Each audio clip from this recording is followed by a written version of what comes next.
Very good, very good. Thank you very much, OBS, that you somehow decided to put my microphone on default instead of putting it on my actual streaming microphone.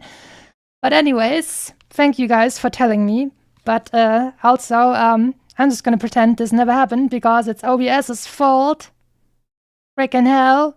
Why did it frickin' like put my microphone to default instead of just keeping it the way it was? anyways, okay, wait. Stream is starting, by the way. I'm warming up my voice, by the way. Bop, bop, bop, bop, bop, bop, bop. That's right. Yeah, that's right. Big music one last time. Here we go. Let's go. Dum dum dum dum dum dum dum dum.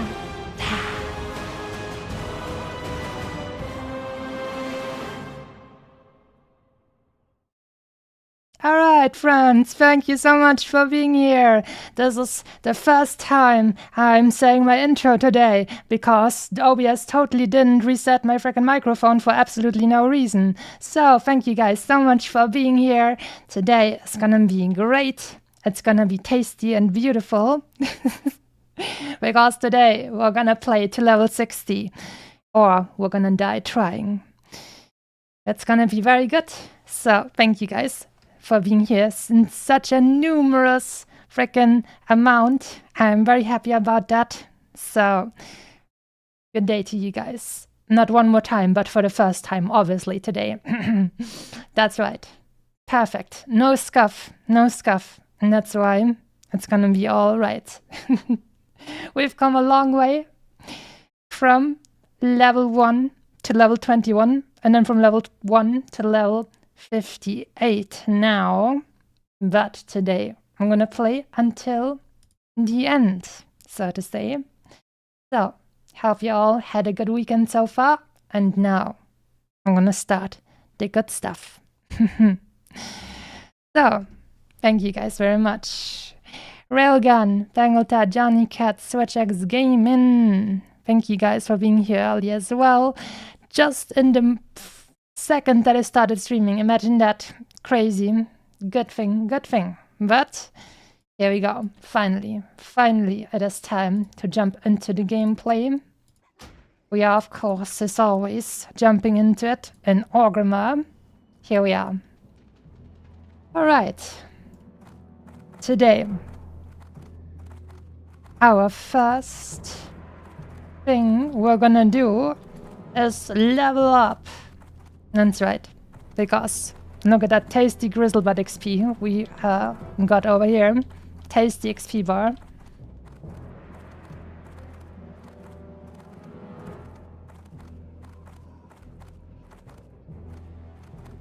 Let's turn in a little bit of cloth, because I kept that for the end, so level 60 wouldn't take as long.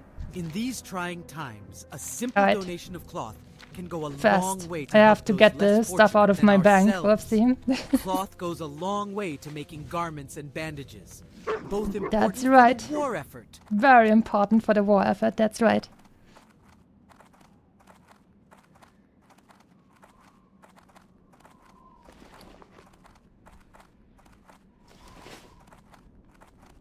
Don't you worry, I'm a professional, by the way. Don't you know that I'm a freaking professional, as you've seen with the start of the stream? Freaking professionals, by the way. What is this? Salutations, hero. I know, I think this is actually a dungeon quest, right? Yeah, no. No. Alright, so I'm gonna take 1, 2, 3, and I'm gonna take 1, 2, 3. And that will be the start for today. Serve the Horde, adventurer. Go to Camp Mohache in Feralas and speak with Talo.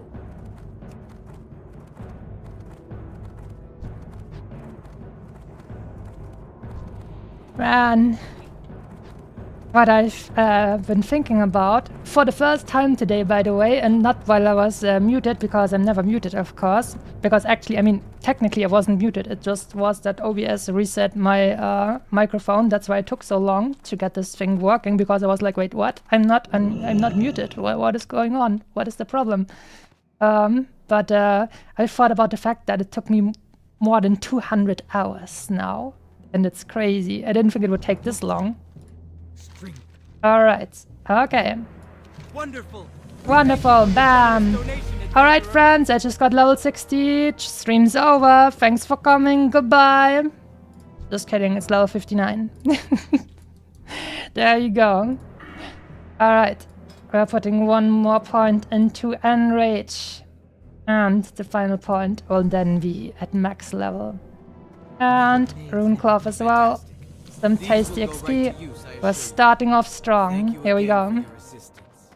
We'd certainly be lost without you. We'd certainly lost without me. That's very true. Admitted just trolling. You got us all. Haha. That's right. Haha. That's exactly right. I'm just pulling a little joke. You know me. Oh boy, level 58 Torrent Shaman dies in Black Rock Depths. That hurts. That's a big ouchie. Alright. Now, after we've done that, I'm gonna fly to Winter Spring and actually turn in a quest. Because, while I was farming Grizzlebutts, remember that last stream I told you guys, okay, I'm gonna try and kill the Winterfall runners or something, which was 3 enemies at the same time. And then I noticed, hey, these guys are a little bit too strong. Actually, I have to run away. And then I noticed that a level 60 dwarf priest was actually attacking these guys. And I was like, oh my god, this is my chance. And I used my gun to shoot one of them. And so I got kill credit for one of them. And I actually got the quest credit. And that's why we got this Winterfall crate over here. So I can turn in another quest now. That's right. You gotta be... take the opportunities you can get. You gotta be a sly fox sometimes. Hehe. Starting off strong with level 58 death, yeah. Feels like, I think they wiped the entire group over here. Let's see how many is that. Wait, 1, 2, 3, 4. Wait, was there another one? This guy? No. So everyone died except one. This guy. Hi. Yep. R. And this one over here. Why are they all saying R? I don't know why they all said R. RIP, maybe. Rest in peace. Iron Hand Guardian. Magmus. Oh yeah, ouch. So this was basically probably an entire, like a full wipe for these guys in Black Rock Depths. 57, 59, 58, 58. Ooh, that hurts. One of them made it out. But I do see a hunter among the dead too. Damn. Would have expected a hunter to just survive with feign death or something. But damn. Mob tagging, fine when it's the alliance. No, it's not that. It's not like that actually. Actually, it was just that this guy got kill credit for 2 enemies, and I got kill credit for 1 enemy. But you only had to kill one of the guys to get the quest credit. So that's how it works. There was this priest in trouble, so I pulled out my gun. Sounds kind of weird, right? Hey, he wasn't in trouble. He was level 60 and was having absolutely no trouble. He was actually just a big meanie who was taking away my Grizzlebutts that I was grinding. But I can even like show you guys the screenshot. Wait, let me get that out because I thought it was so freaking funny. I actually took a screenshot. Where is it? Yes, here, the Winterfall runners. Let's see. Paint that. There we go. So, let's zoom in here. As you can see, over here, this is Dr. Death. He pulled the Winterfall runners, and I got one of them. Yeah. You see, he got one of them, and I got the other one over here, and the other one he already killed, so that's how it goes. Thank you very much, Mr. Dr. Death. That was very cool. I didn't even know that these freaking runners were actually going to the Grizzlebot camp over here. So I was quite surprised by that. But like I said, sometimes you gotta be a sly fox and take all the opportunities you can get. And so I took 1 out of 3. And even if this guy was doing it for the quest, he still got credits. So it's a win-win, basically.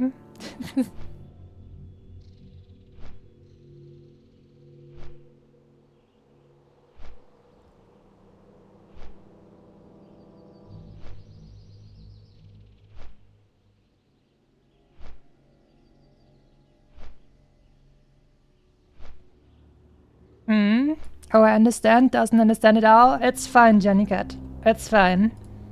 It's just exactly like I said it. There were 3 enemies. You only need 1 out of the 3.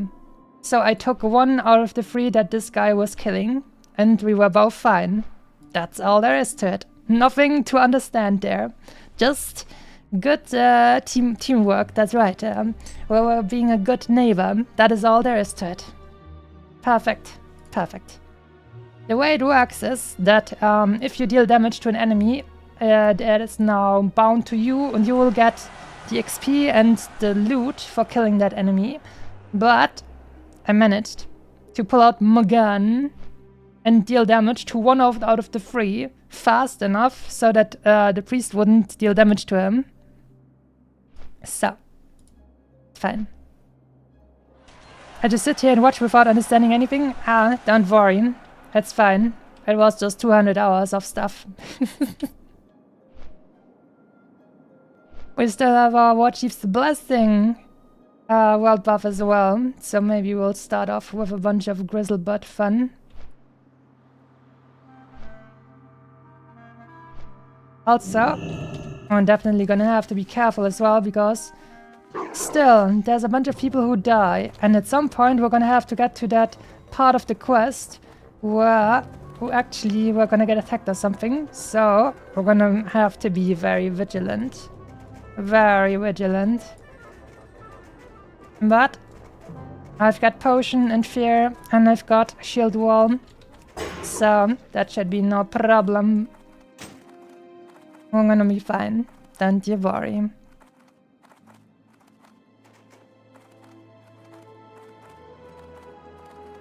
Also, I thought before we go and just have to grind out a bunch of stuff because I'm running out of quests, I think we're just gonna go ahead and check out a little bit of Silphus. That is going to be very interesting and scary. But we don't have to do the crazy quests, because there are a lot of crazy quests actually in Silphus. But I think there's like 1 or 2 things where you just have to kill a bunch of worms, and then it's gonna get a little bit dangerous, probably. But we'll check it out. We'll see how it feels. At the very least, we're gonna walk to the Cenarian Hold, and however it's called, and see and take a look. Check it out. Gotta be a sly fox. Pull out your 9mm as a warrior. I'm not sure if this thing over here qualifies as a 9mm, because that looks like, I mean, it's very low res, but it's definitely like a bigger sniper rifle, I would say. So probably not a 9mm. It's actually a sniper. Took out my gun and decided to take what is mine by right, because I said so. And that's why that works. It is now Kitsune Empire Decree.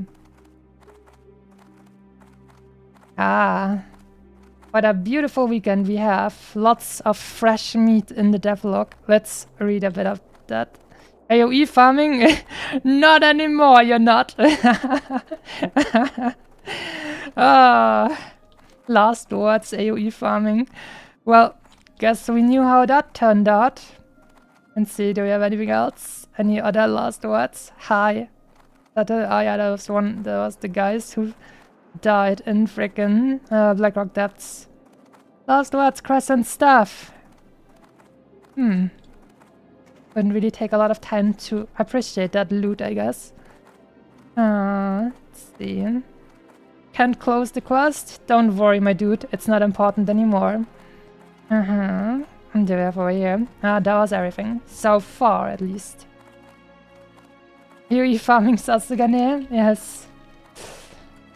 I mean, being able to AoE farm is one of the very cool things for a mage. But at the same time, it is also true that it is very risky. So, better take care not to die while doing that. Alright. Got my shield and stuff. We're ready to run away in case turning in this quest spawns a bunch of enemies. Let's see. Hello. Hello. What brings you to Winter Spring? These cold Winterfall runners. But this is a place of many secrets. I wonder if consuming this substance makes the furbog more aggressive. Alright. Where are you walking? Are we gonna get attacked now? Are you sure you weren't followed here? I've got a very bad feeling to sorry about. Be on your guard. Sorry about that. Time to run away. Oh, look at that. 56, 57, 56. Ambush him. Yep. Okay. We figured it out. Damage that has already been done, but I think that if their leader is slain, well, that is funny. Okay, so this spawn kills a bunch of people, which is interesting, I imagine, because I don't know. Usually, I think it should be for most classes, you should be able to just run away from 3 guys. Yeah, I mean, but it's still like a considerable amount of people, and apparently, who died to this ambush. Let's see. Since I'm level 59, maybe I can get close enough to still get the follow-up quest without having to fight them. Yes. Hi, Chief Winterfell. The Furbolg have been ingesting this strange substance. Okay. Let's see. Is that actually... Oh, where's Winterspring? Oh, he's Winterspring. That's an elite quest. Uh-oh. Yeah, probably not gonna do that then. But anyways, we're still alive and we left her to die. I mean, not really, because you could see that she wasn't actually fighting anything, so she's fine. Don't you worry about that. And now, what we're gonna do next is kill a bunch, no, not kill, but turn in a bunch of Grizzlebutt spirit beats. Here we go. I got 144 of those while grinding the Grizzlebutts over here. That is a lot of stuff. Some tasty XP to turn in before we finally head over to that scary zone of Silphus. Fun fact, because we are an orc, we are now able to raise our axe skill to 300, which is normally the maximum skill. There we go, 200 axes, 295 out of 300. That's right, we got it 1 level early because of our axe specialization. Alright, time to turn in this stuff over here. We're gonna get 575 for every 5 of those. Delicious XP, delicious. Beautiful, let's go. Absolutely gorgeous. I love my dear Grizzlebutts. They look out for me so much. They're just, I don't know, that if you're going for XP, these guys are the best thing to farm for freaking XP, straight up. Because you get this double whammy over here with the extra beats.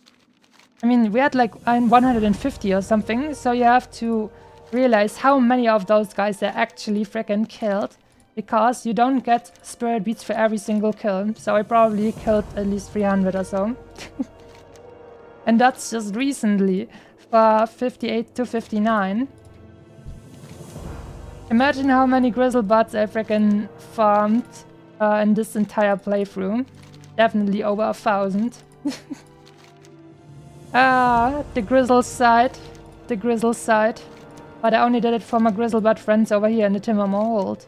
They asked me to do it, so I did it. I'm not a bad person, by the way. And it totally wasn't thirsty for all of their tasty cloth and blue and epic items, by the way.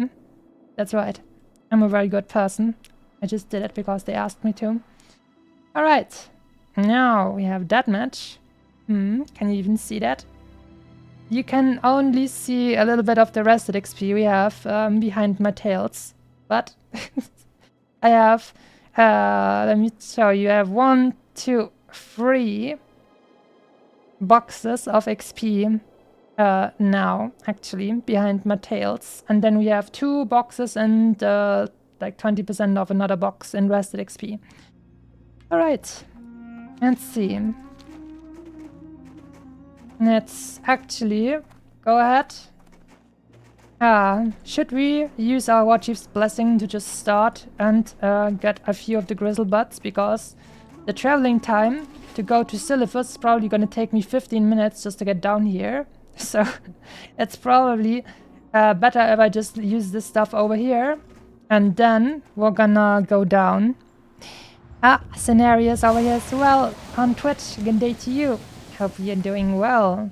Welcome to the last World of Warcraft Classic Hardcore Cell Phone Orc Warrior stream.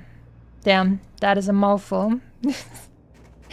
Very much a mouthful.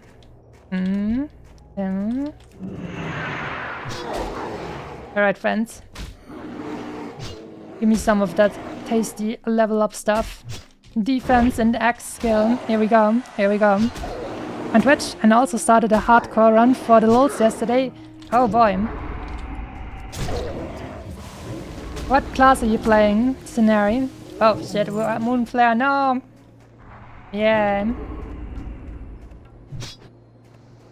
Oh no, poor Shaman. Am I taking his stuff? Let's see. Let's go to the next... Oh. I'm gonna help him because you never know. Oh damn, that totem deals a lot of damage.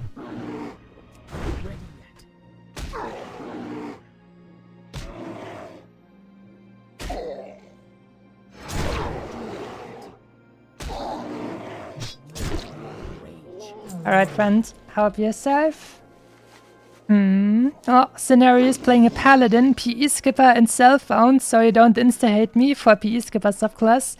Ooh, I see. Well, playing solo cellphone is definitely an honorable thing to do, so I guess it maybe counteracts the playing a PE skipper a little bit. Why would you do this to me? I mean, you can just play a dude and then you're not a PE skipper at least. You're still a human at least, but at least you're not a PE skipper, you know what I mean? But at least it is cellphone. I mean, I wouldn't force you to play cellphone because I think it's honestly just a crazy thing, and it's probably a little bit silly, but because I'm a fragile ego, insecure kitsune and have to get myself some credentials, I did it. Ooh, what is this? Thank you. I won't forget this. Very cool, my dude. He gave me an agility scroll. You too. Very nice mage. Very nice indeed. He knew that he doesn't need agility as a mage, and so he just gave the agility scroll buff to me. What a nice dude. Very nice indeed. Live long and prosper to level 60 and beyond, my dear mage friend. Ooh, some more people over here. Farming these boys. Ah, look at that. It's a bunch of hunters. Well. Who would have thought? You know, one of the great things, at least if you're spiteful like me, about hunters is when they get to level 60, they are probably one of the most contested like raid slots and dungeon slots, because so many people are playing hunters and a lot of them also like make it to level 60 because it's an easy class. So that means they're gonna have so many other people who also play hunters that they will constantly have a bunch of people like competing for the same loot. So at least I have that much for my Schadenfreude. There barely ever like passes one day without me hearing about some kind of hunter rolling for some kind of item that would have been better for another class, but they still rolled for it because they're a freaking hunter. Some things will never change, and sometimes it's funny. Snow looks cold, that is true, but at least it's still better than the freaking Plaguelands. Man, am I ever freaking happy that I never have to return to the freaking Plaguelands. Ooh.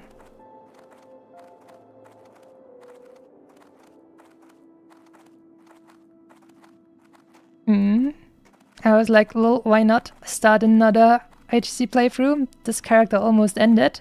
Some bad respawns brought me down to 16 HP while a wolf was chasing me. Ooh. That's how it goes. That's the respawns. I think respawns are probably one of the biggest reasons why people die, because it's just so. I mean, that's why I died, because I was like, okay, I can do this. These guys are 6 and 7 levels below me, and then another mage respawns in my freaking back, and I was like, oh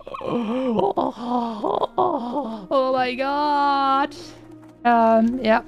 So that's how that happened. So I can definitely see how respawns in this game will give you trouble. And that's why we don't go into caves. I mean, maybe as a paladin, it's probably way more fine because you're basically a warrior who can heal themselves and has an invincibility bubble and has lay on hands and all of that good stuff. Yeah, Paladin would later be beneficial as well. Always welcome with the buffs is what I heard. Oh yeah, Paladins are Paladins are wonderful. Everybody loves Paladins. They have buffs and auras for everyone, so that's just always a nice thing to have. I would definitely not say no to having a Paladin in my group just for the buffs alone. Despite me being horde, of course. But let's just where those Blood Elf Paladins at, man. I just give me them blessings as well, okay? Okay? Just a little bit of a blessing of kings, maybe, or a little bit of a blessing of might. That would be tasty.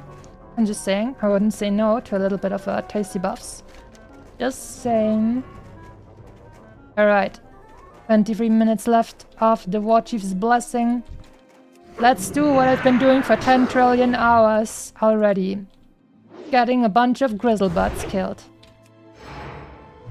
And once that world buff is gone, we will go down and check out Silphus, and probably only will do like a few quests there, and then we're gonna have to think about what we could do afterwards.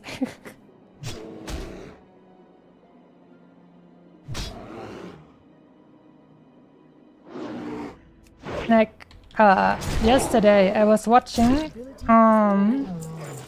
a Warcraft 3 stream by, like, Tyler1 actually started a Warcraft 3 tournament with a bunch of noobs and made Grubby and Soda Poppins cast it, and it was absolutely hilarious and they absolutely loved it. Because all of the people involved who were playing were noobs, so it was just absolutely hilarious to watch what the people, some of them were like first time players, like Ludwig was among them as well.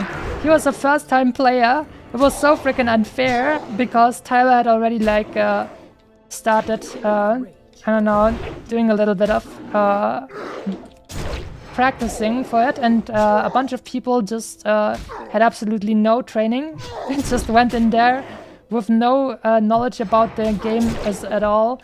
Like, a bunch of them didn't even like make heroes in their first match or something, which is like one of the most important things in Warcraft 3 is making heroes. It's basically a strategy, a real-time strategy game plus an RPG, because you also have to level up and get items for your heroes, and they are incredibly important.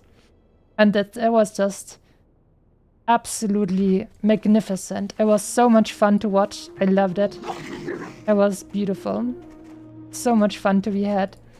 I feel like there should be more tournaments in games where nobody knows what the hell they're doing. So, I don't know, it would be it would be cool maybe if someone made a tournament in a game that is just releasing. Like, for example, if a new, I don't know, a new shooter, a new strategy game or something releases, and then it's time for a tournament and nobody knows what the hell they're doing, and that would be hilarious. But to be honest, the Warcraft 3 stream was even funnier because I knew how the game worked, so I could appreciate all the mistakes these guys were making. But I think it would still be really funny, like a very nice atmosphere, even if nobody knows what anyone does. And so it would just be a funny thing about people figuring out what works and what's easy to do before a meta has been established.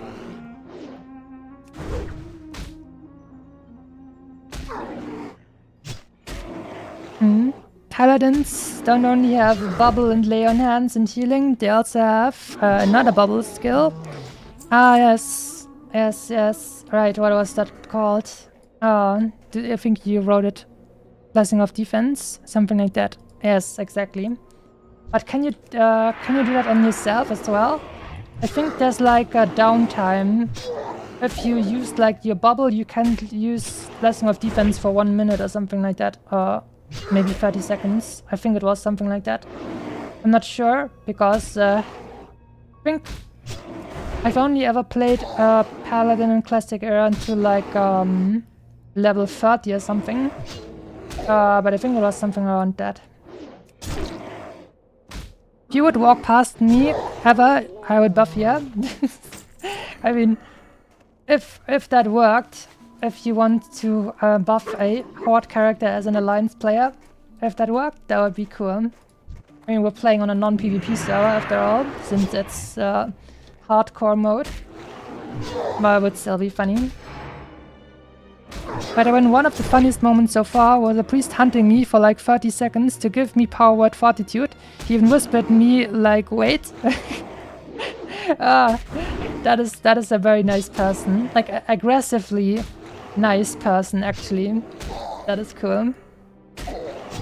You can Blessing of Defense, Divine Protection and Divine Shield, but each has a 1 minute where you can't use it on yourself. Ah, I see. So that was that.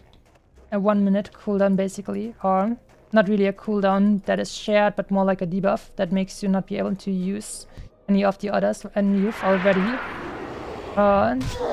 made use of one of those before.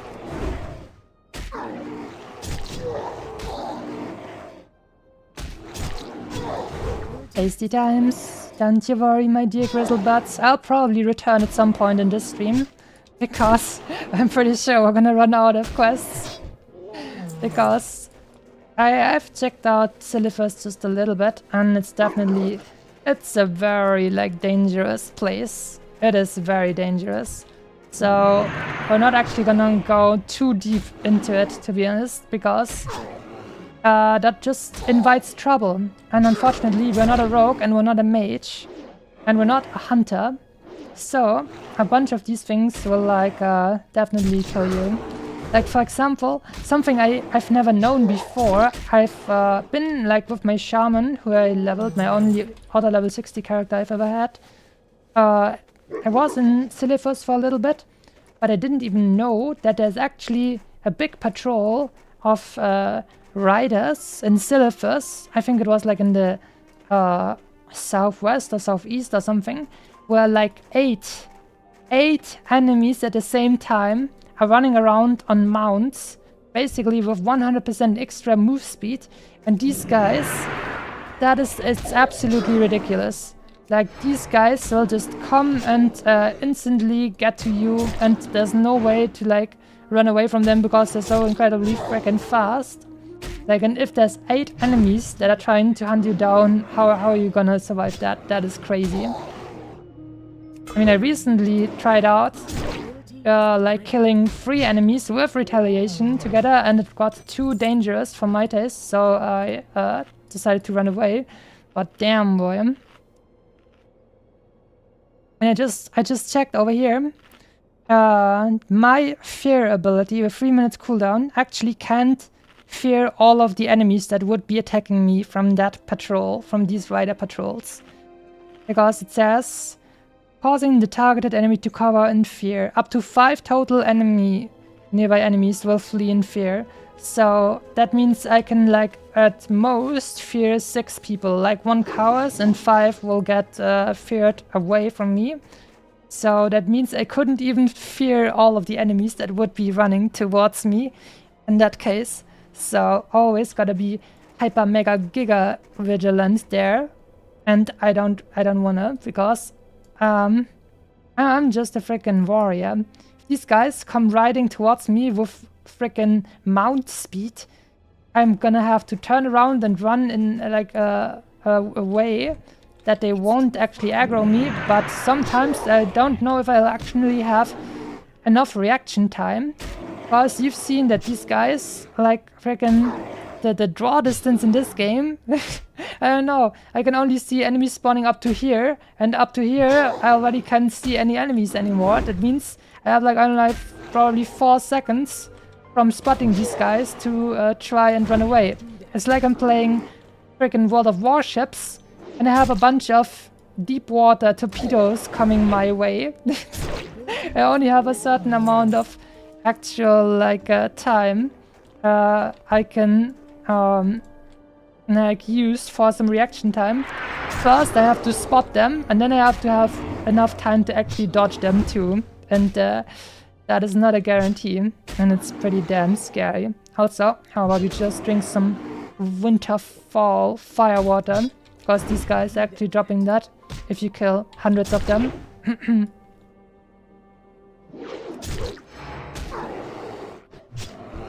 The tasty times continue, and we will get more tasty beats for extra XP.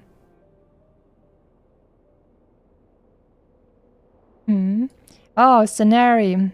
Bangleter said, can't hate on that. The choice of female was unnecessary though. Good luck to Scenary. Yes.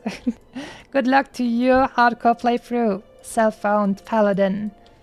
Even though you decided to play a PE skipper. I just don't know why. Why would you do that? They're disgusting. But anyways, we respect the self-found challenge. Good luck to you, and may you also make it to level 60.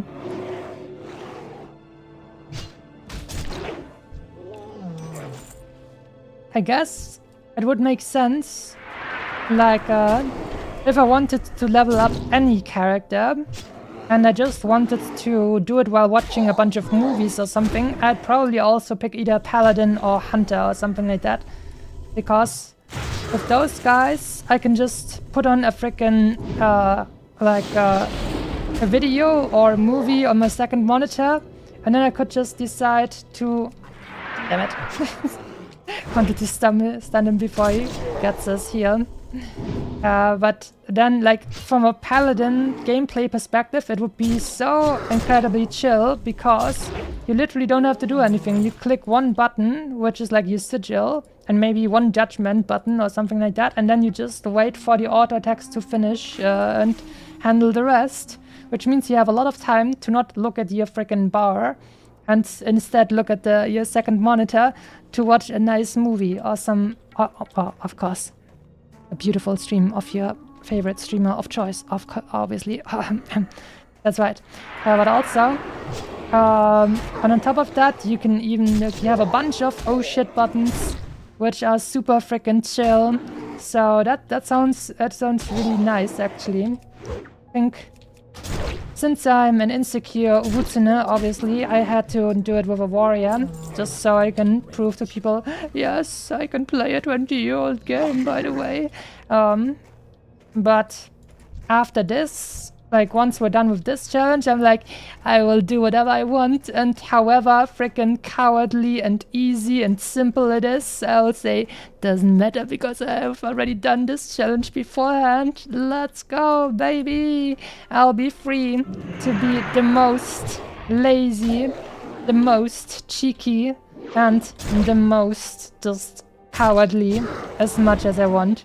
But at the same time, I can also be super cheeky then, because I'm like, I already leveled one guy to level 60, so might as well have a little bit of a cheeky moment here and try. And if I can kill this like quest as a solo. Like for example, I've seen Zayu, the streamer, do a bunch of elite quests and other stuff on his own, solo, with warriors of different challenge levels. And it's just really cool. You can actually, if you're good at the game, do a lot of the things that I skipped. But I just didn't want to make it like so dangerous on my first try, because I've been playing this for more than 200 hours, and I have never like leveled a character to max level in hardcore. So I don't want this to be gone. But once I'm done with that, I will be able to just decide, you know what? Let's try something a little bit more dangerous. And if I die, then I die, and it will have been funny. Because then I won't be as sad that my entire whatever the hell this is just fell into the water and is now gone. Hey, Paladin rotation is Sigil, Judgment, and then Sigil again. That's right. You have to press a new Sigil like every 30 seconds, right? That's skill cap. I mean, you're very true, very right about that. And blessings only last 5 minutes, so hard to keep rebuffing. You know what? You're being sarcastic about having to rebuff every 5 minutes. But if you're in a raid, then it's actually quite annoying for paladins. Because you have 40 people that constantly want a 5-minute rebuff. And then it actually gets a little bit annoying. So, you're right. That if you're just on your own, it's not really a big deal. But actually, then in groups and especially raids, it's getting a little bit spicy there.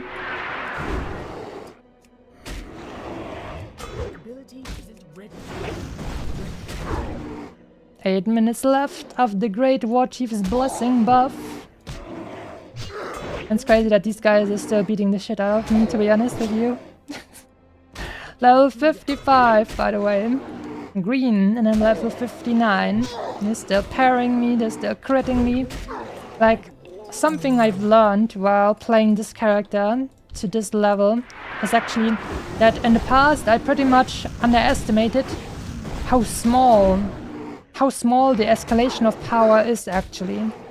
Because I'm so used from retail World of Warcraft to be able to easily solo any underleveled content. But here, like the escalation of power between, I don't know, level 40 to level 60, of course, not thinking about all the items you can get at level 60, but like just to level 59 now, the power difference isn't actually that crazy, not as much as I would have thought. So it's actually not as easy as well to just solo a bunch of dungeons that you've out-leveled now. I think it's probably much easier to do as a paladin once again, because you can just heal and stuff like that. But overall, I definitely underestimated. Like, for example, I don't know, if enemies are now level 40, they will still have like a decent chunk of HP compared to what I'm used to. I mean, these guys have 3500 HP, and then level 40 enemy will probably have like, I don't know, 2000 something, which is still like, it'll take me a bit of time to actually like kill these guys. Even if I do have like more crit chance against underleveled enemies. But they also like, they have a higher chance of hitting me than I thought. Like they incredibly like escalated the amount of overpoweredness you receive for being overleveled compared to like non-player enemies in WoW retail. And I mean, I knew that, but I still feel like I underestimated just how much the difference is. Paladin playing is easy multitasking, multi-entertaining. I mean, that's right, because you don't actually have to pay attention to multiple things, because the one thing on your screen is just pressing 2 buttons every 30 seconds or whatever, and the rest will happen by itself, and so it's barely even considerable as a multitasking kind of deal, in my opinion. And that's what makes it so chill, right? I mean, if I was a just chatting streamer, I mean, even like this, even with a warrior right now, I mean, I still have to pay more attention because I can get into more trouble. But it would be the most useful thing to play as a just chatting streamer would probably be Hunter or Paladin, just for the amount of things you do not have to do while playing those.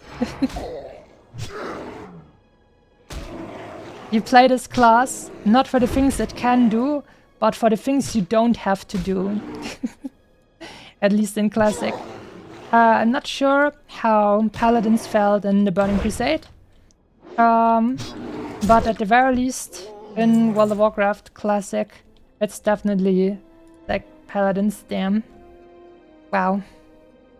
I think the most interesting thing to play as a Paladin is probably tank, I imagine. Even though they didn't really give you all the tools, you need to be a fully functioning tank in Classic, unfortunately. But I feel like it's probably more interesting a little bit.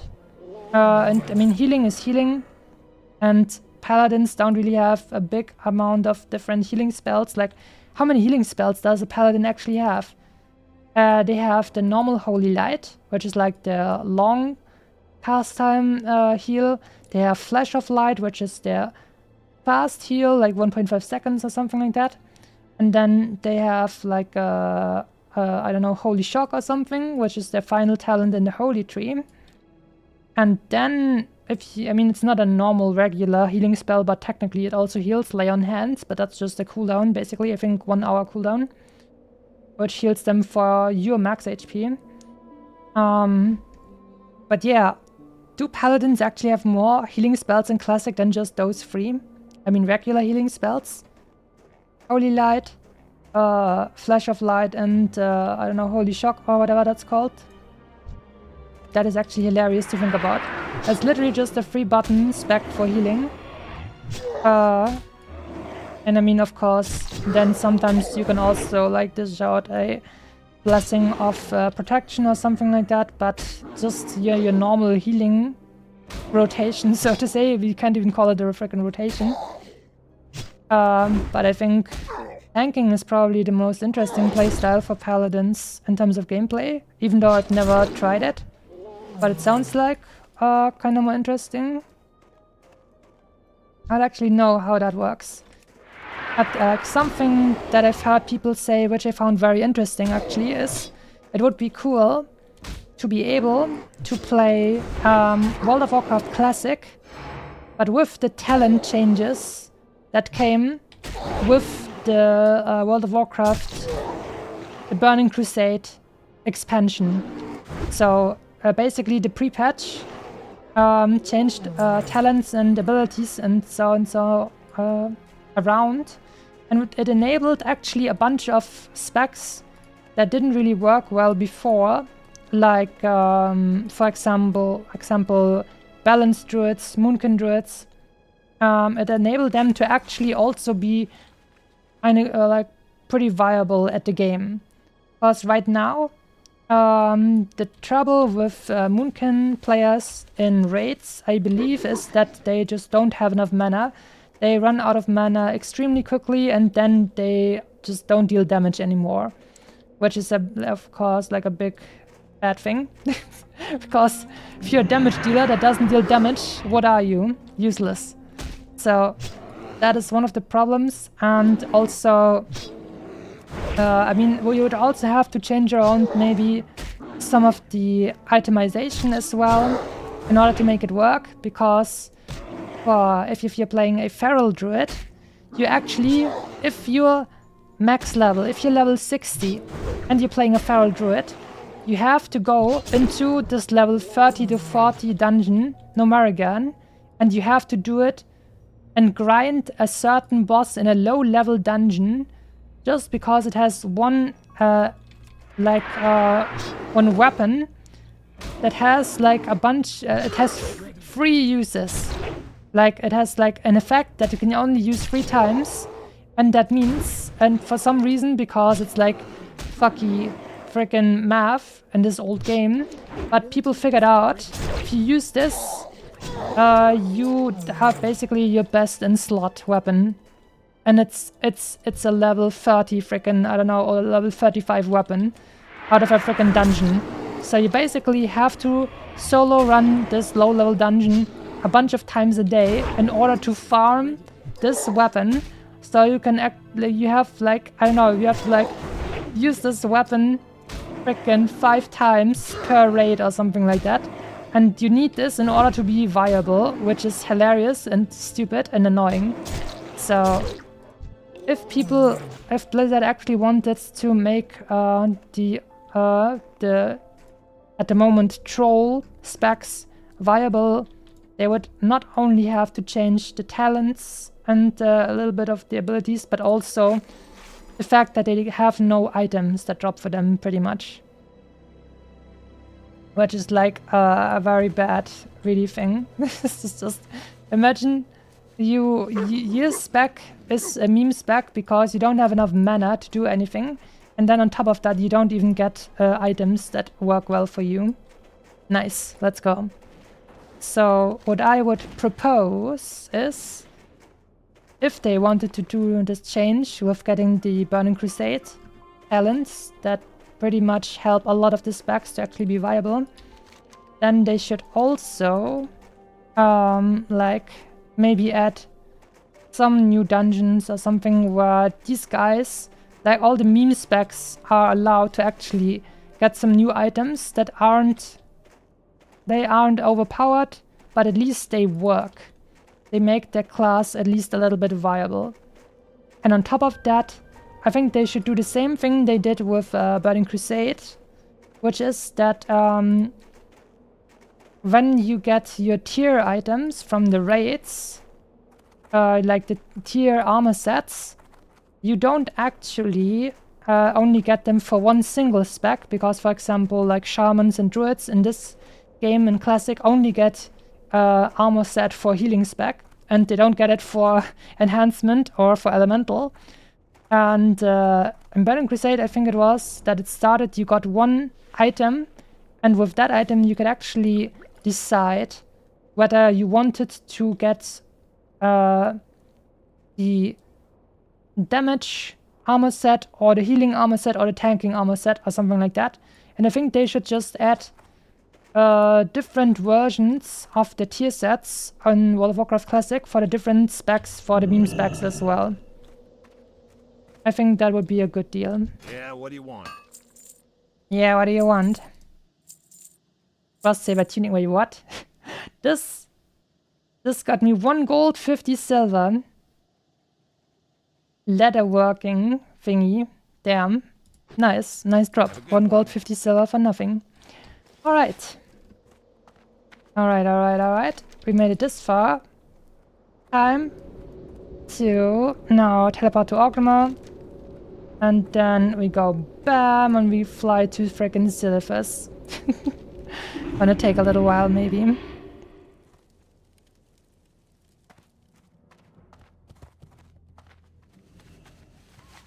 By the way, I was super confused about sword proficiency but couldn't use it till I noticed the weapon master.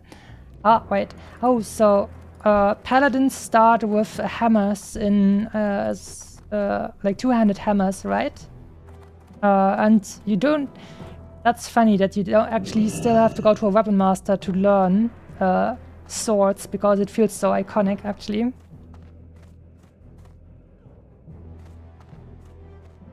Yeah, I play Classic now, almost blind. Oh, actually, how much... So you have never actually played Classic before, Scenario, is that correct? Because if you're playing hardcore Classic, I mean, not just Classic, but Classic hardcore for the first time, this is definitely gonna be... Oh boy, that means, yeah, you're gonna have even less of an idea than me, which is hilarious, so... You know, I don't blame you at all for playing a frickin' paladin. Only blame you for playing a PE skipper. But I don't blame you for playing a paladin at all now, because it's only natural that you would play a class that is a little bit more sturdy when you haven't even played this game for like at all. There are so many pitfalls, and especially on the Alliance side, I have absolutely zero idea what the hell is happening. I've actually played like a Night Elf Druid for some levels, but I have absolutely like no idea what the hell is even going on basically on the Alliance side. So I couldn't even tell you to look out for anything, except maybe get yourself devlog and then look at the map and see, oh, a bunch of people died here in the mines. I wonder why that is. Uh-oh. Like all the freaking cobalt mines are just a big death trap. Hydration check. Alright, let's do it. True, I've been talking so much. Have you actually gotten some Son of Aragorn today? No, Rotting Ancestor, this one over here. Safeguard health. My health is 29%. Rest in peace, brother. And the drink.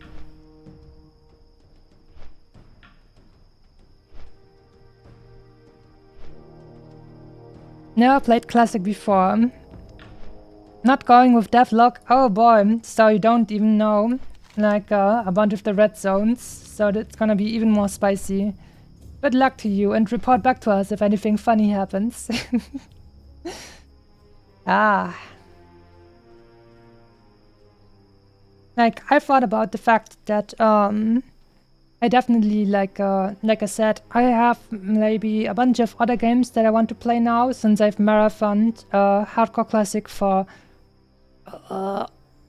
so long now. Was it actually like 2 months now or something like that? Because it took a while. It took a freaking while to get this far. And see, playtime.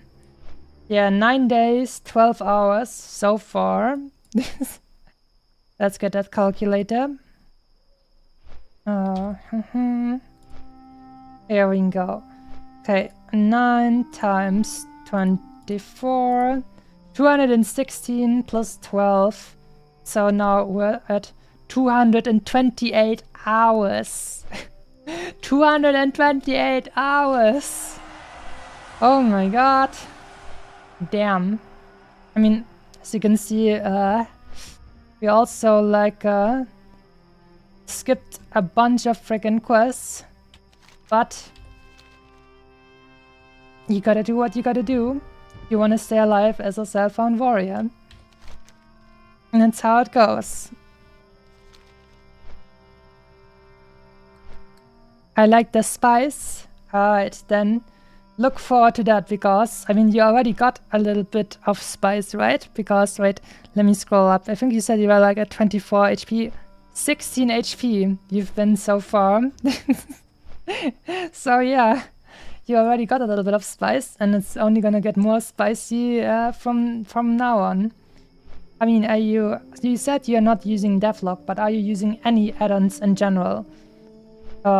Like Questy, for example, so at least know where to go for stuff and whether it's an elite quest.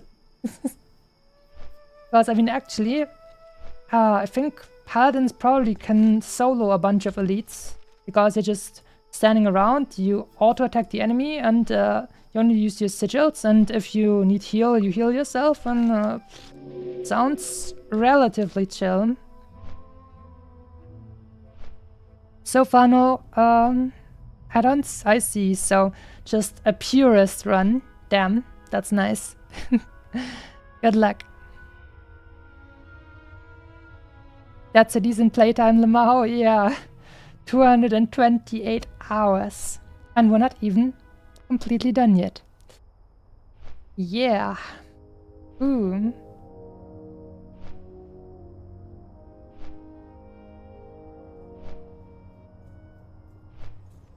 Man, I get anxiety just looking at those frickin' elevators over here. It's just... I'm level 59 and nothing changed, because the elevator is still the great equalizer. Everybody has to respect the great equalizer, the elevator. Except maybe mages, because gravity literally isn't even real if you're playing a mage, except if you're a dum-dum. That's right. That's right. There you go. What's here? Someone fall to death? Son of Aragal! Let's frickin' go. Alright. I mean, we don't really want to shame players for dying in World of Warcraft Hardcore, but if you're a mage and you die to falling damage, I will definitely shame you. You've got nobody to blame but yourself. It's one button press. Rested XP guides. I just leveled from 16 to 17 in 1 hour and 29 minutes, 55 seconds. And then I died to a swine man. And the Barons. ZZ. Someone was falling asleep, apparently, before dying. ++. You can respawn here too. Right. Syndicate Shadow Mage is what this Orc Warrior died to. So they're like in probably Dunhold, a keep, or that's called. I guess they just overpulled or something like that. Ouchie, ouchie. Invite him. Ooh. Killed by Wandering Protector. Oh, that's a big boy. That sucks. Can't sadly at the moment. Killed by Grand Foreman Puzzle Gallywix. Nyani. Ooh. Fun stuff. RIP! I wonder if he said RIP to someone else who then died and then he died himself as well. That would be even funnier. Which bug you want? Ooh. Killed by unknown. No, that sounds like someone dies in Silverpine Forest around level 11 to like 15. It's probably Son of Aragon, so I'm gonna drink again.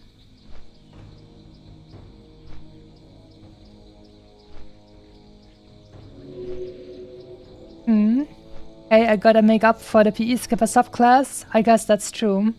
You are putting extra challenges upon yourself because you have to be punished for playing a PE skipper. I like your thinking. I like the way you are thinking about this, definitely. Alright. Just a little bit of dinosaur PTSD and then we will make it into Silithus.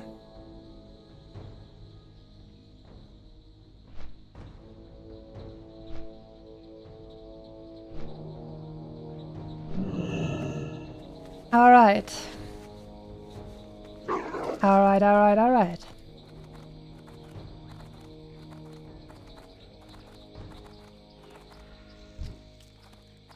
Ooh. Orc Rogue, based. Very based. I think you barely see any Orc Rogues compared to Undead Rogues. But also, I think Troll Rogues? I wonder if there's less Troll Rogues or less Orc Rogues. I think probably Troll Rogues. Even though I would say, if you're playing Horde side, Troll Rogues are probably the best PvE rogue class. And Undead are probably the best PvP class, because they can cleanse Charm and Fear and stuff like that. I mean, but Orcs also have some cool stuff for PvP because of their stun resistance, but that won't work for a lot of classes. But I guess it's still a nice thing to have. But also, if you're playing PvE as an Orc, you basically, I mean, if you're playing like challenging content like dungeons and raids, you basically cannot make use of your racial ability Blood Fury, because it gives you that 50% healing debuff, which means you're just setting yourself up to die, because for like 25 seconds you receive 50% less healing. So there's almost no situation where it is safe to just use this. I mean, except if, I don't know, if there's like a freaking big burst phase and you're sure you won't take lethal damage in 25 freaking seconds, then you can use this extra attack power. But other than that, it's just a bad vibe to use that, especially on hardcore. But I mean, I'm a warrior, so I can just make use of this. No problem, because I can't heal myself anyways. Except, of course, with the healing potion. And the bandages. They will actually also get reduced by that thing, so... Always gotta make sure I'm not using that when I'm in a sketchy fight, actually. Once I've actually used all of my healing stuff, I can use it then. Hello there, my friends from the Cenarian Circle. I have arrived in Silithus, one of the most evil zones in the game. Now we're gonna have to lock in and be careful. In these wastes, adventurer. We must be careful to not awaken it. Rabin sent you, did he? Well, Free the spirits of 8 tortured druids and 8 tortured sentinels in Sylvan Village. Oh no! Oh no! I wasn't alive. Oh no! I think this is like already the first kind of quest I'm not supposed to do, because the undead druids actually spawn more enemies. So, oh my god, that's hilarious. I go here and this is already the first quest I'm not supposed to do because it is so dangerous. Wait, and I also don't really see... I don't know, maybe I'll actually get some quests over here. Maybe Questy just doesn't show them, but let's check it out. It would be so hilarious if I had to do like some pre-quest over here in order to get the others, and I actually just can't do it if I don't do this quest, and that means I don't actually get any quests in frickin' Silithus and can just run away right away again, and it's just gonna be a 100% grizzlebutt farming stream in the end. But you know what? I wouldn't even care, because I've had enough spicy moments in this playthrough already. I wouldn't even care. I'd just say, you know what? I've had enough spice leveling up. I don't care. But let's see if we can at least do, if I don't know, 1-2 quests around here. Even Questy doesn't want you to be in that zone. Yes. I've had a good friend tell me, just don't go here at all because it's too dangerous. We're just taking a little look and not do anything that sounds even remotely suspicious. And I've even like looked at a little bit of some stuff, googled some stuff online already. Make sure we're not doing anything very scary. Like, for example, that told me about that patrol of riders running around here. Man, would that be funny if they just said, no, no quest for you, just run away, just leave this cursed place. Just leave it behind and never return.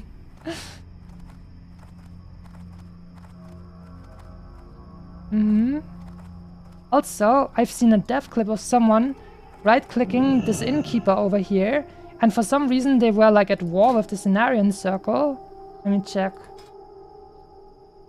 Cenarian Circle, yeah. I can actually click at war, but obviously I don't want to do that.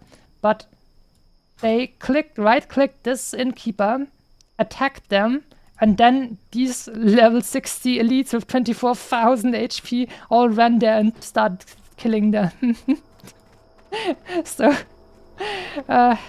yeah, that was quite something. So I don't want that to happen to me. Okay. Okay, I don't really see any quests around here. Where would you like to fly to? Where would you like to fly to? Just back the way I came from. Back to Winterspring. Actually. Is it actually just gonna be no quests around here? Ugh. Oh my god, why? Hippogriff Master, okay. That's scary. Man, I'm shitting bricks over here just walking past this guy. Because we can actually like just click this guy, misclick him. And then we might, you know, this freaking tower over here is also scary. Can I just jump down here and freaking die? These freaking elves, why don't you have like a freaking, what is that even called? Is that the scaffolding or what that's called?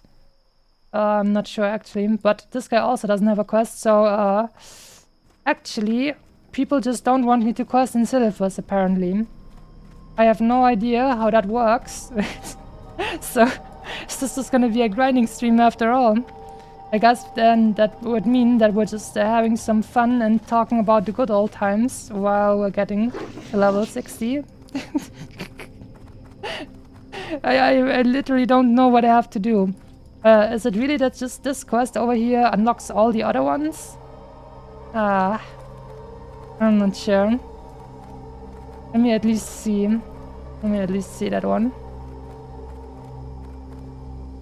How do you get last words? All the people who do have the devlog add-on will actually like have their last words they said in an open channel, like say, or in group channel, if they say something in group channel or in /say, that will be saved and it will be sent out to anyone else who uses devlog, so you can actually see what they last said in a dev channel, like this guy over here, YouTube, and then this one. Tell me when you're done then. Oh, this guy's done, alright. He sure is done now. Ouchie. Zogo, no! My boy Zogo died at 55. When you hit that spawn wave, it's BA? BA? I don't know what's BA. Blue Archive. I still have never looked at that game, actually. I think the biggest like the biggest thing I knew about this was actually because of the World of Warships collaboration, and then I looked at it and was like, but there aren't any ships in that game, right? Why are we having a collab? But I guess whatever. Whatever. Okay then, weep stuff, cool. Whatever. Cool. Okay. So, I guess the only thing we can do is see if this quest over here unlocks all the rest. Oh my god. Okay, these things are just doodads. They are not actually enemies. But they already annoy me a lot. The freaking insect sounds. Come on, you guys should at least give me some quests to kill a bunch of worms, right? But I think I heard that this quest over here is already, like, too dangerous. And let me see. We're gonna actually read through it at once and see if there's actually that one. But, like, I've heard, like, look at this freaking red spot over here. I think this is the village. And they want me to kill a bunch of the undead druids over there. And they spawn more enemies. So I effectively have to kill 2 enemies every single time. Which is a little bit scary.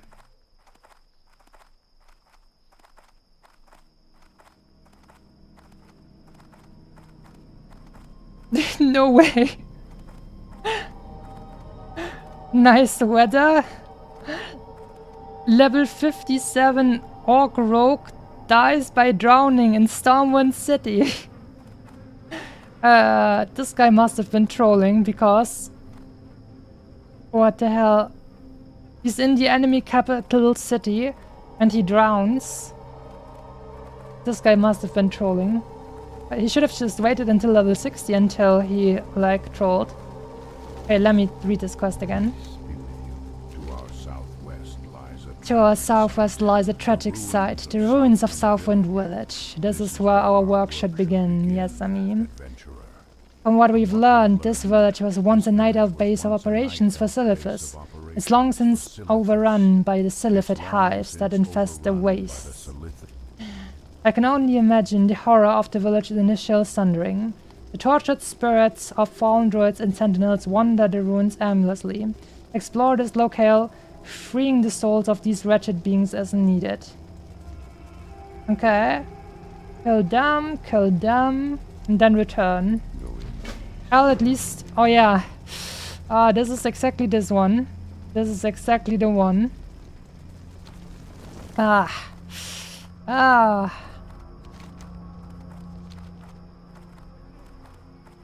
mean, I do have a potion. I'll just see. Like, if this is actually the one I've been reading about. We are able to just use 1 retail, fear, and potion. I mean, it's just 2 enemies, but still. The red heat map spot looks like Texas, so that tells you everything about this quest. I guess so. These guys are practicing open carry around here. Them. If this is the quest that actually just spawns an additional enemy after you've killed the first one, I'll just leave Silithus behind. I promise.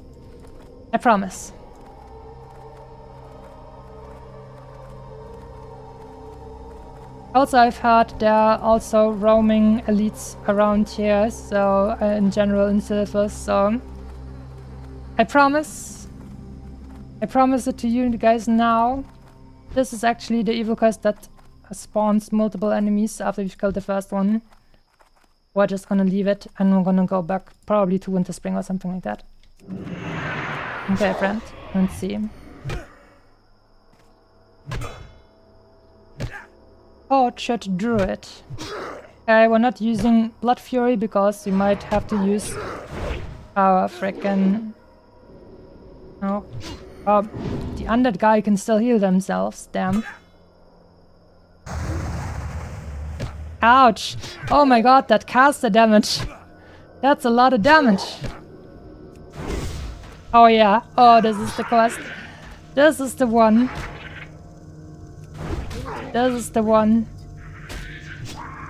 So if ever anything weird happens, they're gonna spawn so many extras. And the caster damage! I don't like this at all. This is a bad vibe. Just 1 engagement, down to 50% HP. Yeah, okay. I promised, okay? I promised. Okay, Silithus. We said hello, and that is good enough for me. I'm sorry, but I promised it to my friend. She was very, she had strong feelings about telling me not to go to Silithus. And I see that the first quest that apparently allows you to do any other quest after this is already one of the evil ones that are very dangerous. So, I promised, and we're gonna keep our promise. So, I guess now we're gonna fly back to frickin' Winterspring.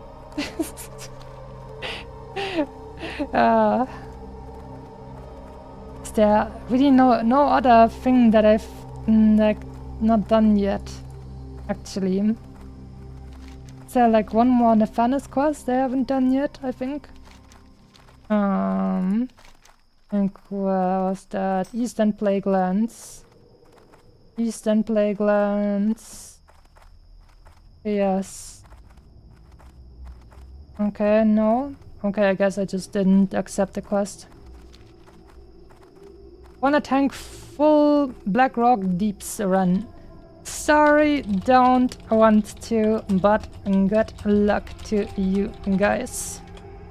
Man, I would be so freaking stressed to like the final thing I do in my final stream be tanking one of the most dangerous freaking dungeons. Where would you like to fly to? I would like to fly to frickin' Winterspring. Okay, that was funny. Be careful. Let's see. There'll be more stuff over here. Unfinished business, literally. What is that Nephanus quest called? Ah, yes, the Ranger Lord, blah blah. That is incredibly dangerous as well. I think the Ranger Lord's thingy is this red spot over here. So yeah, that is just something that will absolutely giga kill you as well.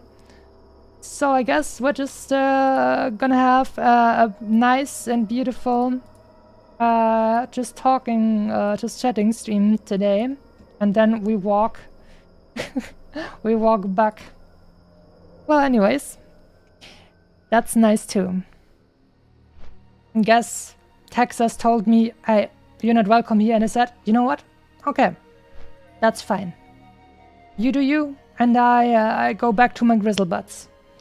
My beloved grizzle butts. I guess it will just be a little bit of an endurance stream then, if we don't, if we can not make use of some additional questing XP. That will just take a little bit of an extra time then, after all. But you know what? Maybe that just makes sense for this kind of game, because after 200 and almost 230 hours now, it is definitely a kind of endurance thing to do, especially if you're not using a guide.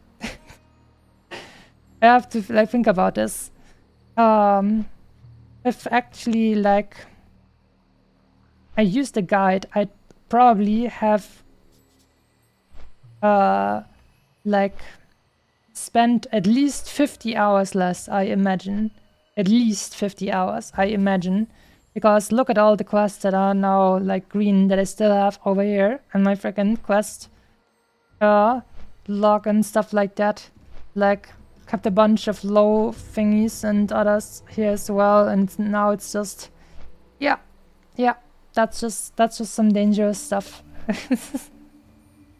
Actually, this one, I don't actually know. Miracle Elixir. And not in Perilous, you know what? How about we just touch down on the next thing over here? Ah, damn it, I just could have touched down here. Place the bait in front of Mimblon Snarltooth. I could have actually, maybe done that. But you know what? I already said I'm gonna touch down. Whoopsie.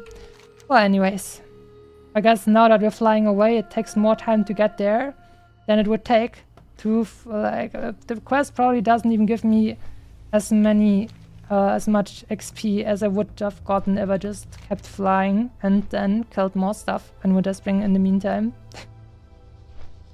That's crazy. But also, you know what? This is also one of the places where I did a little bit of grinding.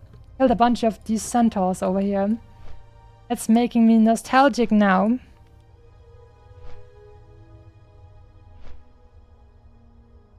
How about some more drinku?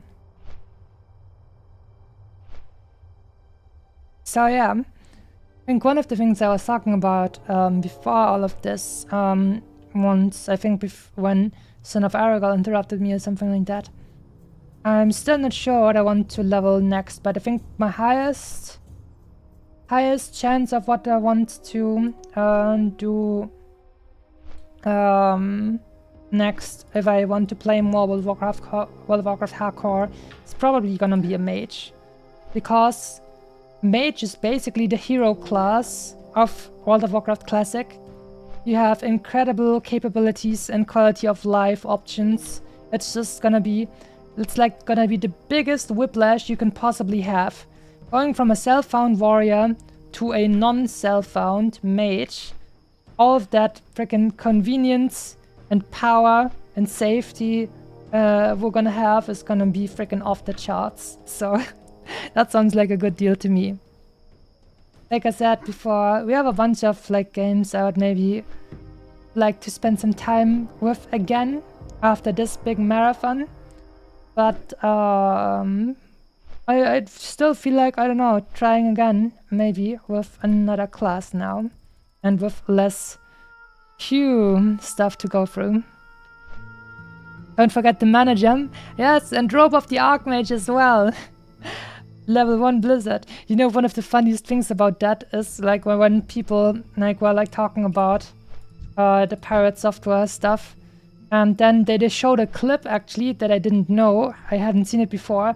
But in that clip, he says, yeah, people are just bad at mage. They have to use rank 1 blizzards, they have mana gem, they can polymorph, all of this great stuff. You have a god class and you can save other people. And that's wow, what a difference there, because saying that stuff and then the other one comes up. And I think nobody would have even been mad, they just wanted him to take some responsibility, I think. Wait, the guys asked me again if I want to thankful BRD. You already asked me. Smiley.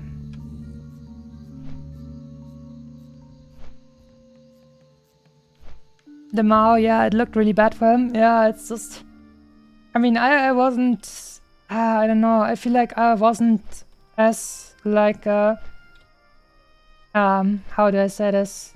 I wasn't as emotional with, like, oh my god, he's the worst, and he's such an freaking self-centered blah blah, and narcissist, and blah blah, and coward, blah blah.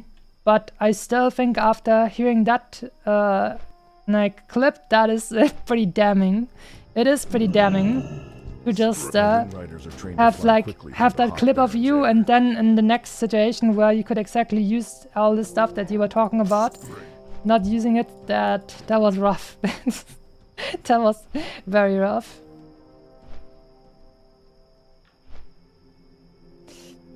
Yeah, but imagine if now, if I was playing a mage, I could just, I don't know, play, how much is that even, like, how much does a rune cost for teleporting? I think like 20 silver or something like that.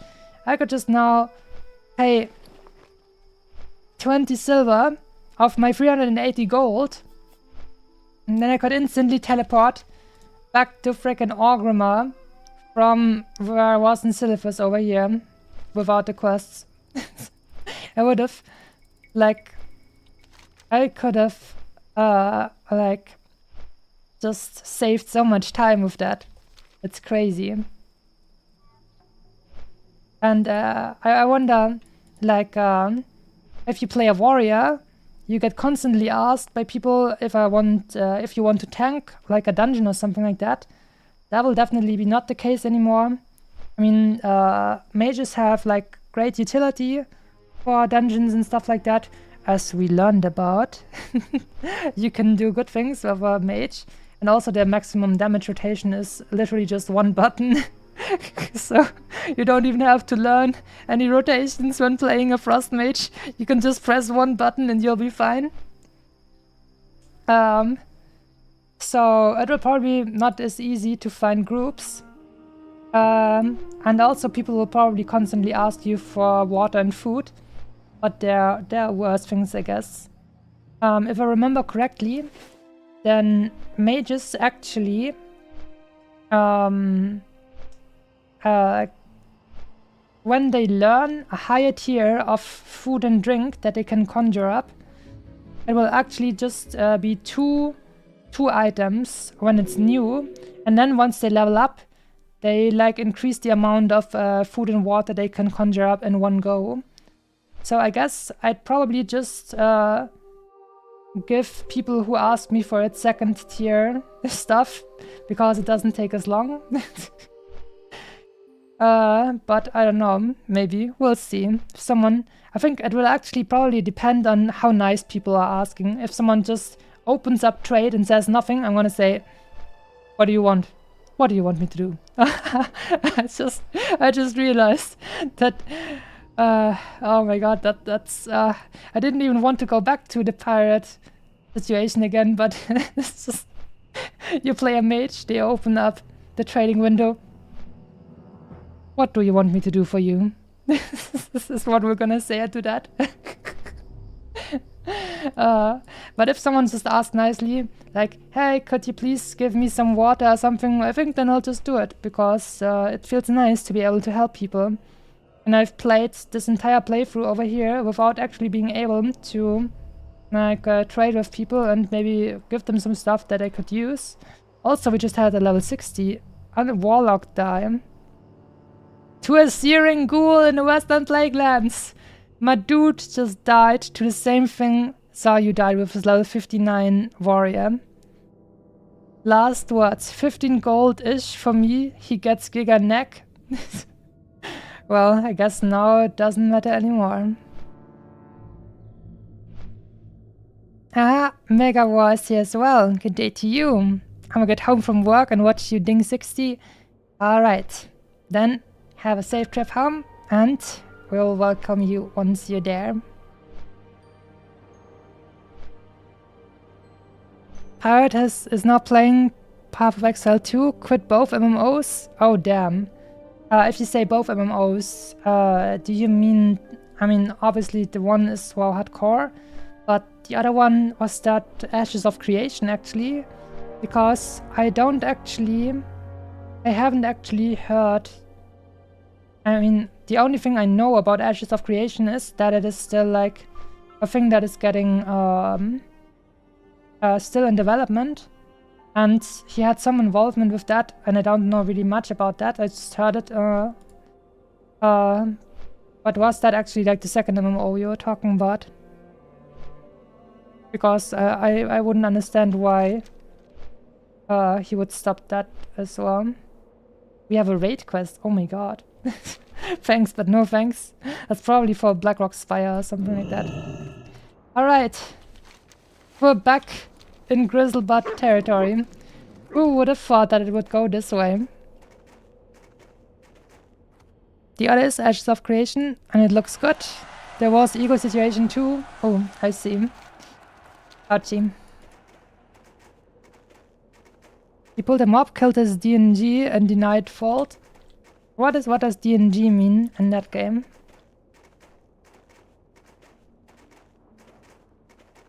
Hello, man, Geborger food. You know what? If anyone traded me on my mage and said, hello, man, I'd burst out laughing and I'd give them like more like double stacks, 2 stacks of all the food and drink they want. So if you guys are watching and playing World of Warcraft Hardcore on the EU server, fresh, then just if you want some food and drink, just tell me hello, man, and I'll fix up some stuff for you. Don't you worry, we'll get it covered, no problem. Not enough rage. What do you want me to do for you? DNG dungeon. Oh, I see. So, dungeon group. Pulled him up, killed his dungeon group, and denied fault. Oh, I see. So, I mean, this time it was more like actively doing something wrong instead of not doing not helping more, basically. I mean, but there it's probably not as bad since it's not hardcore, I imagine. I mean, they're still just testing the game, so there's probably no hardcore elements in there. But I guess it's about like the mindset and how someone carries themselves, rather than actually like if it was something really bad. Because like if someone says, "Sorry, I panicked," then I'm like, "That's rough," but yeah, it happens. It happens. Actually, I also just remembered that I should maybe buy some food, because we're gonna be here for some time. We're gonna be here for some time, and I better not get close to the freaking Hippogriff Master. I'm so freaking scared of the Hippogriff Master, actually. Maybe at some point I'll find someone who will... oh, the final piece. That's a new quest. I haven't seen that thing over here. If someone actually wants to do High Chief Winterfall, maybe we'll find someone. Then we can get that guy done as well. Also, level 12 Rogue Undead dies to Son of Aragorn. Time to drink.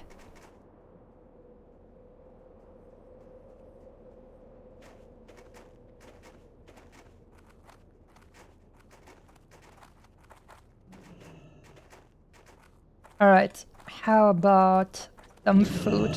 Some tasty meat, please. Just don't sit too close to the stove. It hasn't We're gonna exploded yet get, today. how much do we Just to have? be safe, I think you should sit elsewhere. 3 of those. And then we're gonna get 1 stack of those. Here we go. Alright, alright. Careful out there. Be careful out there, that's right. I promised. The evil Silithus has been dodged, and now we're just gonna bring it home. Slow and steady wins the race. Slow and steady wins the race. There you go. And maybe if we can find someone, we can do this elite quest as well. I guess maybe we'll be able to find someone. I think I'm just gonna kill a bunch of dudes and check this guy out and see how dangerous he is. And Yeah, and then we will see.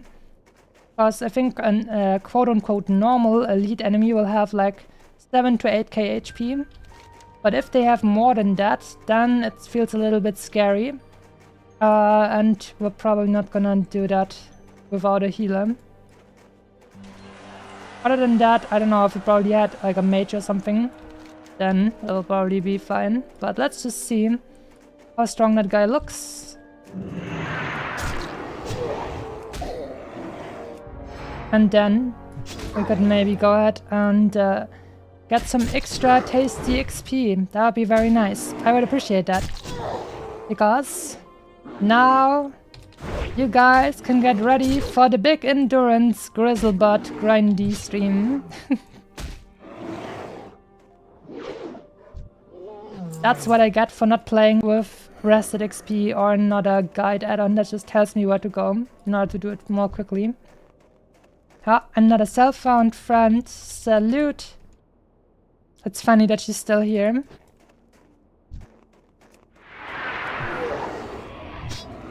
Before, when I saw her before, I didn't actually notice that she was a self-found one as well. Honorable. Honorable.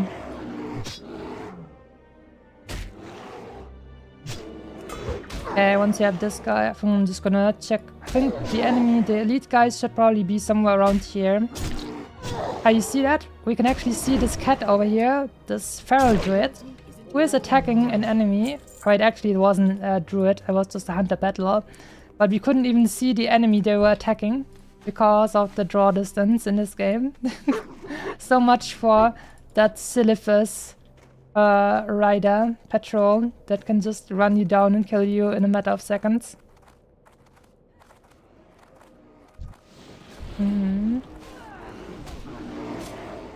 Okay.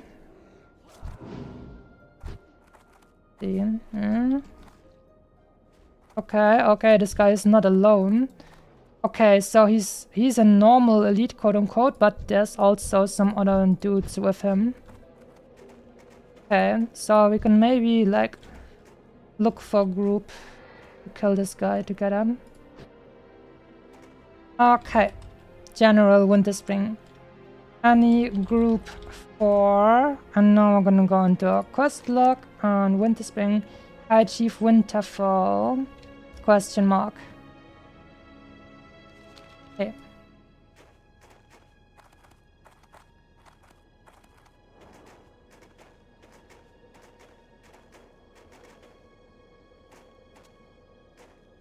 That is basically all the stuff we have left that we can do in this region. Ah, right, there's also another elite quest, but elite quests are elite quests, by the way. Have you noticed? If we were a mage, we could probably just kill it ourselves. But this guy, the Winter blah blah, High Chief Winter blah blah, this guy actually has mana too, so it extra scares me. Because that means he's probably like a caster who can deal magic damage, which makes it even more dangerous to me. And on top of that, maybe he can even heal. So that is not something you want to do without a group. Not in hell.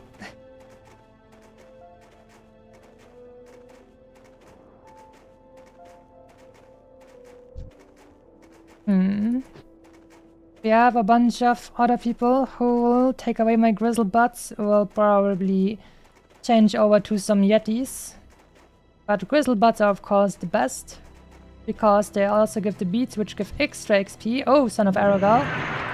Can't forget to drink there. But these guys and their extra beats is just a bunch of extra XP, which is gonna be super tasty. So if we can, we're gonna keep visiting my grizzle butt friends. Doobie-doo! It's been a while. Hope you're doing well and everything's going great in your life. Thanks for dropping a like. One last farming session? That's right. The grind is on now. You know what? I could also grind some more cloth and turn that in. Because I've turned in Mage Weave and Rune Cloth in Orgrimmar. And I could get some extra amounts of like XP for doing the same for not just the Orcs, but also the Dark Spear over here. But I would actually have to go and get a bunch of wool and silk before I can turn in the other stuff. So in order to get the wool and silk, 60 a piece, I think it's probably not worth it. Because for that quest, basically, the amount of XP I can turn in for the stuff that enables me to open up the quests, I would have to kill a bunch of grey enemies to me, which give me no XP. So it's probably still better to just keep killing these guys over here. It sounds... It's a shame, but I think it's still the better choice. Grizzled butts and yetis. You know what? Maybe the Sasquatch propaganda has won in the end. We will finish with a bunch of our favorite boys and girls. Grizzled butts and yetis.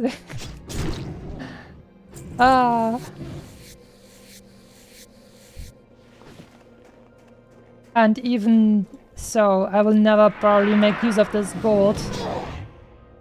It is about respect. Showing respect for the great animals of this land. That you should continue to use their leather and make, I don't know, some money with that. It is a sign of respect, and that will give us good karma.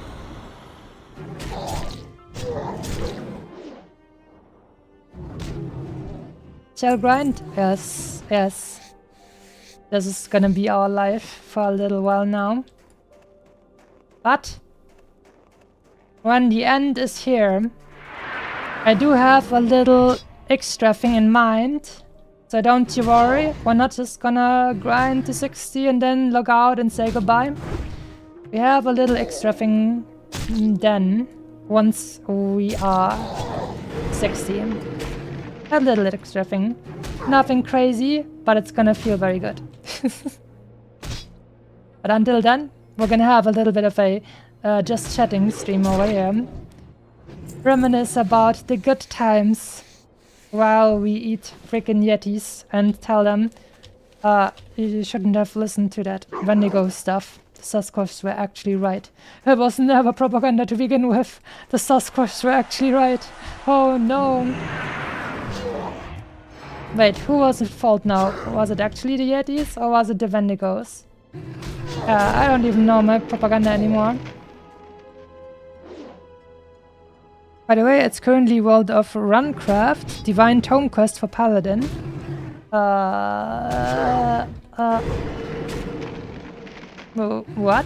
I don't even know what that means, to be honest with you.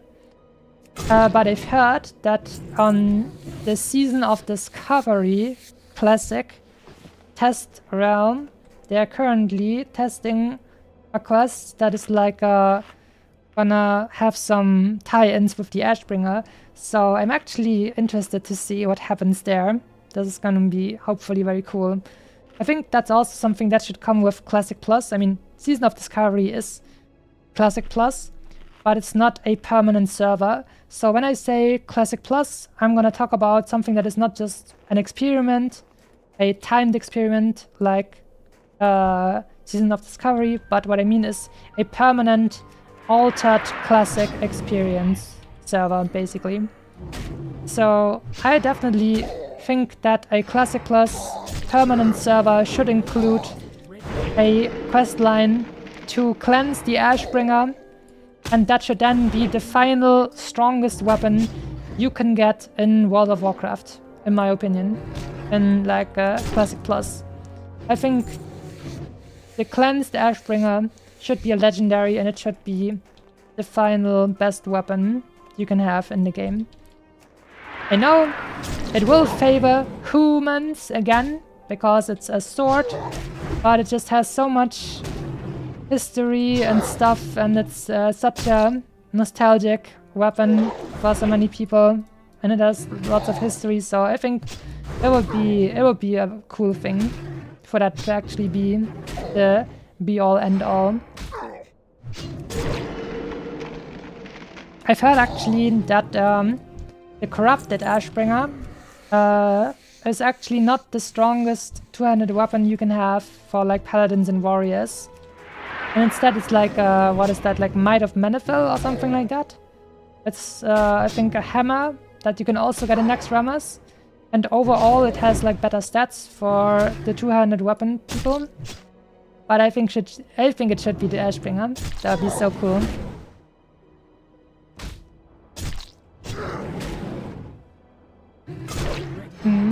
Well, I got an amazing skill, Redemption, and that's useless in HC.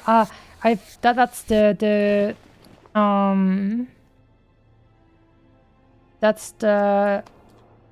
revive ability of paladins, right? So yeah, that's true. You don't even have to learn those kinds of abilities in Classic, because it literally doesn't matter. But actually, you can actually use Redemption on a hunter pet. So if a hunter pet dies, you could actually revive it with that ability if you wanted to. I mean, obviously, hunter can just revive their own pet themselves, but it would still be funny. So there is at least one use in the game still for a revive ability like that.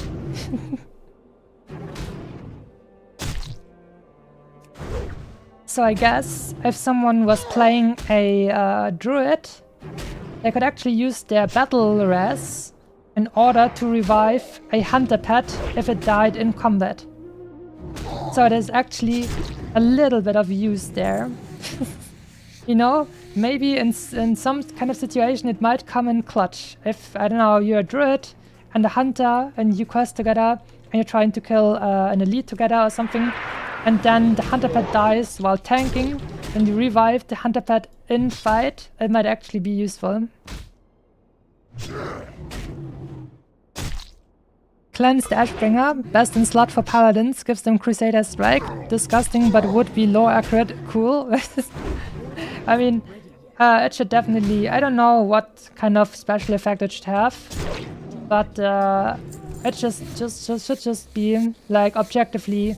It doesn't have to be, like, way better than anything else, but I think it should just be mathematically the best choice for any two-handed weapon carrying character in Classic Plus. I think that would be cool. Right, how about we use a scroll of intellect? Let's freaking go. So that I can level my skills faster. And drink this. Very cool. And we're gonna use scroll of protection as well. Hello, wanna tank lower Blackrock depths? Or deeps? I forgot what it's actually called. Sorry. Wait, no, I'm not writing while I'm still fighting. Something bad could happen. It's just a small chance, but I'm a little bit paranoid. We're on the final stretches, so we're not playing around. No funny business. Sorry, don't want to. Good luck to you guys, though. It's a dangerous dungeon.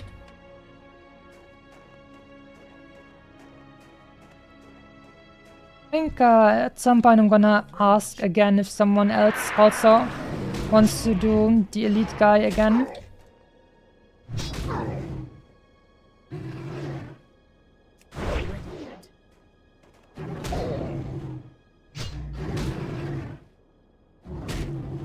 Warriors can get Brox's axe. Oh, that would be awesome. The axe of Cenarius. That would be so freaking cool. Oh my god. I've actually... I forgot actually.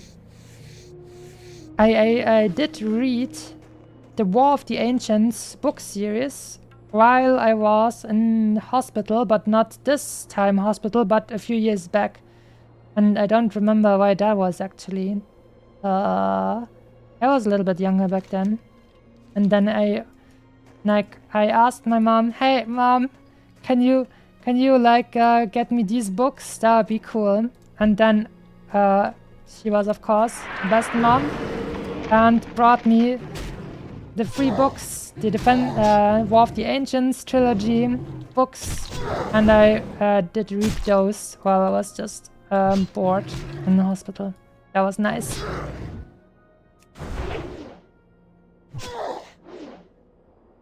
And that was a really cool book series, and that's also why I know about Broxiger,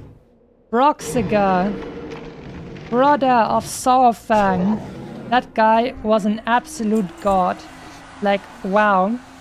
That is definitely, like, if warriors could get his axe, that would be such a nice touch. Maybe they should add a final legendary weapon for every class or something. Ashbringer for paladins. The Axe of Scenarios from Broxigan for warriors. You know what? Yes, they should do that, because then warriors would get a freaking axe. And it would be the best for freaking orc warriors. Yeah, that would be cool. Now I'm liking it even more, because orcs would be the best wielders of this axe in the entire game. And it should be like that as well, because it was the axe of an amazing orc warrior, so it only makes sense. Perfect. You're so smart, actually. That works perfectly. Skull of Gul'dan for warlocks? Ah yes, that would be cool as well. I mean, that's already a Burning Crusade item, but who cares if it's Classic Plus?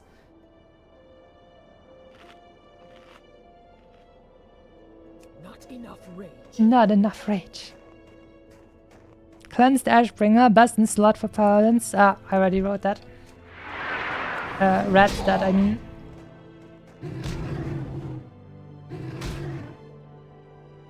And then I guess some of the Legion artifacts could be a final legendary weapon for some other classes. I mean, I guess caster classes already get Atish, or Atish, I don't actually remember how to pronounce it correctly. In Next Ramas, you get the Staff of Medivh, I think. So they already have something like that. But it takes some time to actually get that thing. Other than that, Hunters. Maybe a cool legendary bow or something. Maybe Hunters can actually go and get the legendary bow from also the Burning Crusade.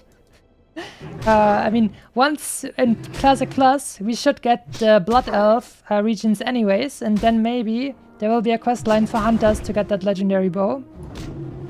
You know what? I still think it's hilarious that out of all the races, trolls get to have increased skill with bows and not night elves. And I mean blood elves also not for some reason, but especially why did night elves not get the improved bow skill but trolls? How did that happen? Blizzardo, what is happening? How does it make sense for trolls to get improved bow skill but not night elves? That is crazy. Okay, and other weapons, rogues. I don't think I have a good idea about rogues. Maybe Garona's weapons or something like that. Kingslayers. But, I mean, they don't really feel very legendary. Like the Staff of Medivh, Ashbringer, the Axe of Scenarios. Those are some goated weapons, but some random daggers from an assassin. I mean, she's cool and stuff, but she's not that cool. Twin Blades of Azinov. Bring them. Just bring all the frickin' Burning Crusade stuff. You bring the talents of Burning Crusade. You bring the weapons of Burning Crusade. Here we go.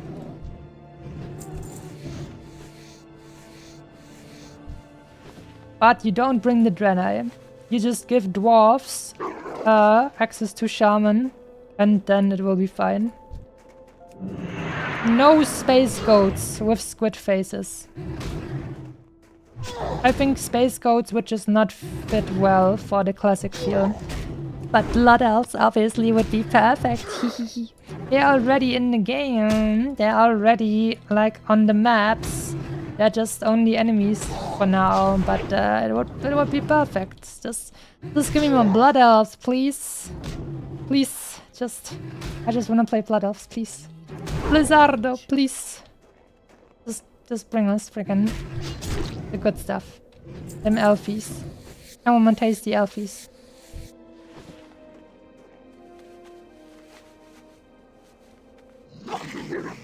Technically, Cleansed Ashbringer is also a Legion item. I mean, you're right. It's not a Burning Crusade item, but it's a Legion item. But it's, I mean, it's kinda something that is like mirrored in terms of like the theme of the expansion. That's true. Hunter a Windrunner bow. That would also be nice.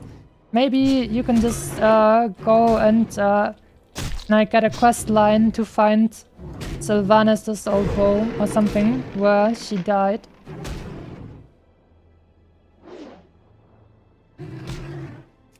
You know what would be really cool? Charlemagne. It would be used combined for 200 strength legendary or split for rogues.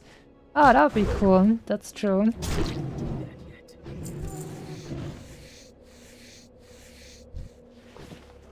Like, I mean, but we also, I mean, obviously human warriors would want to have it because they're the weapons of their king. So maybe the lore could be that you find Charlemagne and then later on Varian gets it back from the player character or something like that. But it would work, definitely. Okay, then we have something for rogues that would maybe work. Not daggers, but swords instead. Goddess Nova, good day to you. How's it going? Hope it's going well. How's everyone's weekend? Well, we're sitting here having a good time, killing a bunch of stuff, and then I will finally be at the end of my 230-hour challenge. And today we're gonna finish it. It's gonna take me some hours to kill enough enemies to do it, but then I'll finally be there. You mean, well, she did a power slide into Frostmourne? You know what? That is still so hilarious. You're absolutely right. It's just absolutely hilarious to think about how silly that looked. Like, when was that actually? Was that for... I think it was for Shadowlands, where they made that little video where you could see how Sylvanas died to Arthas. I mean, obviously it was more like a symbolic kind of thing, but it still looked so freaking silly. Like, Sylvanas is the ranger general. She gets out, had daggers or something, slides around, kills some stuff in melee, and then Arthas stands right in front of her and just extends Frostmourne, doesn't even really strike her. It's just, blop, you're dead now, lol. Stupid bitch. It looked so incredibly silly. You're absolutely right. The power slide into Frostmourne. She was asking for it. What? I'm working for a different boss, but he's small, so I can call him mini-boss, and he liked that. Ah. Interesting. So, he at least has confidence. So I guess if he has confidence, then you can call him a short king. Alright. Gotten a bunch of Yetis. I hope our Sasquatch overlords will be happy. Let's check out if we can get some more Grizzlebuds again. Because of the extra XP they give me.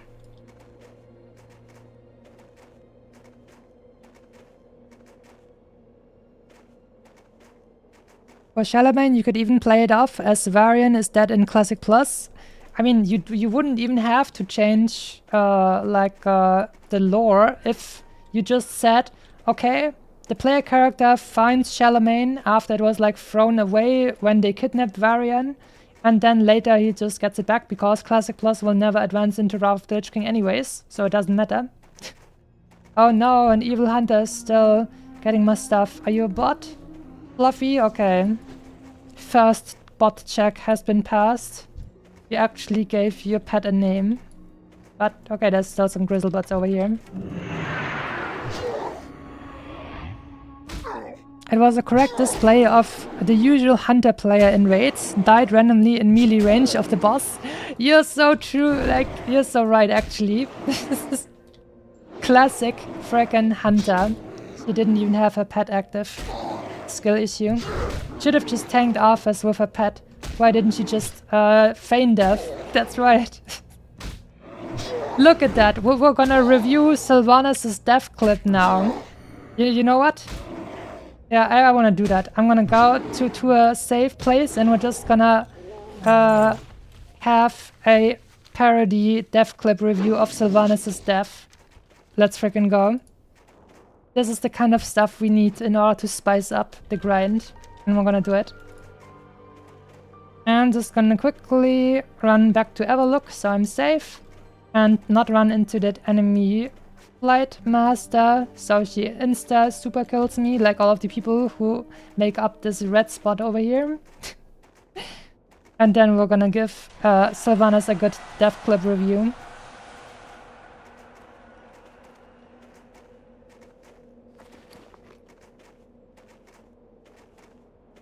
Sylvanas played it still better than Pirate Software. I mean, at least she was ready to lay down her life for her people. That's true. She didn't roach out at least, but it was still looking a little bit silly. Come in, come in. Come in, come in. All right.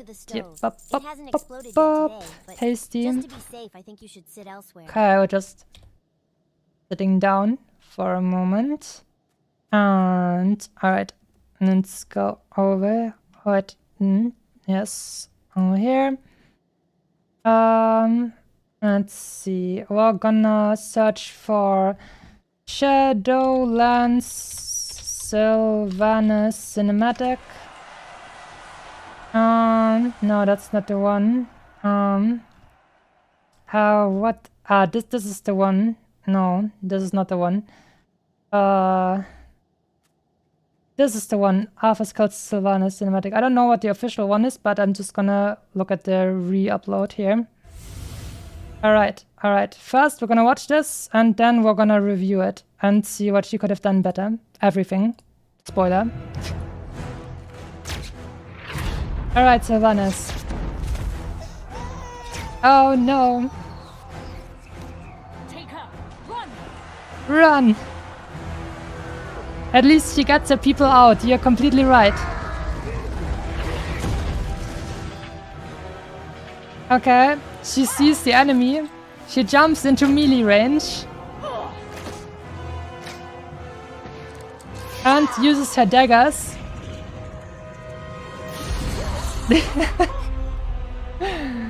Ouchie.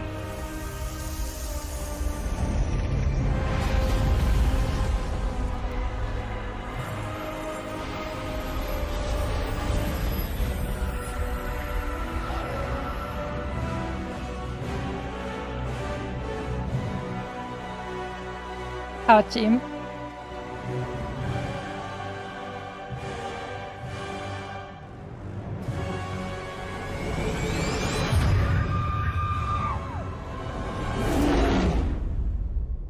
Okay, that was that.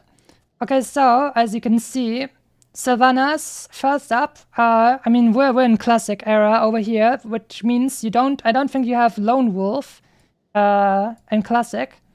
I'm not sure, but I don't think you do have it. So she's not using her pet. First mistake for Sylvanas. Big mistake.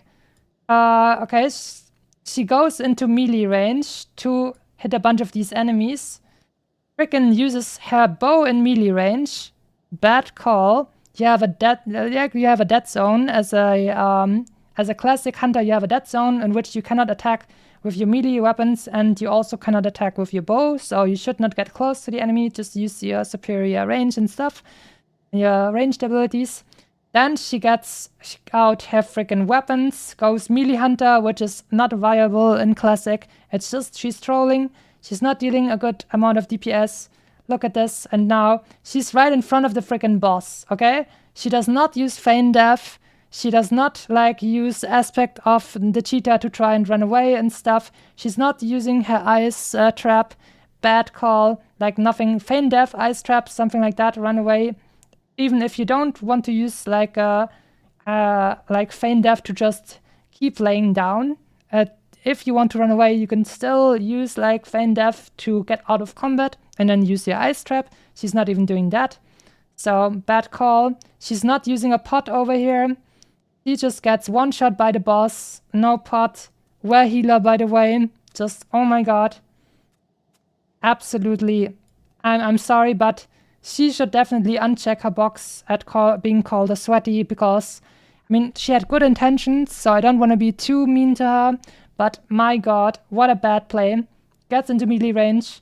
No pots, no cooldowns, no pet, no feign death. Absolutely. She just panicked. Didn't use any of her tools. He didn't use any sticky glue. Didn't use her faintly glowing skull. Nothing like that. Didn't use her kit. No items. She could have used the taunt ability if she leveled engineer. She could have used a target dummy. None of that. Nothing. And she even got her group killed. Look at that. She tried to even she tried to save her group, but they still died, and then she even died herself. Absolutely, man, and I'm sorry, I don't want to be too harsh to players, but as a veteran player, I would have definitely expected more from her. Very sad, very bad death clip, I have to say. So Sylvanas gets 1 out of 10 for that performance. Just you run into the arms of the enemy boss, you don't use your tools, you don't do nothing, just bad play. Very sad. Very sad. Hope you liked my death clip review of Sylvanas Windrunner playing HC Hunter in the Plaguelands. You know, actually, at that point, you could actually see Silver Moon in the background. So it was not even she died in the starting area. My god. Sylvanas, what are you doing? You're still in the starting area. These are at most level 11 enemies or something like that. Just, oh my god. So sorry about that. But that's just, no, that hurts. It hurts to watch.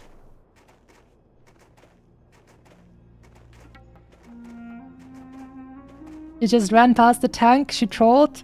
Rip HC, high elf character, that's right. She's the reason we don't get to play high elves in Classic. Oh no.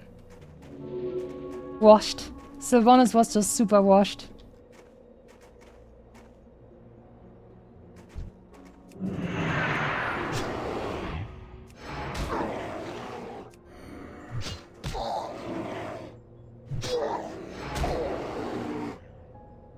Also, I think this was perfect timing because now that we come back from our death clip review, there's no enemy evil hunter here farming these guys anymore, so that looks good.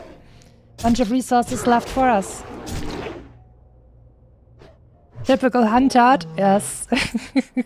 New player doesn't even use abilities, yes. Melee ADC, they're exactly right. That was just hard to watch. To lighten the mood, you should review Patrick with the Ashbringer to show how the usual human paladin players use themselves.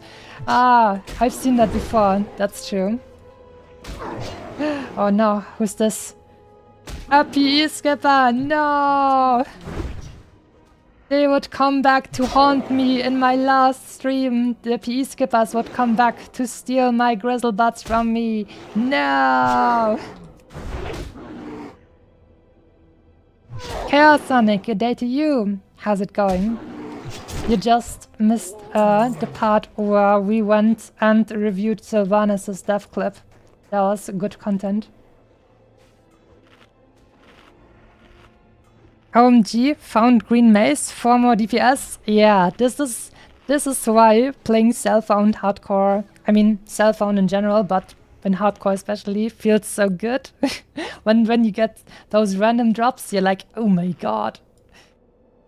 I would have screamed for this weapon dropping for me, even if it wasn't like cell phone hardcore, but it made me even like way happier. It was way cooler to have this happen on a cell phone hardcore warrior.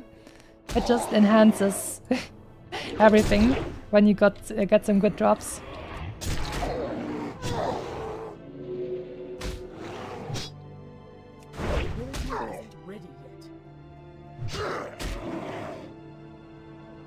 Okay, remind me when we're going back to buy some more food, or we have to empty our inventory or something. Then let's review Patrick with the Edgebringer. I'm gonna do it for Lynn, since we do have to spice up this evening maybe a little bit before we get to the great finale.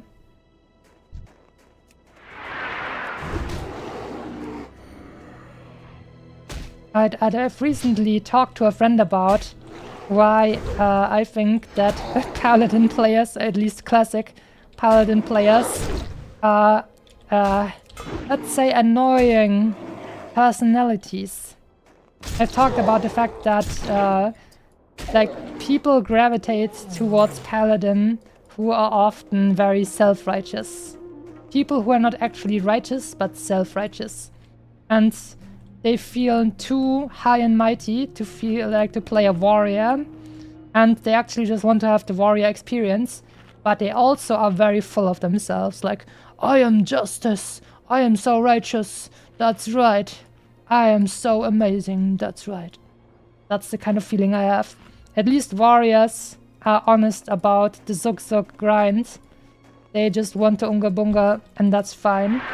They're at least honest, but a lot of Paladin mains, I feel like, are definitely some kind of people who think incredibly highly of themselves and stuff like that. And they have nothing of the humility a Paladin should actually showcase. They don't protect the innocent, they only protect their own fragile ego.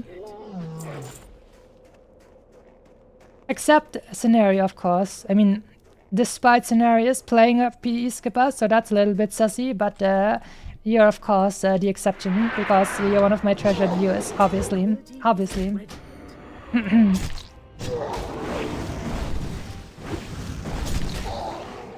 Of course, self-righteous. What should I have done in the dungeon? Have you seen my mana?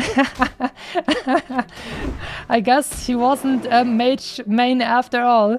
He was just a Paladin main in disguise. You're completely right. That makes a lot of sense.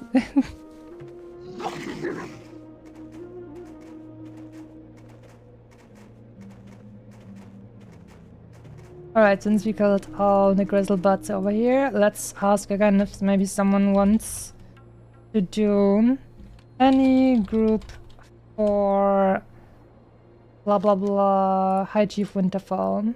Question mark.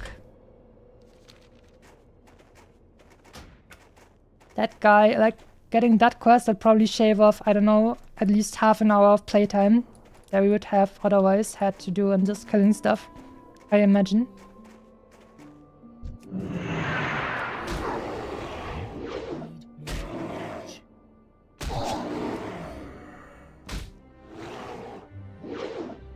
Dodge. Rude.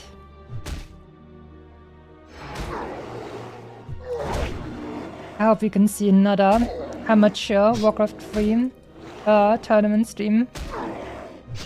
Would be so fun if all the guys that got basically slightly fucked over by Tyler in this tournament just came back, did a bunch of like training arcs, and then he said, okay, duel me again. That would be so much fun. Redo Tyler this time, while everyone had a little bit of time to train and see how the game works. I think that would be really cool.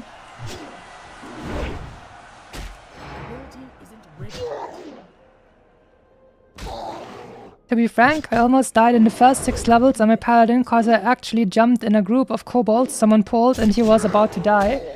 That's right, you're a proper paladin. You try and protect, maybe not the innocent, but maybe they were innocent, who knows.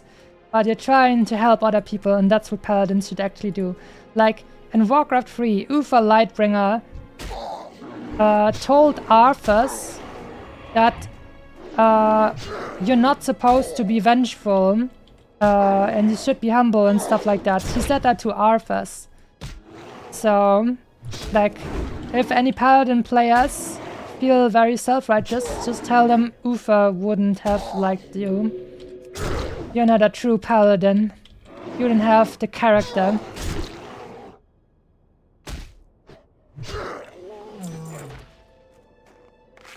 If only Uther could see you now, he would be distraught at such conduct.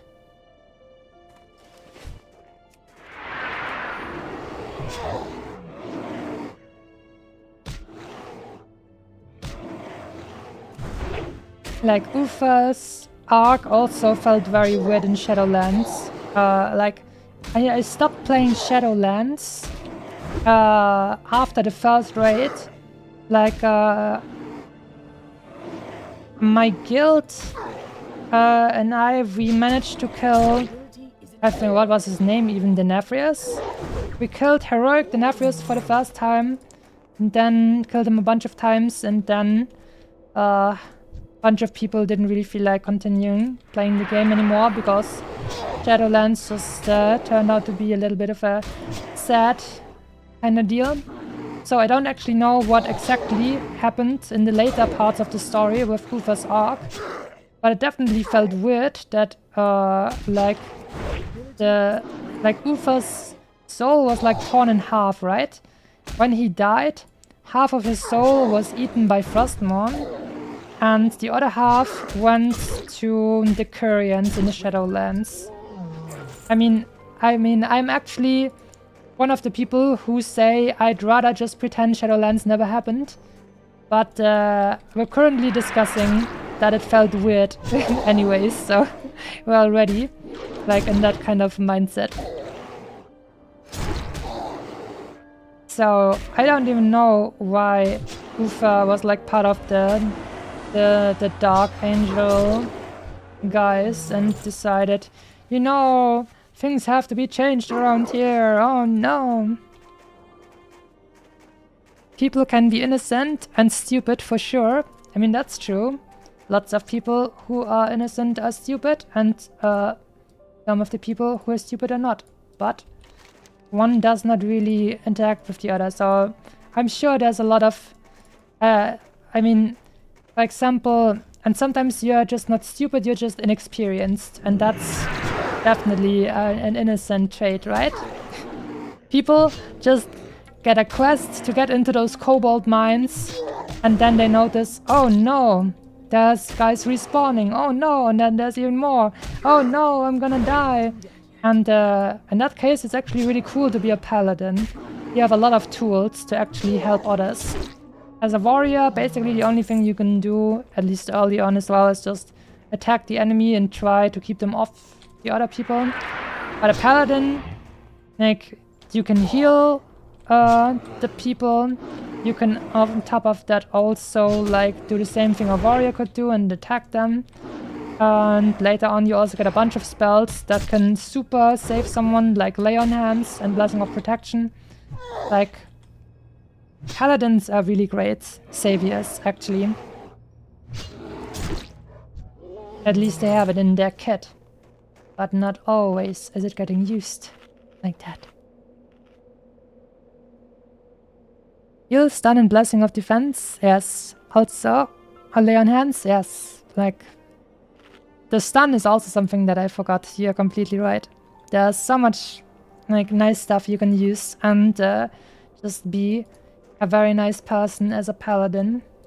I think just as a class in general, paladin is actually wonderful. I feel like paladin is really it's just a goated class. you have beautiful buffs and blessings for your friends. You can heal, you're still a warrior who can fight like in the first row. I think like just from the gameplay and theme, paladins are amazing. Paladins are really great. It's just very often, like with other characters as well in the gaming community, sometimes It's not the character that is bad. It is just the personality of their their player base.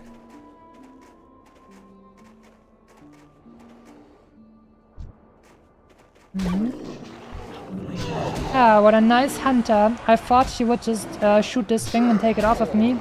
But actually, she just left it for me. I can accept that. What?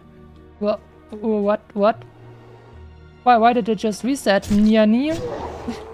Blizzardo? What is your game master doing over here? That's a little bit scary. What did your game master just do, Blizzardo? You're trying to... Wait, no. Why? Why is this guy evading again? Oh my god. Blizzardo is trying to kill me. They're trying to come back now that I'm level 59. They're trying to finish the job. They're gonna evade this guy as long as it takes in order to kill me. Oh no. Frickin' Blizzardo is still trying to assassinate me. Crazy. Oh my god. The PE skipper subclass is part of what's bad about the Paladin player base. That's right. In fact, the PE skipper subclass is evil in every class that they play. But I would say probably Paladin is extra sketchy. But I guess like a bunch of edgelords also play warriors or rogues, PE skippers. Those are often sweaty players that then have bad taste in women. You know what? Yes. I will say that people like sweaty players who play PE skippers have bad taste in women. Because they like PE skippers, and nobody should like PE skippers. It's about the mindset. It's very important.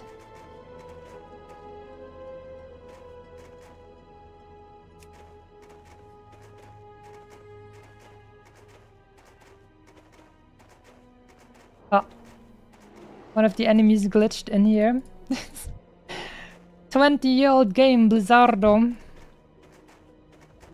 Ooh. Rich thorium vein. Nice.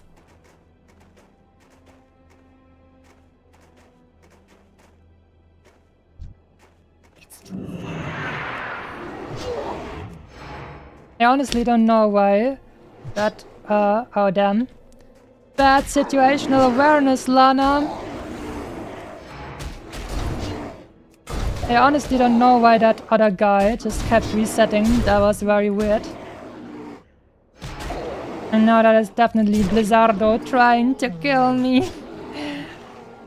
They have grown more bold as of late to try and cut my life short.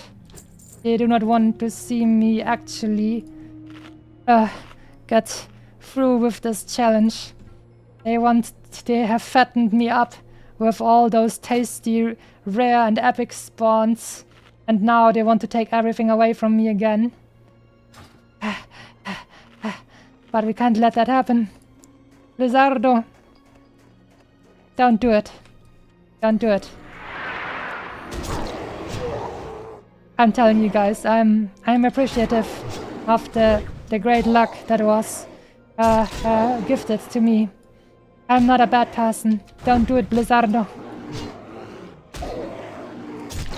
I'm but an innocent Ubutsune.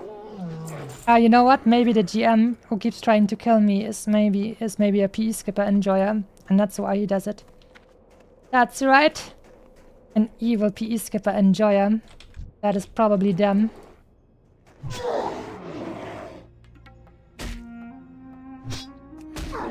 But I'm just an innocent Ubutsune stating the facts. That is all there is to it. I'm just saying that the player base of the PE skippers has a certain statistical anomaly compared to other races. That's all I'm saying. That's all I'm saying. I'm just pointing out the facts. Don't hurt the messenger. That's right. Please, no hurty. No hurty, Blizzardo.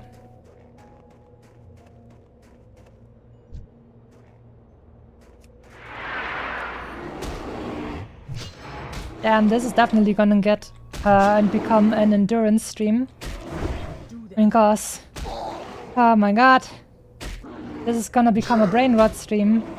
Endurance into brain rot pipeline. Always happens.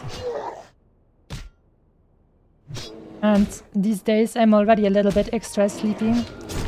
So this is gonna be dangerous. But it's gonna be fine. My grizzle bots are gonna take great care of me, and my dear viewers are gonna tell me if it looks like I am falling asleep or something like that. Surely. But maybe that will be the moment when the evil PE skipper loving GM will strike. And then he will strike me down. He will just somehow give one of these grizzle bots a 100% crit chance. And then daze me even though I'm not showing my back to them.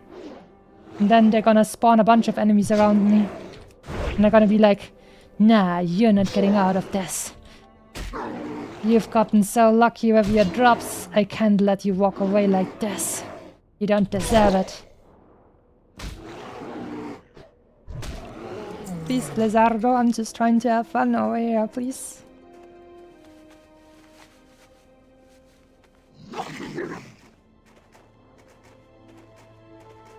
You know what? We're gonna have different arcs in this brain rot stream. For now, we're gonna start by changing music, so we have a little bit of different flavors. We're gonna have right now. We're gonna start with some chill. My Minecraft lo-fi playlist. Where is it? Here we go. Yes, we're gonna have my Minecraft lo-fi playlist running again. That's what we're gonna start with. And then later on, I will maybe get to some music that will be a little bit more of a wake-up call once again. Don't you guys worry. But now in phase 1 of the music for the brain rot stream.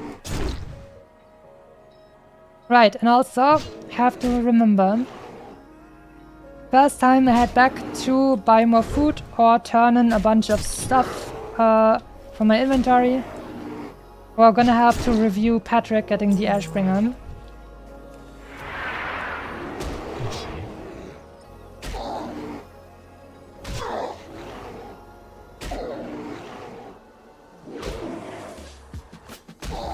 Don't you worry, my grizzlebutt friends, it's all gonna be alright. After today, I won't have to hurt you guys anymore. It's all gonna be fine. Don't you worry. You're gonna be a-okay. I mean, maybe you're not gonna be okay, because you're the evil grizzlebutts, and the evil grizzlebutts get farmed by a bunch of other players as well. But, at the very least, if you weren't such evil grizzlebutts, you could just go and meet up with the grizzlebutts of the Timbermore Hold, and then you would be safe. At least from me. Right. Wasn't that in my last stream? How you had a bunch of evil people, it was a hunter that actually went and killed my grizzlebutt friends because they were too lazy to grind enough XP for unfriendly. They could have just killed only a few of the grizzlebutts, really not a lot. I think just doing a single grizzlebutt quest in the south of Felwood probably would have gotten you enough reputation to get unfriendly reputation with the grizzlebutts, and then you wouldn't have had to kill them. But she still did it. The evil hunter actually went ahead and killed my grizzlebutt friends.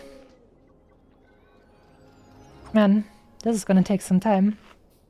Time to drink a little bit.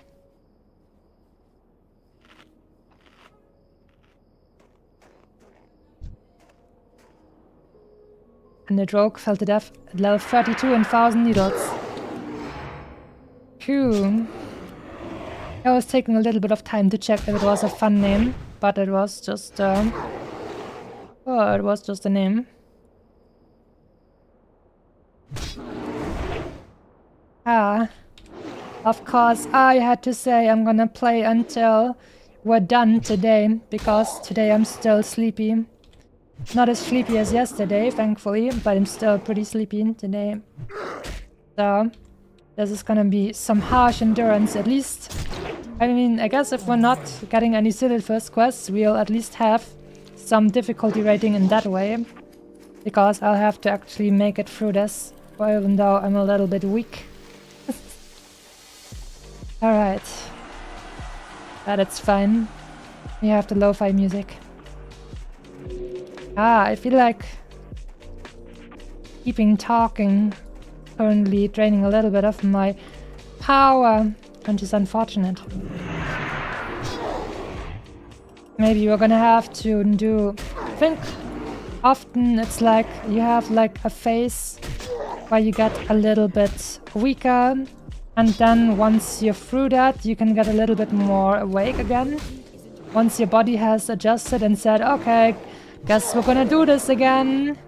You're being a little bit of a bugger, but guess we're doing this again. And then your body is gonna give you more help again. More energy.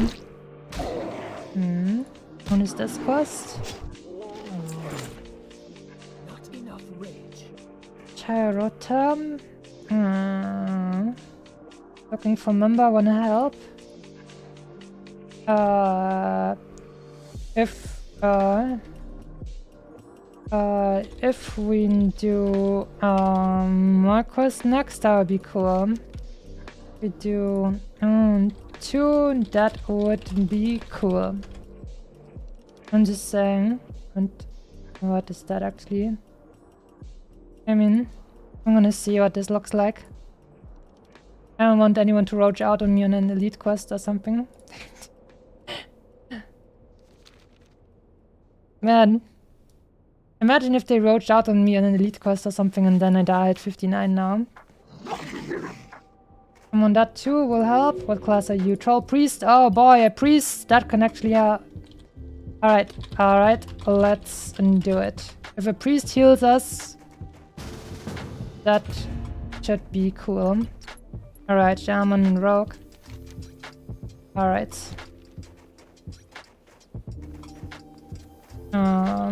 Be on my way.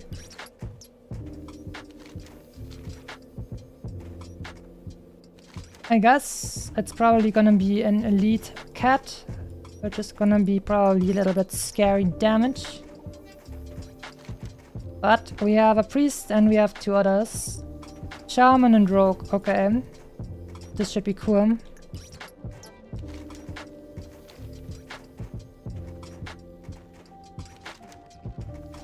And at least the priest agreed to do my other elite boy quest after that as well, so that's cool.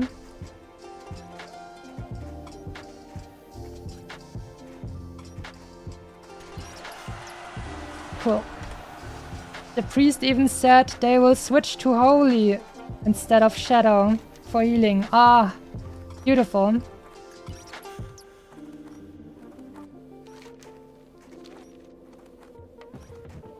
I also have death off spec.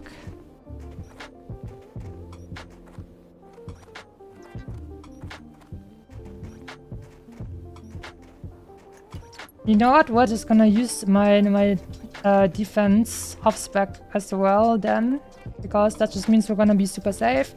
Gonna be extra threat. These guys will do the damage. We have a holy guy. Like that will be super safe then. I like it.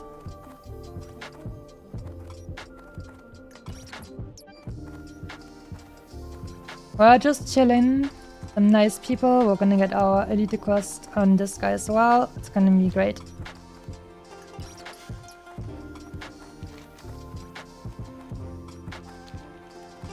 Now what? I'm gonna switch to my secondary talents already. Because then I can take the time while we're running there to go ahead and work through all of this stuff over here. Okay, let's see. Okay. Let's bring back Horric Strike.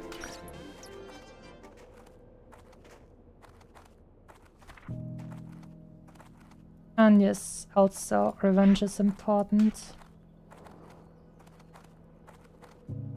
And Shield Bash. Right, actually here. Shield Block.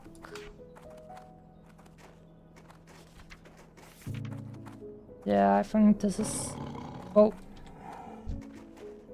Level 16. Scary.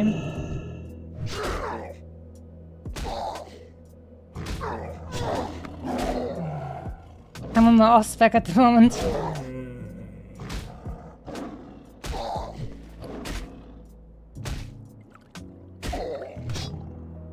Not having my main stuff at the moment is scary. These guys dealt a lot of damage, by the way.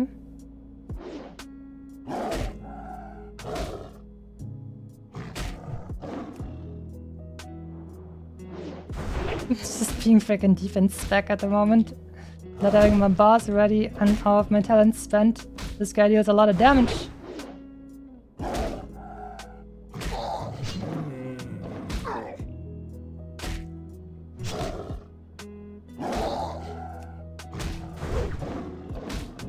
Yeah, and the boys come to help me. Yeah. Right. Flush. Thanks. Alright.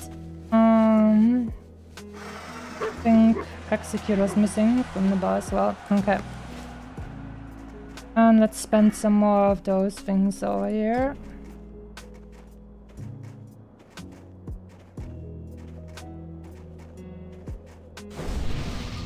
Full Fury. Did this, demoralizing shot. How much more do we have? 9 points. This one. Okay.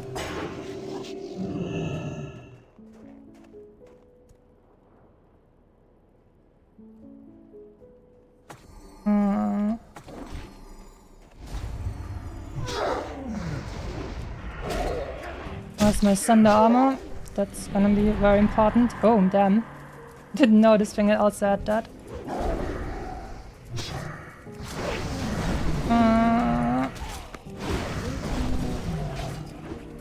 Resist, taunt, resist.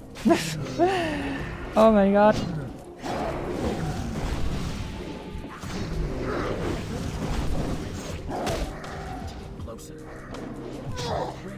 Okay. Little bit sketchy. Oh, and double fear gun. Damn.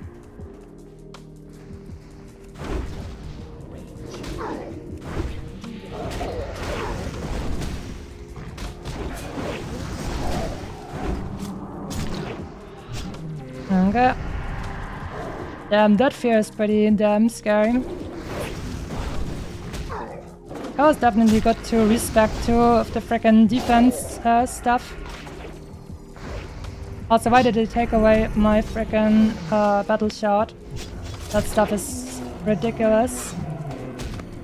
But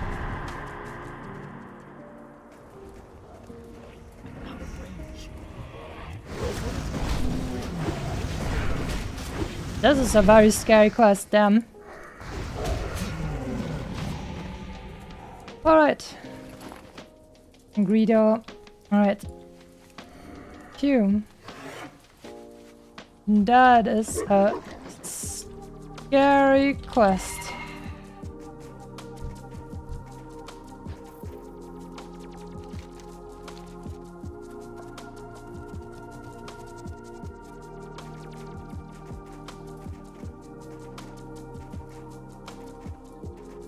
Okay.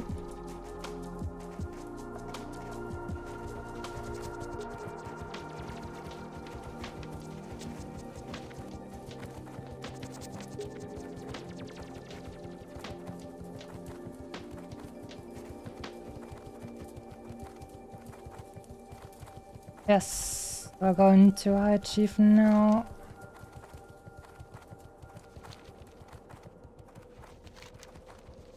you. Definitely a spicy quest. Especially if you don't have your frickin' boss sorted out yet. But we did have a dedicated healer and 2 DDs, so that was at least fine. Also, let me switch some stuff around. Yes, this looks much more reasonable.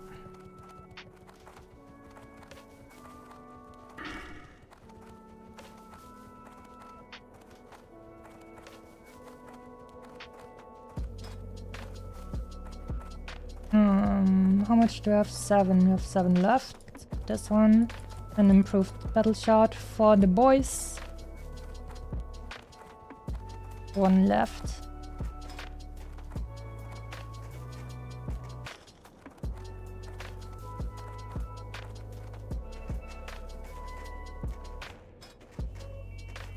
Let's see, anything cool here?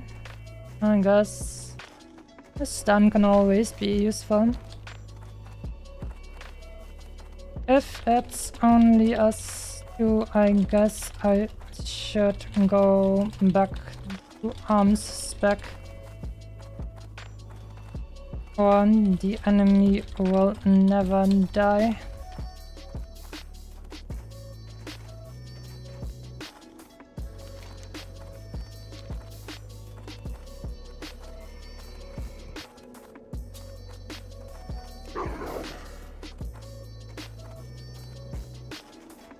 Staying alive, staying alive. That's right.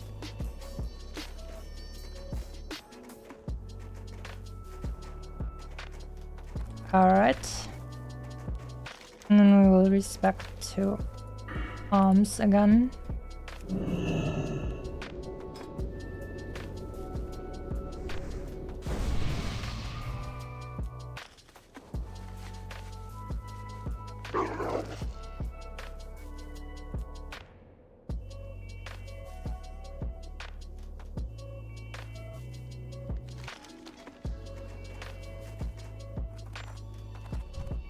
Alright.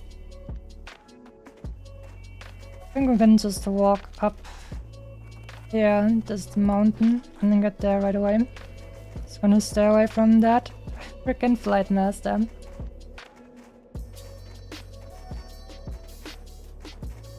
We should be able to sneak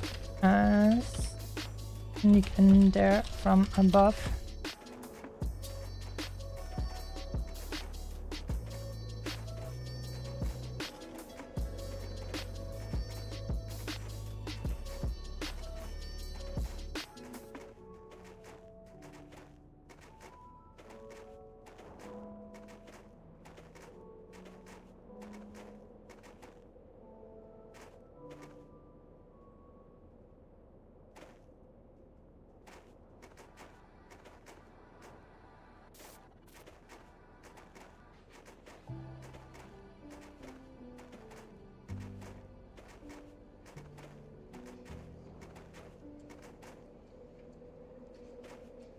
Okay, looking good.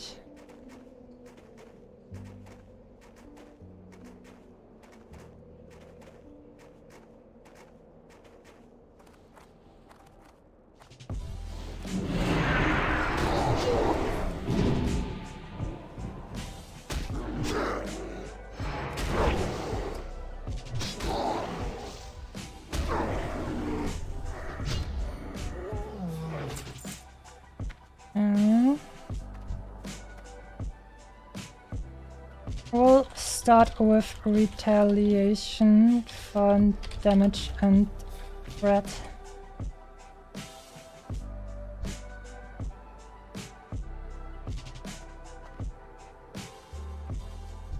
Okay. Alright then. Let's have some good fun, shall we?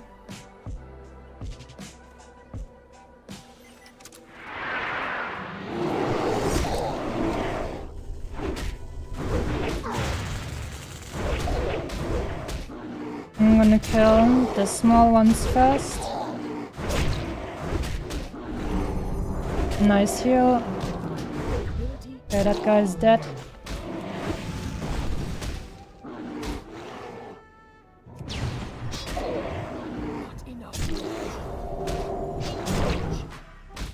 Big damage. Yes. Alright, cool. Very cool.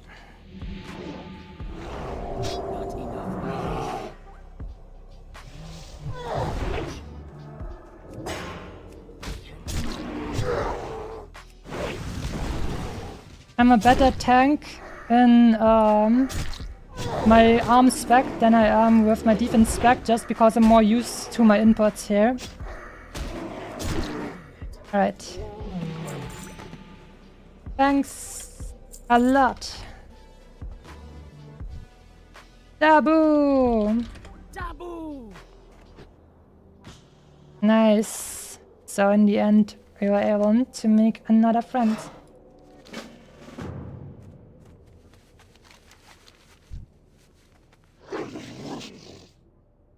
Same. Alright. Stay safe.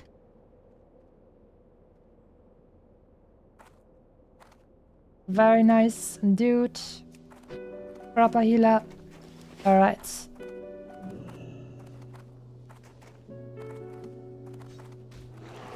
You okay? You okay? I'm gonna hand in this stuff and then we can come back because right now these guys, like, I would just take like these guys as quest mobs, and I'm gonna have to turn in this quest at some point anyways. Very nice.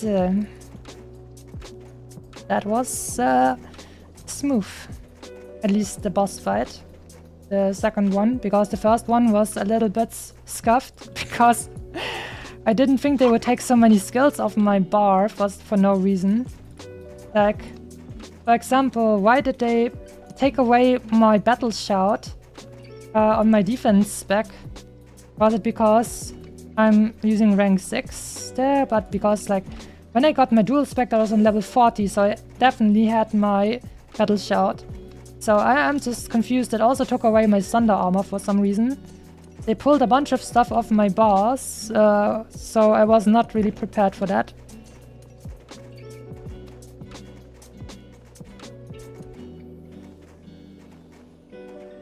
I'm confused about the anatomy of some of the mobs. Like my current two quests say get pig liver and get pig nose. They currently rarely drop. Ah, well, how do these piggies live? I mean, it's not that they don't have a liver or they don't have a nose. You are just a little bit picky. And you just said, you know what? No, we want some tastier stuff. This, I actually messed these pigs up very, very harshly, and we can no longer use that stuff that for food, unfortunately. So, and that's how that happened.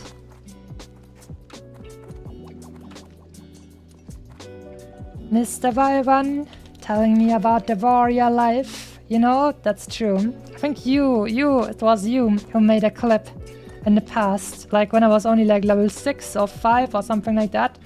I was singing about the warrior life, where it went like enemy parries and enemy dodges and I get a miss. Warrior life, warrior life. And now we're back. But we're gonna get a chunk of tasty XP because it's gonna be 2 quests now. This one for the turn-in. Oh, I'm a bugger. I should have turned in. Right now. Is both of these quests for her? Both of these quests are for her. Okay. So I'm not as much of a bugger. I'm still a bugger, but not as much as I thought in the moment. Which is definitely comforting.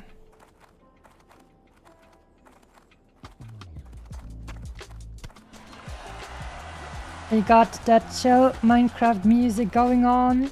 We're only just in phase 1 of our great brain rot grind to 60 stream. Don't you guys worry. Did you know there are now also Roach songs? Yes, I've seen one of the Roach songs and that was amazing. You're the Blink King. What? I mean, that's an amazing song. Just wow. That was just very good. It was a lot of fun.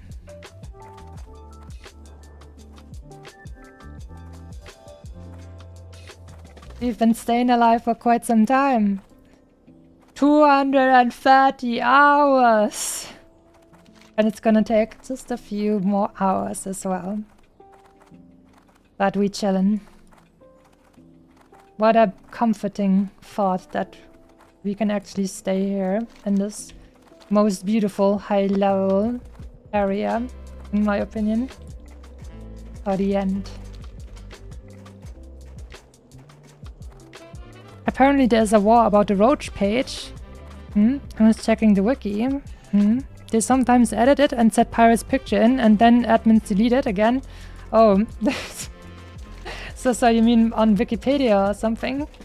Oh my god. Yeah, let's see. Hopefully they won't ambush us again. Hello. Hello. What brings you to Winter Spring? Alright, first High Chief Winterfall. God Snackhood. Thank you so much, adventurer. I hope to get back to my studies without worry that I will be ambushed. Please accept this. That's the most gold. 6,400 XP, tasty. And the final piece. Keep your feet on the ground. I can't make anything out. Be good. Words of the High Chief. No longer a threat to me. Oh, But if you still want gotta to find bring out it what to was Southern driving the Felwood. That means Furbolg even to more consume XP. Let's this go. strange Firewater, I think you should seek out Kalex Skykeeper. He is part of a group known as the Emerald Circle. Druids that are committed to their work in Felwood. Alright. Healing the land from the corruption. Let's do that, shall we? Has much experience with the Furbolgs in Felwood and may be able to tell I you don't mind about that at all. Thank you again, adventurer. Southern Forward, so yeah. Makes more sense to go back to Everlook and then fly into this post over here. You know what? I think we're just gonna walk actually. Because I can see if I can find one of these flowers to get myself the world buff. That will be very comfy for our leveling efforts. The grind. Keep your grind on the ground. Ah. The Winterfall runners. This shaman just killed one of them and now he's running away. Good choice though. Right. Okay. Chair. For Durata. I don't need them, but thank you. I mean, he killed one of them. Now he should get credit. You killed one of them. You should get the quest item.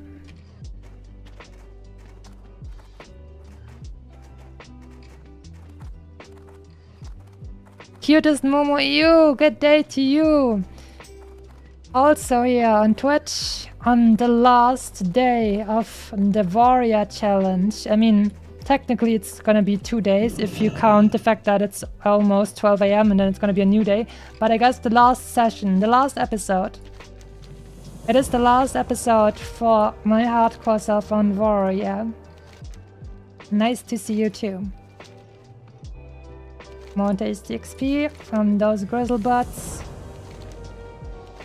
Also, what did that guy say? I spammed. Okay, yeah, he's fine.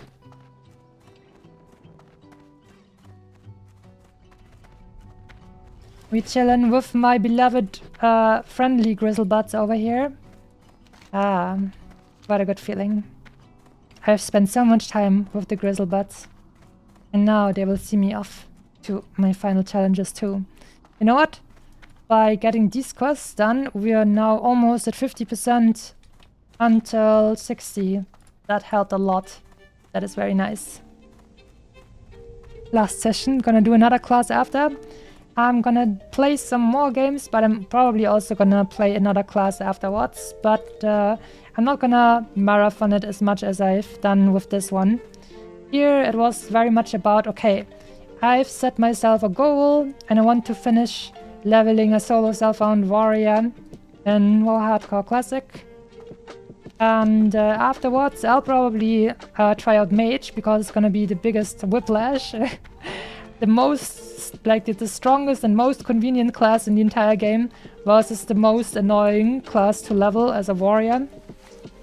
And I'm gonna play the mage without self-found as well, so I can basically just do whatever I want. But I'm also gonna play more other games again now, but I wanted to finish this challenge first. And the next class I level I won't even like guarantee that I'll play until I die or hit level 60 with that one. It will just be, if I feel like it, it will be for fun.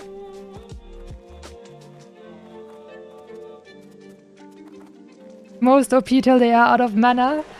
That's right, and until they also don't have their Archmage robe and their mana gem as well. That's right. Such a sad thing that he couldn't do anything to help his friends. A very sad day, that day, when they died, and he could have done nothing. Man, this got so out of hand.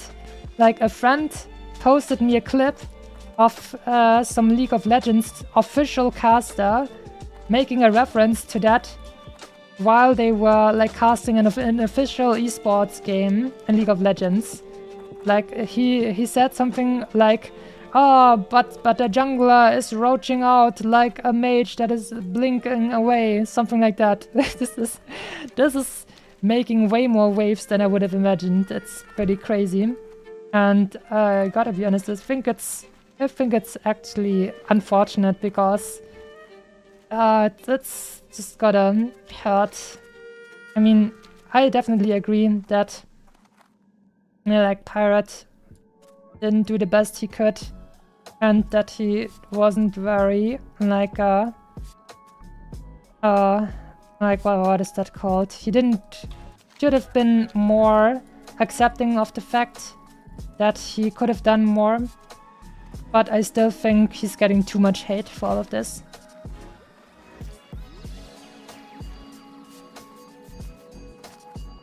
Let's see, do we got the world buff flower over here? No, it doesn't work. Okay.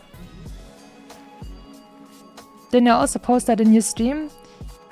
Could be. I think it was maybe both then? Already, like in the past sleepy days, I probably just deleted it from my mind, which was the actual source for me, at least the first one that I saw. We chillin', we over here in frickin' business class on our leveling journey.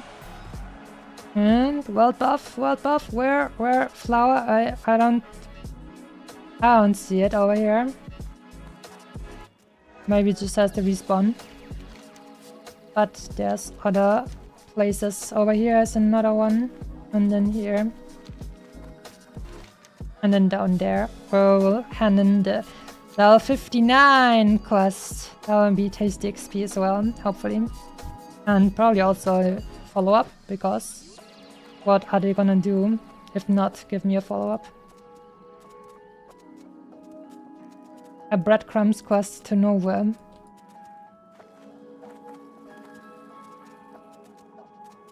We chillin'. We doing well. Yeah.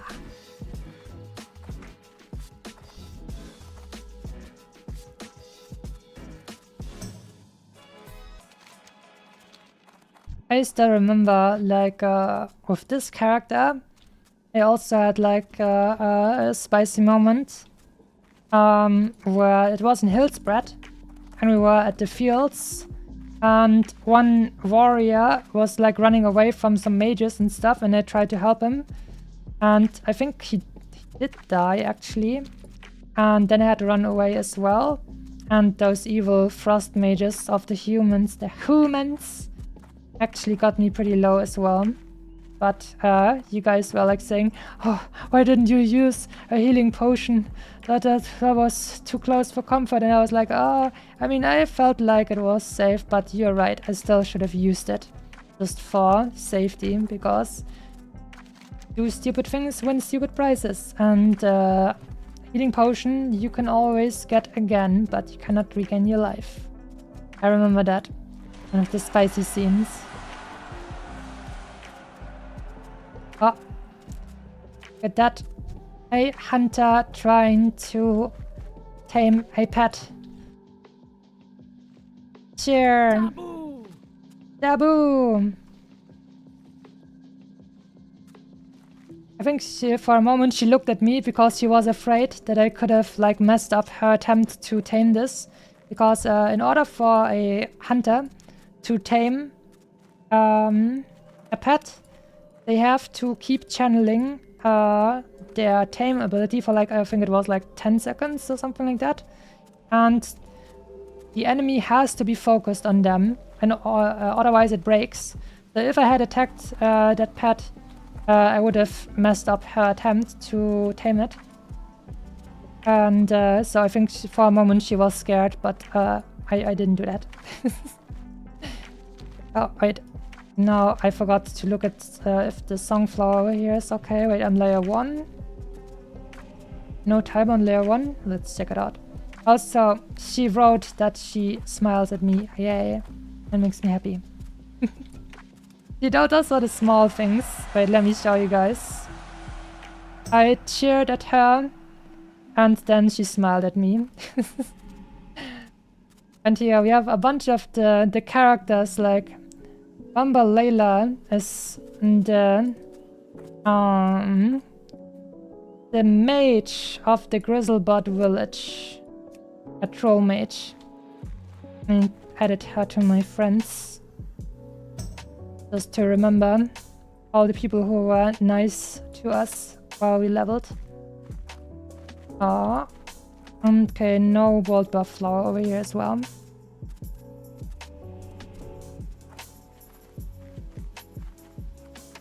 But I feel like because in this game there are ways to mess with other people, people appreciate you for when you don't do it.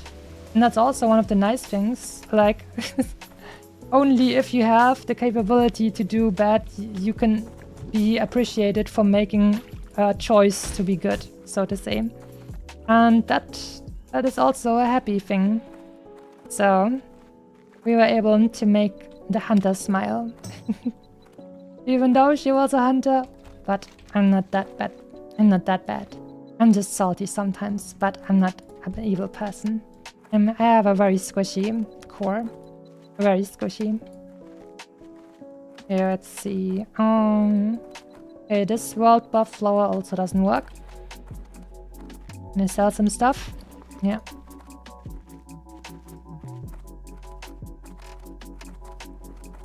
Well met.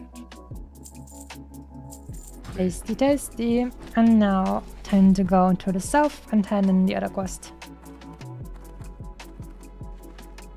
Also, she was a night elf. That's my favorite alliance race, so how could I be mean to her?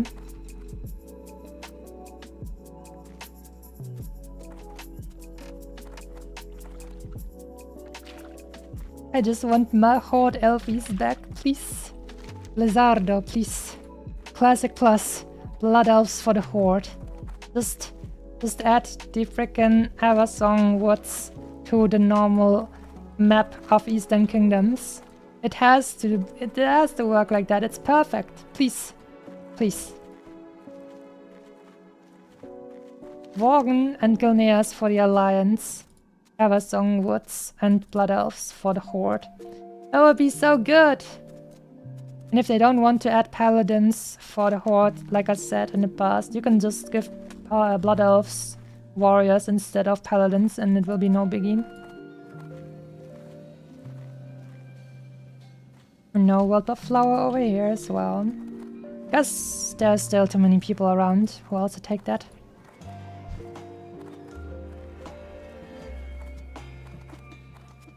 Wes. I'm gonna drink a little bit. Okay, I guess we can count all of this journey over here as a base attempt, depending on what we have to do next. Because I promised that I would react to Patrick with the Ashbringer for you guys.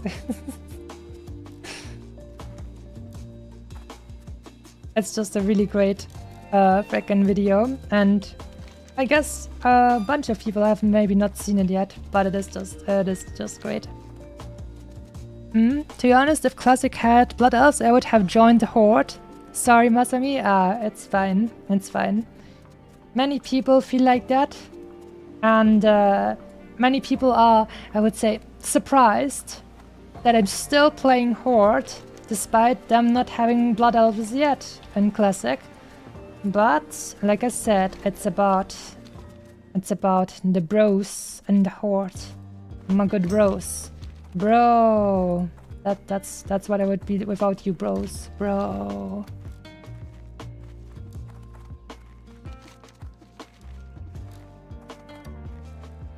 Let's see. This flower. Oh, this flower seems like it still works. Nice. Here we go. Yes. It was healed, and now we got the world buff for 1 hour. Tasty.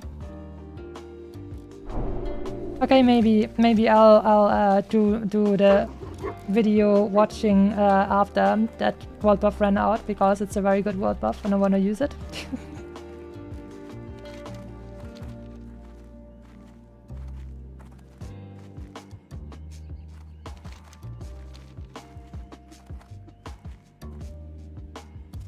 Maybe I'll have to check if there's any World of Warcraft lo-fi as well, and that would work even better at the moment, but I felt like it was a nice callback to the Minecraft arc of Masami.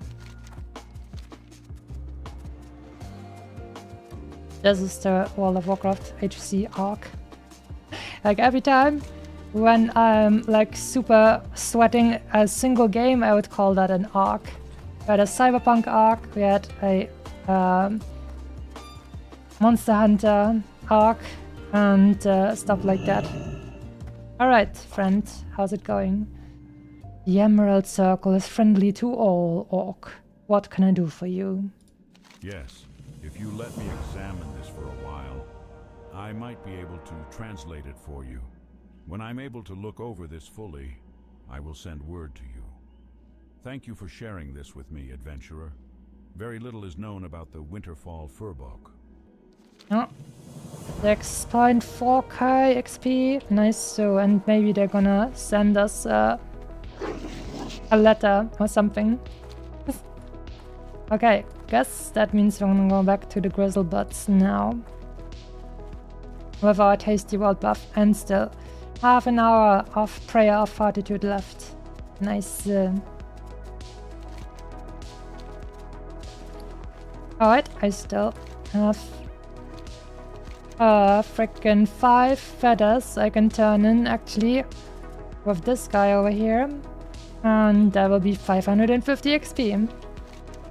Won't say no to that, every little bit helps. Feathers for Grizzle.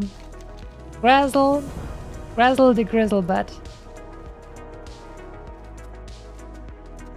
There's actually an official Blizzardo lo-fi playlist. Oh damn, I should check that out once I feel like my current playlist has run into duplicates.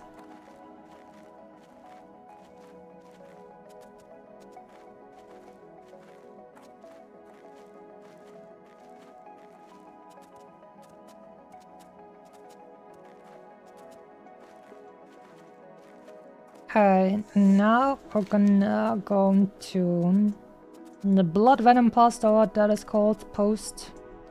And then we're gonna fly back to Everlook and continue with our Winterfall Grizzlebuds. I shouldn't pronounce the rolled R too much. It's gonna cost me my voice again. Like that is something that still confuses me a lot. Because I feel like in my nearing 2 years of streaming now, I've gotten so much more voice stamina, and it's really great and it makes me very happy. But just the one thing where I feel like it still just will not work if I do it too much is rolling the R in that way. It's really curious.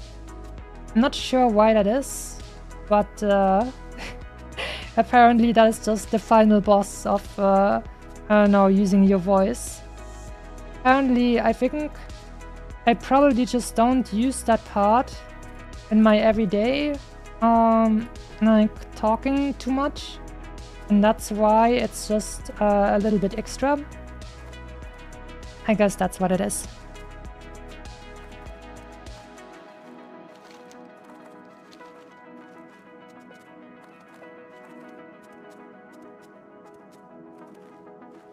Alright. With these quests, we're now at 95,000 XP out of 209,000, almost 210. So, feels good. But, make no mistake, I'm pretty sure I'll have to grind at least 4 to 5 hours still in order to actually get to the finish line. Quite a bit. We're gonna be definitely able to get to more brain rot and stuff while we make it on our way. Oh no. Painted ooze. The big R, yes. The big R. R. Riosa.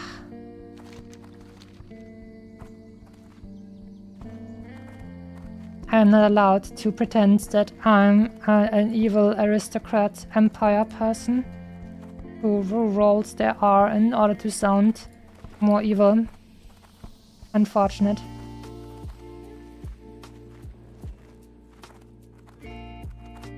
Where would you like to fly to?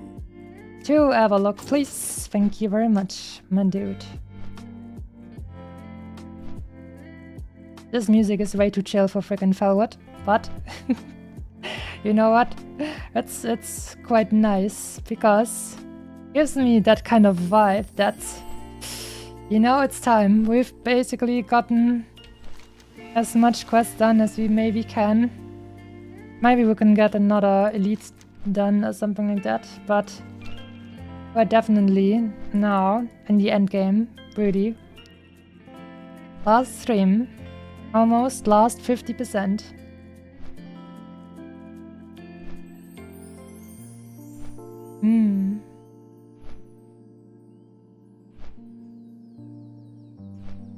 We chillin'. Almost there.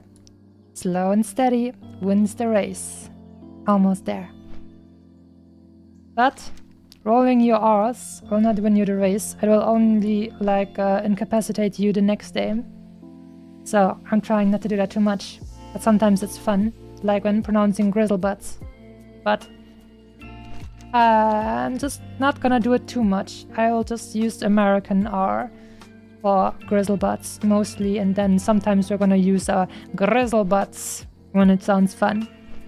But only with great power comes great ouchie the next day, so we gotta make smart use of the rolled R when it makes sense. Now, how about a little bit of stretchies as well? Already been here for 3 hours and a bit already. Damn, time flies. I guess I also didn't do too much in the first hour because we flew to frickin' Silithus and then we flew back when I saw that I can't really do much of any of the quests there.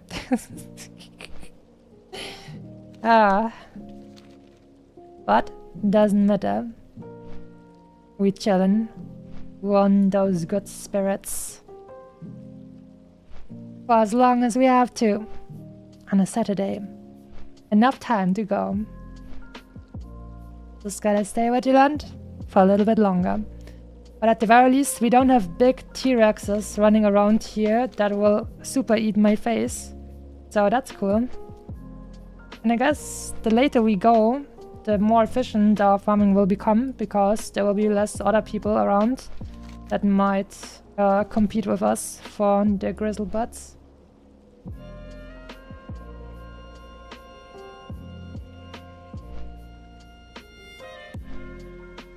I want to play a blood elf. If I mentioned that I want to play a blood elf? Classic of blood elves. And they're gonna keep their overpowered racial ability with the AoE interrupt. Alright, it's more like it's a silence, actually, not an interrupt.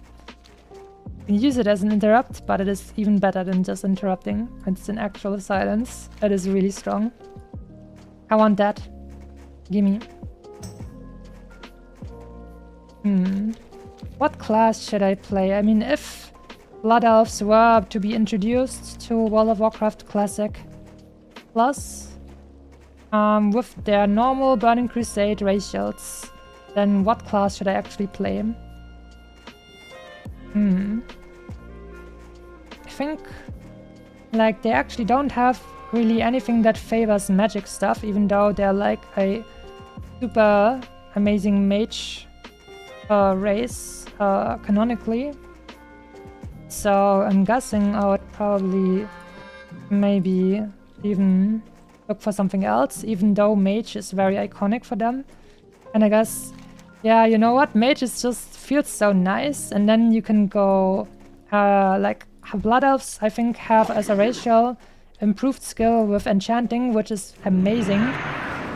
So I think I'd probably just go Blood Elf Mage for the convenience, and then get myself enchanting and tailor as jobs, and that would be a beautiful combination.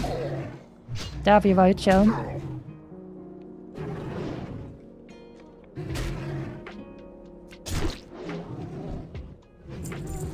Man, I really want to play mage now.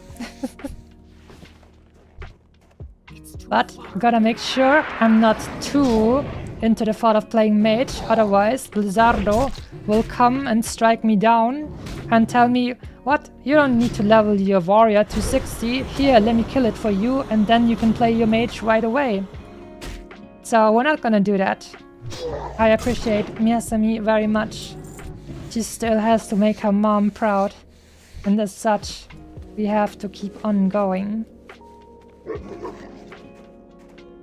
On this day, we shall not stop until our work is done, and then we will have a great finale.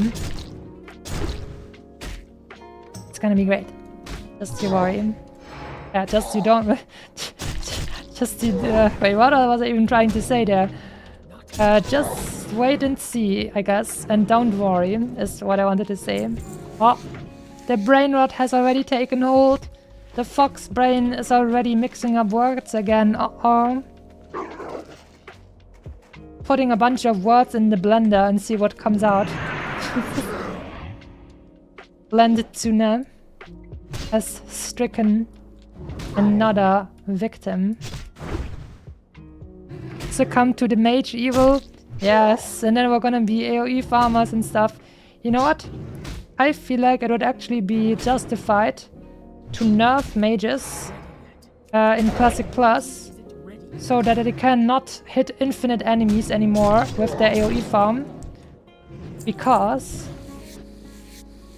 consider the following.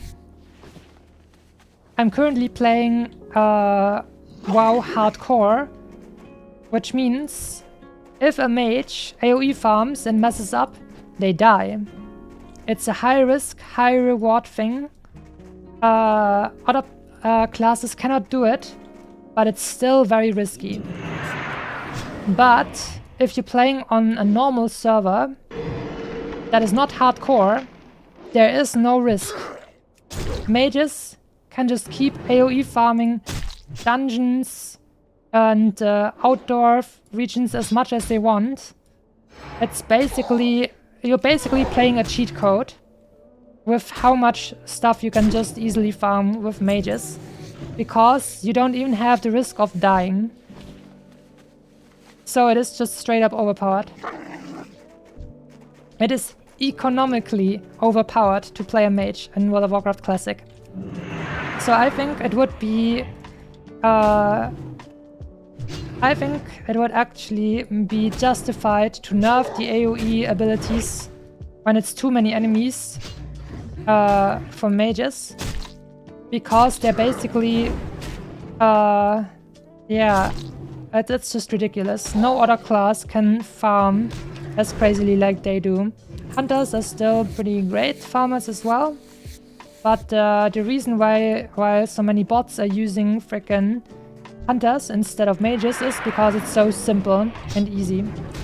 Mage AoE farming is risky and has some skill expression. But if you can die, there's no downside, there's no risk. I mean, you can die, but it doesn't matter in normal servers. So I think it's still pretty cheeky to have on hardcore servers, but let's just keep it, because it is high risk, high reward. But on normal servers in Classic Plus, I think Mage AoE should be nerfed, because they warp the entire economy around themselves. I mean, obviously, if we say, okay, if Mage AoE farming should get nerfed, but there's still a bunch of like 10 trillion bots running around, playing hunters and farming, and they warp the economy way more, that's true. But I think that's still a thing that is like, it's a little bit different, because the one thing is like officially allowed and the other thing is not officially allowed. And I think just having a free pass as a mage to completely shit on any other class in terms of like economics is just not good design. Obviously, until I play a mage, and then it is completely justified and I deserve to keep all of this stuff. Anyone else, maybe not, but of course I should be able to AoE farm with no downside, obviously.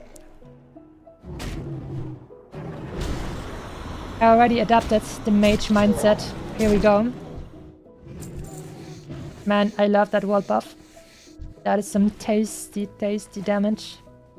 Also, we shouldn't underestimate the amount of extra healing we get because of the extra spirit from this world buff as well. Like 15 extra attributes are for all stats. It also means 15 more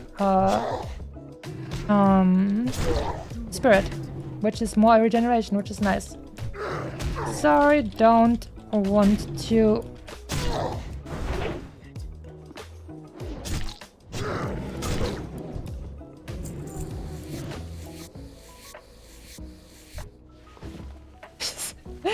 Imagine if in the future I play mage and just like how I say I don't wanna tank that dungeon for you, I'm sorry. And then people ask me, hey, could you make me some water? And I'll be like, sorry, I don't want to.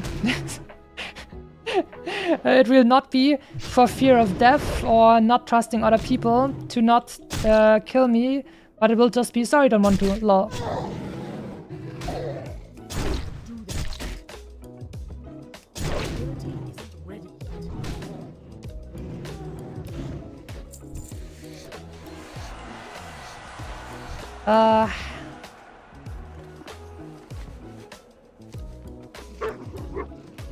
I would like to just continue grinding now. Sorry.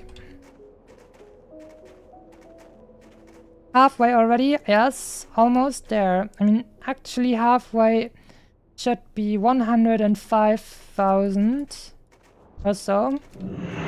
But yeah, we're almost there. Almost halfway. Those quests gave us a big boost. The quests gave us like that 6, 12, 18 and then like 19.2k or something like that. So that was a tasty amount, almost 10% of the entire way for those free quests. That's why quests are really nice for leveling.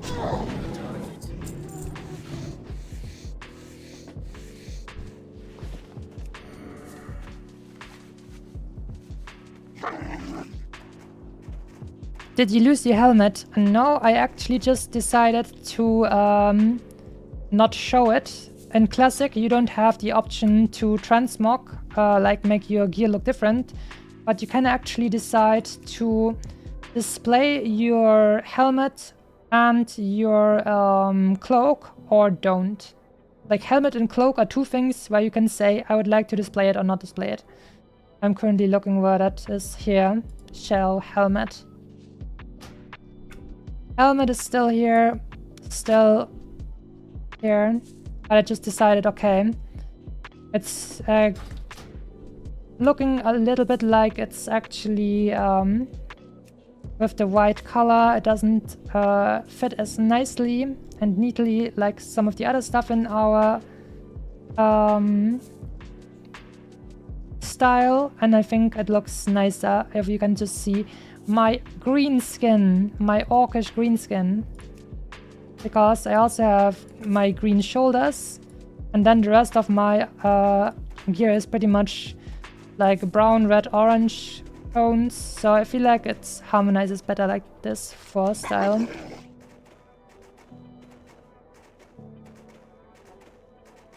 No white here, only green? That's right. The green is here.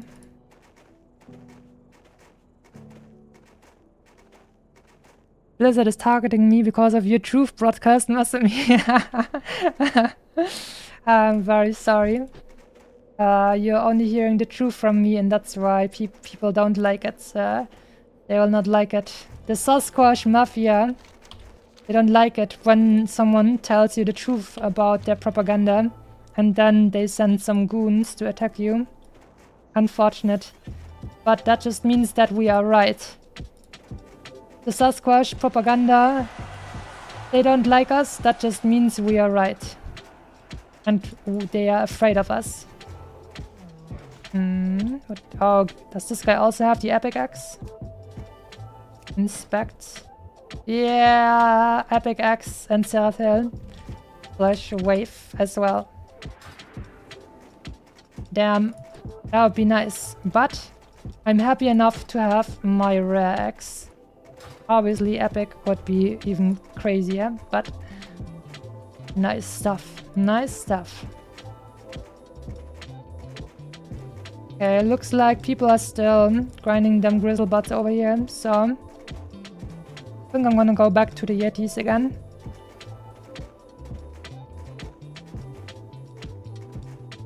Just had a pleasant, really unpleasant respawn. Oh. You have to be careful.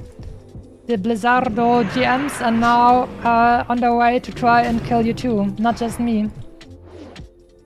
They know we see through the Sasquatch propaganda, and that's why they have to silence us. But we are strong and vigilant and cunning. We will do our best to stay alive and tell the world of the evil Sasquatch propaganda. The truth must be spread. Another PE skipper. Wow.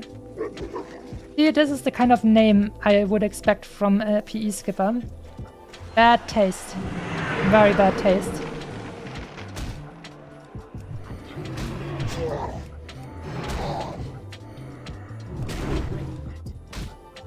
Level 40 now, damn.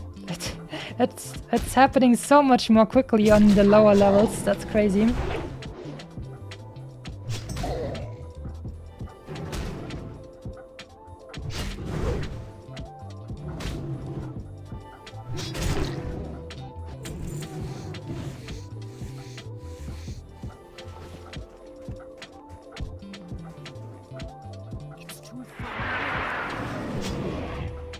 Have we actually ever fought any Sasquatch in World of Warcraft?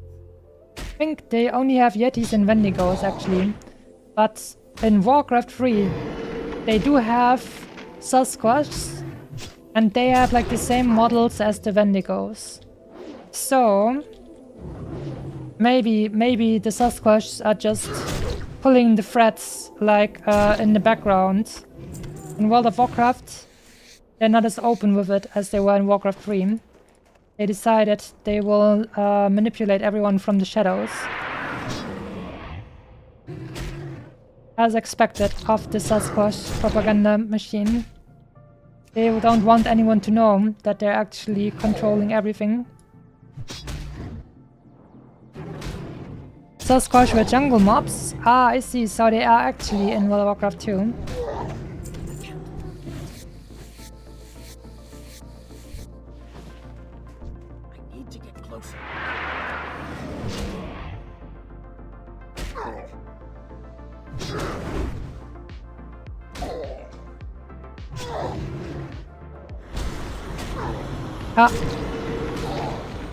You mean the Sasquatch were jungle enemies in the Frozen Throne expansion in Warcraft 3 on the Sunken Islands. I see.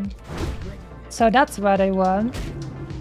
The Sasquatch were actually jungle dudes. Oh, we just had a 666 crit. Nice.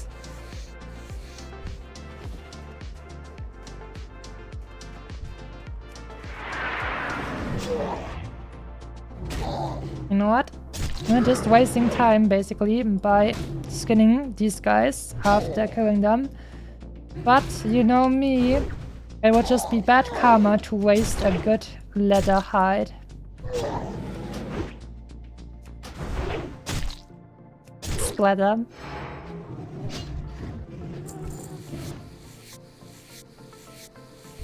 And then they have some tasty food. These guys even drop roasted quail themselves, so it's actually kind of nice. They sustain us. They share the good food with us while fighting.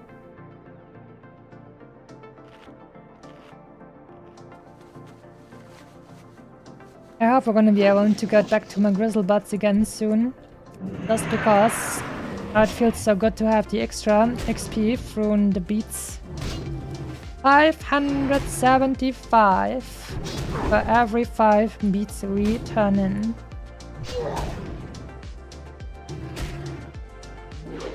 You could probably find some Sasquatch here in WoW. I'll actually have to check, I guess. Maybe I'd have to like use the search function on Wowhead if there are any NPCs that are actually called Sasquatch.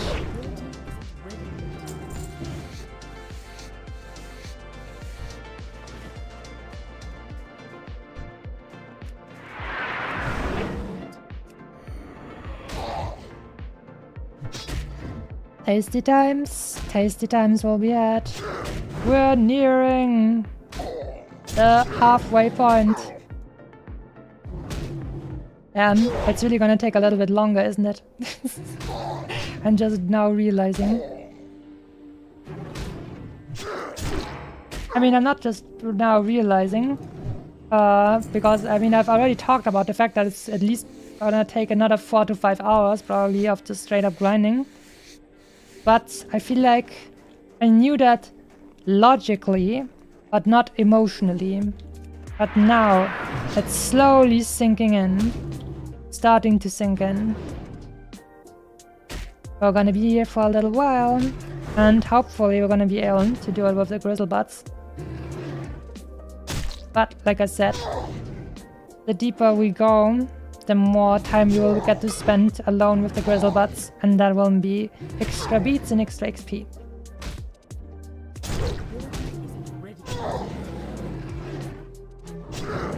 Big Fist is the only known Sasquatch in World of Warcraft? Damn.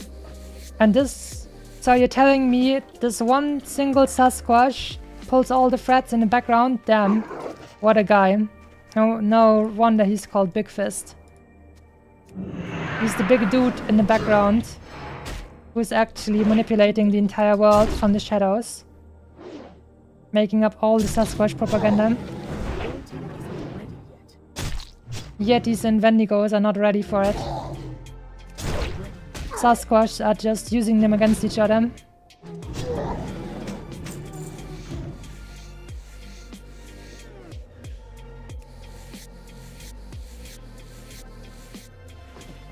This man didn't want to give me his hide, but now I have it. Even in death, he defies me.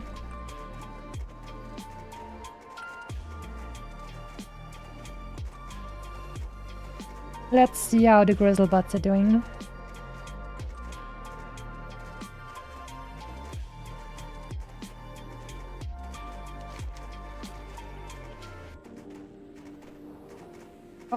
Someone just got around here and patched all my grizzlebutts.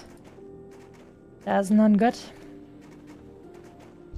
They are still warm, still fresh.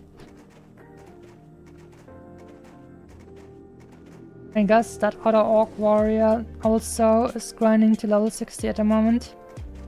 And it only makes sense to go for the grizzlebutts. Let's see if we can find some dudes inside the camp.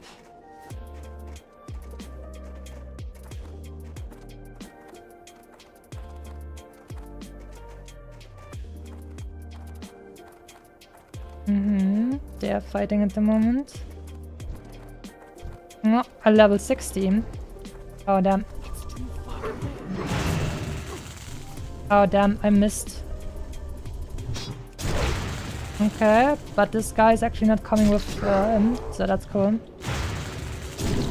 Nice. The other guy did not get aggroed. Because I'm level 59 now. Let's go, baby! And gets that next one. Yeah, we're 3 people. Eating them now.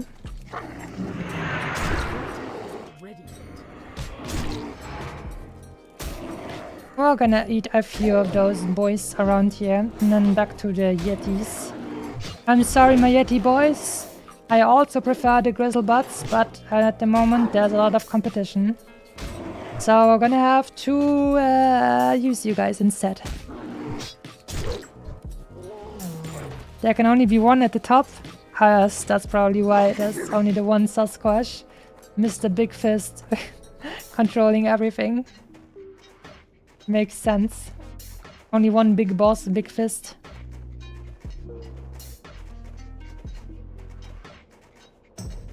I don't really like that song very much. Let's get the next one. That one is chill and cute. Let's go. Off to the Yetis we go!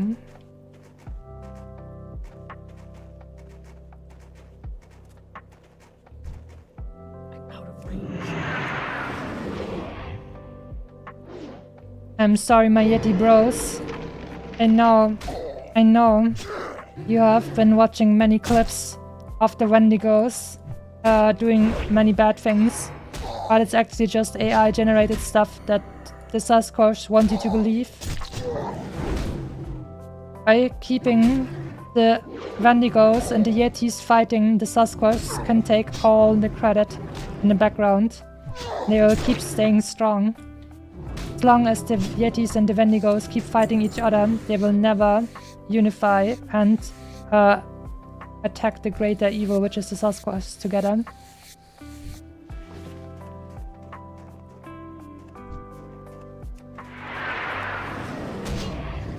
Cute farming sounds.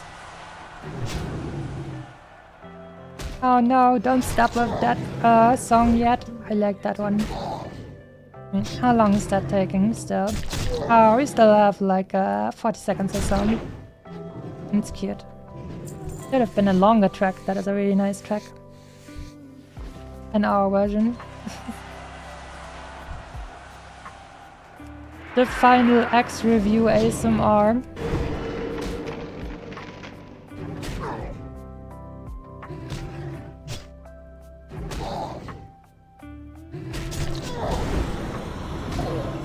Back to Classic Plus. I think the Twilight Highlands should just be renamed to Wildhammer Highlands or something like that.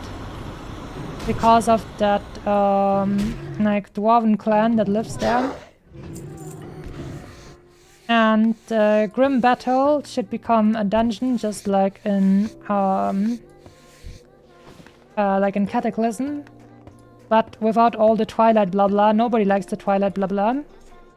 And in that dungeon there should be a bunch of items that drop for meme specs, like feral druids.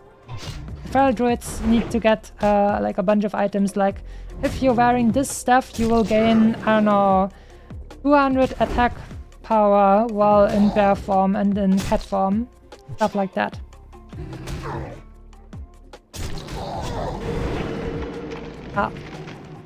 He had frozen me exactly while I was in my animation. That was cool.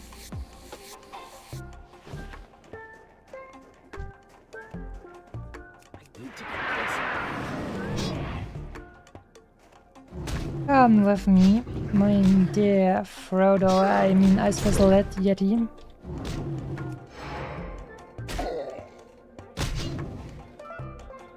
Man, I love this world buff. But I think in terms of just getting a bunch of XP, now that we don't have any other reason to go there anymore, it's probably not worth it to go get it again. But it's kind of difficult math because you would have to assume how much stuff are you killing in how much time and how much does the increased damage and regeneration actually benefit you in terms to get more kills, and is it worth it compared to just standing here and continuing with the stuff.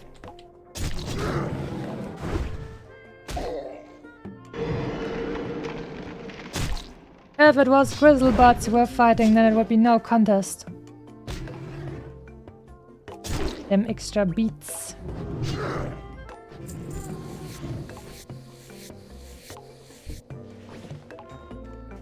Let's see. What class would I be leveling in WoW Hardcore if I cannot level a mage next? So we've got warrior now. Mage is my favorite for the next one. I'd probably go rogue next. Because similar to hunter and mage, you are actually a great escapist. So if people mess up, you have a high chance of making it out alive. That would reduce stress. That would enable me to say, yeah, alright, let's do a dungeon and just see what happens. And then when stuff goes down south, and I'm just gonna say, I'm gonna use my vanish ability, and then I'm gonna watch while the others get killed, and I'm gonna say, I'm very sorry, but I'm too scared to help you. I'm sorry. What do you want me to do for you? Oh god, that would be so freaking mean to drop a sentence like that.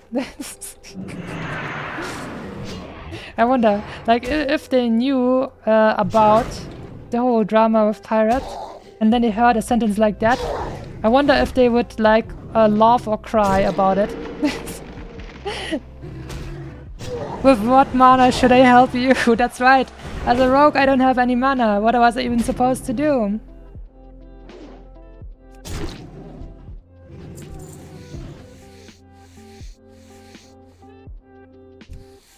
Time for another little tasty drinku. Oh, level 56 died. Eastern Kingdoms. I mean, Eastern Kingdoms, and we don't know the reason. It probably was Son of Aragorn. Who knows? Who knows?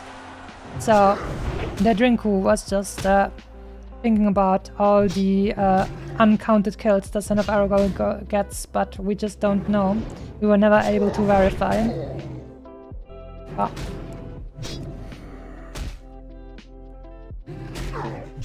Good, you have full energy. Yeah, but no mana. That's true. It would be really funny if you were playing like a feral druid and people wouldn't be able to see your mana, but I think, is that an add-on in Classic, or is it normal that you can actually see your mana while you're in cat form? Because you get like a small mana bar below your energy bar when you're in cat form and bear form. And then you could say, sorry, I couldn't do anything, I don't have mana, but but then you actually had mana, but nobody can prove it because they could only see your energy or your rage bar in cat or bear form. You'll be like, sorry, I couldn't heal you, I didn't have any mana while I was in bear and cat form. Yeah, I'm very sorry about that. Also, no thorns and stuff like that. What is that ability called for the druids that can snare an enemy in place when they're outside? But anyways, you know what I mean.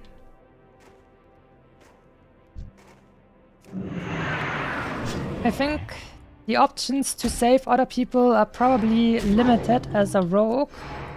You can use your blind thingy. I think that CCs an enemy for like, I don't know, 30 seconds. But it doesn't work with all enemies. And it's just one enemy.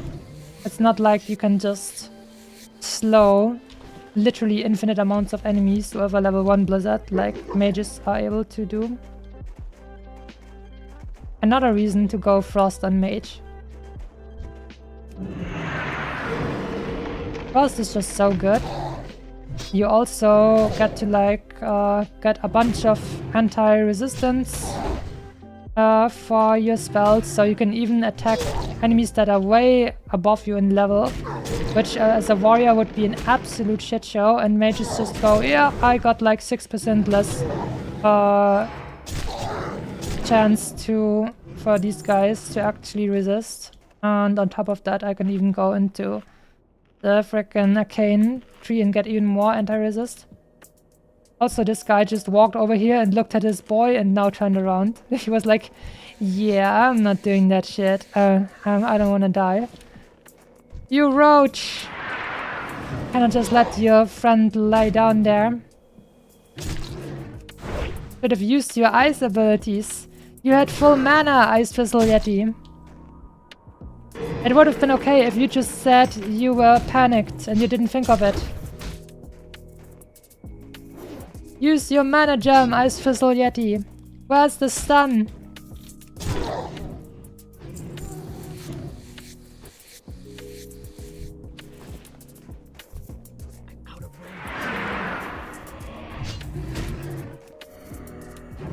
At least he didn't blink out. It's true.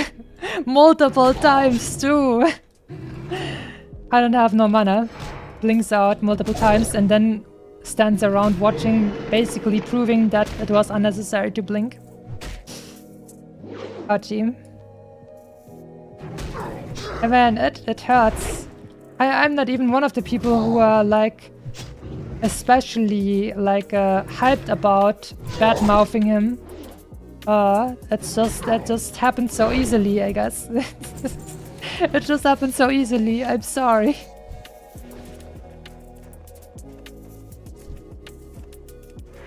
Defense is actually only 293. Damn.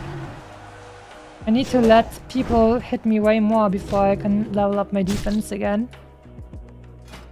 So what about our axe skills actually? Our axe skill is actually maxed out already. Damn.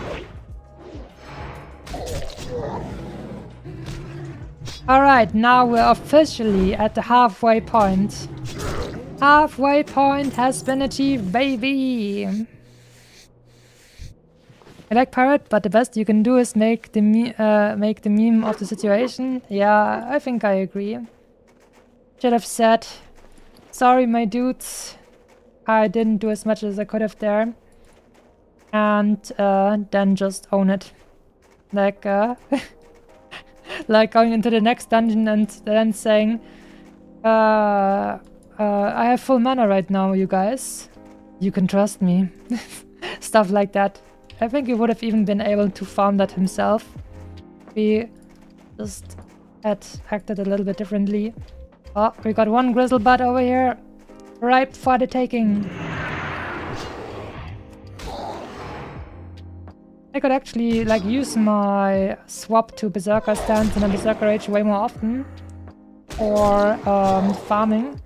But I feel like I've stopped actually doing that just because if you're gonna have to do that for hours, I actually get like problems with my left hand because I have those inputs like that. So it's good enough for me to just go ahead and do it like this. It's not too much of a like time increase because of that. And on the other hand, it saves me the ouchie on my hand.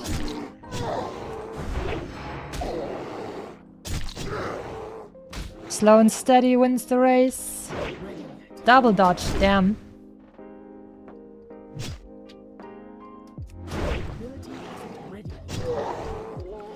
Ooh, that was a bunch of stuff. Right, I have to use more of the Grizzlebutt Firewater actually. Good of you to remind me, Mr. Grizzlebutt. Much appreciated.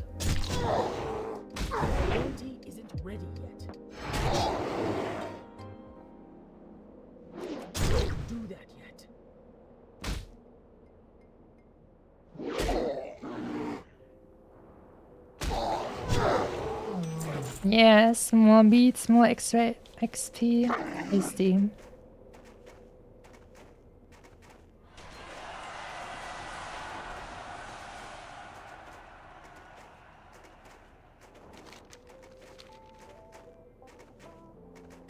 Funny that now we're at the halfway point of the XP, but we're not at the halfway point of the stream, I would say. I mean, like 4 hours? Yeah, no, almost. Gonna take... I'm not sure actually. Well, guess we'll find out. But I guess we're gonna have a small break in between, maybe. Before the brain rot takes hold too early.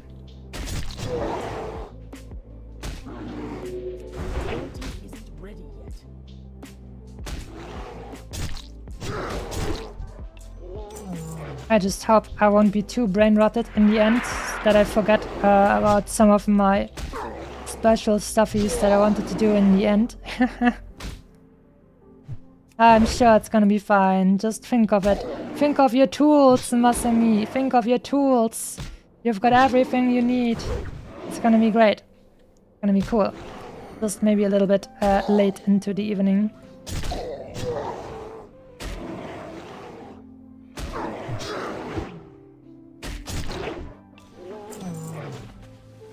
Grizzlebuds. No more questos. I mean, there's one more elite quest around here, actually. Find people for that? I'm not sure. Maybe. I could try. I mean, I found people for the other boy as well, so... But that enemy is also really scary, so we're gonna need a bigger group.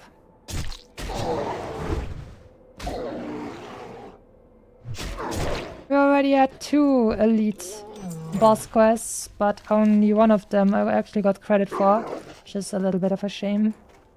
I guess they have like an entire amount of an entire series of elite quests around here, and you can only get that last big elite quest once you've done all the others before.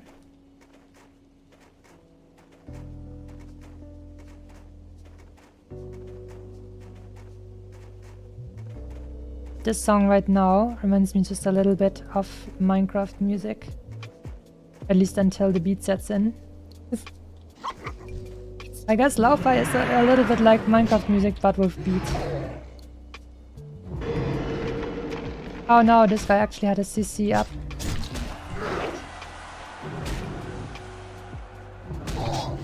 How much crit do we actually have now? Because, okay, 23. And then about 26. With the thingy. With Berserker stance. I was thinking about that because the more we level up, the less crit rate we actually get from all the agility we have. So technically, my crit rate gets worse with every level because I don't get any new items because I'm not in dungeons. And there aren't any great quests for good items left, I think.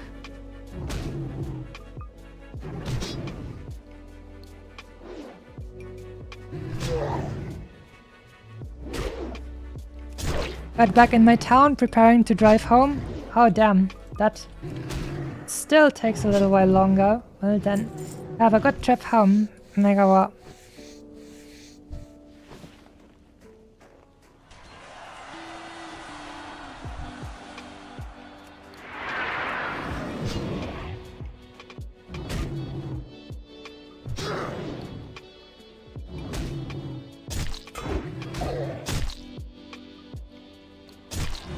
Damn, that's a lot of crits in a row over here.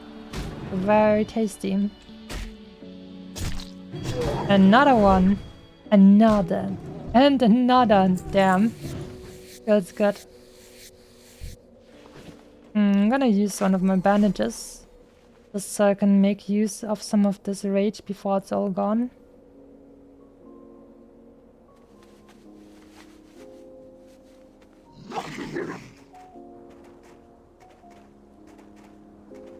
Congrats. Right, And one guy. Is that the same?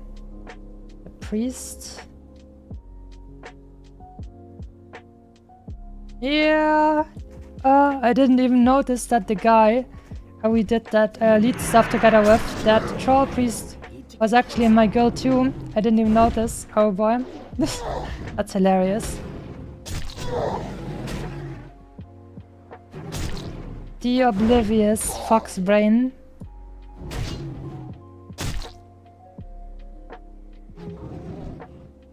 But don't worry, we're still in that phase where we have to be strong and don't get too sleepy, and then at some point it's gonna get better, surely. Surely.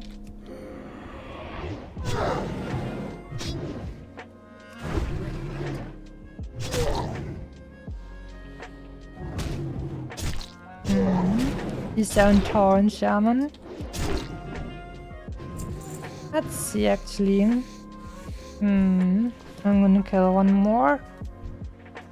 And then see if maybe we'll have less competition again at the Grizzlebutts. Because if this guy would like to get these guys for the quest, then it's nicer if I maybe dodge this place for a little while. I'm not too fond of taking away quests, like NPCs from people who are currently doing the quest.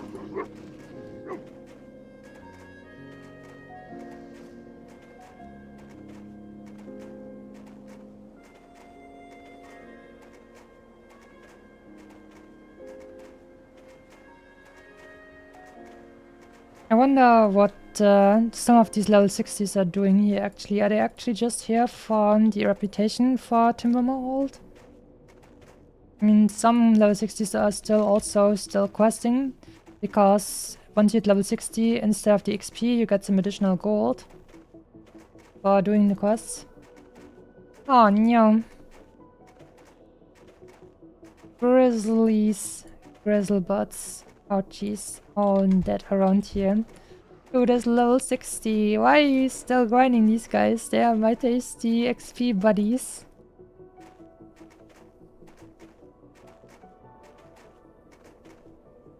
I guess in the past there were enough Yetis for 2 people at the same time, I hope. Let's see if we can just continue here. He's still eating the normal Ice Fizzle Yetis. So I guess he doesn't want to have the horns for the big ones yet. He's just wanting, I'm guessing, he just wants the hides of the Yetis. It should be over in a decent amount of time. Ouchie hands, Masumi might click her way to 60 if this gets worse. Don't worry, I'm not using, I'm not stand switching at the moment. Exactly that's why. And that's why it will not be ouchie. I mean, I've played other stuff for 10 hours before and I never had problems, but this is like stuff that requires me to use like my pinky. And that's just something that, I don't know, doesn't really work well for what I'm used to with my hand. Like pressing control and then another button at the same time just forces me to do some hand acrobatics that just don't really feel like they work well for me. The brain rot now needs some caffeine to supercharge. Oh god, I'm gonna be honest with you, I'm a little bit afraid to get caffeine now, because I feel like at the end of it I'll be super sleepy, but I still won't be able to sleep. That is what I'm fearing. I'm just like that. Like, if you tell a kid, no, you're not allowed to drink soda at frickin', I don't know, 9 PM because you won't be able to sleep. And for me, it's just actually like that still.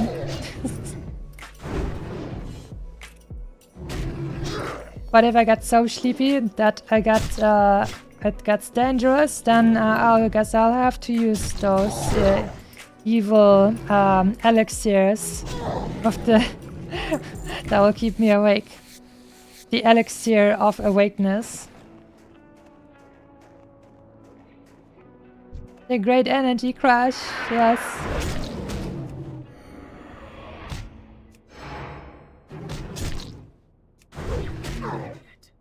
Like, from yesterday to today, actually, I had a moment where I was falling asleep and I was feeling very comfy and I was almost asleep already. And then one of my like shopping bags that I had just placed there like shifted and like fell to the side. It wasn't a very loud sound, but it made me awake again. And then I had like for some reason it gave me some adrenaline, and then I couldn't sleep for another 4 hours. And then I had to get up because we were going to have some food with the family. And then after that, once I was home again, I laid down and slept for another like 3 hours or so. So that's why I'm a little bit extra sleepy today. Because I got a bunch of adrenaline from some random shopping bag making a noise. And then I couldn't freaking sleep anymore for way too long. I could have had a normal amount of sleep. I went to bed at a good, like at the right time. But then that happened and now I wasn't able to fall asleep for such a long time. That was really mean.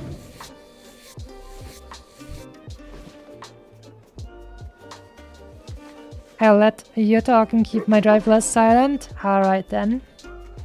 Don't worry, we're gonna talk about the good stuff, like the Sasquatch propaganda, keeping the Yetis and Wendigos in a constant fight.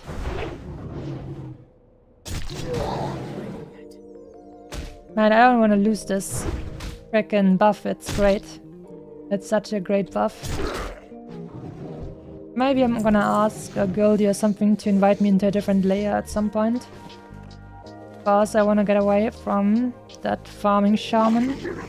I just don't really... I mean, I could have done that way before already. I just don't really think about it much.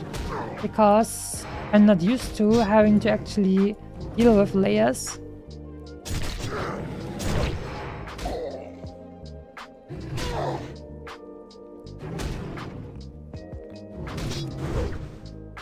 How much XP for you? 57.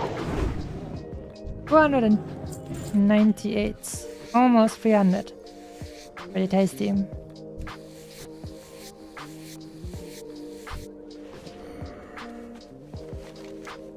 I wonder, like, how the math actually would apply in terms of, is it worth it to kill the higher level dudes because they give more XP? Or is it more worth it to kill the lower level dudes because they don't slap you in the face as much? I think I'm gonna stay with the Yeti boys a little bit longer because I still have 3 minutes of my amazing world buff left. And then after that we will check out the Grizzlebutts again.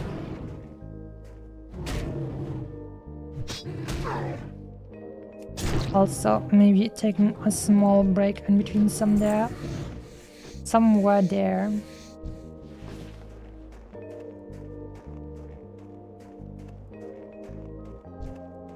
It's too far away. Hey Patriarch, time to eat them because there's level 58 will give me tasty XP.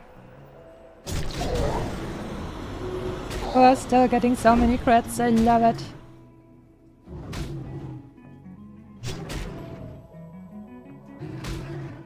Imagine if I was a mage, I could pull like frickin' 50 of these guys and kill them all at the same time.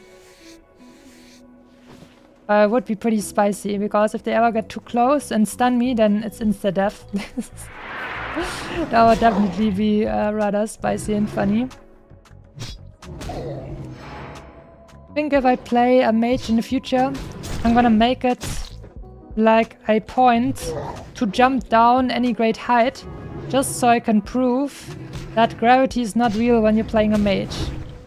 You just have to farm a bunch of light feathers, or maybe you can probably buy some for 5 silver in the friggin' auction house.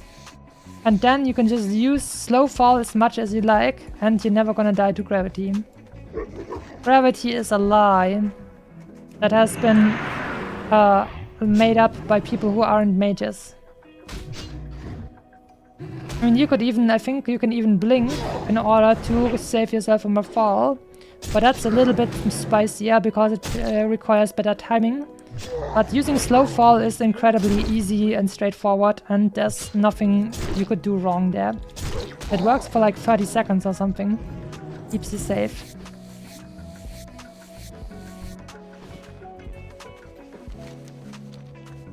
Alright, one more dude with the great world buff. And then I'm gonna be a sad, normal person once more.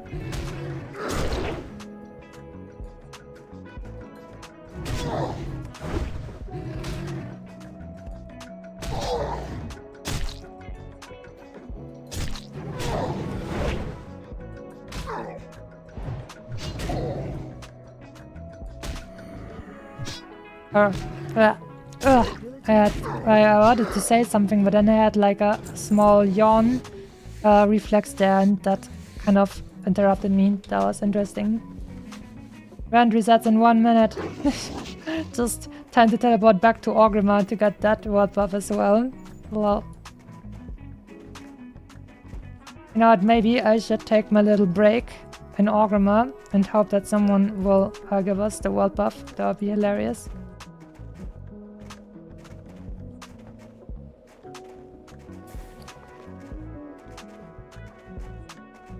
I kind of want to drink some soda because that would taste good. That would be nice. Kitsune wants soda, but I'm gonna be unable to sleep. I mean, you as long as you guys don't tell my mom, it's gonna be fine. Maybe. But oh no, oh no. I guess rent resets in 1 minute. I think. Since we're at the halfway point, I think I'm just gonna actually do it. Quickly teleport back to Orgrimmar and gamble that we might get another world buff. And take a small break. And then we're gonna be back. And continue with the good stuff and hope that maybe then there will be less people taking away our grizzle butts.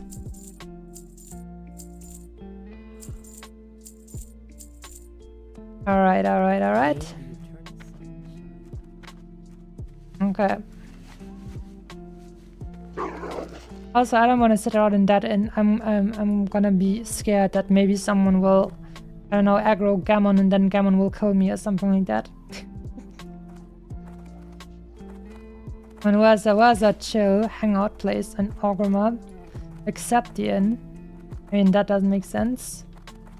Right, maybe you can just sit somewhere on top of a house or something with a nice view. That would be cool.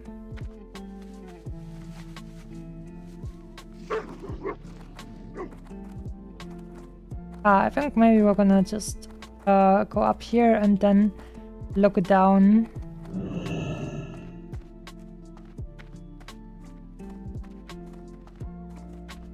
Yeah, that's a nice view.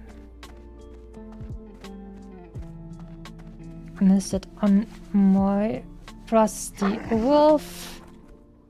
I'm gonna type in AFK, and we're even gonna get a little bit of rested, blah blah.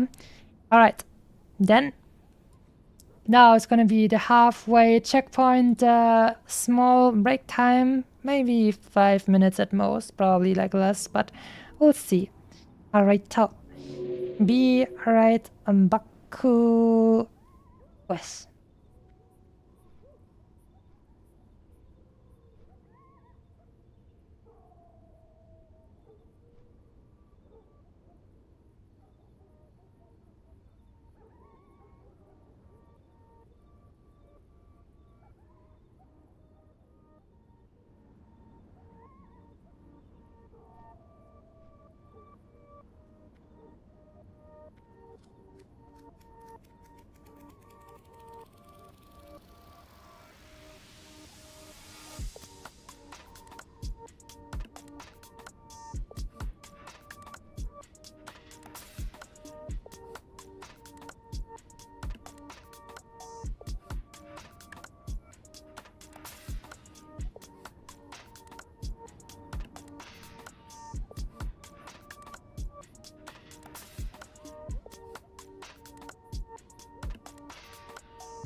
Alright, we are back once more. Alright. Seems like we didn't get any web buffs. Sad. Why aren't there any people doing rent in these hours? What are you guys, the weak gamers? I thought you guys were sweaty gamers. Where my word buff at? Oh, next year word buff would be nice as well now. Ah, Mega War, I actually made it home now. Well then, welcome home to you. And hope you're gonna have a chill time now. Guess we can go back into doing our Grizzleblood stuff now. Wait, actually I could have just walked over here instead of now walking down here. Guess I was just on autopilot. But I actually decided to put on some more clothes. And now I'm gonna be super comfy, gonna be warm and soft, and I'm gonna have a grand old time. And it's all gonna be wonderful. And surely nobody will contest my Grizzlebutts now. Surely. Oh, if there's music, we could chill a little bit longer though. That would be cool. No problem. Can't wait for someone to look at my VODs and then say I'm a fraud because I actually leveled with engineering because I got these frag grenades from some quest, and they refuse to believe that I actually have frickin' the silly combination of skilling and tailoring. Because I wanted this to be my first hardcore character, and then I can make bags for my next hardcore characters, but at that point I hadn't decided yet that I just wanted to keep this one basically on self-found like forever, basically, just so I can say I did it and I can just show it to people instantly. And now, like, putting away my tailoring would make no sense at this point anymore. Hi, Agnel. Good day to you as well. Didn't even notice you there before I went back, but good day to you as well.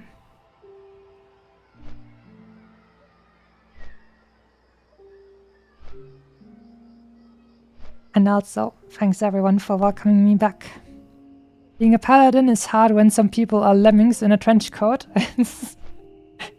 You imagine that. How many lemmings would you have to get into a trench coat and to be actually as tall as a human being? That would be at least like 50 lemmings or something like that. That's amazing. Imagine like the great amount of like coherence they would have to have in order to actually move in a certain like almost human way. No way! No way! War Chief's blessing has dropped. Oh, I just got out of Orgrimmar. No way! I should have waited 1 more minute. Ah, they actually did drop the world buff. No way! Oh my god. They actually did drop the frickin' world buff. Oh my god, and I made it out 1 minute before that. My evil plan would have actually worked. And now, I guess, well, whatever. What did you want to tell me about that War Chief whatever stream a few days ago? Probably just that it was a great thing to watch with the War Chief duels. That was a lot of fun, and I recommend it. You just type in Soda versus Tyler, you'll probably find some streamed highlights videos about their warrior duel. It was a lot of fun. I don't know, but some people are really freaking suicidally in Westfall. You have to realize that the most casual people are normies, and normies like to play humans. Humans! And that means the most casual, most normie people are gonna be majority humans, and the most played race in World of Warcraft is still freaking humans. I mean, at the very least in Classic, it's like not even close how many freaking humans there are. I think in retail there's a lot more people who are also playing the tasty elves. But especially in retail, it's just mostly humans. And that means all the normies are gonna play humans, and that means all the normies are gonna clog up all the stuff in Westfall and Elwyn and stuff like that, all the human regions, and so you'll probably get a lot of people in front of your eyes who just aren't that sweaty.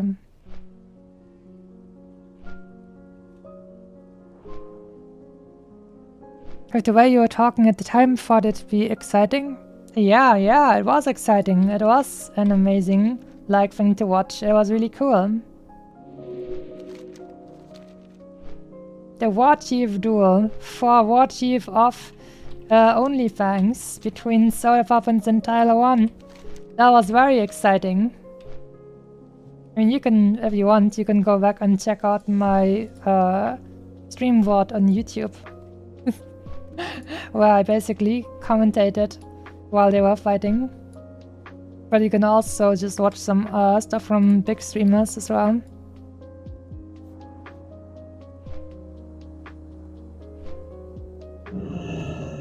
Alright, my beloved Grizzlebutts. I'm back. I hope I won't have to see you guys with some other person that isn't me. Because I called dibs on my Grizzlebutts. I even gave them an affectionate nickname. That means they belong to me, all of them. How about some drinking? I'm sure there were some Son of Aragorn face-eating sessions while I was gone.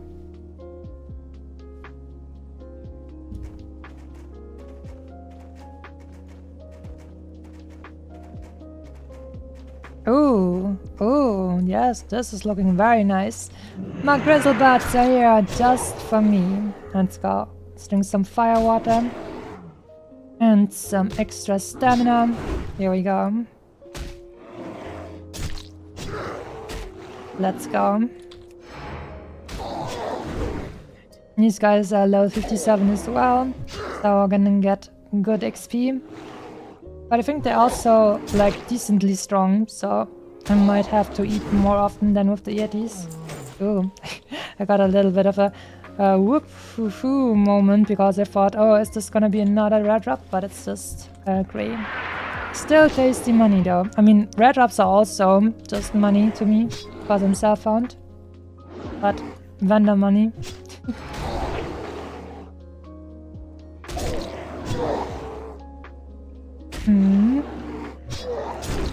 Too complicated for my butt. I can barely count to 10 and you're telling me to make my own research? I mean, I didn't say that. I just said, hey, it's a video. If you just type in these 2 words, you're gonna find it. That's not difficult. Also, I trust you. I'm sure you can do it.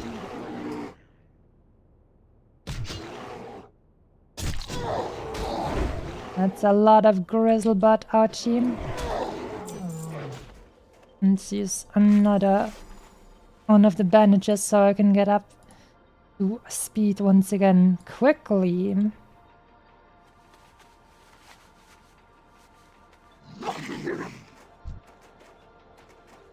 Damn, it's already almost 1 AM. The time flies, oh god. And I haven't even made that much progress.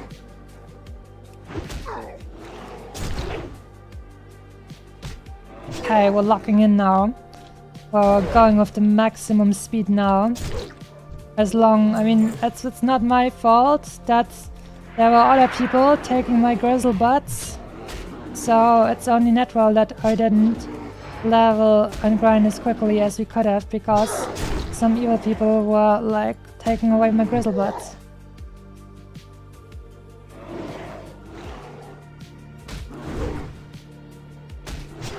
We're locked in now. That's right, we're a sweaty gamer.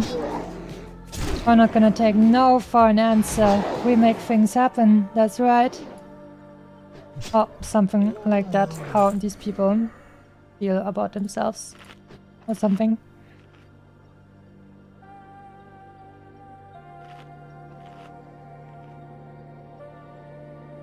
We do have enough Winterfall firewater to last us for, I mean, how much is that? That's 1 hour, 2 hours, 3 hours, damn. Okay, we have 3 hours of firewater. Let's go. It's not as strong as a world buff, but it's still nice to have. Time for Fox and Master to sleep? No, I can't sleep yet. I said in this stream I would go until I'm level 60, max level. And then I'm gonna do a small special thing. But I have to go. I have to keep going. Because today I said this would be the final stream and we would finally make it to max level. I should probably go and find some people for that other elite quest.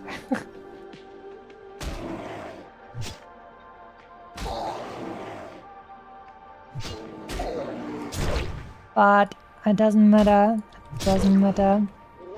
I can just easily do it now that we got all the grizzlebots to ourselves. We're gonna have a higher frequency of tasty now. But also these guys are hitting me for quite a bit of damage. Maybe it's actually faster to just hit the Yetis because they don't slap me in the face quite as much. But I like my grizzlebots. They give me extra XP with the beats. Well.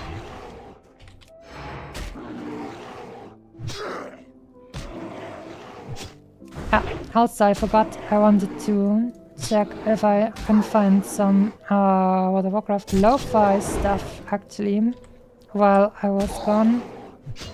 But I guess we can still do that.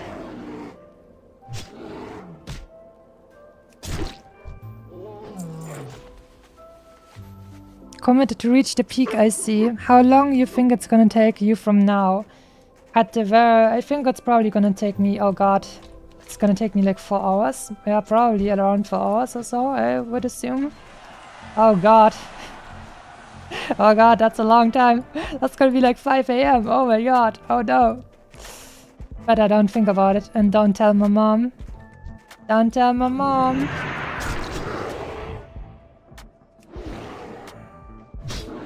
I mean, it's the weekend. That's gonna be fine, right?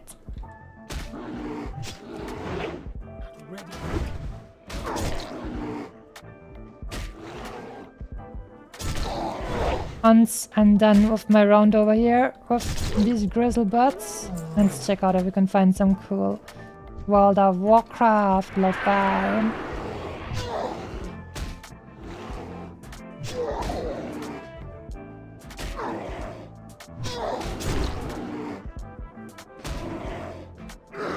I already feel the brain rot getting closer, but also a little bit less energetic than I was on my level 40 mount farming brain rot stream.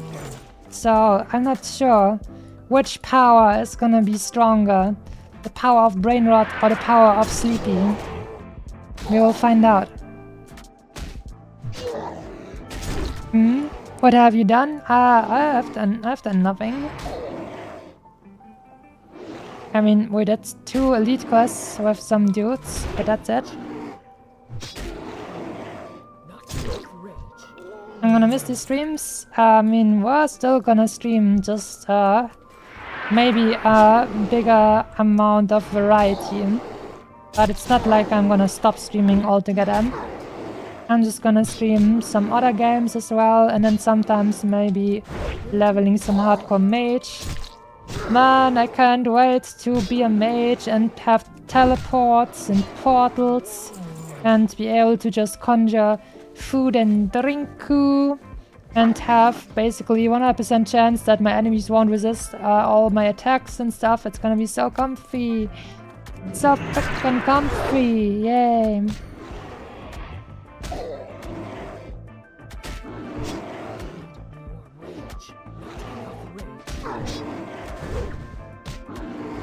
I love the internet and its many weird and interesting people I've met since I started using it more. that sounds so. Why don't you have like? I think I was just thinking about this because it's always the meme that my country, Germany, actually has like the shittiest internet out of most like Central and even some Eastern European like countries. Despite everybody saying, yeah, we're so highly developed, blah blah, but actually people like definitely shit a bed in terms of like getting everyone faster and more reliable internet. So it's surprising for me that you would say that you haven't used the internet much apparently in the past. Mama Foxo, Masami is not sleeping. No, don't tell her. I'm gonna. It's a special day, right? That's right. I'm gonna take our time and have this special day be special, and I'm gonna be strong. The brain rot in the fox brain is getting stronger, but it's gonna be fine. Very fine. As soon as anything sketchy happens, I'll have super adrenaline.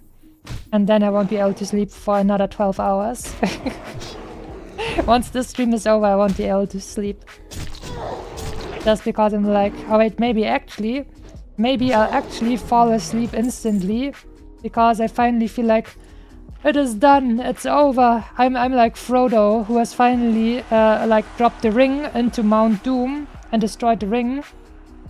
And then I'll be like, my quest is finally over. I'm so relieved. Let's frickin' go. But maybe also, like Frodo, I'll be like, oh no, that scar I got while losing my first warrior. I will never fully heal from that.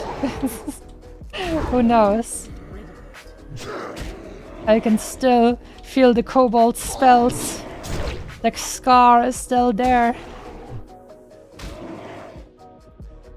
Did all of Germany have bad internet? Not all of Germany, but generally speaking, you have a lot of places in Germany that don't have like the fastest internet. What was that called in English? The blah blah blah fiber internet, like the fastest one. A lot of places don't have it. My place doesn't have it, for example. And on top of that, internet is up. Even though you don't have the best internet in many places, it is still way more expensive. Like, German internet is so freaking expensive, it's ridiculous. And I mean, that's still adjusted for like purchasing power or something. Because for some reason, a bunch of people just decided, yeah, we can just make the prices here 10 times higher than in other countries, and you're just gonna eat it up because you have no other choice. Let's go. Fiber isn't universal in Europe yet, to be frank. I mean, yes, but like there's a lot of like countries where I would say arrogant people like to make fun of, but they have like way more good internet in many more places than we do. So that is something I like to remind people of. Germany still behind? Yeah. At least you didn't fall off the elevator or die to a disconnect. That's right. At the very least, while leveling my warrior, it has been stable, which I am thankful for.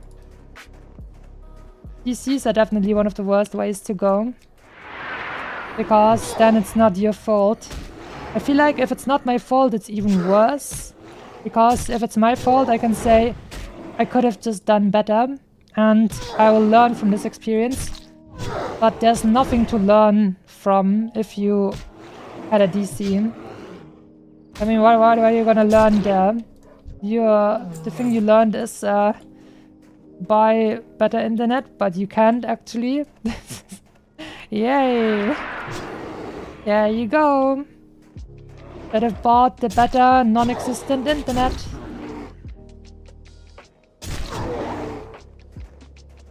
fiber only really became common in England in the last few years too. I mean, yeah, but it could have become way more common in Germany in the last 16 years and they did nothing. Just sat around and said, everything is great the way it is, we're gonna use our faxing machines. We love our faxing machines. Freaking German boomers and their faxing machines, man. We're getting attacked. Quickly, let me send a fax to the armed forces.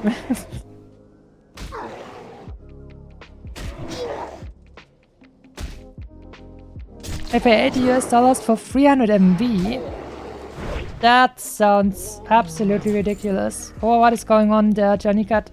Like, is there providers at your place? Do they have like a monopoly or something? Because that sounds so crazy to think about.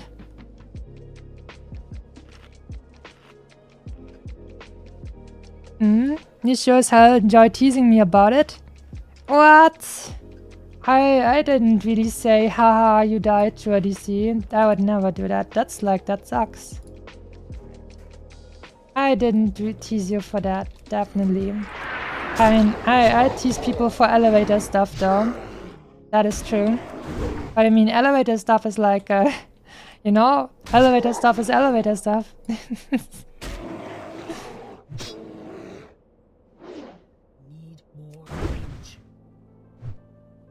I don't make the rules. The elevator cartel makes the rules. And I just follow them. Because I'm afraid of the elevators. More firewater, more beats. Here we go. Consumables.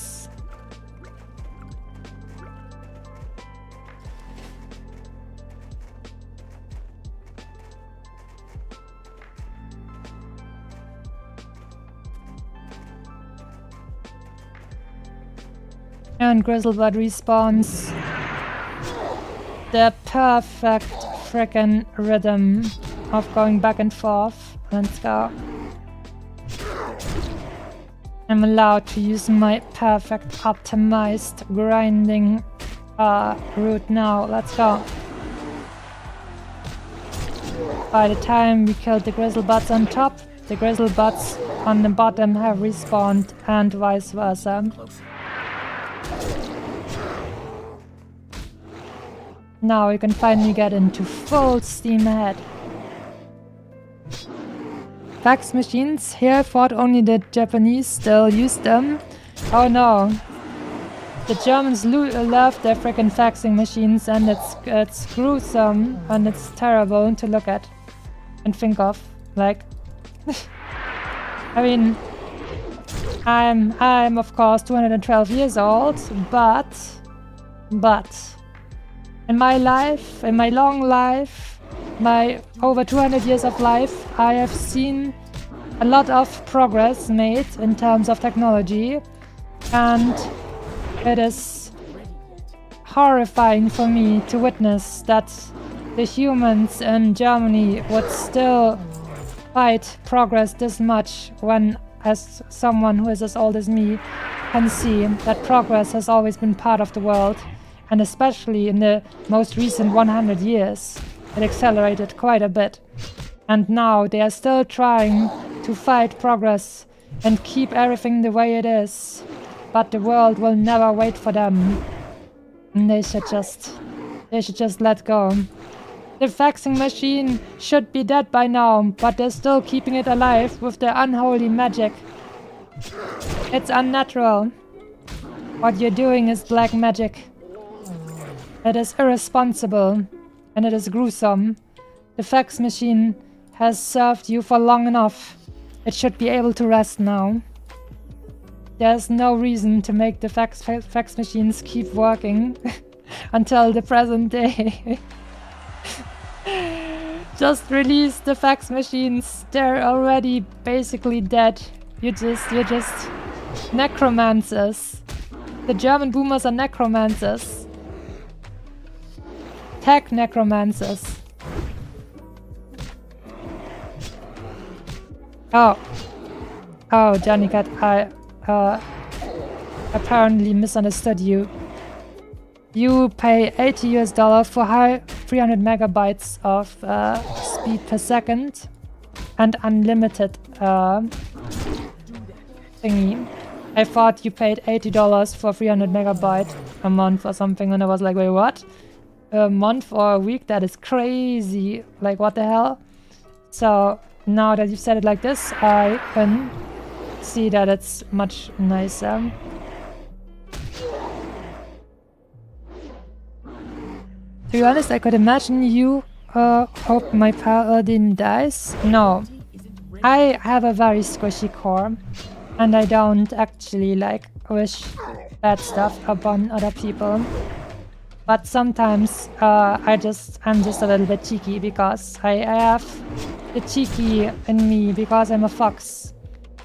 But cheeky is not actually like true evil. And just like a little bit of a cheeky, but I'm squishy at my core. Just as my grizzle buds are very squishy. And that's why I love them. They give me lots of XP. And other tasty stuff. No! Another boy has started touching my grizzle buds. No! I wonder if he needs them for a quest. Have you seen this guy before? Not sure. And do you need them for the quest? I'm just grinding XP. Okay. We'll leave them to you. Alright.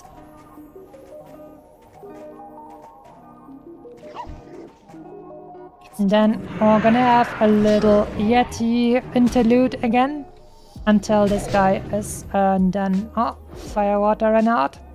Back up. They have techno priests keeping the fax machines alive. Yeah, man. It's crazy what they're doing. I would even be mad because you could say you hope the PE skipper dies, but the paladin lives. That's... I mean, but they're now linked together. So, despite you playing a PE skipper, I will still wish you well.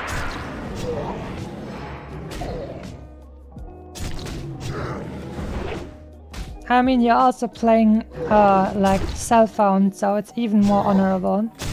It's counteracting it a little bit.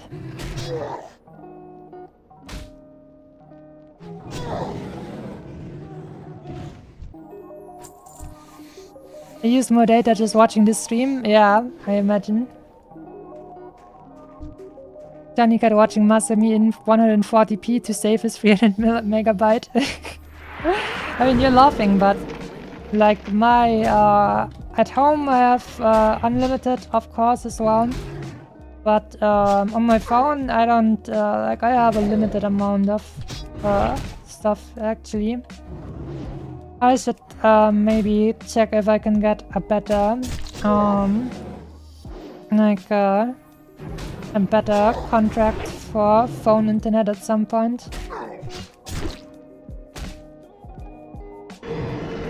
But it's always a little bit, not a little bit, it's always very annoying to not have unlimited like net on your phone, and then you're always like, I can't really watch this while I'm out and about.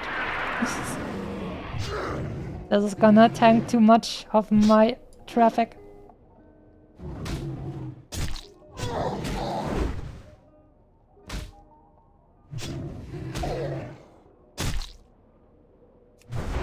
Alright.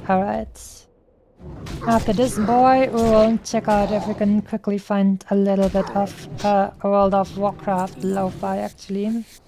They do have some official stuff, I think. I think one of you said it. I'm not even gonna track my progress because every time I check numbers I feel horrified and it feels like it takes longer then, so Let me just quickly see. We're back to the Savannah dev clip review. Very sad. Just classic Hunter, to be honest. But at least she meant well. That's better than most Hunters already. Let's see. World of Warcraft Lo-Fi. Let's see. Collector's Edition. 2 hours. This is the official one. But I think I'll try and not use the official one. Wait, actually, I should use the official one. Because I don't know about copyright blah blah blah stuff. Well, then let's just go with that. Is that the official one? I mean, just click this. 3 hours, damn. Okay, it's official, so I'm gonna be safe. I won't have to worry. Alright. And then, if I don't like it, we'll just be able to change it up at some point. The Stormwind melody, let's go. Noise.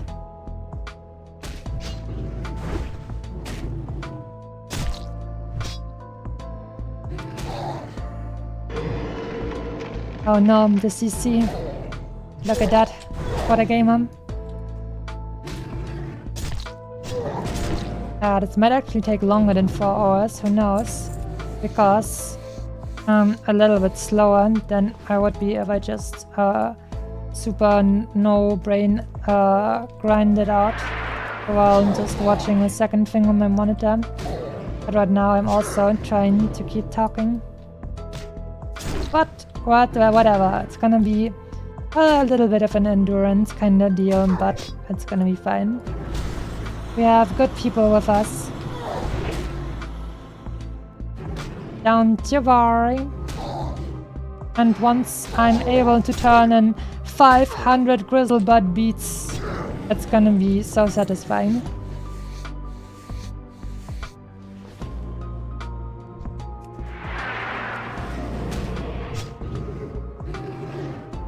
I think I complained about this before, but with the ending of Warcraft 3 Frozen Throne, WoW really should have been a horror MMORPG.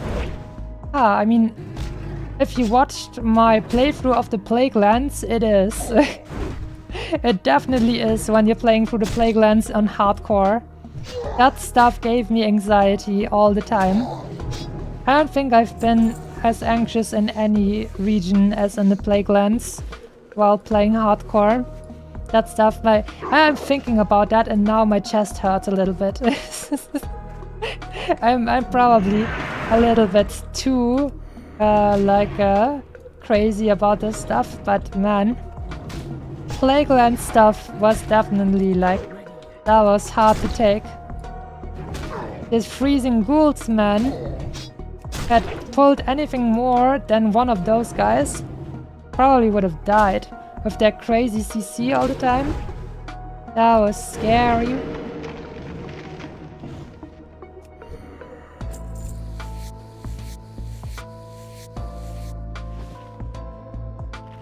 Scary, scary stuff in the Plaguelands. Humans in Lordaeron, fell orcs running around, Illidan being dead, Belfs being nearly extinct, and Undead running around unchecked as the dominant force in Azeroth. Damn. That would be pretty scary. But I think then you would probably have less success with it, because horror is a more niche kind of genre, while the way it is now, it had way more broad appeal. Because you still had scary stuff later on in the Plaguelands, and maybe if you're playing in the Undead starting zone and Silverpine, with hardcore especially. But the other stuff, you can have a little bit more variety. I also think that the Night Elves should have been a little bit more brutal and savage looking. But they decided to go the Uvu route with the Night Elves.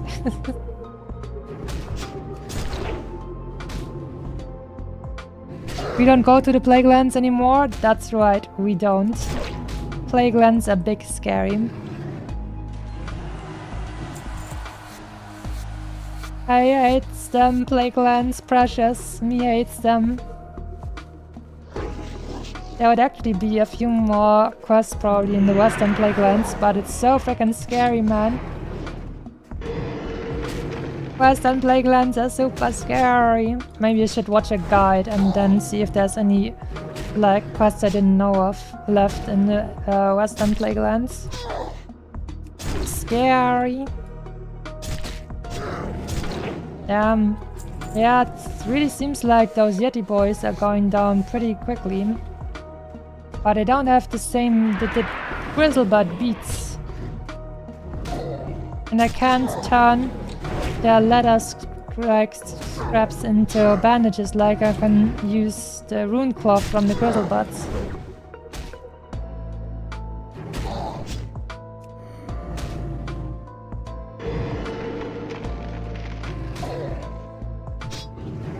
Horror is relative. I mean, dark fantasy is a good horror subgenre still, but lore-wise it's still kind of confusing. I mean, now how are the humans the leader of the Alliance anymore, considering Night Elves, Dragfear, Draenei, etc. exist?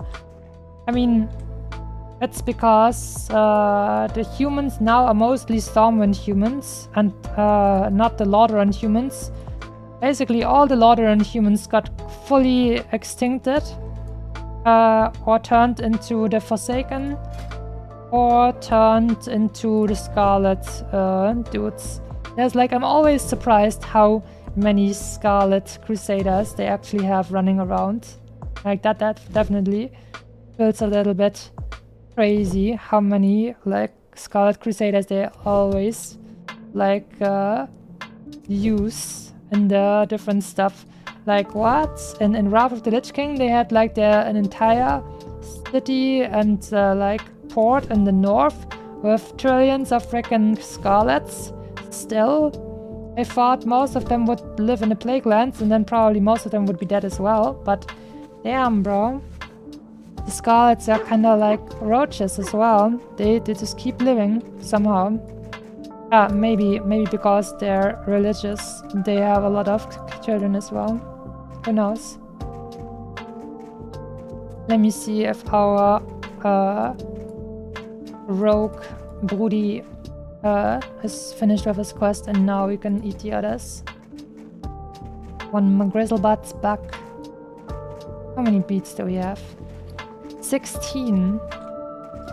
That's because they're not allowing me to frickin' farm my tasty Grizzlebutts consistently. Alright, but maybe now.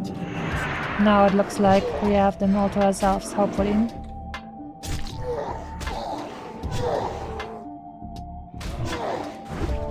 I should use my mechanical Yeti boy to help me. Maybe at some point, but it will be a little bit dangerous if he like decides to not allow me to like regenerate my HP by eating food. Oh, hello there, friendo. What are you up to? Cheering? I guess he's done with the quest now. Cheeky boy.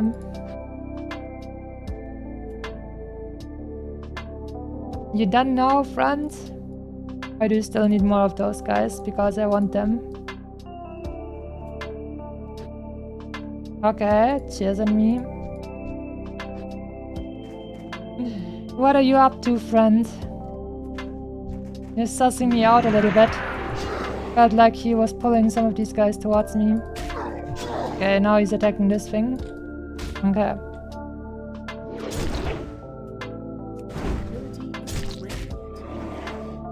The most dangerous thing in this game are still other players, because they are variables you cannot calculate.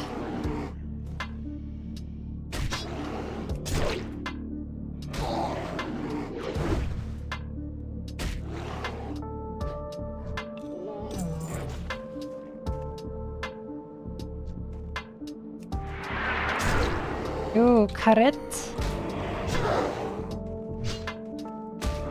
Rogue boys over here. Okay.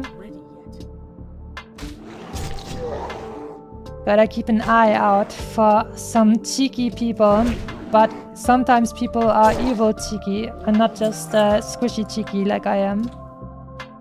So we always gotta keep our eyes open.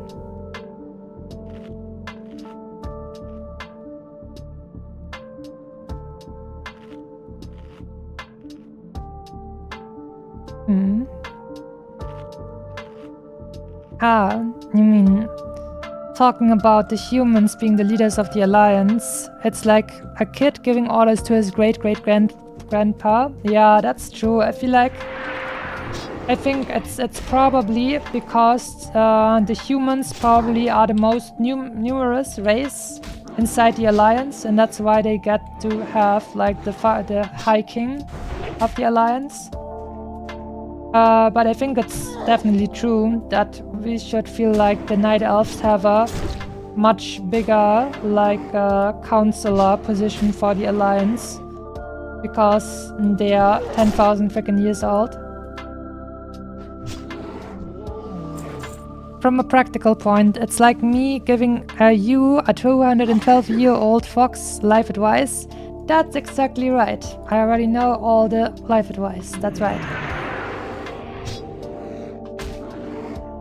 Warcraft, I'd say it has potential to be a dark fantasy with all the races it has. Definitely. I mean, if you see the cinematics of the Warcraft universe, it always feels like a dark fantasy, and just the games itself are goofy and funny in ways. But the cinematics themselves, at least like with early World of Warcraft and like Warcraft 3, that stuff always looks pretty dark and gritty actually. Closer to Warhammer than to in-game World of Warcraft, I feel like.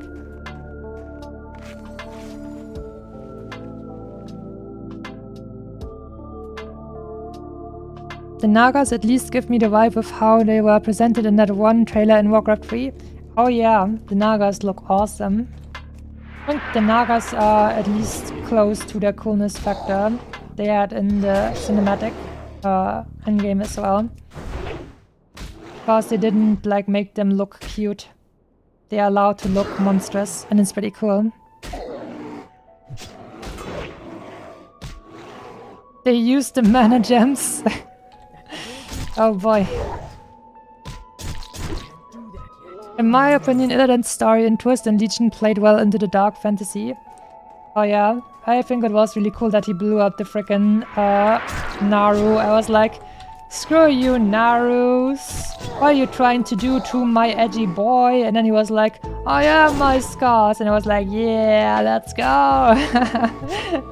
I thought that was pretty cool.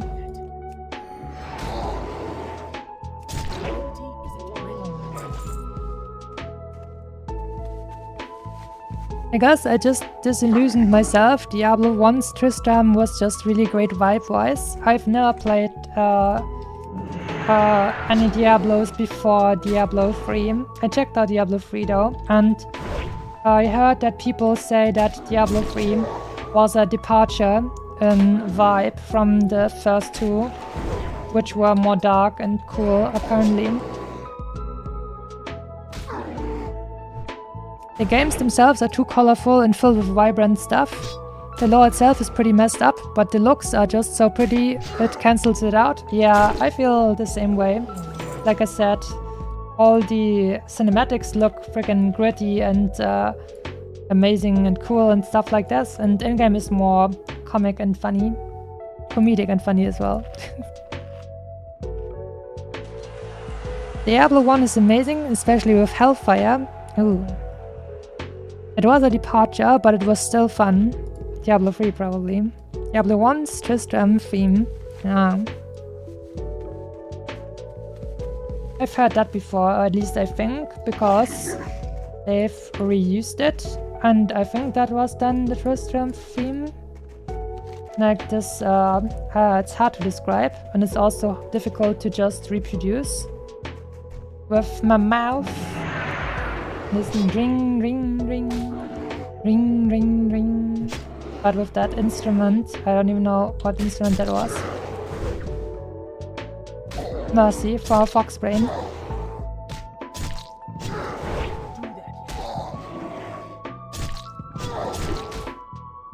Time to play Diablo 2. I don't know. I mean, obviously, due to my great age, I've of course lived through all the times in which stuff like the most old games developed in. But I have to say, I don't have any nostalgia for 2D pixel stuff, and so I'm not sure if I can do that. I think I'll probably. I'm afraid I won't be able to take it as a cheeky fox. I'll just be like, man, am I really gonna have to play this 2D stuff and pixely stuff? Oh no, man. Do I have to? At least this 20-year-old game over here looks kinda okay. I mean, I feel like if I look at this and then I look at other 20-year-old games, I'm like, what the hell? This is like way, I don't know, it feels way nicer. I mean, part of why it doesn't feel as dark and gritty as in the cinematics is probably why it also still looks kinda alright. Because that more comic fantasy style lends itself better to not age as much, because it's more stylized, I would say.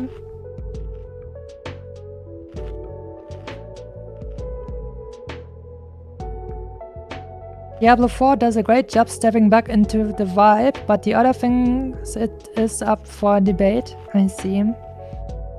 Diablo 1 Hellfire and 3 hidden classes you had to add with a text file. That is hilarious. that feels so freaking archaic, a freaking text file. Tristran's theme is just so good. Maybe we'll check it out once I feel a little bit safe.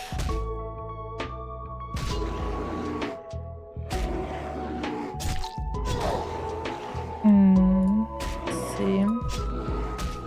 Putting this here. So.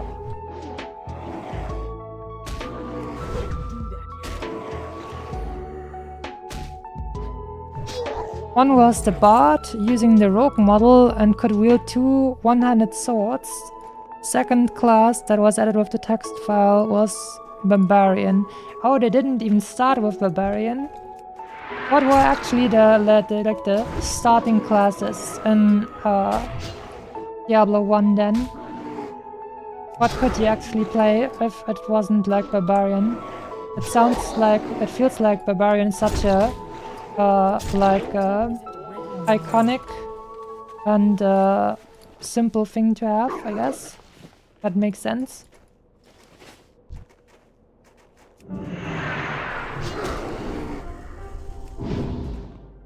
Evil shamans. They actually make me change my stances when I play against them. Imagine that.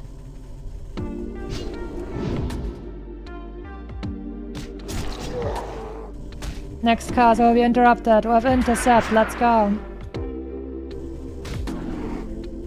No spells for you, evil shaman. Oh, parry. There you go. We're picking up speed now. I hear only good things about Diablo 2 Remastered. Huh, okay. I don't know, I feel like after Diablo 4 ended up like not motivating me at all once the campaign was over, I feel like I'm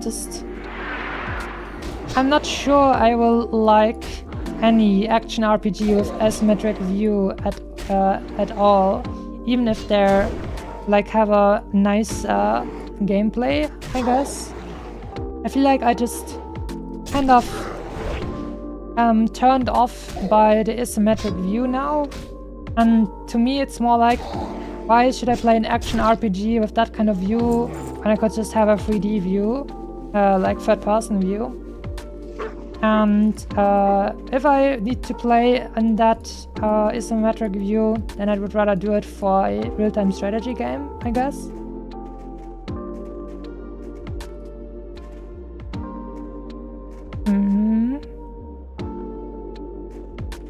Third class was Monk. That was added. Okay.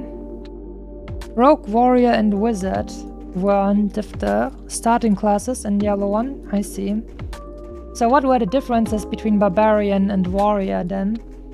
I mean, as squishy Uvutsune, Warrior and Barbarian doesn't sound too far like apart from my ears at least.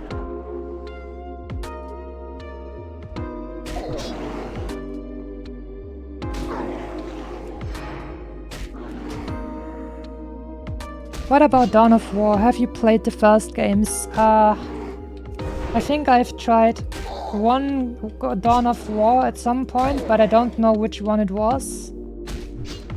But it had some cool animations where some dudes got like really bloody and stuff.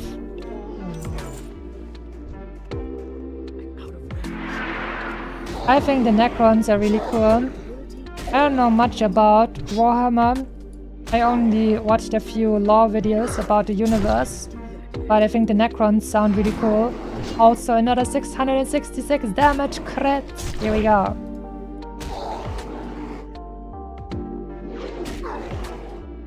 I have to pay attention for a moment because I'm a bit low HP. Time to eat.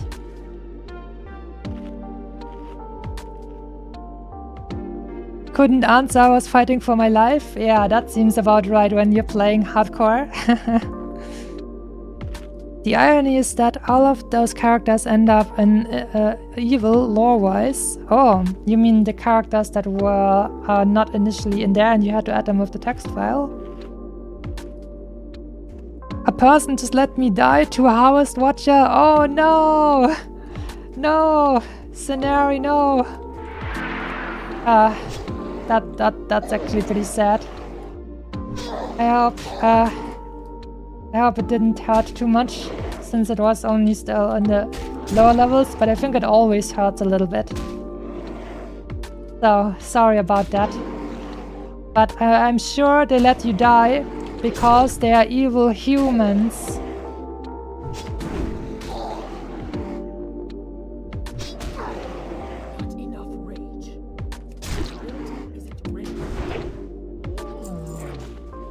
The classes get corrupted by Diablo and that's why they turn evil. Rogue becomes Blood Raven. Wizard becomes the Wizard in Act 2. Warrior was basically just a knight, I see. I'd prefer a knight over a barbarian, to be honest. I like cool armor. I think half the coolness of a warrior is wearing cool plate armor. And I don't really see the appeal of, I don't know, being a warrior that runs around in cloth armor or leather. Barbarian had 0 int and to skill. Oh, so barbarians were more silly than warriors? That's hilarious. Warrior had a limit to intelligence, okay. Barbarian sounds like all strength and nothing else. Warrior sounds like I'd have some more points into other stats. I guess that makes sense, yeah. Oh, wait, Scenario didn't die. Wait, but a person I just met... Oh, a person you just met died to a Harvest Watcher, not you. Not you. I see, that's how that worked. Oh, whoopsie. Well, anyways. I'm happy that you're still alive, though.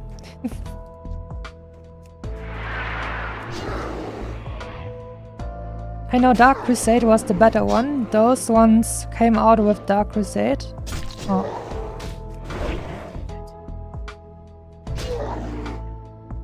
Did the cover have the Necrons in it? Green and grey colors all over. I actually have... I'll be completely honest with you, I have no idea anymore. I was younger then. I mean, obviously it doesn't make a big difference if you're already 200 years old. I'm just saying. You know, sometimes you just forget things. That's right.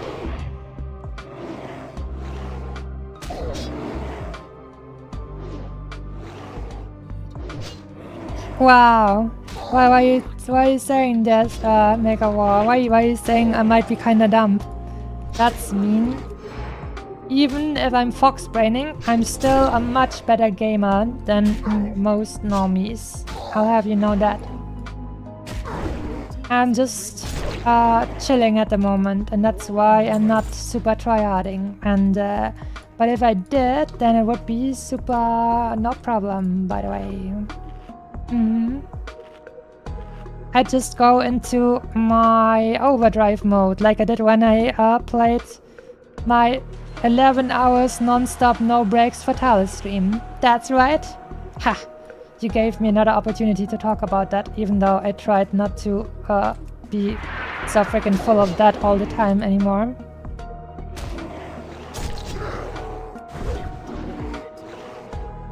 Can't read, reading hard?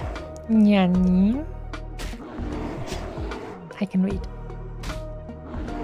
Unlike all the rogues who died to Polly, I can read, that's right. Maybe I should just play rogue and hardcore up until the point where I will beat and kill Polly, just so I can rub it in everyone, like in every rogue's face. But I guess I already have some WODs where I did that with my old hardcore rogue.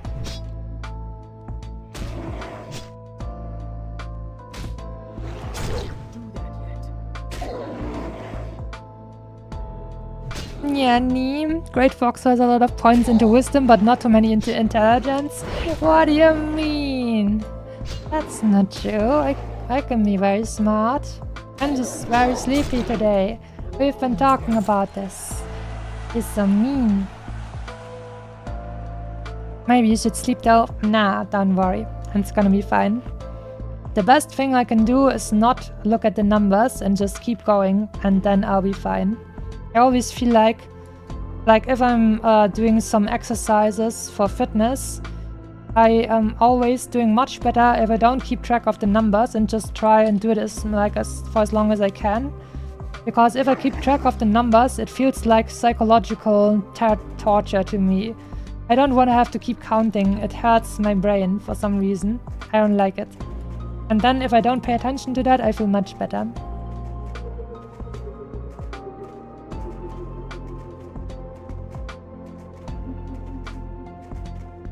To be honest, I thought of playing Rogue 2 in hardcore, but I was afraid I'd miss the quest and also end as bird food. You just have to play Alliance, and then there's no Polly to kill you. Actually, I don't know if the Alliance has like a comparable killer quest as well for rogues. I only know that they have like for level 20, I think they have a very similar quest for the rogues. Just like the Horde, but the level like 16 or what it is, one for Polly. I don't know if they have a similar quest on the Alliance side, since I didn't play that. The highest Alliance character I've ever played was a druid, like up to 40 or something, I guess. I mean, in a classic era kind of environment, because on retail obviously I have max level Alliance characters.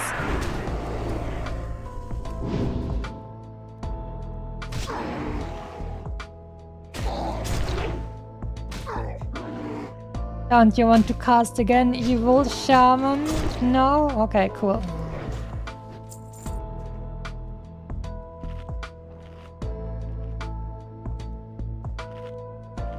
Intelligence is you know a tomato is a fruit. Wisdom is you never put tomato into fruit salad. That's a nice one. I like that one. Your voice is putting me to sleep though. I feel tired.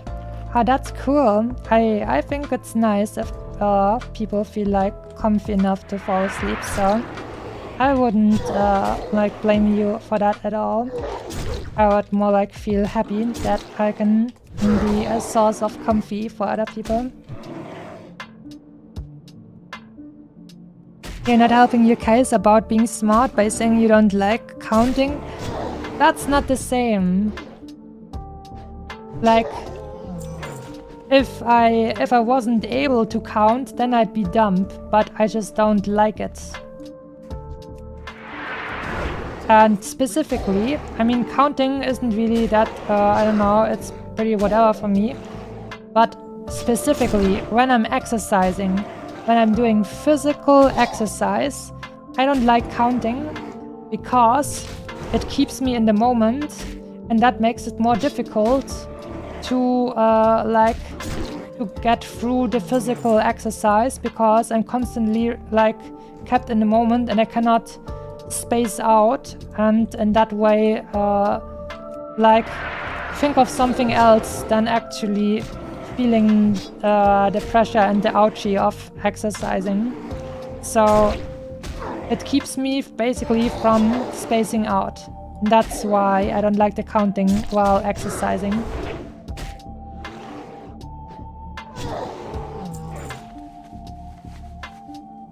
It just means you've got a lot of wisdom stored in those tales of yours. That's right.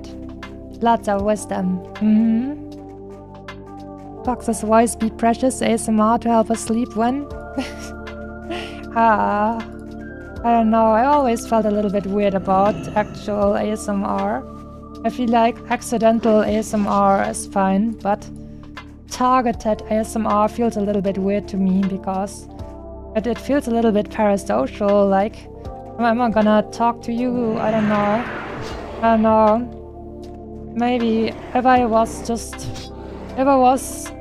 reading a story to you guys, that would be more up my alley. But like actually making ASMR the way I feel like many people are doing it, that is like, I don't know, speaking to people directly and stuff, that feels a little bit weird to me.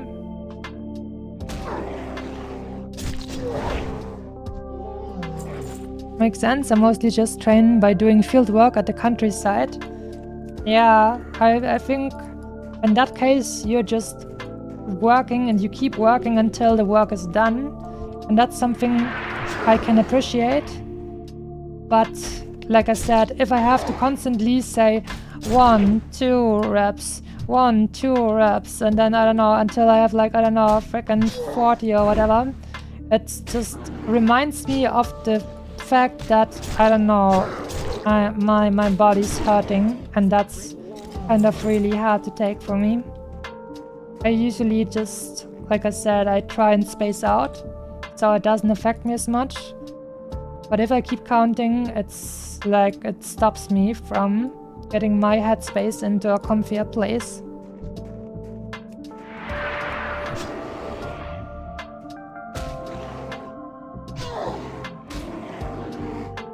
I could be reading a story, or I could try that at some point. And right now, I'm unfortunately only able to give you the brain rot version of all the stuff.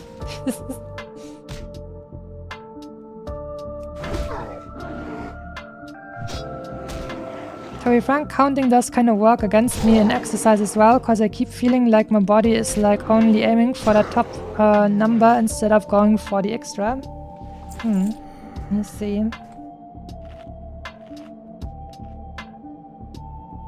I wonder if Wilds will have a monster that will break Fatalis' record. Man, I hope not.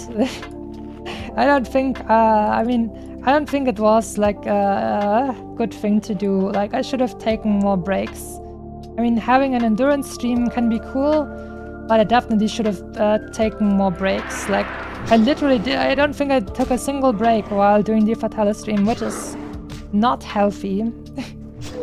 I think next time, if I want to have like a long fighting stream, I'll definitely have a break or something in between.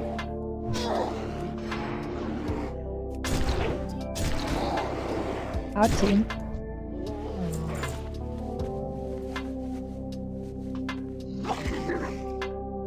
Only lately did I start going to actual gym to find out if I pull harder than some other people actively going there. I see. But I show them who's boss. Always good time to stretch and keep hydrated then. That's true. Stretchies. Pressing a button and more stretchies. Let's go. And more hydration.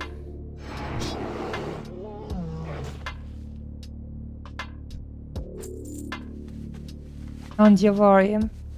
In 6 hours of time, we will maybe be done. Who knows?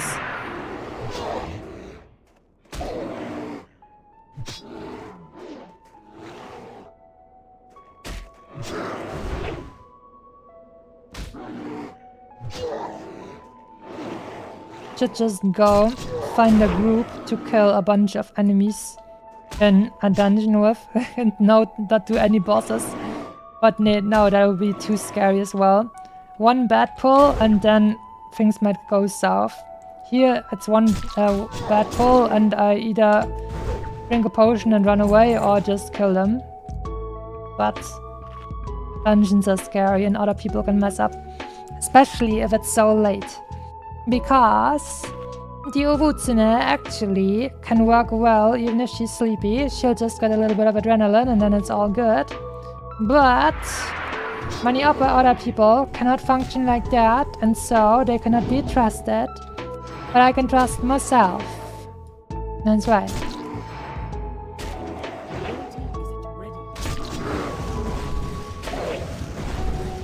No. I was very close. I didn't get the overpower off.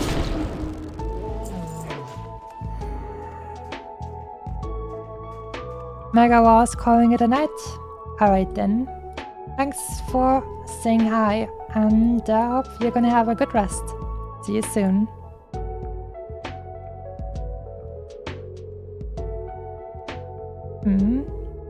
When redeems to not shrimp and remind you drink water.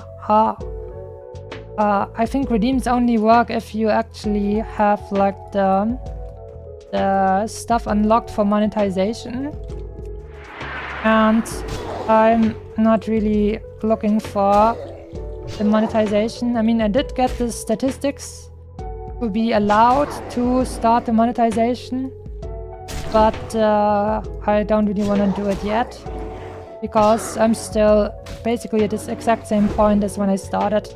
Where it's like, it's just gonna like start forcing ads upon my viewers on Twitch, and I don't really think that makes a lot of sense. That's right, it doesn't make a lot of sense and sense as well. That's why, because it's not making me any like real money. And it's just annoying you guys, so I don't really see why I should do it at this point. I think my biggest reason for why I would like to actually start the Twitch partner blah blah stuff, or affiliate or whatever that's called, is that I could add some emojis to my Twitch channel, which I think would be really nice. I like visual stuff like emojis and so on and so forth. But other than that, I don't think I'm a big enough streamer for that to make sense at the moment.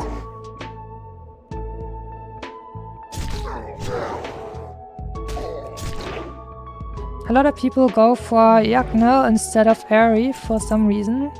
I don't even know what game we're currently talking about. To be quite honest with you, maybe it's just foxbaining. Airy. If I hear Airy, I hear Airy and then I think of League of Legends in one of the keystone runes there.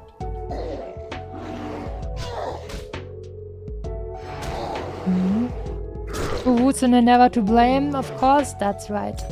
I'm never to blame for anything. I only have the best in mind for everyone. You're pretty based for that? For what now? I want mixing and switching between my two chats and now I'm confused. what I was saying at the time when you wrote that. But it's cool that you think I'm based.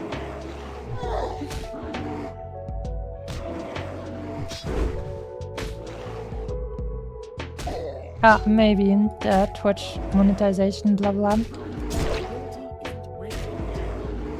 I think it would probably also increase my... I think it's a little bit paradoxical, actually, to think about monetization on Twitch. Because I feel like if you do have like the option that people can subscribe or get memberships for you, they will probably be psychologically inclined to keep watching because they've spent money, and that like makes them more likely to keep watching you stream. And then you have higher view numbers more consistently because they feel like, oh, I paid for this, I should watch it or something like that. And then, I don't know, you have bigger growth, I feel like. Like, I've seen like a bunch of other small streamers that started around the same time I've streamed, and they're now considerably bigger, I feel like. I'm not sure, they probably do a bunch more stuff than me too, but it definitely feels like it's one of the reasons, you know, all started with that kind of stuff. But I'm like, it doesn't even really make sense. It's only gonna annoy me that I have to do the taxes for frickin' 5 cents of ad revenue. Good day, Miss Masami. Today you have earned 5 cents. Now better go to your country's tax evaluation, blah blah, and file that in, or you're gonna pay $10,000 because you haven't told us about it.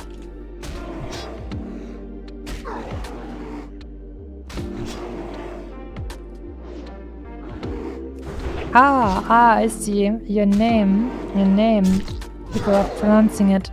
Man, I didn't even think about that. That's how you see I'm currently in Foxbrain mode. So, how would you like me to pronounce your name, actually? What would you prefer? And then I'll just go with that. I do remember hearing from one other streamer that it's always good to keep ads rolling for mid-stream rather than having them all play out at the start of the stream. Well, it's even better if you don't have to roll any ads. Hey! It depends on what you want as well. Also getting into psychology of subs and donors, yes. I feel like it's a little bit weird and to think about because I don't know. My jobs I've had so far, I'm like not really directly involved with stuff.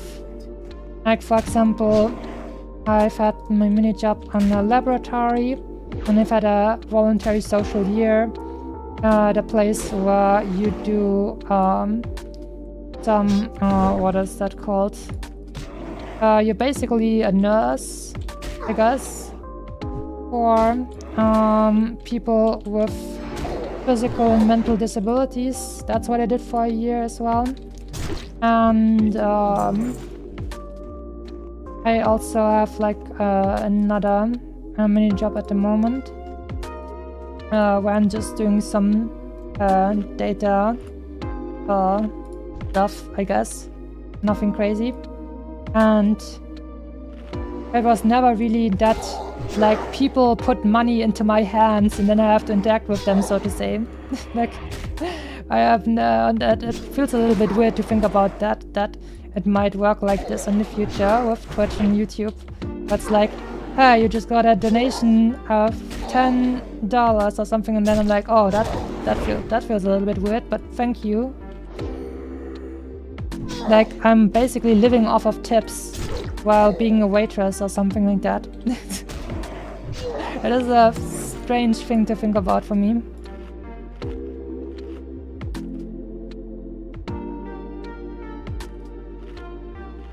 I was always airy, I see, even back when I watched you on YouTube. Now I've put that together and now I actually understand again. Alright, I actually really liked saying Airy, so that's fine. I'm gonna call you Airy again because that is such a nice name. It just sounds very nice to say. Airy, little bit like Ari, but cuter. That ability isn't ready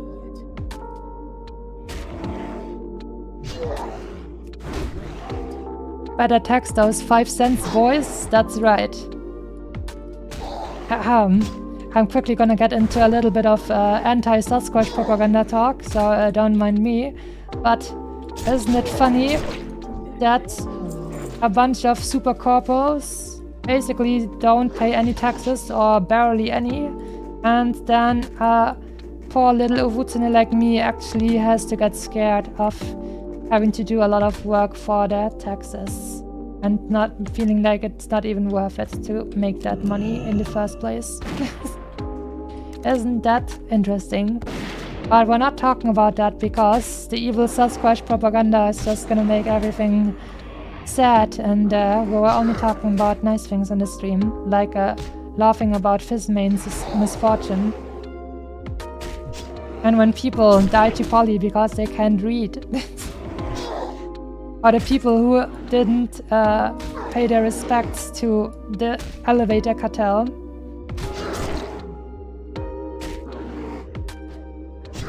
Easier, shorter, more me. Alright. Then we all agree that it's time to call Airy. Airy! Yay.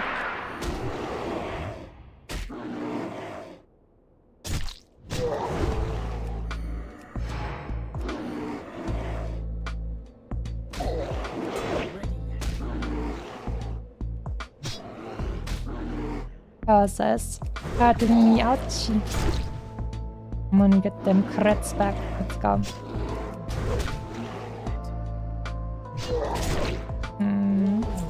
How long is this song actually taking? It feels like we've been here listening to this, yeah. 45 minutes? Oh, damn. Elland Forest? I mean, it's supposed to be. Oh, yeah, okay.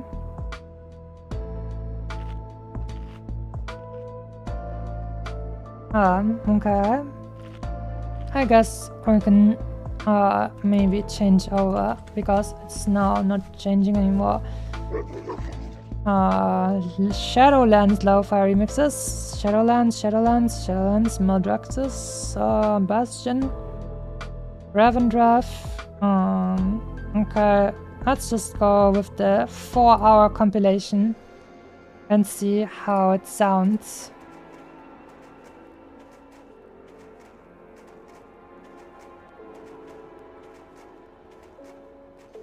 Elevator Cartel, yes, yes.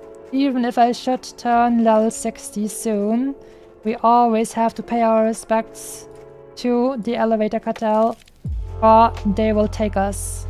Even as a level 60, even if I would have the best items in the entire game, everything best in slot, then I still would have to respect the Elevator Cartel, because they can kill anyone. They have infinite power, except of course the superior class, which is Mage, because gravity doesn't apply to them.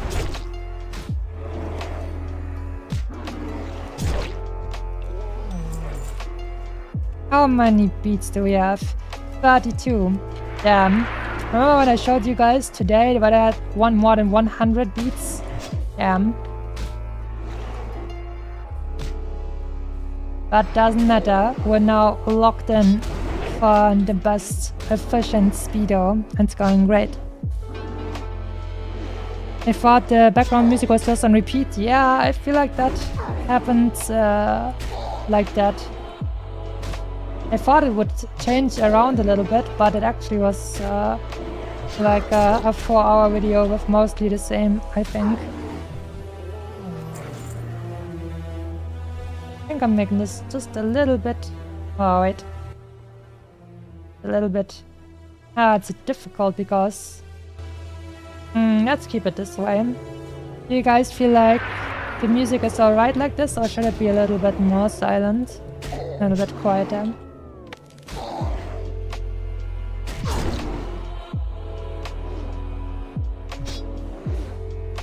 even the Great Foxo can't go against the Elevator Cartel. That is unfortunately true. That's why I want to play Mage next, because then I will never have to live in fear of gravity ever again. I will transcend gravity.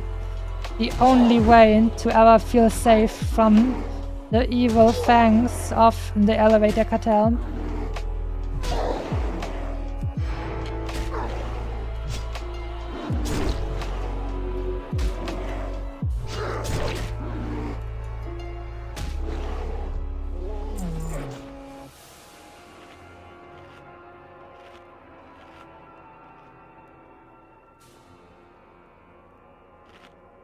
Volume is okay?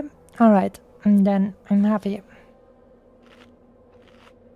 I'm hoping it's already very quiet and my mix preference is different probably. Okay, if you guys think it's okay, then I'll keep it like this at the moment.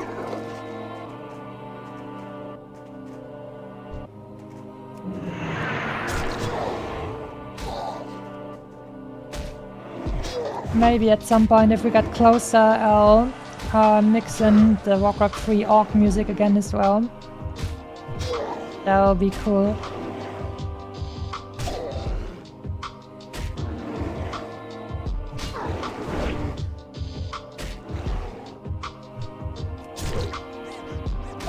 We have a bunch of Orc music lined up for when the final moments happen. That'll be good.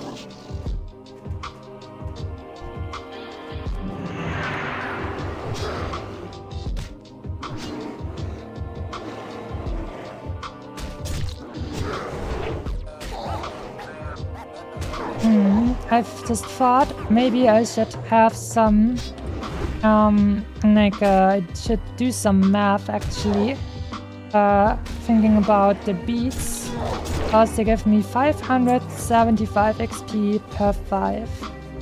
So I should actually see how many I need in order to have like a sizable chunk.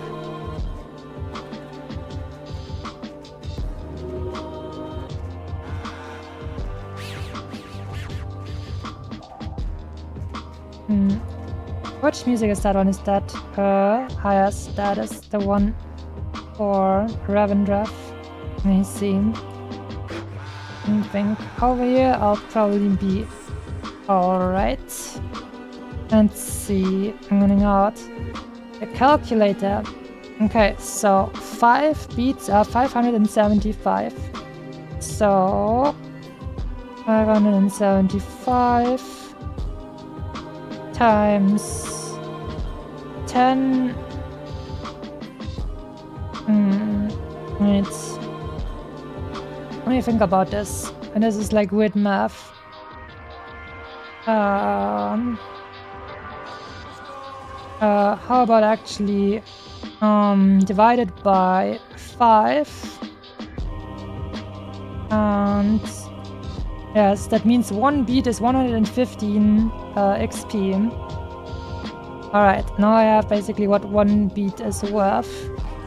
And let's see, how about we say 100 times 115? 11.5, okay. So 100 would be 11.5k or about that much. That's good to know. I still don't have that many though. But at the very least I'll have an idea of how much I can expect. Because I'm gonna have to do some cheeky stuff in the end to get to a number that I want.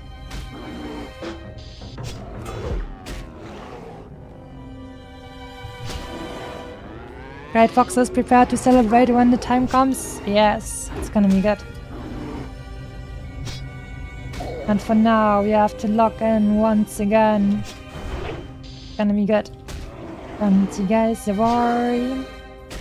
The Great Foxo won't be able to give you guys more sleepy sounding stuff. Maybe. You're right with the music, I guess.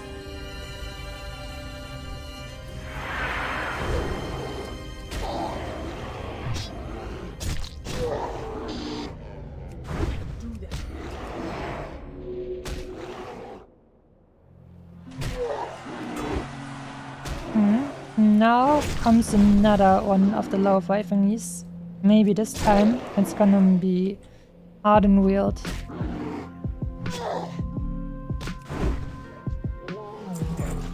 Let me check. It is Ardenweald, alright, nice.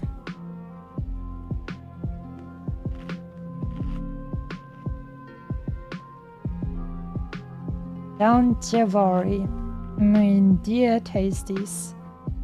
Actually, let me think about this. I think we have 20 XP boxes and we have 210,000 XP that we need. So how much XP is in every box?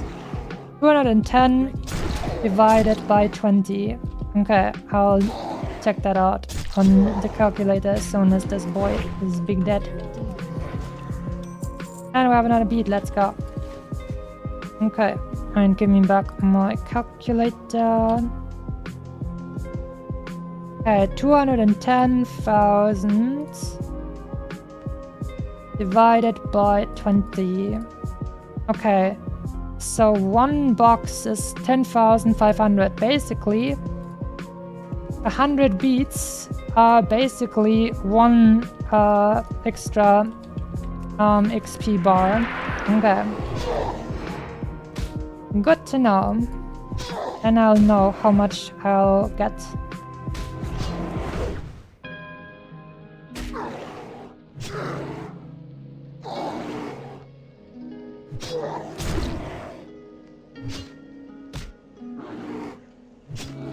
Because I want to level up in a certain way and have my level 60 ding in a certain way, and for that I have to make sure that I will like get the XP to a certain amount.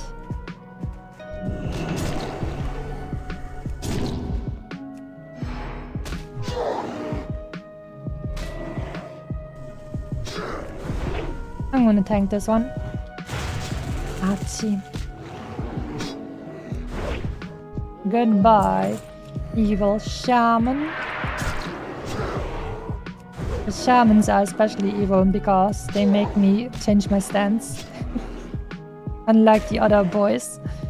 The other grizzlebutts who are very chill. Time for a little bit of drinku. Wait, I'm not supposed to drinku while I'm fighting in case I'm a Bakatsune again and swallow that into the wrong direction and then half die. That would be bad while I'm fighting. Okay, now we're eating food and we're drinking.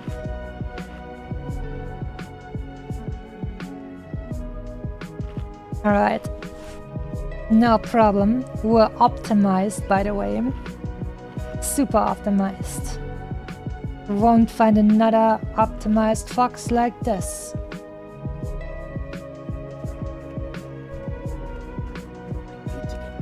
She said and proceeded to run off the cliff after charging this guy.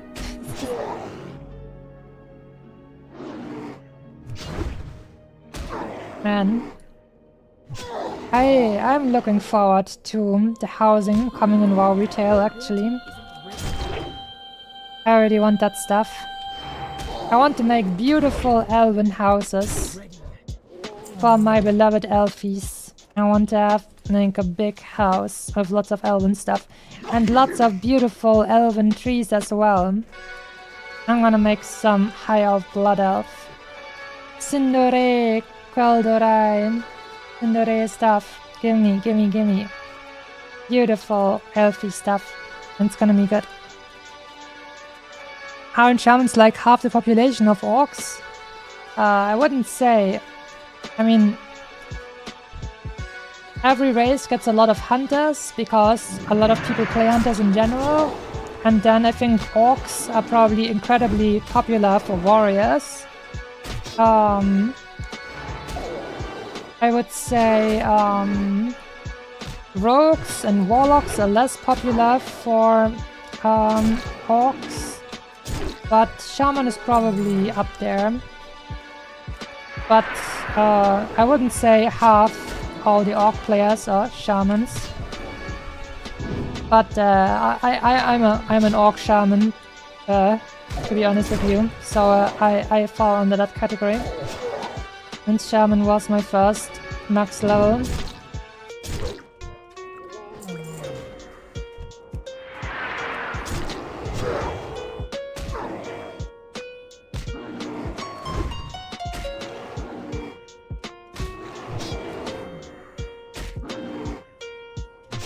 Shaman PvP is fun. Also, I like the old videos about shaman PvP because at some point in not WoW Classic but WoW Vanilla, it was apparently the case that a Wind Fury proc could actually start another Wind Fury proc, and the way it works is shamans have different kind of enchants for the weapons, and one of them you get at level 30, it is Wind Fury. You would have every time your weapon like strikes, you have a 20% chance for 2 extra attacks to occur with some increased attack power. And in the past, apparently, those 2 extra attacks could also trigger more extra attacks. So you basically had a chance to infinitely proc even more strikes, and it could basically one-shot enemies, and that's hilarious, and it looks crazy when you see that in the old videos. Also, Frost Shock and Earth Shock are super, satisfying. And I just like really, once shamans get heavy armor, or like mail armor in the game it's called, they look like battle mages, and they are. And I like the battle mage, even quite a bit. I think it's just really cool to basically be an armored warrior with a weapon, but you still are able to cast a bunch of spells. I think that is just such a cool theme. I really like it.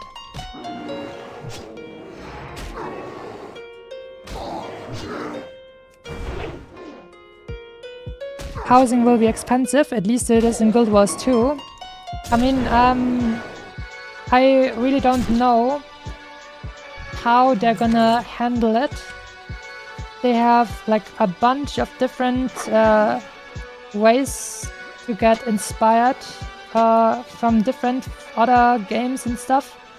So it's a little bit up in the air how they're gonna actually do it.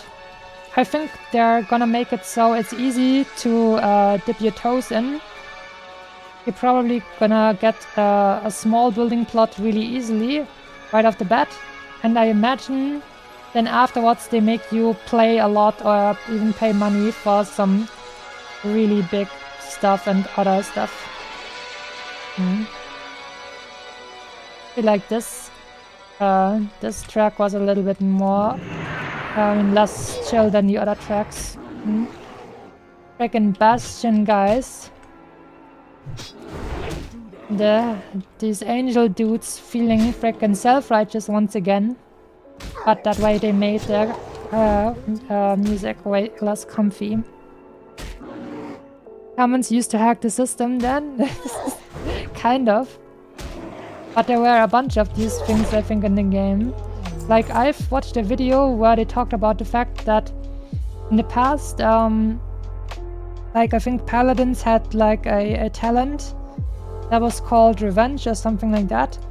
And it would stack up. If you get hit, you have a chance or something to stack a stack of revenge, and that would increase your damage. And in the past, it could stack infinitely, I think, as well. And so, a bunch of paladins, like, just let themselves get hit, I don't know, for an hour or whatever, by a level 1 enemy. And then, once they had stacked an incredible amount of revenge stacks, they just went and one-shot a raid boss. I think I've seen a video where that happened to Kazakh, one of the world bosses. So it's not just the shamans, but paladins had something crazy going on too. but it was not as easy to set up as the Wind Fury procs.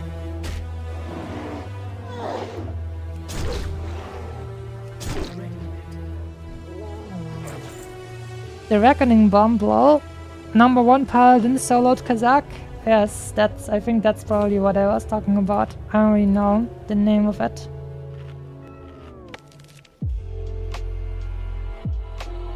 But a bunch of stuff was still in the game and not fixed, which is a little bit crazy. Back in the day, apparently. It's hilarious.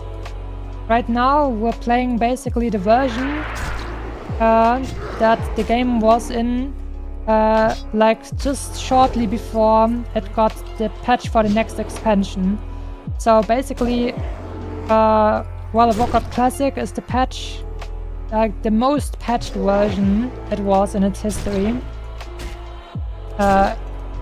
I think there were a bunch of other things that I'm not so familiar with that were also different in the earlier patches. Right now we have different phases, for example I think stuff like Dire Maul wasn't even open yet initially, and they slowly start to release all the content that is available. Back in the day, yeah, that's right, man. That was some time back then. Yeah, that's right. Don't you just love how it felt back then?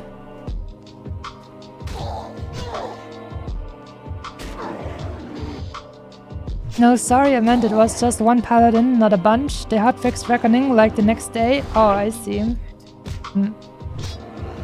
I remember the Kazakh paladin story. I've seen a clip of that. The guy just walks up to Kazakh and bam, one-shots him. That's crazy. I mean, shamans could get pretty damn crazy with the Wind Fury, but at least they didn't one-shot raid bosses.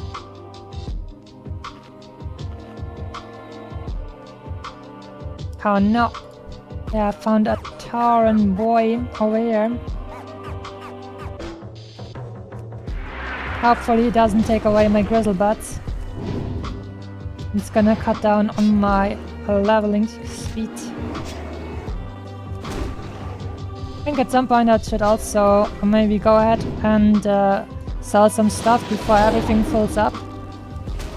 And then I can have that moment where, oh whoops, have the looking together at the Patrick video of how paladins see themselves.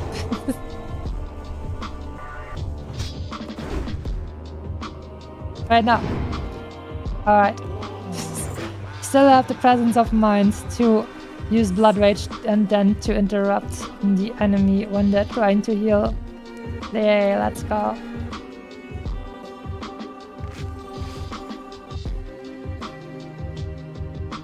Gotta go, got some stuff I must do. Have a great stream. Thank you very much, Jennycat, for being here, and I hope everything will work out great for you. See you soon.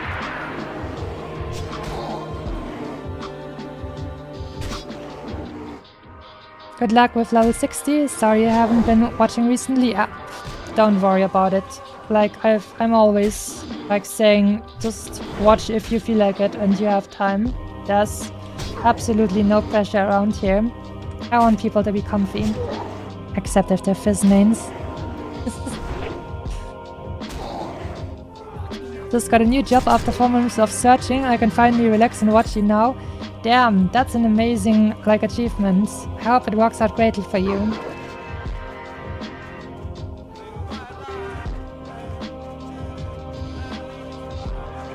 Back in the day when Masumi had only 2 tails? Yeah, that's right. Actually true. Kitty was on YouTube side. Good luck to him, lol. Yes, you hear that? More good luck to you. A comfy liver and soul are the best livers and soul. Yeah, that's right. A happy and beautiful soul is way more tasty than the crumpled and disgusting black souls of evil people, and also the ones who are in pain. That's more like, I don't know, it's like eating diseased meat. It's not very nice, but it's very tasty if you lift someone up and then they are beautiful and wonderful in their soul, and then they taste the best.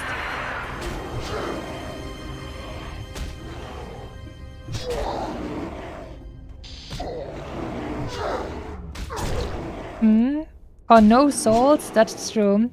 Some people just don't have one, and then you're like, what? I was working here and now I don't even get to eat? Wow, that is rude.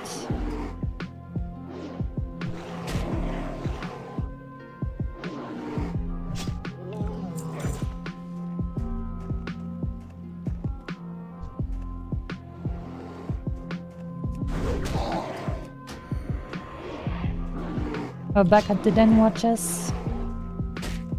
Alright, and like what's about housing and retail? I've watched a video, like an interview with Ion Hasikostas, which is like a big gameplay director for World of Warcraft retail, and they actually managed to make him say something like, it will not only be Stormwind. So, when it gets released.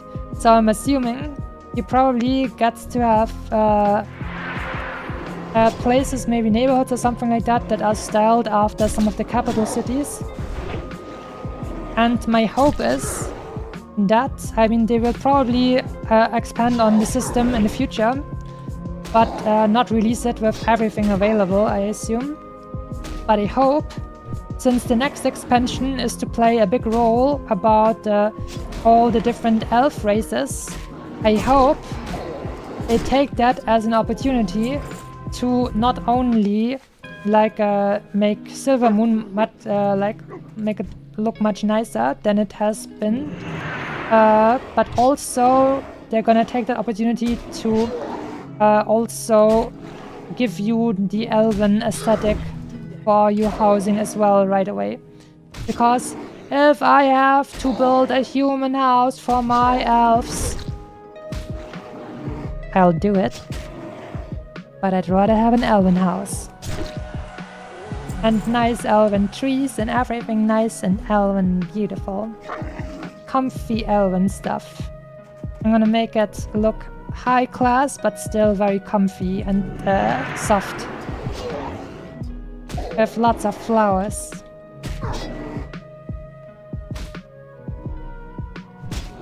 At least I have a liver. I mean, that's true. But I also have to check because, like, if the liver is like too freaking overworked, it will also not taste very well. I mean, you know me, I don't like alcohol, so a bunch of people's livers aren't really in a good spot for someone like me, unfortunately.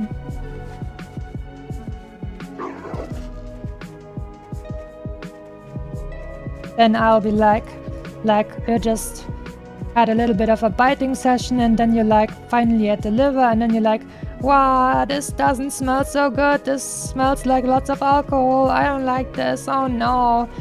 Now I've had all of this work done and now I don't even like my reward. That is very sad. I think I definitely deserve better treatment than that.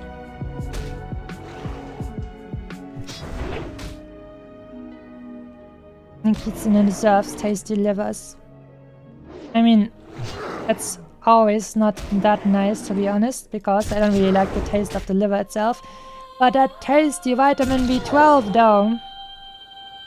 Vitamin B12, man. That's the good stuff.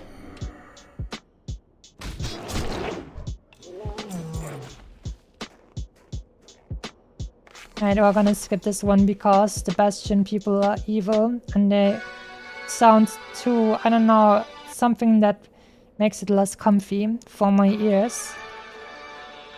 My fox ears need something a little bit more soft and comfy.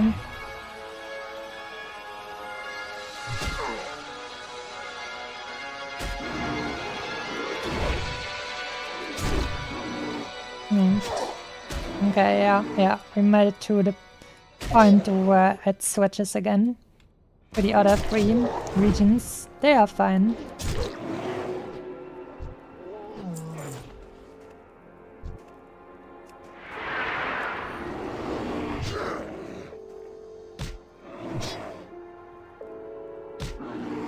Some of you wouldn't like my liver. That might be a good thing, actually. I mean, it depends. I feel like a little bit is okay. Because, I mean, the liver is literally like the thing that like cleanses the stuff, right? So it's also highly regenerative. So it's not like I have a 0 tolerance policy with that. But it's just nicer if it's not completely ruined by it. How to ward off a kitsune? Don't have a tasty liver? Hey, maybe you still have a tasty soul. You seem like a nice person, so you probably have a tasty soul. Step 1, become a drunk human. Step 2, step 3, profit. I guess. I wonder, but I guess it's not as harsh for me as it is with vampires not liking garlic. But I mean, as soon as I have an idea that it is in something, I don't like it. Even if it's just very faint. Like just, even like stuff like ciders that really only have a very small amount of alcohol, I already can taste that and it's uncomfortable to me, so I just literally don't drink any alcohol for any reason, basically. Not really because of, I don't know, principles, just because I just don't like the taste.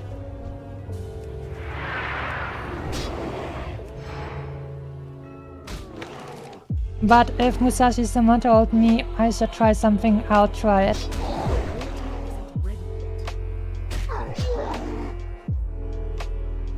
Roll for charisma. Roll for tastiness of soul and liver. Question is, what's more dangerous? An Uwutsune trying to eat your soul or a succubus eating your soul? Both use charm. That's difficult actually, because I mean, at the very least, I guess if you got eaten by a succubus, you would at least have a bunch of fun before you get eaten. But for me, it's more like I basically only do the baiting part, but then I just get to the eating part right away as soon as my spell is strong enough.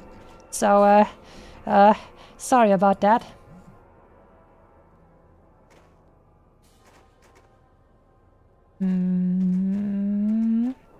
This guy far apart enough? Yeah. Maybe not, because this other one is coming here as well. Alright. Good enough for me. Let's go. It's actually a watcher. Damn.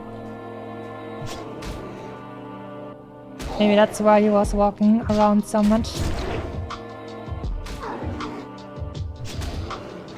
Not the Uwutsune! Yes, don't worry. Like I said, I have a squishy core. I couldn't actually do something evil. But tasty though. It's not my fault. I mean, I don't think we were even establishing anything I could have done or did do. I just want to say I didn't do it. Or it's not my fault, even if I did do it. Don't worry. Kitsune Empire Decree says it's not my fault.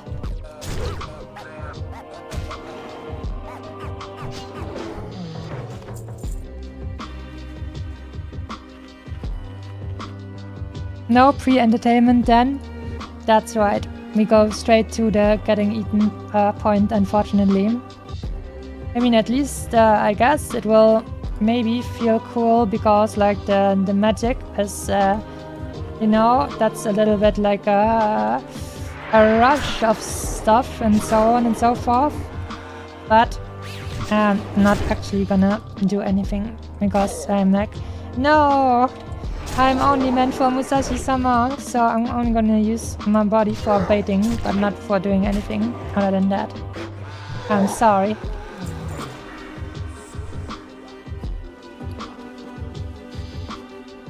I'm getting a bunch of freaking rune cloth. Time to turn in all of that rune cloth, get exalted with Orgrimmar, and then buy our epic riding wolf.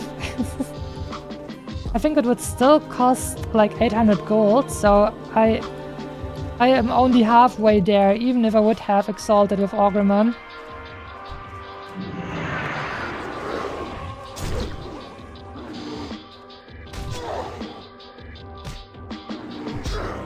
Kitsune only want one thing and it's disgusting. Meme? Yes.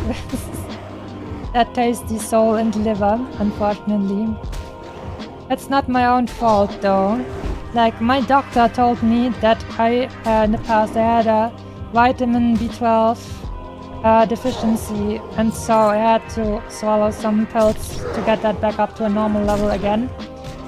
But that just meant that he says, I mean, I have to eat the liver. It's not my fault.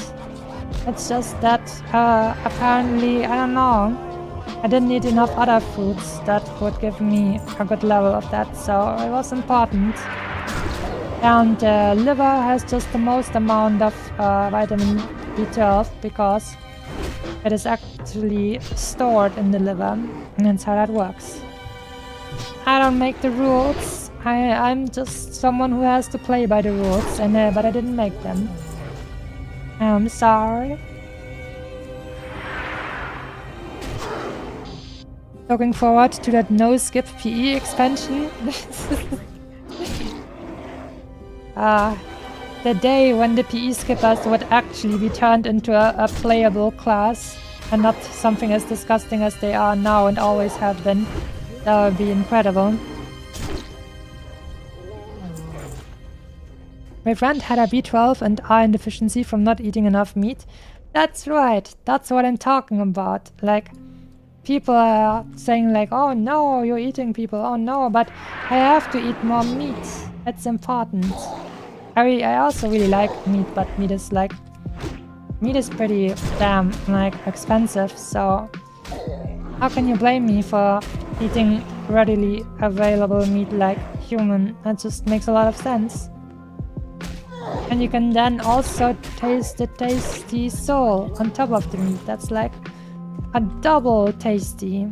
Like you're having like a burger where the patty is the soul and the bun is the meat of the person.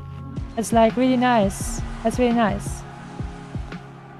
Hi, would you like to team up for full Blackrock depths as tanks? Easy to find free DPS. It's probably a healer then. Sorry, don't want to. I'm just doing chill grinding since it's late.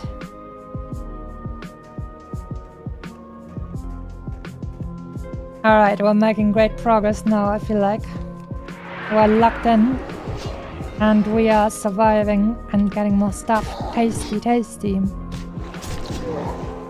10 out of 10 analogy, consider me convinced. Yay! See, I'm not an evil person. I'm just confined by the rules of this life.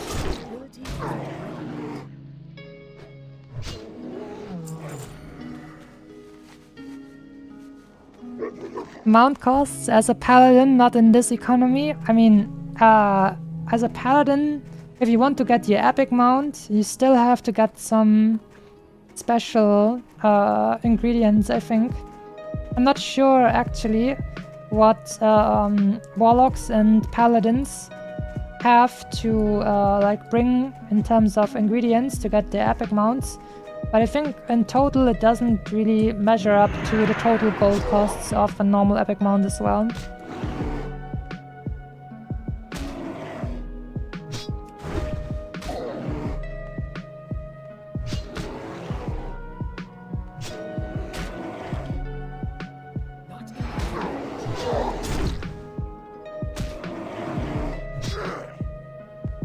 Paladin has dungeon content. Dungeon content. Tell me about that. Does the hungry fox always needs a spare liver every now and then? That's right. It's just unfortunate that God made me this way, and so it's not my fault. It's just God's fault for making me this way and giving me this kind of weakness that I just have to get some extra amounts of vitamin B12. So if you've got any complaints, you'll have to take it up with the big man, I'm afraid. I'm just doing what I was made to do. It's just natural.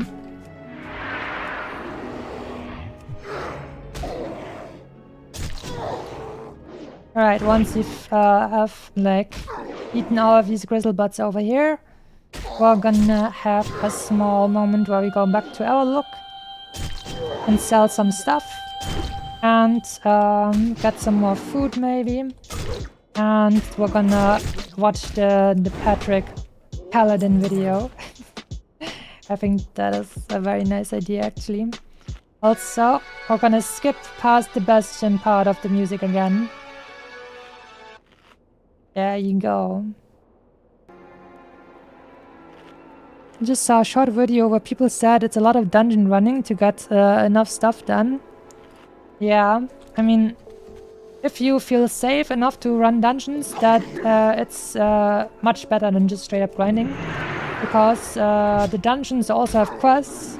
So not only will you get the XP for killing a bunch of enemies in the dungeon, and maybe some nice items from the bosses too, but on top of that, you will also get extra quests done that are being done finished in the dungeon. So I had to grind a lot to compensate not doing a lot of dungeons after I've grown disillusioned and suspicious of my fellow people playing.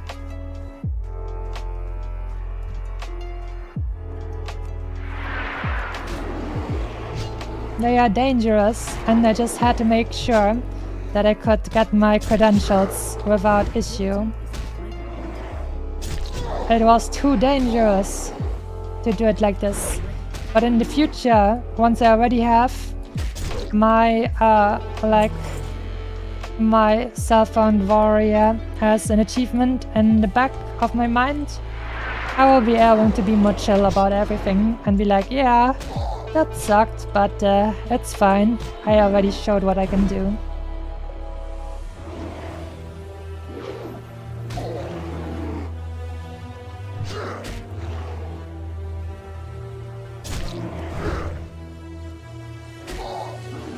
Can always back into healing paladin, that's true. And I think as long as you're just running dungeons and not max level stuff and raids, you can also tank as a paladin. As long as your team aren't buckers, that should be fine, no problem as well. Especially bear tanks, druids, feral druids as bear tanks are pretty great as well. I think they probably have a very good mix of survivability and decent threat generation for leveling dungeons. What I don't like about warrior tanks is that they have basically no true AoE tanking ability in Classic, which blew my mind. That was in one of the prior episodes where I was saying, wait, what? You can't actually freaking use Thunderclap in defensive stance? What the hell, Blizzardo? That sucks. That sucks so much for warrior AoE tanking. Oh my god.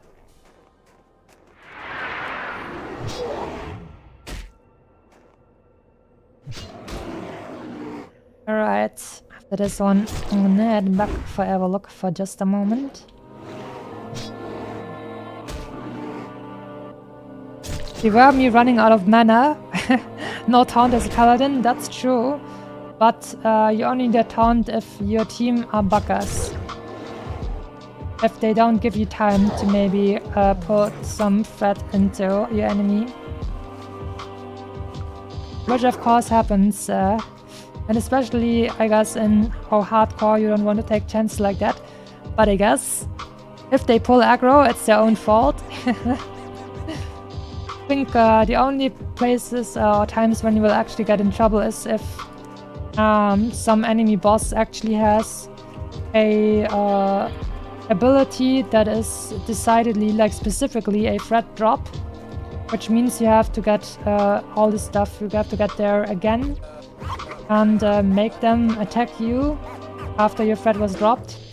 That is important then, but otherwise it's probably mostly gonna be fine. And from one drinku.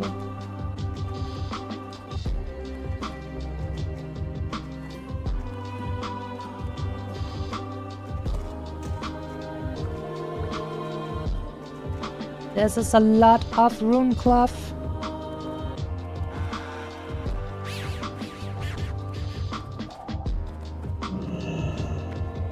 Look how huge I am while using the Winterfall Firewater. Oh. Huge! Told you guys I was tall. Let's actually make a bunch of bandages. How about 13 of those? And I'm gonna fill up our slot because we have one slot with that anyways. One stack. How much gold will we get for those then? 10 silver for one heavy runecloth bandage. Tasty. And 5 silver for one normal one.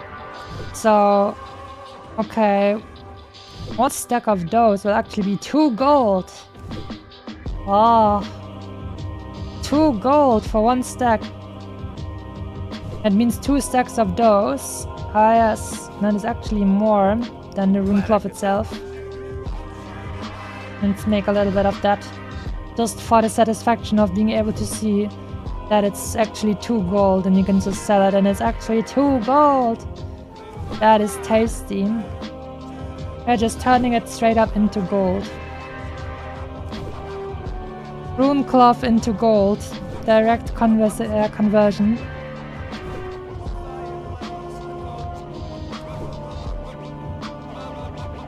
You know what? I think shamans should have gotten a tank spec. Just like druids got an additional spec. A 4th spec, so they could be different between feral damage and feral tanking. And I think shamans should be able to be tanks as well. That'd be very cool. We're gonna sell it for 2 gold, let's go! And we're gonna turn 2 of these stacks into this as well. And we're gonna have a little bit more space again.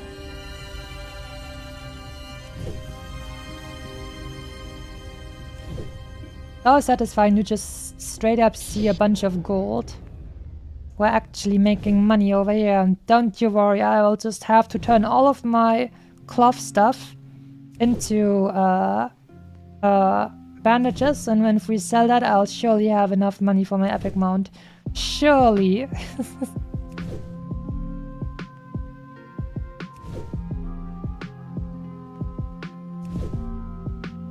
Can't wait for that housing stuff though. I think at the earliest, I forgot about like the actual time scale, so to say.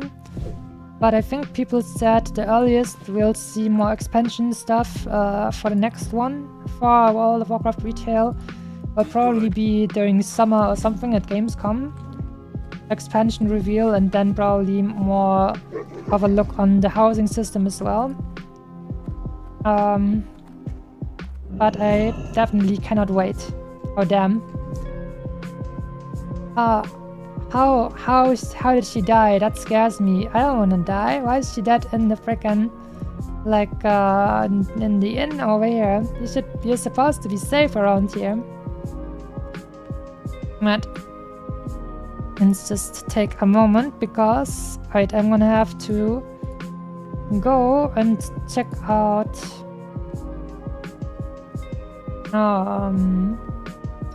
let's see. Patrick Ashbringer. Okay, this... Oh yes, this is... I think this has to be in the video of the guy who made it, because I don't want to give the view to a repost, but the person who actually made this amazing thing.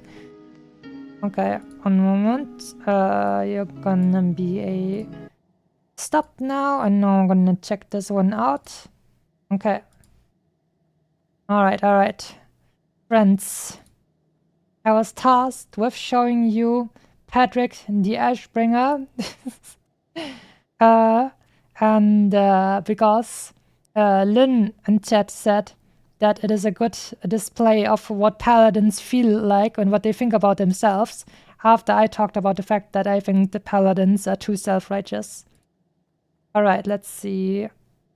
Okay, time to go. If anyone has fallen asleep while listening to my voice, alarm! Alarm! It's gonna maybe get a little bit louder while we have paladin music going on, but alarm! I hope it's not gonna ouch your ears, wake you up or something. So, okay, let's go. We're gonna open a jar. Easy. Now you try. First, get a jar. Patrick, that's... Ashbringer. Yes. Yes.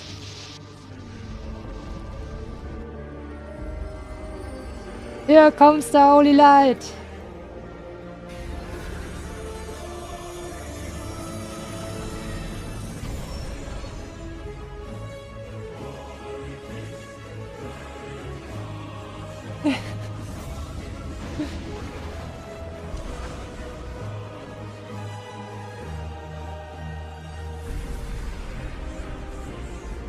Wow, he even wrote out the lyrics of the song. Amazing.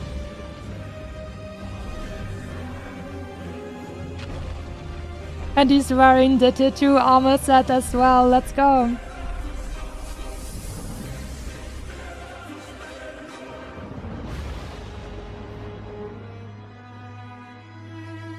That's right. The paladins.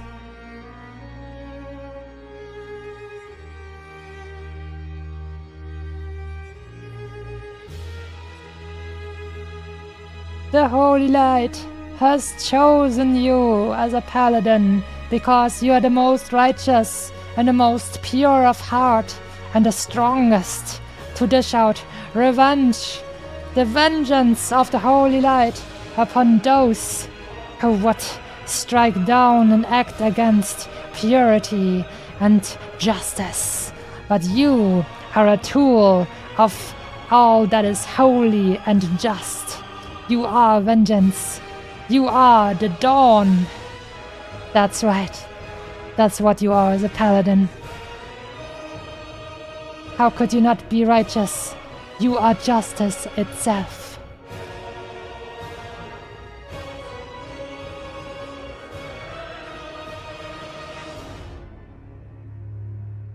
You need a jar.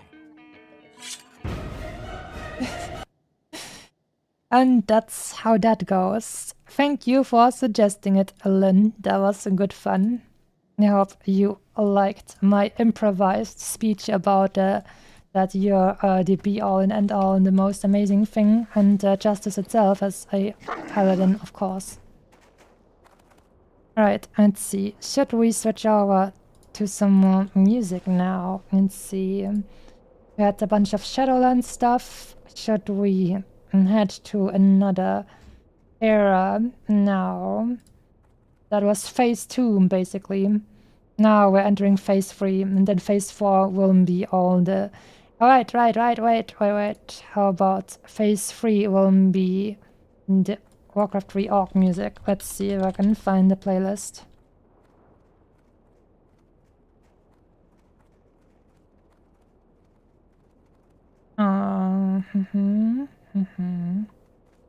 Let's see, mix? No, that's not the right one. That's not Warcraft 3. Let's see. Playlist. Orcs, music and ambience. Warcraft 3. That sounds good.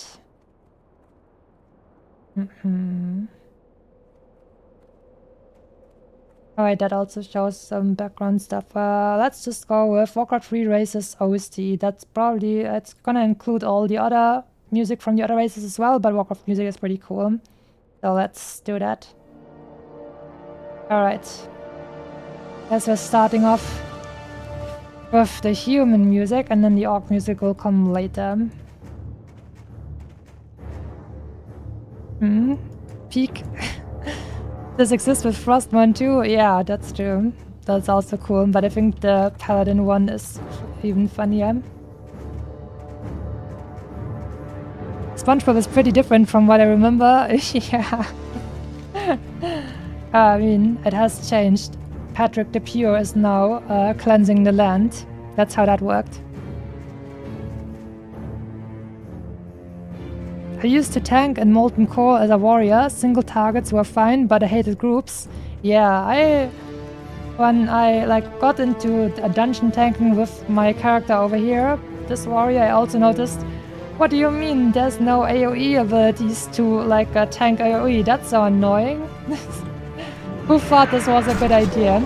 And it stayed like this for the entirety of WoW Vanilla? What the hell?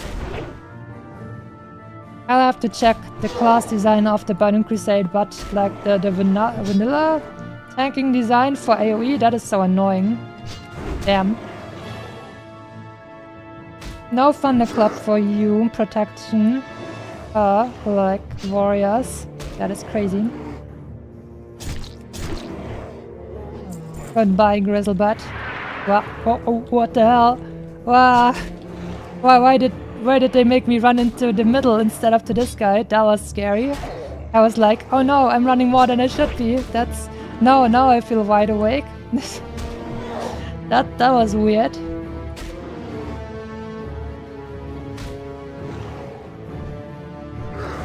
Definitely feels a little bit weird around here. You gotta stay vigilant. Keep your health potion close, because Blizzardo's GM is still trying to assassinate me. Oh, and I forgot to buy some more food. But I have a bunch of bandages, so that's cool.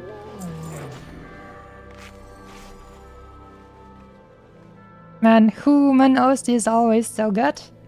Yeah, I think it's got a nice theme as well. Even though I prefer some of the other races' OSTs more. But that heroic Ashbringer music was also really cool with Patrick. Very fitting. Like here in the background at the moment in the music, you can hear a little bit of a hint that something's not quite right in Lordaeron, and that the Scourge will come and do some evil stuff at some point. Like a slight sound of uneasiness.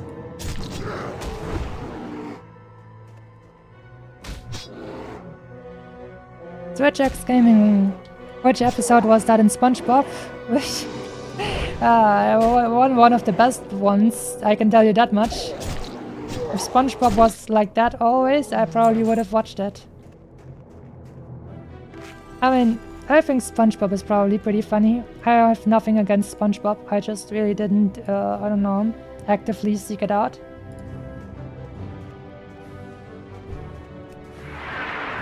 Oh no, what the oh my god, what is...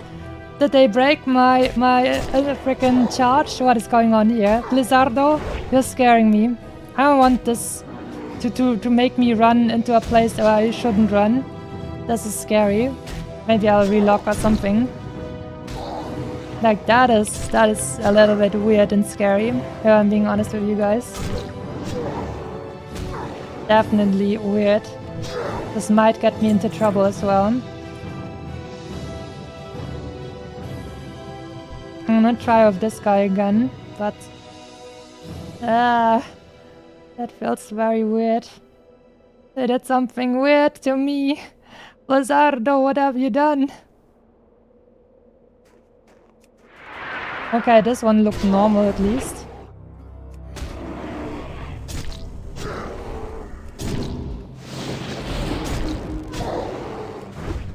Okay, maybe it's normal again, but that was definitely very weird and scary.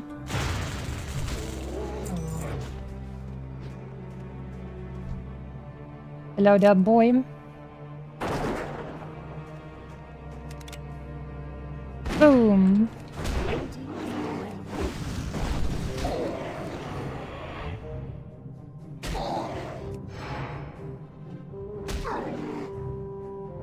Blizzardo is still online and still trying to assassinate me, even at 3 AM. Imagine that. How many beats do we have? 51. So that means half a XP bar, basically. Son of Arrogal comes in clutch with another tasty face eaten. 2. Double kill. Son of Arrogal with the frickin' double kill. Oh my god. Time to drink.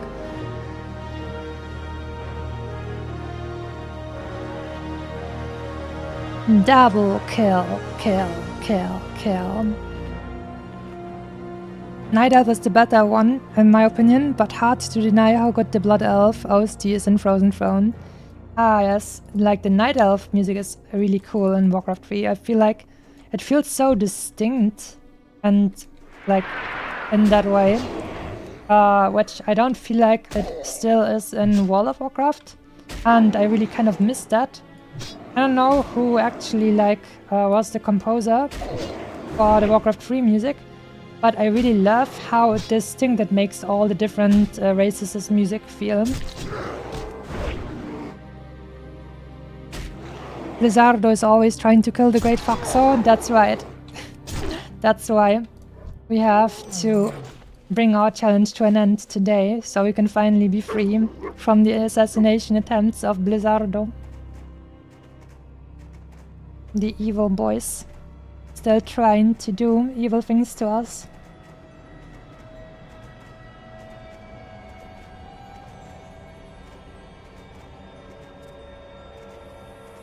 And this one sounds like it's gonna be undead. No, it's still human, okay. Maybe that was just... But yeah, did you hear that? For a moment it really felt like it was gonna turn really badly. But maybe that was just exactly what I talked about, that you can hear the undertones of maybe the Scourge, the undead, already like working in the background. I never really thought of it that way, because I didn't really play humans a lot, so I didn't pay attention to the music a lot, but that would be really cool if it was intended.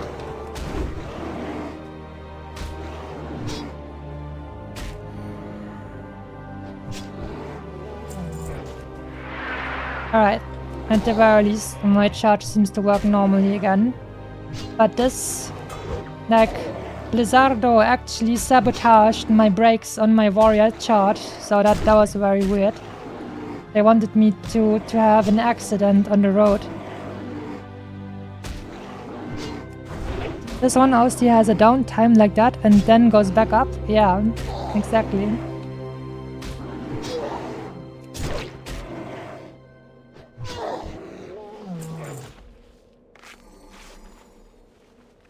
I'm gonna use lots of bandages for maximum speedo.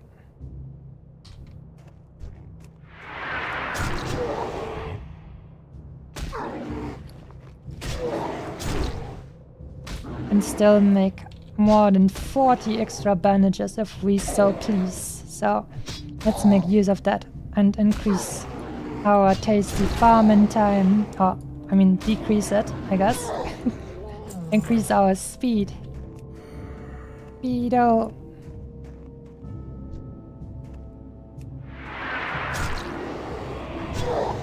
I wonder if in the housing system for retail they will also include guild halls. That would be really interesting. It's in the Empire Guild. I'll have, if it comes to that you can also make guild halls, then I'll unfortunately have to force anyone who watches my stream to join my Kitsune Empire Guild and then work for me so I can have a cool giant guild house. I'm very sorry, but I'm gonna have to. And then all the 2 people who also play this will do that stuff. That's right. All my 2 reviewers.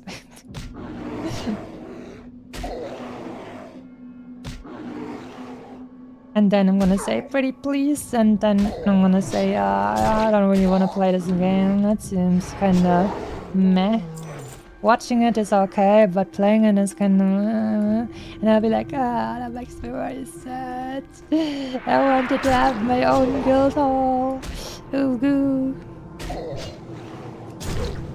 You have a personal list or pulled one from YouTube? You mean of the Warcraft 3 music? I just found a playlist of the Warcraft 3 race music.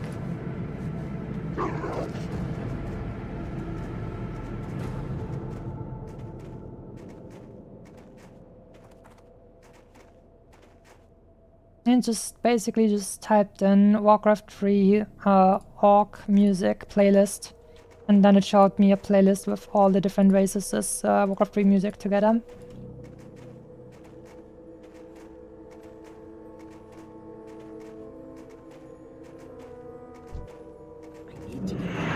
Wow, was I a little bit fast here? That usually it feels like these guys were mostly already respawned when I came back up here. I guess using the bandages made recovery way faster and enabled us to then eat the boys right away. Yeah. Respawn.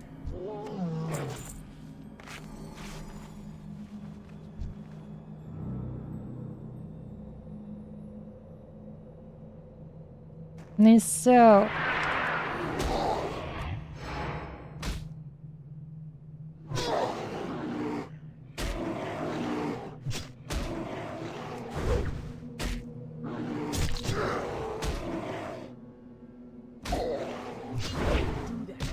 next up will be the after we're done with the human music, we're gonna get the Night Elf music. That is gonna be pretty cool.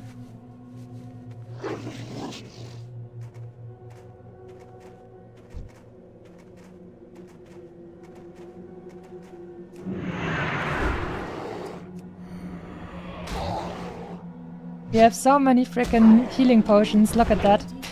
Because I've grinded so many grizzle butts and they give me more healing potions.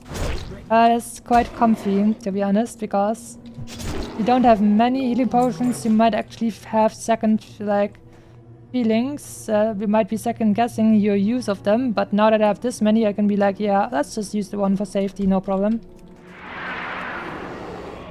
Ease of mind makes it more safe as well.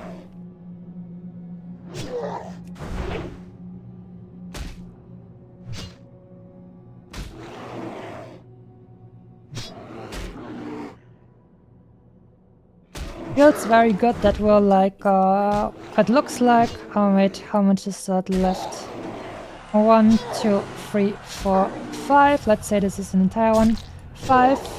So, we're basically 75% done now. That is amazing. Night Elf music, let's go! I feel like I'm having a freaking moment over here. Ah, yes. Do some stretches as well. And some drinking. Yes, Warcraft 3 Night Elf music is so good. Damn. I can't even say anything about it other than I feel like it feels very distinct, and that is great. I just don't feel like I've ever heard any music that feels similar.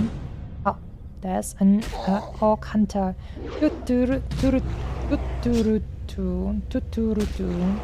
Okay. That is a little bit different than I expected, because I expected it to be like Maishi desu from Steins Gate, but the way he wrote it is just a little bit different than tuturu.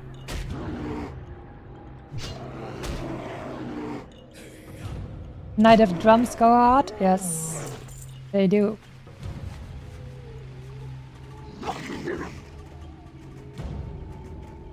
And like they have like a bunch of freaking instruments that just feel very cool and like it feels so non-Hollywood blah blah basically, where you always use the same instruments and stuff like that.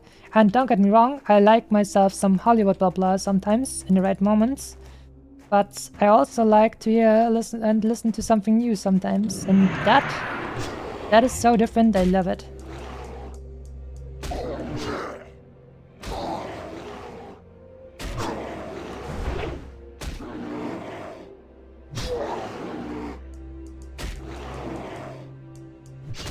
I mean, I still like to play in Warcraft 3. I like playing Undead the most, but the Demon Hunter is really cool, and the Night Elves are definitely like my second favorite race to play.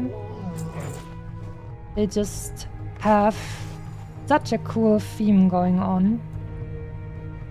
I struggle to come up with another like universe where their wood elves basically feel similarly distinct as the night elves in Warcraft 2. I think they actually cut out a very cool, distinct kind of identity for themselves in Warcraft. I mean, it got less, I guess it got less iconic as the World of Warcraft years went on. But at the very least, in Warcraft 3, just, I think, wasn't that the first time they actually had Night Elves in their Warcraft universe? But I think they just came out swinging, just absolutely amazing. Feels just, I don't know, their way of building living trees.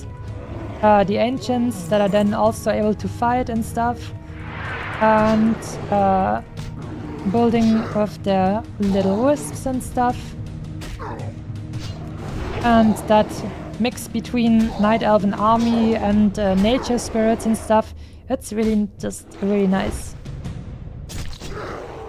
Night Elves are distinctively hard to play, especially in PvP, I think. I never really played PvP in Warcraft 3, so I wouldn't be able to tell.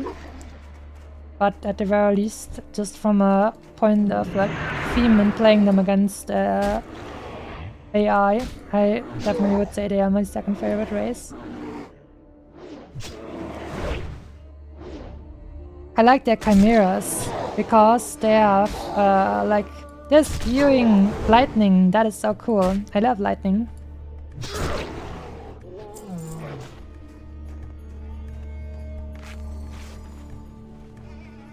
At least seeing other people playing them, not counting the MGs and chimeras.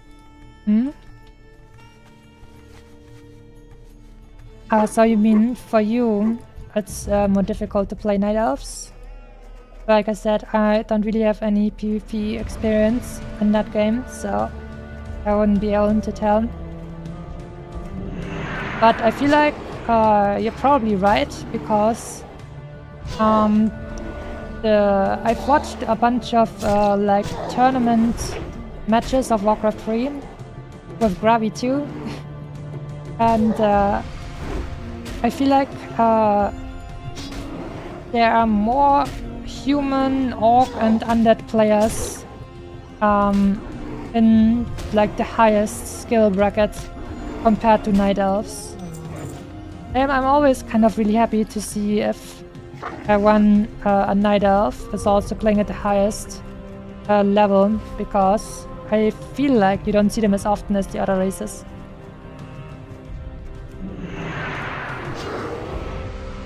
Grubster the Master, yes! I'm really happy that he like started dipping his toes into World of Warcraft as well now, due to the OnlyFans guild. That is just a really fun like crossover for me, because I knew Grubby before he played World of Warcraft as well on OnlyFans, and I appreciated him for his Warcraft 3 stuff. And now I can appreciate him for both. And he's just a really chill and good dude as well. But he also still is able to laugh sometimes, which is nice.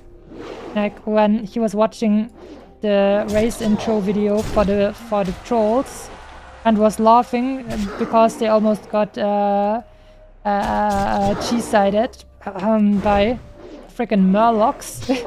And he was laughing, saying, by Murlocs.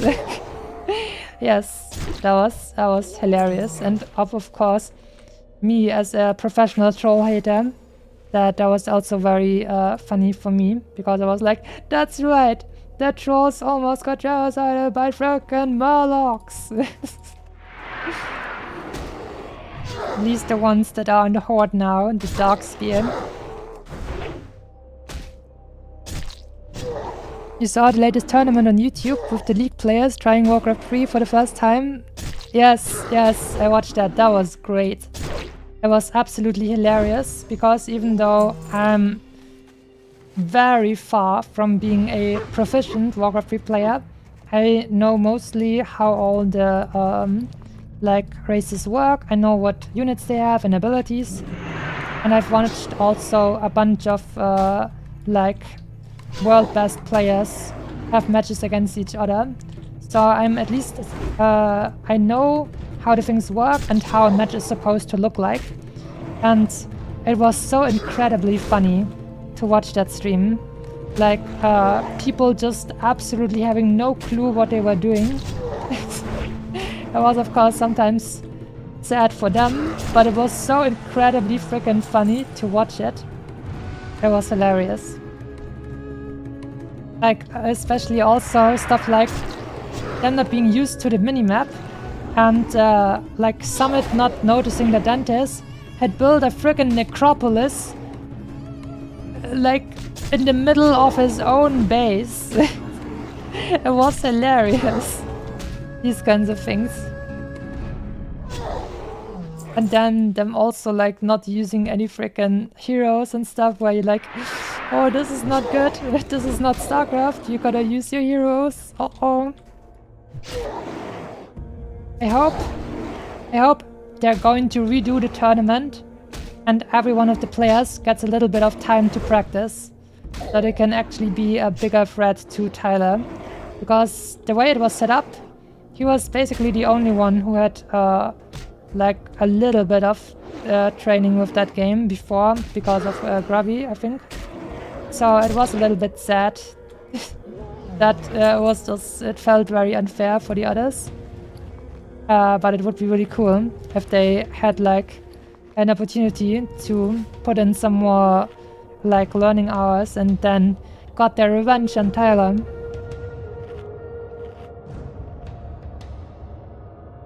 Some didn't even know how to mine at the start, and I was like, how do you go to a tournament that unprepared? Yes, I think it was Miskiff who actually changed races from Orc to Undead, and then he didn't know that ghouls are supposed to get wood and acolytes are supposed to get gold, and you should never build more than like the set amount of 5 acolytes or something like that. And he just tried to get a wood with the acolytes and then he tried to get a gold with the ghoul and vice versa. It was so good. It was so hilarious and funny. You can't really have those kinds of situations. Like, yeah, you only get them once. And it was hilarious to see an entirely unprepared cast of players, except for Tyler, like trying their best at this and just doing the absolute most ridiculous things or not doing anything at all, basically. It was hilarious to watch. Lovely.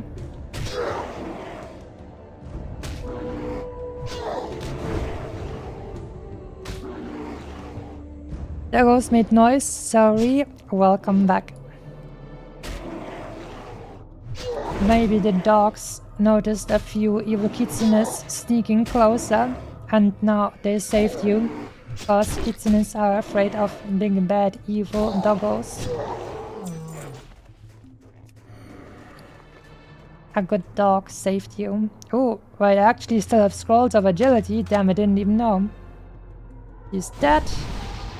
And more firewater. Here we go. We're decked out and strong over here. What's my crit? Ah, back to almost 18.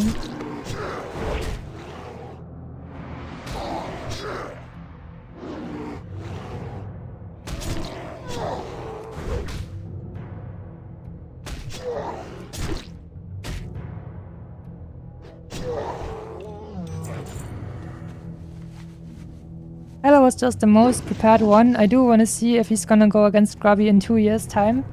That would be really funny, but I don't think he would actually like want to put in friggin' 2 years of practice. I think he could definitely become really good because he's just a smart player in general, and you can learn any game like that. But it's just too much investment. It's too much time to invest just for a niche, very niche game. I don't think he would do it, and I don't think, I don't know. I don't think anyone would expect him to do it. Like 2 years is so much time. It's incredible. I mean, of course, not for me, because I live for thousands of years. There you go. But for humans, of course. Of course. Especially if you're not yet, like, I don't know, 80 and you don't change much anymore, except for the worse.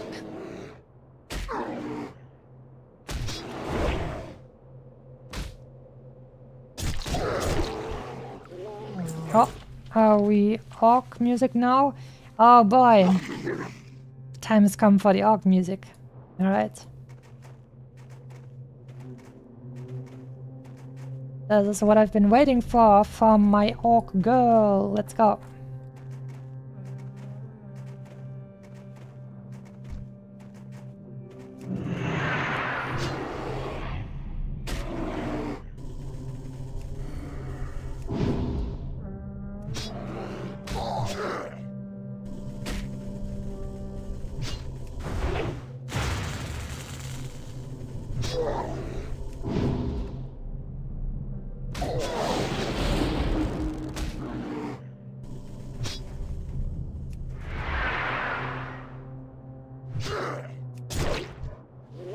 Splatter.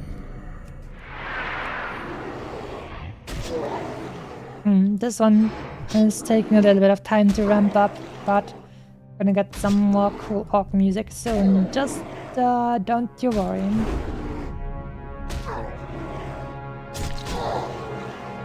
Masumi got the prolonged life cheat code? That's right.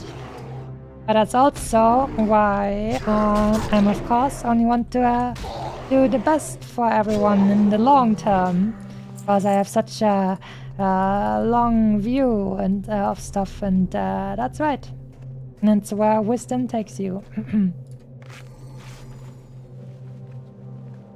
WoW paladins should be like D&D paladins, by the way, since you were on about the righteous way paladins act. And D&D paladins have oaths. If they break these oaths, their power is poop. Oh, that is interesting. So, imagine if the World of Warcraft paladin players would have an oath of humility. Dear God, they would get shredded. I mean shredded. Like, they'd be done so soon. They'd be gone. Powerless and defenseless.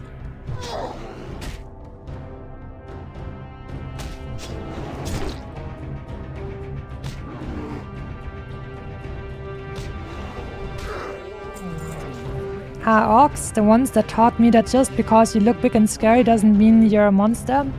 That's right.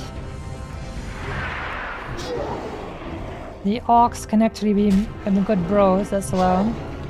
That's why I'm playing an orc girl, because of the bros and the horde. Well, bros. And they even call me bro, even though I'm a girl. I like that. It's like, bro. And D&D oaths in Baldur's Gate 3 can be so weird. Really? What kind of oaths do we have in Baldur's Gate 3 for the paladins? Need a target. I'm out of range.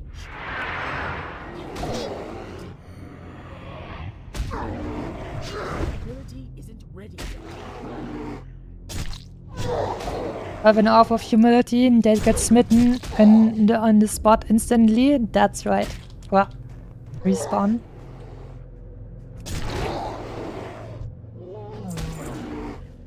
Sir! What are you doing there, sir? You know what? We're gonna be I need to target something first. this. Yeah. Time to fear this guy and use my amazing runecloth bandages. Soda, keep looking.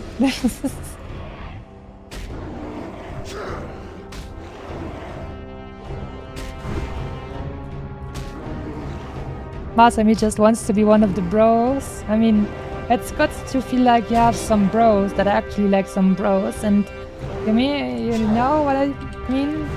They've got your back, and they don't just want the stuff, you know? They actually got your back, and that's a good feeling. And I've got their back as well. I'll be your bro.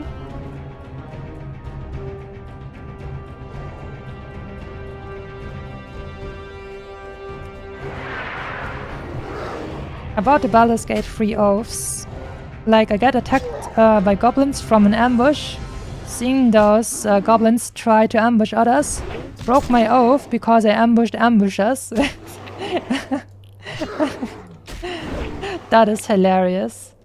So it's the oaths are not very they're a little bit rigid. So even if you did technically do a good thing, it's still a broken oath, which is hilarious. You have to stand in front of them and declare that you're going to fight them now. Because ambushing is not justice or something like that. I personally really like the Green Knight's Oath of Ancient Paladins. What does that do? Like an oath to always fight fair or be honorable. That sounds like an oath like that. Tenets are like kindle the light, shelter the light, preserve your own light, be the light. Depends on what oath you swear, there are some really cool ones. Oaths are paladin subclasses. Oh, I see, there's subclasses. I thought there would just be one, like a same dude, but you just have to have like one rule or something like that with the oaths. Well, hope that wasn't too loud. And just rolled around a little bit in my seat. They have a comfier position.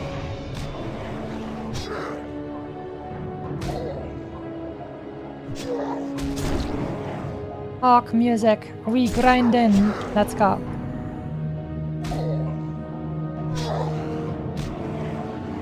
I had hoped that I would get a little bit more XP from quests with Syllabus, but it doesn't matter now. We're getting there. 65 beats.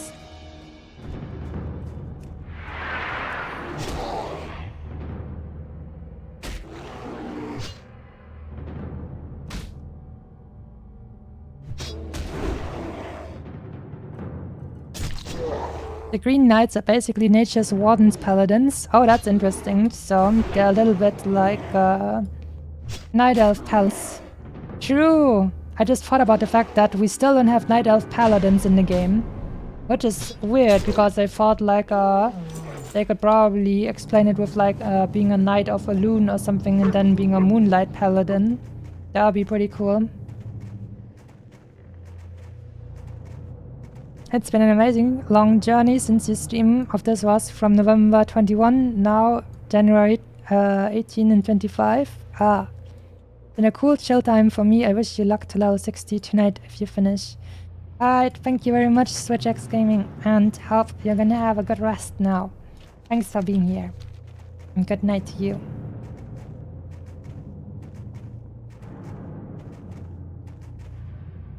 So do the Green Knights, the Green Knight Paladins, actually get some abilities that are similar to Druids? Or do they just have that oath that they need to protect nature, but other than that they are the same as other Paladins? It's just specifically that they are protecting nature.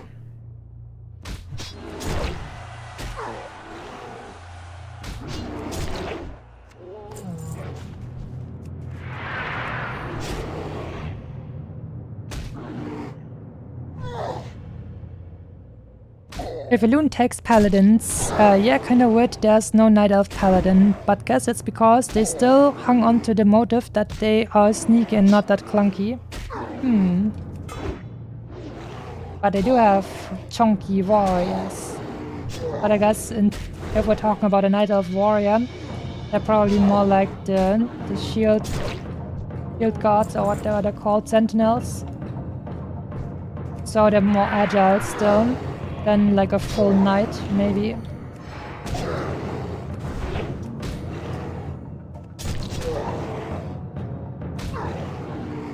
Harp music motivated me to use more of my abilities. Let's go. We're gonna store up some rage, and then use bandage, and then it's shaman eating time.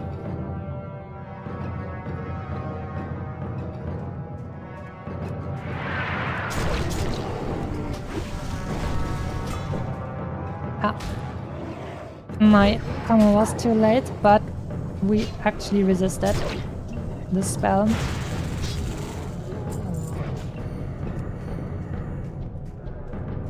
We're on a roll now.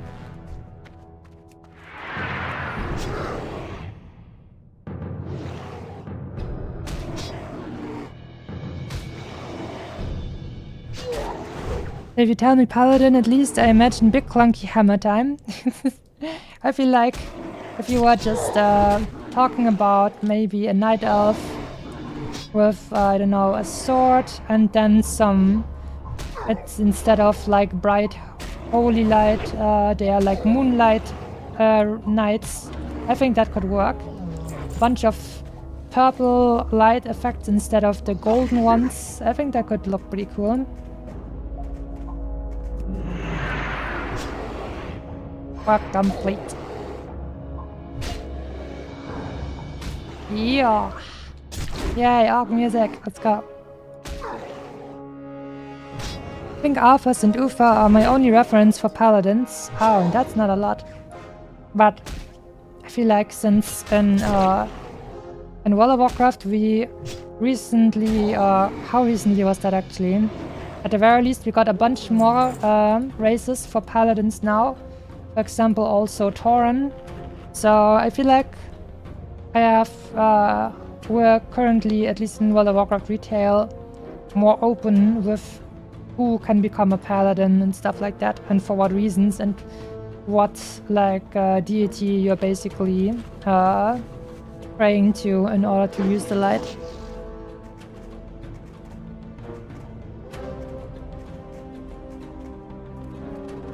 I do remember role-playing as an orc paladin in Skyrim once. Does Skyrim actually have like I think Skyrim doesn't even have any like restrictions on what you can play and level depending on your race, right? You can just level your abilities and then get a mix of what you want.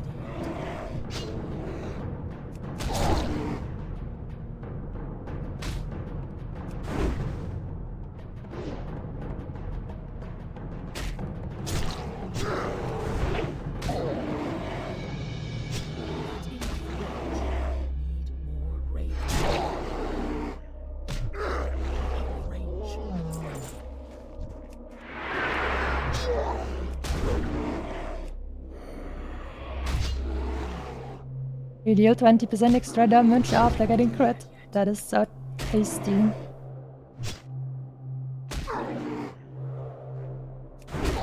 Actually, there is also the opposite of what you imagine of paladins. Oath of an Open Sea is it called, and it's like a vagabond pirate type of paladin. Wow, a pirate paladin? How does that make sense, actually? That's mildly mind-blowing. It was a good time. I learned healing magic all the way and got the one shiny sword and full dwarven shiny armor.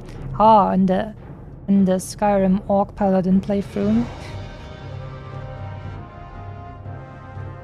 A pirate paladin like Jaina's father, that actually makes a lot of sense. Damn. I didn't think of that. Like, didn't Admiral Proudmoore in Warcraft 3 also have the same animation moveset as paladins? I mean, you learn the stuff and then you decide the title on yourself and based on what you want to call yourself. Oh, that's how it works. Okay.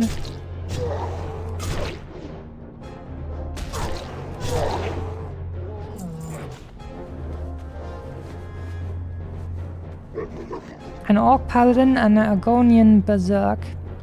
D&D isn't bound by computer roles in the end. Okay. He had the Paladin skeleton. Admiral Proudmoore. I see. So at least I did remember that correctly. I do remember some animations of stuff, like the animations of evil PE skippers, for example. Very distinctive in how they don't want to move and feel unmotivated for anything. And it annoys me just seeing it from afar. Like if over there on this frickin' mountain there was one PE skipper just casting, I don't know, holy light or something, I would already know, the annoying animation, that's her. That's them. The evil ones. Oh, undead music. I'm not sure we can actually use that because that's probably gonna be... I mean, it's very cool music as well. But the vibe is definitely a little bit more not as comfy. Cool, but not comfy. And I'd prefer to keep it comfy at the moment.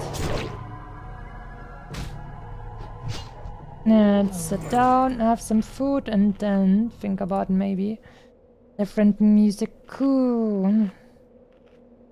Let's see, what have we lined up? Think out maybe like some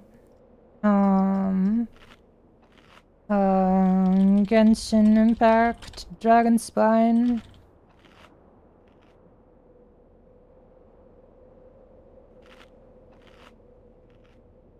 Let's see. Wait, that is not the original, right?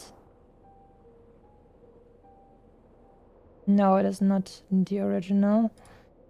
What am I gonna do there?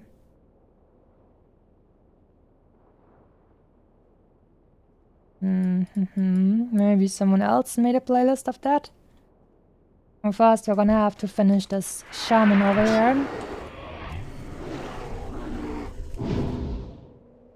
An evil, evil boy that dares to run in my face.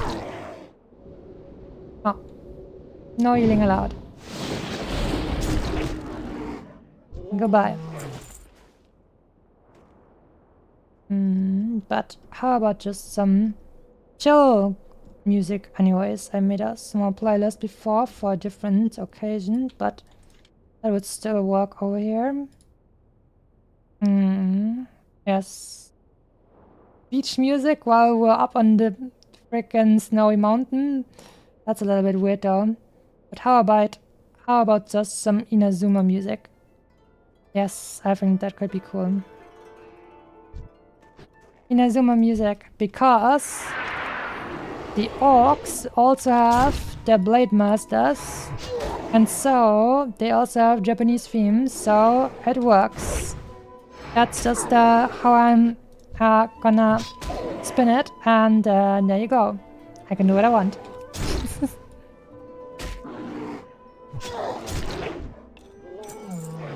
How many beats do we have? 67! It's too far away. We're getting closer.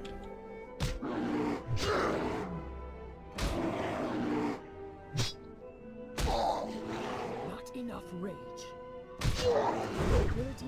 Funny you mentioned Proudmoore, cause now one thing made sense for me.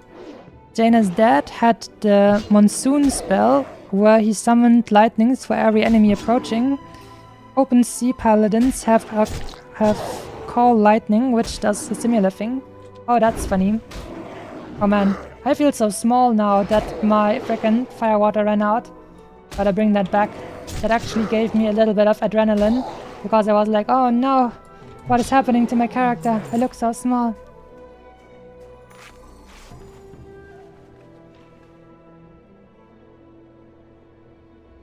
He discovered the deepest lore.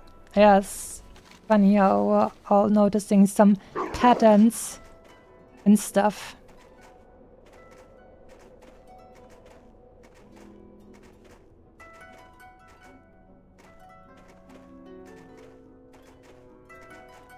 Nobody in my lair anymore, by the way. All them grizzle butts just belong to me for some time now. Feels very good.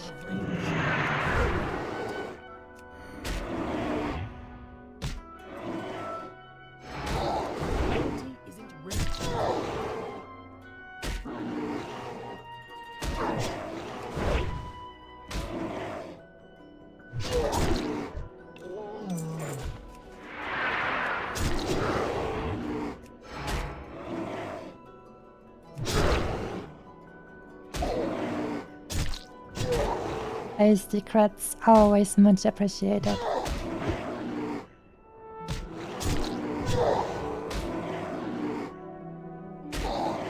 Open Sea Paladins were written by Matt Mercer, the guy who voiced Gangplank and Wolf in League. Oh damn, I didn't know that. And they were written by him. I didn't know he was like involved with D&D like that, or was that just like a everybody can make up their own stuff, basically. Like, because you said D&D isn't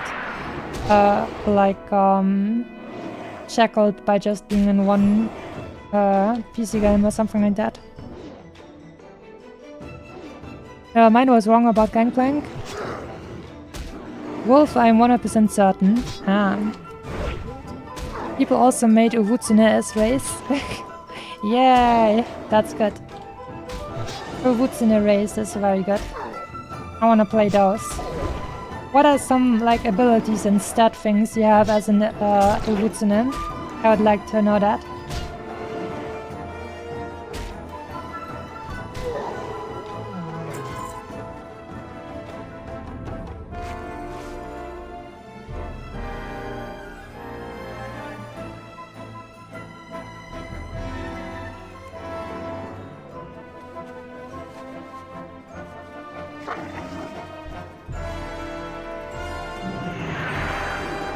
That's right.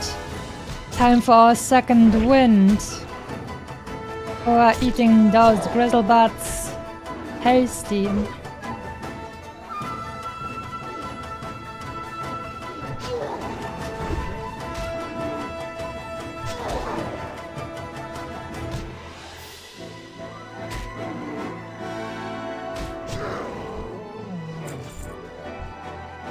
Alright, I'm gonna intercept this one. Let's go. Triple! And now, tasty. That was good damage for Mortal Strike with all of this. 1350 armor reduction, damn.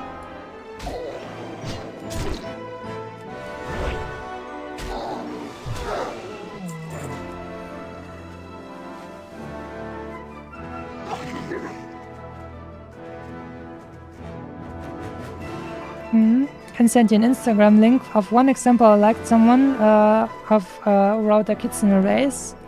Cause it's a lot, you gain basically stats and certain spells at levels. And the same as elves, there are subspecies for each. I see. I don't have Instagram, so I'd probably not be able to see it anyways. But what is like the vibe? Do they like get stuff like, I don't know, soul eating spells? Or more like nature-focused stuff.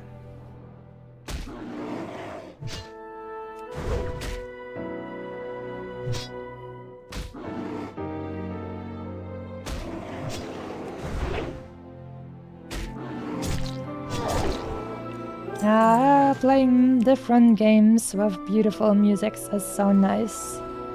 There's just nothing wrong that could ever happen in terms of like music. You can only say yes or no, and the more nice music you find, the more beautiful it is. Also, just lovely.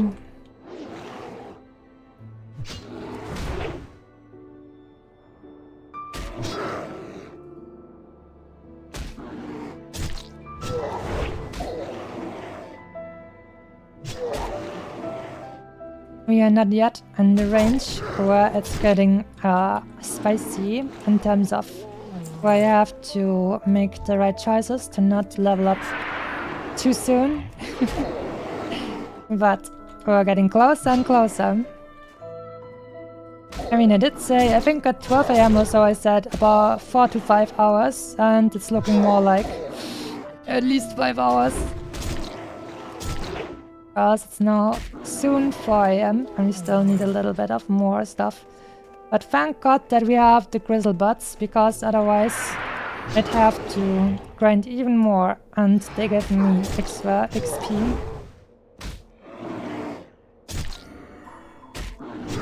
I definitely underestimated it's still huge. Final level, endurance.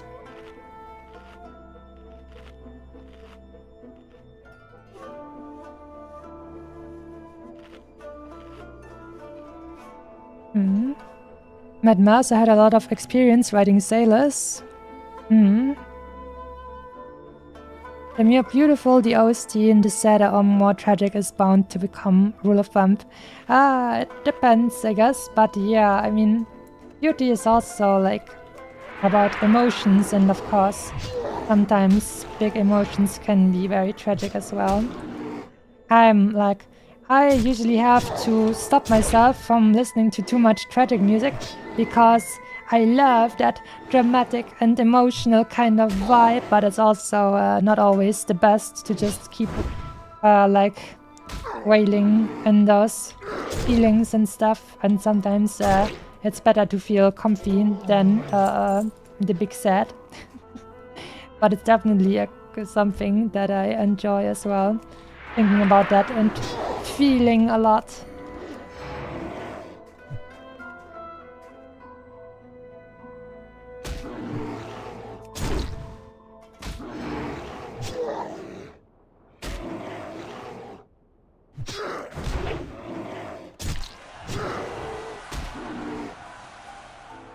Unless it's snowy terrain, for some reason snowy terrain gets really soft and sentimental music like a lot.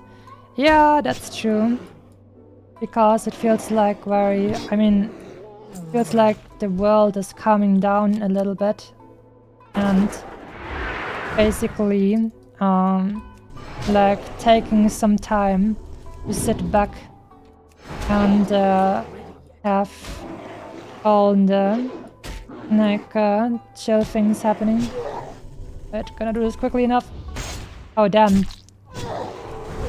That grenade doesn't even take, I don't know, that doesn't even have any like ramp up time. That was an instant grenade. That is amazing. Didn't know these grenades can be this awesome. Interrupted, by the way.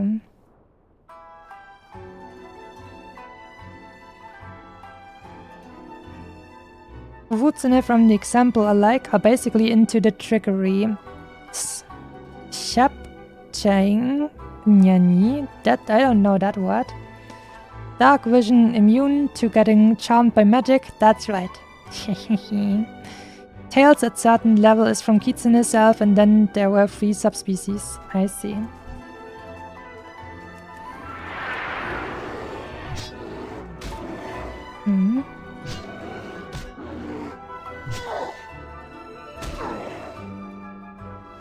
have to drink more. That's like my voice is slowly starting to get a little bit more of the ouchie.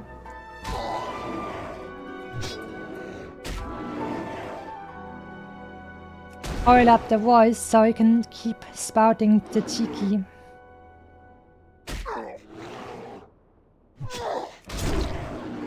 Flat.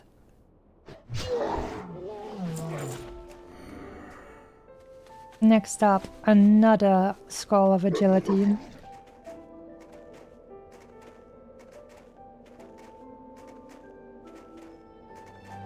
Shape changing. Ah, okay. That was the word. So you're saying they morph into the ideal waifu when they are already the ideal waifus? I would say it's probably in a way that some people like I don't know, like blondes, and some people like redheads and stuff. And then you can just adjust to be the perfect waifu for the person at hand. And then you can bait them and trick them and eat their liver. Because they'll be like, oh my god, redheads are my favorites. I can't say no to her. And then you get to a dark alley and she's like, yum, and tasty, and then you get eaten.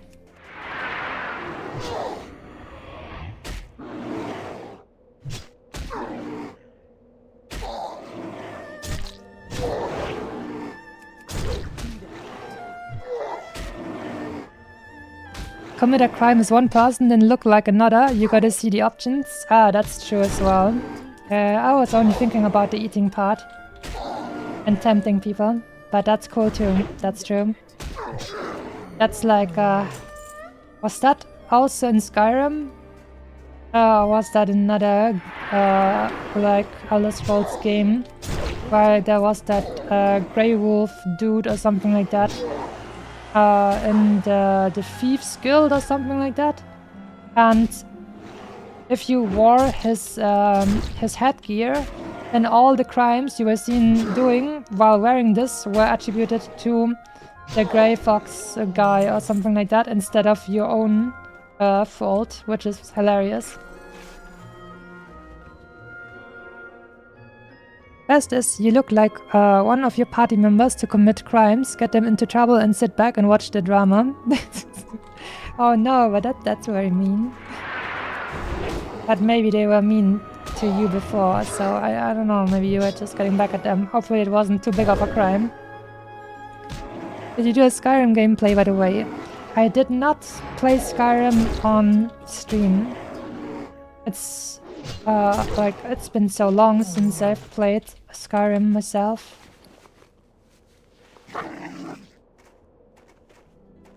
That's definitely like a damn. I feel like at some point, I don't know how much time it is in the past, but at some point I tried out playing Skyrim again, and then I felt like, wow, this battle system, it's not even a battle system. It feels so barren and simple that it's kind of annoying, I feel like. Because if there's like a strong enemy, you basically just try and glitch yourself in a position where they can attack you, and then you just, I don't know, shoot a trillion arrows in their face, and that's how you outplay the enemy. But it doesn't really feel like you have something like a parry or riposte or blocking in order to actually outplay your enemies, and that feels such an old and overlooked kind of battle system. They couldn't get into it anymore. But using a bow or a crossbow was very cool, I think.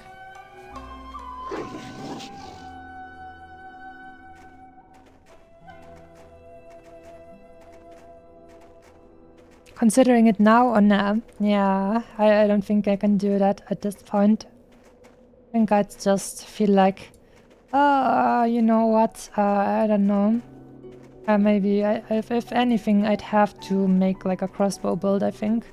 Because it would be fun to keep aiming at stuff and use that stuff. But the general normal battle system, I think, is just too old and not fun anymore. I mean, back then I was more like, haha, I used the weird engine of the game to basically kill this guy easily, even though I shouldn't be able to. And nowadays I'm like, oh, but that's too easy and it's glitchy. I want to have a challenge, like an Elden Ring or something like that. I want to feel good about myself because I played by the rules and still overcame the challenge instead of breaking the game, so to say.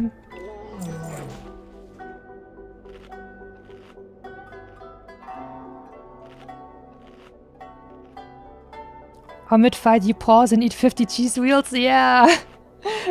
That's true as well. It's just, it's such a goofy game by today's standards, I feel like.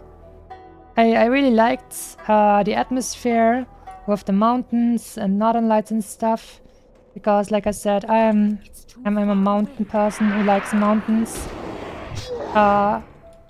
But just the game system itself, I feel like, wouldn't really make me happy anymore. For real though, there's a gajillion mods for the combat, but it's still kinda there. I don't know. If mods have to change the entire gameplay, then I'm not, it feels a little bit weird to me.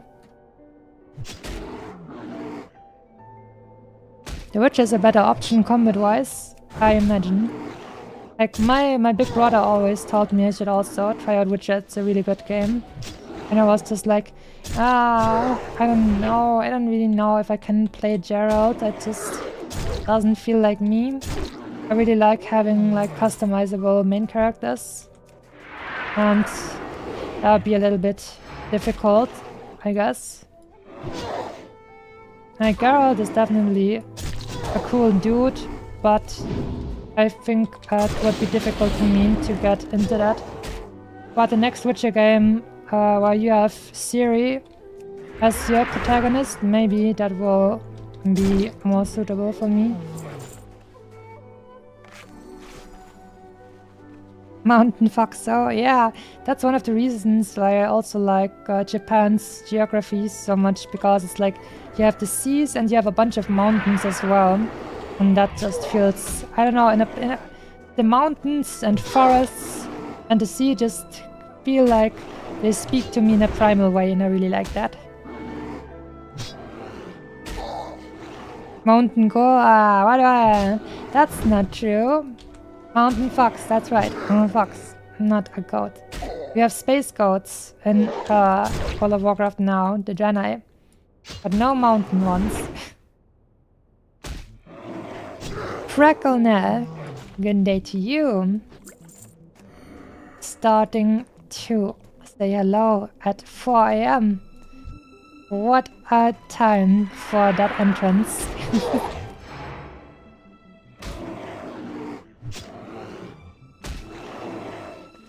76 beats, by the way.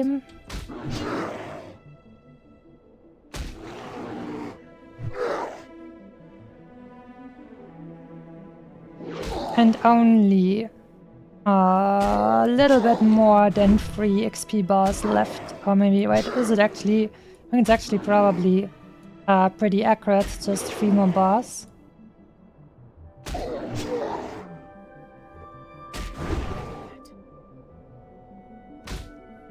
This guy feels like he gave me some trouble for some reason. No crits. Big bandage time. We also have desert foxes in World of Warcraft. That's true. But they make me sad because I feel like after they already made one fox race, now they're never gonna make kitsunes in World of Warcraft. We're never gonna get kitsunes. I feel like because they made Pandaren for China, I feel like in the back of my mind I always had a little bit of hope that they would maybe make a Japanese-inspired race and it would be kitsunes, and then I would be super happy. But unfortunately, now that we have Volpera, we already have a fox race, and they're small and not humanoid, basically, which is pretty sad for me. I'm sure a bunch of people find them very cute though. But we have enough furry stuff, right? Screaming Kitsune stuff. Please, the Screaming Kitsune. Well, this guy looks the same as Son of Aragal, even though he's a different boy. Nightbane, the Tainted One. Oh, hello, last words. Well, I am just gonna count this guy as a Son of Aragal, because technically speaking, they're kind of similar, right? They're both werewolf Worgen bros. So, time to drink.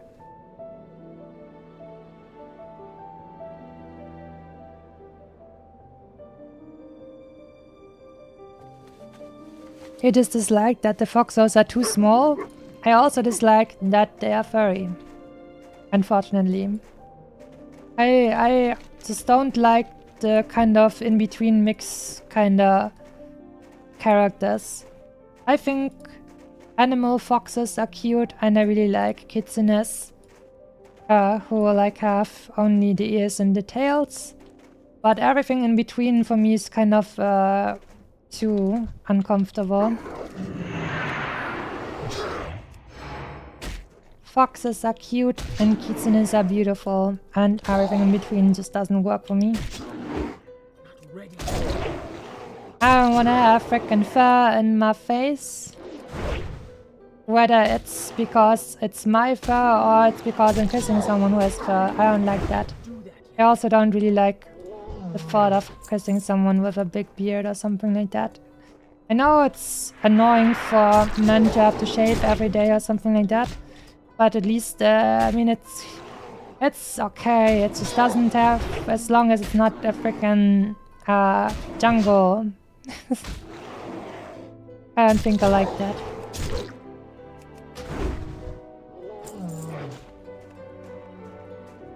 Also, I like to be able to actually see someone's face.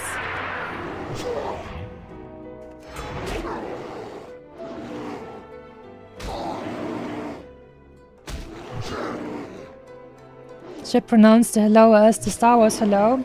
Hello there. That was probably a hello there that Worgen werewolf guy said when he saw that guy and decided to eat his face.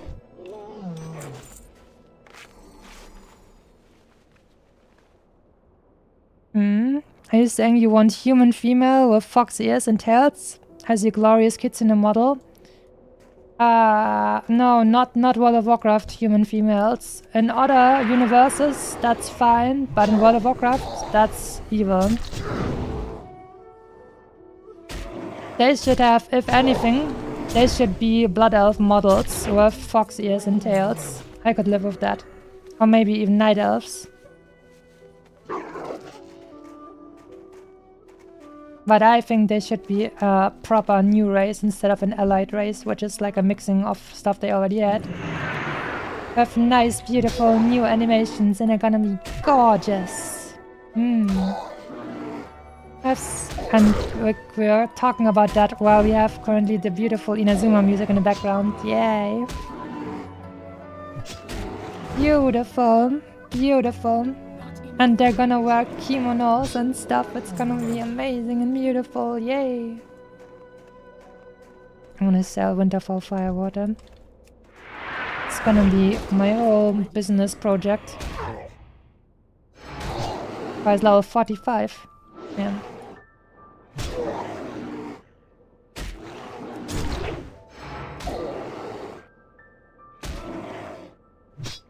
You just dislike that the foxes are too small? Nah.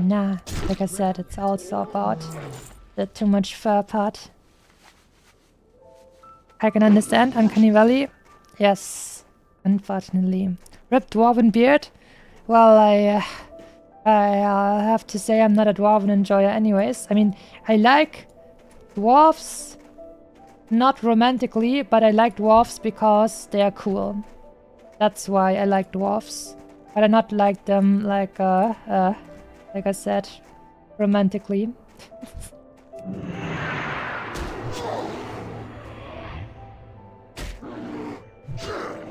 Good old Nico, that's right.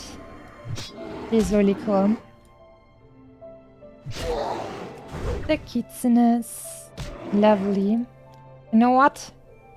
At some point, we'll probably go to the continent where the Arafi Empire is currently sitting around. And who knows, maybe on that landmass, they will also have a Kitsune race, which is Japanese inspired. That is still a possibility, by the way, I'm just saying. It's not that it's 4 AM and I'm high on copium. I'm sure they could make this. They could make Kitsune as a race, a reality in World of Warcraft. Just give them a nice Japanese theme, and they're in clash with the Arafi Empire because the Arafi Empire are evil zealots and stuff, and they got too crazy. And that is gonna be our entry into the world that people who worship the light aren't always good, just like the Scarlet Crusade. And then we're gonna help them against the evil humans who interbreeded with poor, delicious elves, and now their genes have been, like, diluted so much that you only see freaking humans with a little bit pointier ears. Which is, of course, disgusting, because they're World of Warcraft humans. But the beautiful Kitsune race, we will have to save them, and then they will join us in our factions, and we'll be able to get real close with them and stuff, and it's gonna be really, really nice. Oh yeah. I want that kind of housing stuff as well. Double dodge, wow. This guy said miss me with that shit. He didn't like the weep stuff. Goodbye, grizzled butt. 77 beats.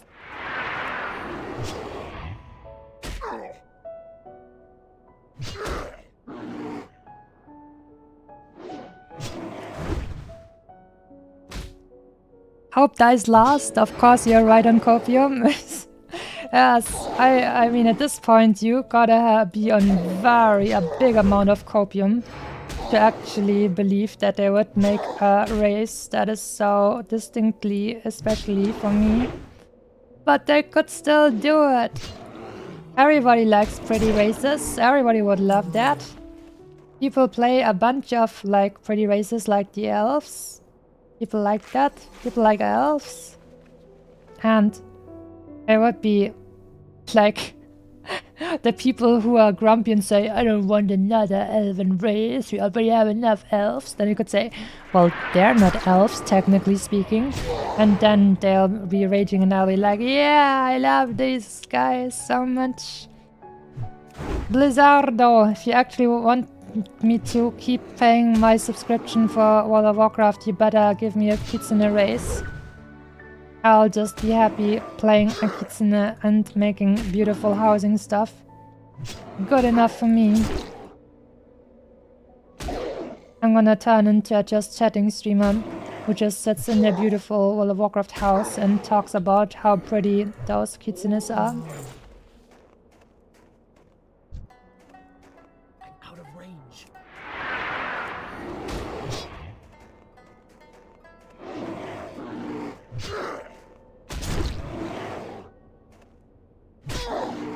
See how close we're getting. It's tasty and beautiful. Let's go.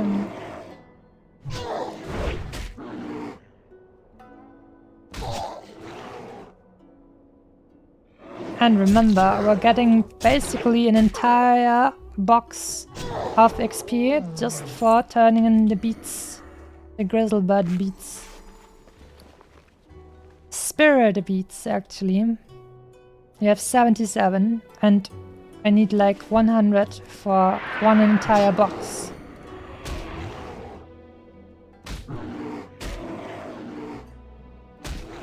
Every time one of these guys actually drops a beat, it's like I get 115 extra XP, which is like a 33% or something of the entire XP that they already give me.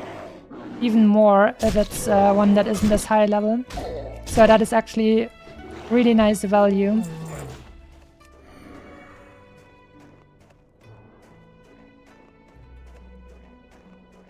Yeah, you got close, but gonna head to bed as well. Oh no. Hard to stay awake? Alright then. But don't you worry, the VOD will still be here tomorrow. Wish you good luck for the rest of the grind, Masami. Thank you very much, Scenari, and have a good rest. See you soon.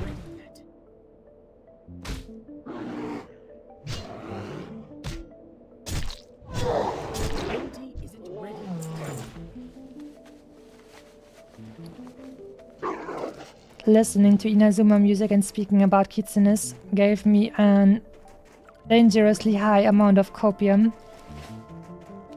Just do it, Blizzardo. Everybody's gonna love it. Like, people like weep stuff. Anime is super mainstream now. Please just do it. And don't make them look weird. Just make them look tasty. It's not that hard. Just make them kitsunes and give them proper animations and not the PE skip-up animations, and you're good. That would be amazing. Beautiful. Think of all the stuff you can do with your tails. Oh no, that reminds me of one of the voice lines of Evelyn in League of Legends. Was that when you buy the item? What is that actually called? The magic pen item. That stuff. I forgot what that's called. But it gives you like 30 to 40% magic resistance penetration or something like that. And when you buy that on her, she sometimes says, think of all the places this can go. I mean, but a little bit more of a big undertone and stuff, more than me being a sleepy kitsune at 4 AM.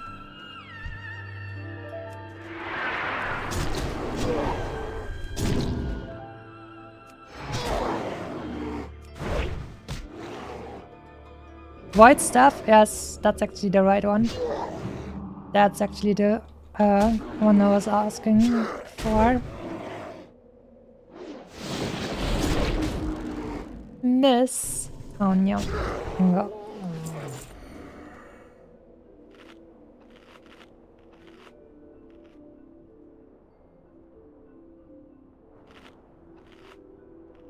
They're definitely gonna make them weird.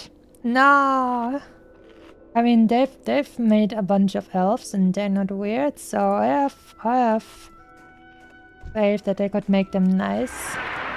Especially if they're theming them after like Japanese stuff, then they would hopefully incorporate some cool acrobatics stuff from like samurai and ninja stuff, and as a weep I think that would definitely be very cool.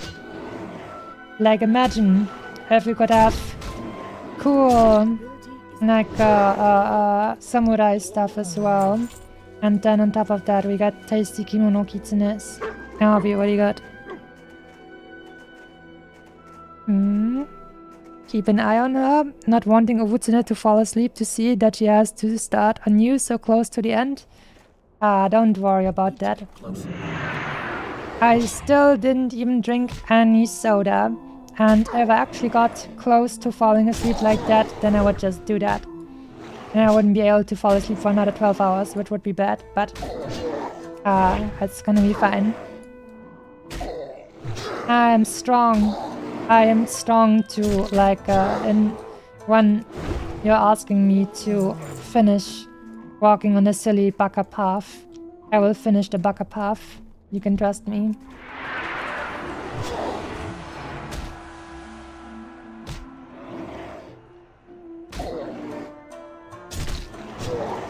Let me take a look at our guild tab. Still a few people online at least.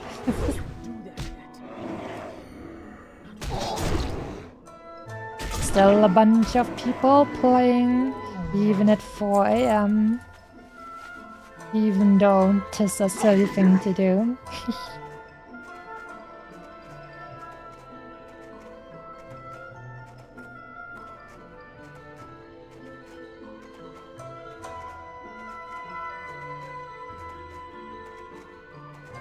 Level 6 unit mage was killed by Elder Shartooth.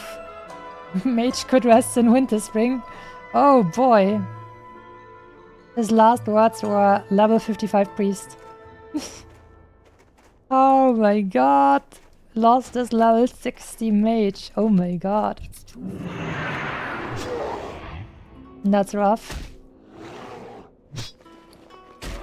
79 beats.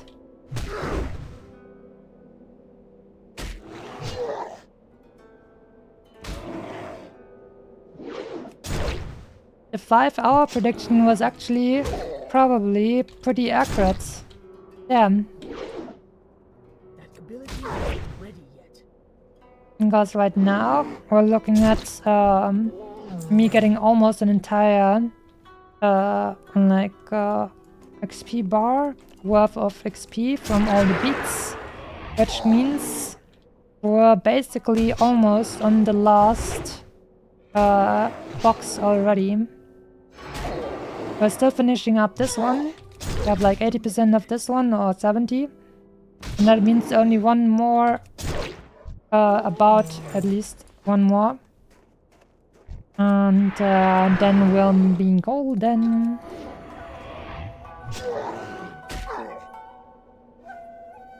Oh, I forgot to use my scroll of agility for some extra crit.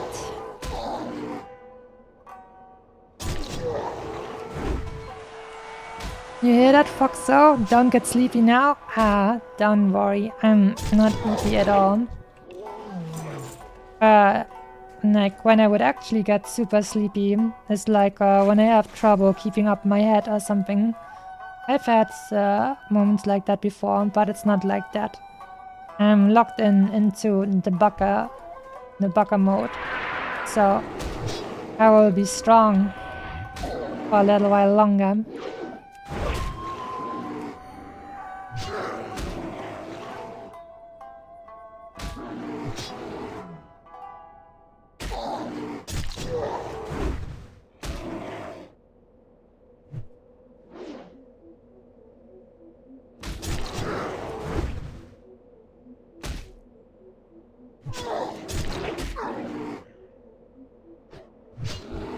Here we go, here we go, here we go.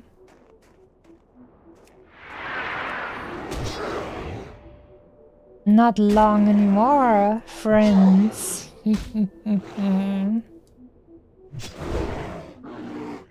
We're just finishing up one more XP bar. And then it will be technically almost be like we're already working on the last one.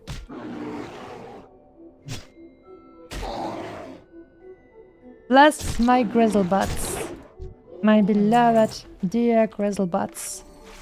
Who actually contribute extra amounts of XP for me with their beats. And overall they're just pleasant to grind anyways. There's an abundant number of them. They're close enough so that I can keep farming them, but not close enough for me to constantly be afraid of pulling extra ones. And they spawn, they drop useful stuff, including extra XP. They literally just drop a bunch of extra XP items. That is busted. Is that another 1.5 gold? Yes, nice.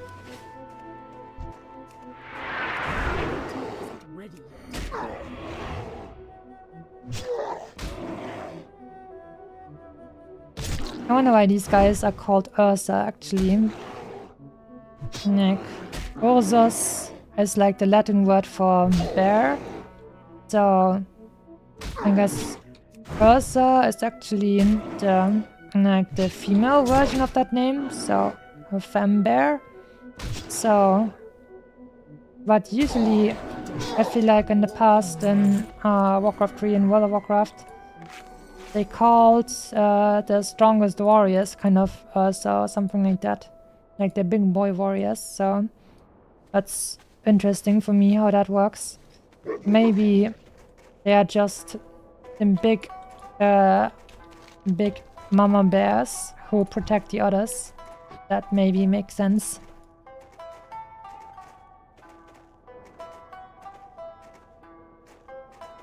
my Grizzlebutts also don't get EP. That is pretty impressive. But also, have you ever thought about the fact that despite me being a crybaby who doesn't want to get cold, I mean, my fur on my tails and my ears and my beautiful hair, like my hair color, works perfectly for those snowy regions as well.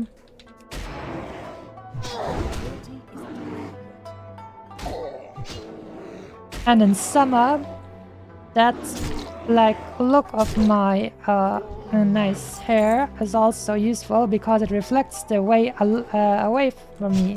It reflects the light so that I don't get too hot.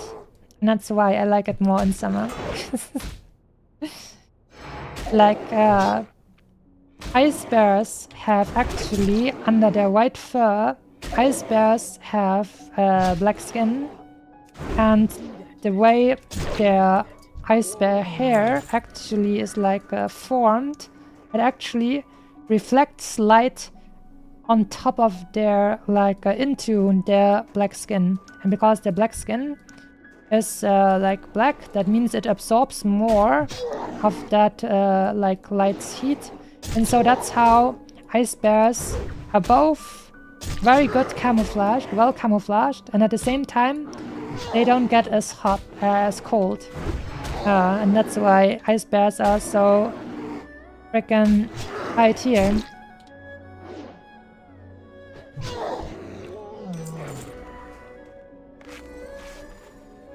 Foxo got incorporated anti-heat fur jelly. That's right.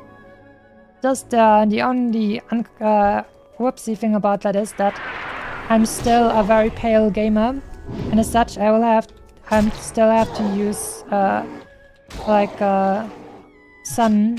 What's that called? It's the sunscreen. I think that's called sunscreen. That cream that you put on top of your skin so you don't get a sunburn. I have to use lots of that because I am a pale whitey McWhite bread in terms of skin.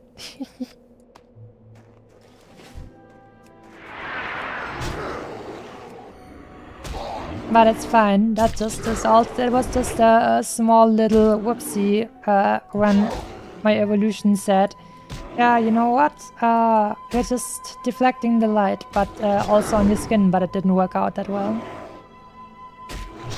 But that's also why, like, a bunch of the people who live in the desert are also wearing like white clothes, because it reflects a lot of light, and that way it makes it not as warm anymore. And Masami would be a ghost VTuber instead. It's fine. It's fine.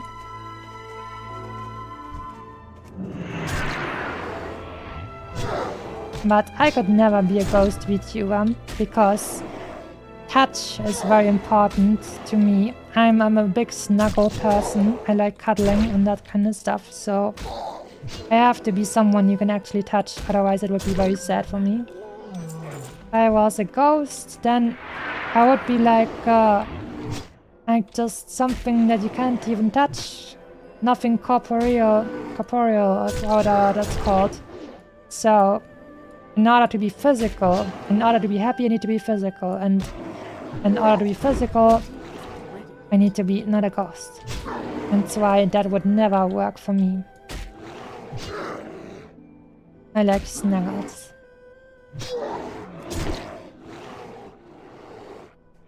Yeah. Even another spawn over here. And drink a potion. And drink more fire water.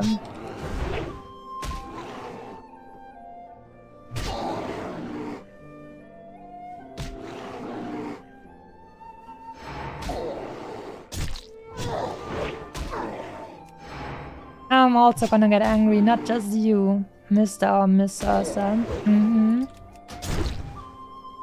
Big execute. No crit, but it was still big damage. Tasty. How about a deep fried banana? We're actually now entering the last frickin' XP bar, because most of the other one I will be able to I get through with my spirit beats. Ah, we're almost there, almost there.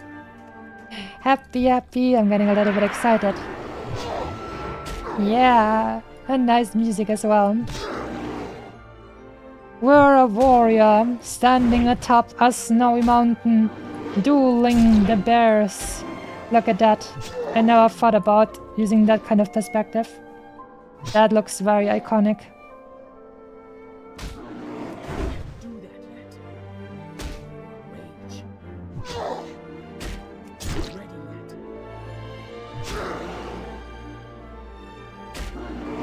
Lovely. More spirit beats. Here we go. Here we go. Here we go.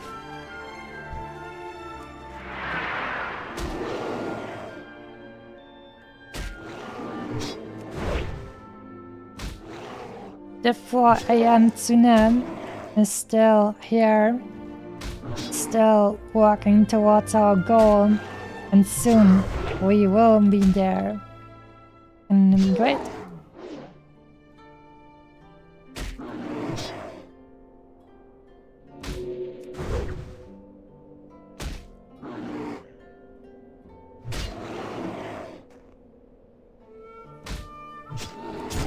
SD.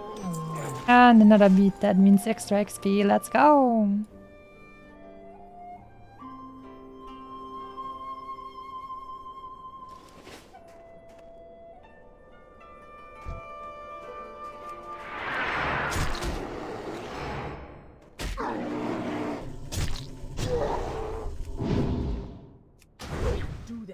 SD damage.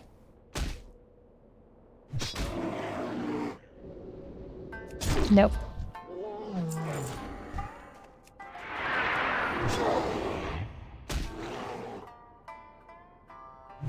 I'm gonna have to make sure that I don't overcap on XP. That sounds a little bit funny when my goal is to get to level 60 and then I say I can't overcap on XP because that is that is our goal, to get as much XP as we can to finally level up. But there's a special something I must do, and that's why we can't stumble there and have to be vigilant for just a while longer. Touchy and squishy fox sound, that's right. I like being squishy because squishy hugs are nice hugs, soft hugs, and hugs are good. Hugs and cuddling and snuggling. Squash. The comfy. That is the biggest comfy you could think of.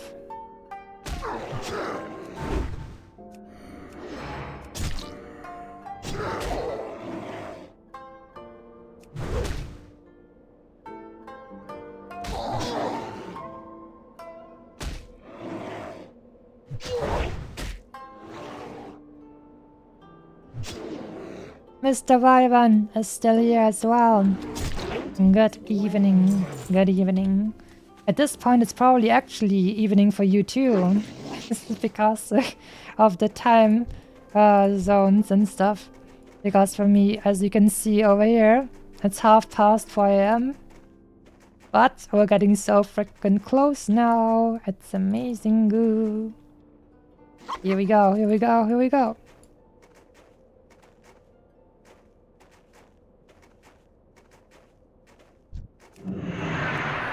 My 5-hour prediction was actually pretty good. Pretty cool.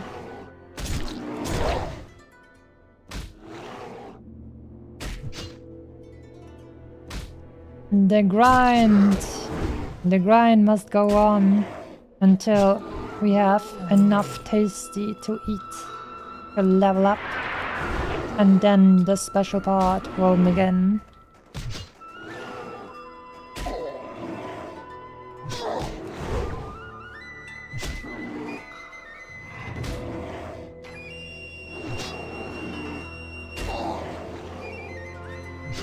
And then I'll have a frickin' 5 AM speech and will barely be able to put anything into words and will stumble over everything and it will be hilarious. I'm gonna try and sound cool for my level 60 ding, and then I'll be like, and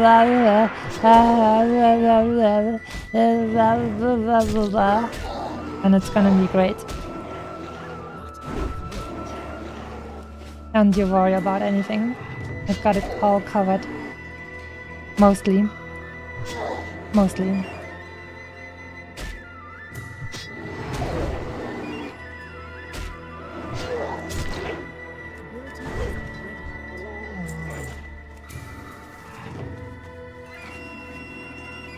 Forgot to eat dinner. Gonna make pizza now. Oh damn, that's amazing. Now I want some pizza too. Tasty pizza. It's midnight for me. Oh damn.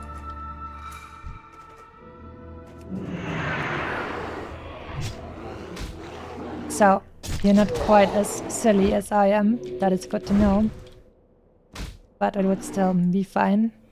That means you have good chances of still being around for the great finale. That makes me happy. Because I feel like most of my viewers are probably gonna see it, if anything, in the VOD. Because I usually stop streaming 4 hours ago.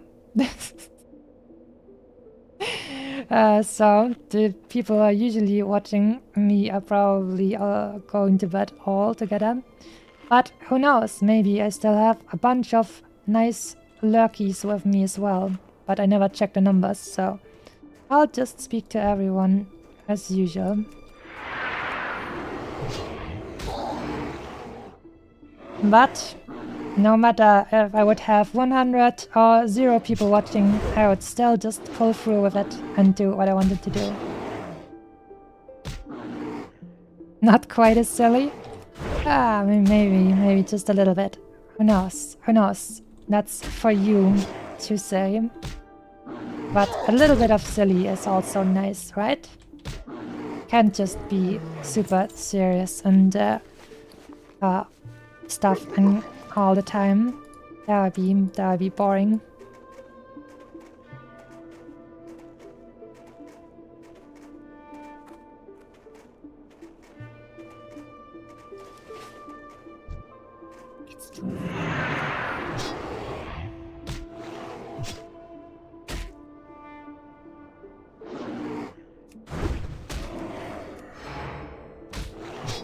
I actually took so long eating these grizzlebuds that another grizzlebud over here respawned. Or maybe I just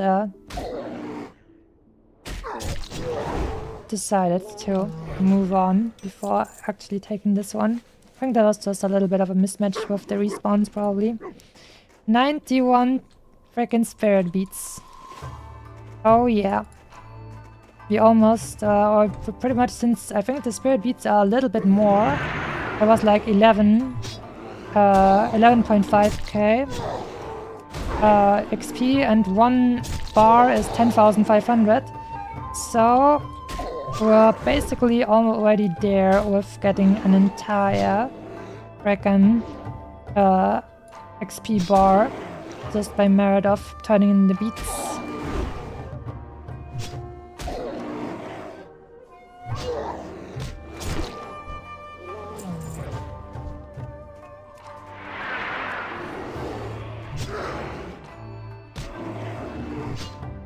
Now after 240 probably hours, we're gonna have a little bit of muscle memory for all of this stuff.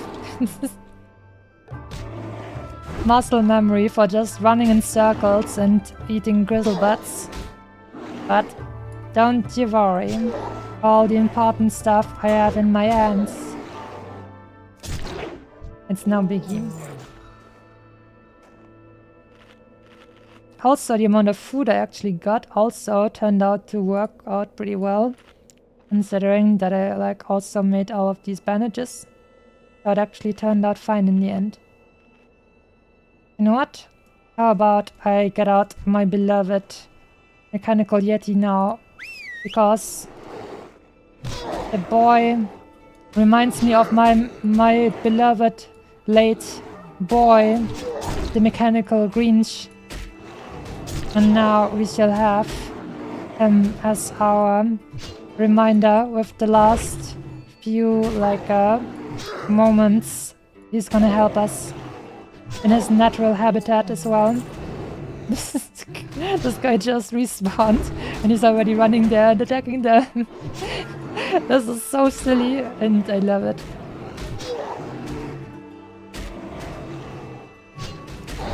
Hopefully we don't have another one just respawning right next to us, so I can at least do some regenerating. That's right, my boy. Just calm down for a little while. Let's make some more bandages over here. Could have used a big one, but feels nicer if I just use one that doesn't waste as much of the healing.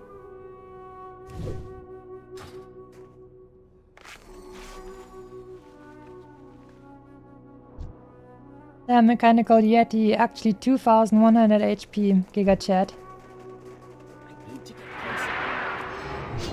Been wondering, no quests or dungeons to get the extra XP.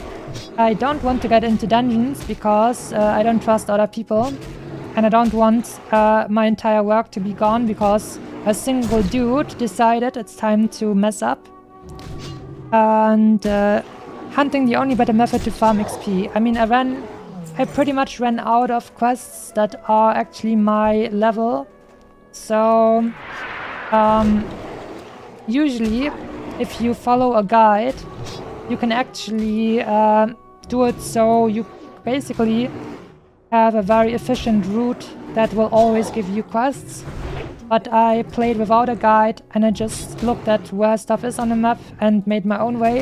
And that's why it took much longer. And that's why I did a bunch of inefficient routes, and that's why I had to farm some extra, especially also because I only went into a single dungeon, and the dungeons also have quests in them. So I basically have to do this because I was leveling inefficiently.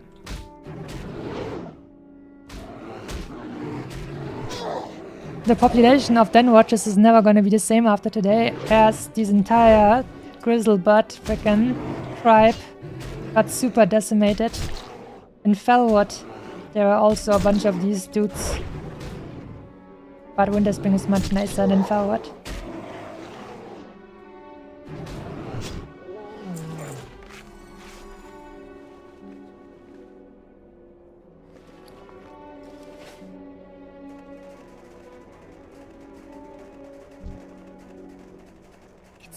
Yeah, my boy running, it's so beautiful.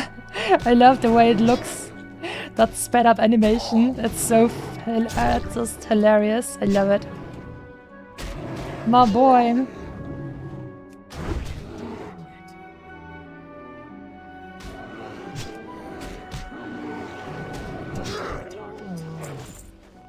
Here we go.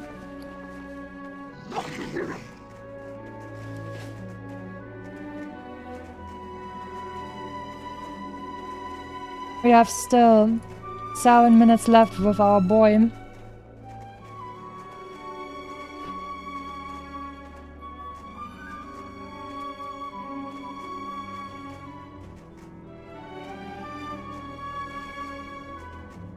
Right here, I think I'll just pull one of them with my gun so that my boy doesn't get too close to the other one right away. It's time, my boy, eat his flesh, yay! Look at me, I'm a freaking hunter now. Got my pet, my boy, and got my long-range weapon. You know what, let's try this. For science. I'm gonna shoot this guy. Yeti, attack him! Let's go! Attack him! You gotta pull aggro. Yes. My boy has the aggro now. I'm a hunter now. Let's see. Steal some freaking damage. Look at that DPM. Let's freaking go. That's some good DPM. Damn, my freaking Yeti is actually like freaking holding the aggro. That is hilarious. I am a hunter now. After over 200 and I don't know 30 hours of playtime, I actually just rerolled into a freaking hunter. Imagine that. Missing. Oh damn, I only have like 12 bullets left. I guess I'll just return to a null fight now, so I can keep this for pulling if I want to. But damn, my commendations to my boy for tanking this guy.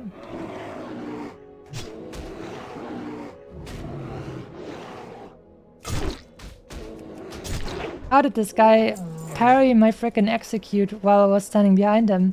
That shouldn't be the case.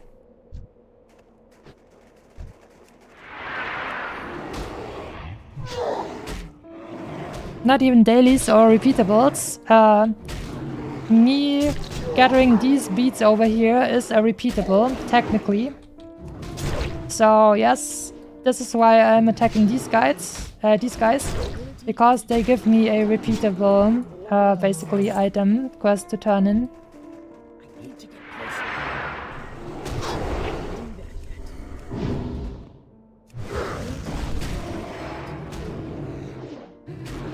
That's also one of the reasons why I like these Grizzlebots so freaking much. Because they give me all of that extra XP. It may not seem like much, but I feel like it is noticeable and it feels pretty good.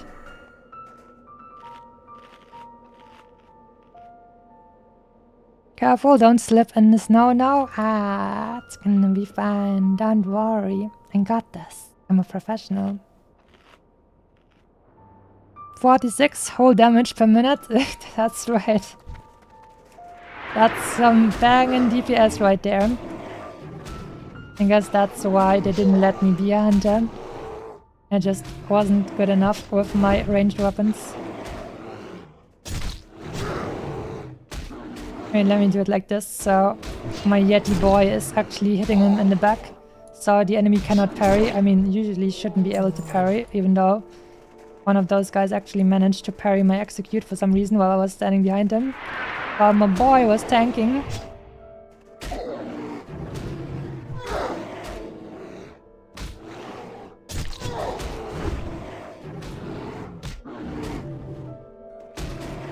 Hey, let's do this. Here we go, here we go. No. Okay.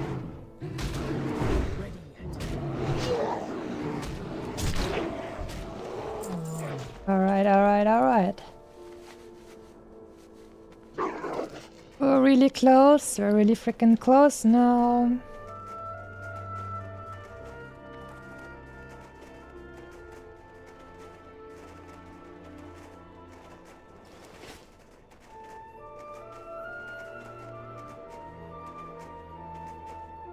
These boys are respawned, but I think I'm gonna have to pull these guys out. Because otherwise my boy is gonna be too aggro and attack them all at the same time. And right after each other without giving me time to regenerate.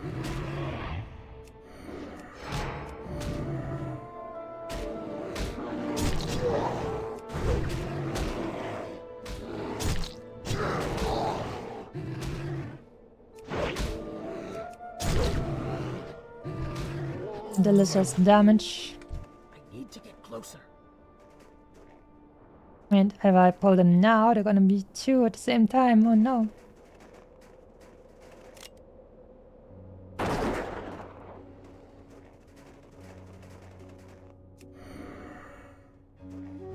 Beautiful music, don't you worry, everything's gonna be a-okay.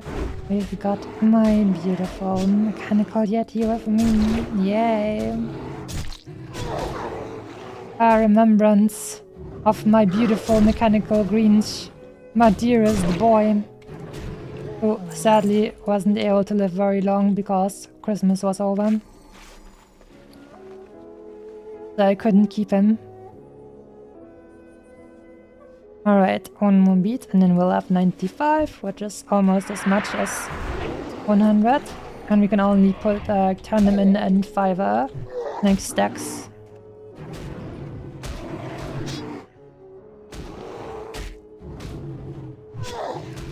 With 95, we're already gonna be a little bit more than 1 XP box. And then it's gonna get spicy. Oh no, my poor mechanical Yeti boy. He died doing what he loves. Eating people.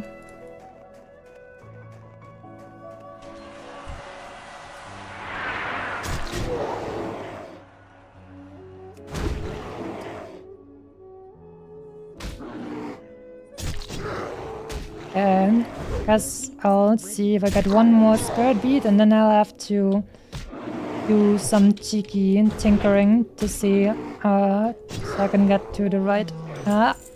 There it is. Okay. Okay. Okay, we can... We have 11k now, basically. So it's still fine if we go to like 98k and then 99, around that much. Let's go to 98. And so, one more guy over here. And then the funny stuff will finally begin. The kitsune will finally be able to put her evil plan to work.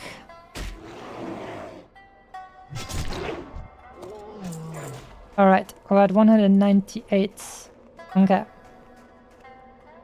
The time has come, everyone. I'm gonna walk over there to hand in all the spirit beats.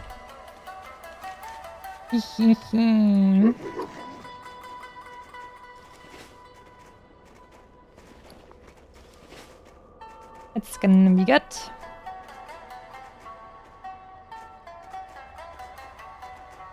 My evil plan will come to fruition. Now I just gotta make sure not to run into the frickin' flight master over there and die frickin' a few minutes before the finish line. That would be funny.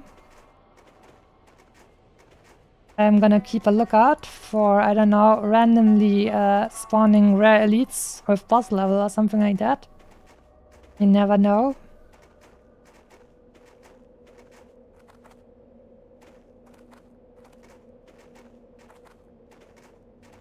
Alright, alright, alright, alright, alright. The final phase of the plan will now be set in motion. We're already at the cheeky phase.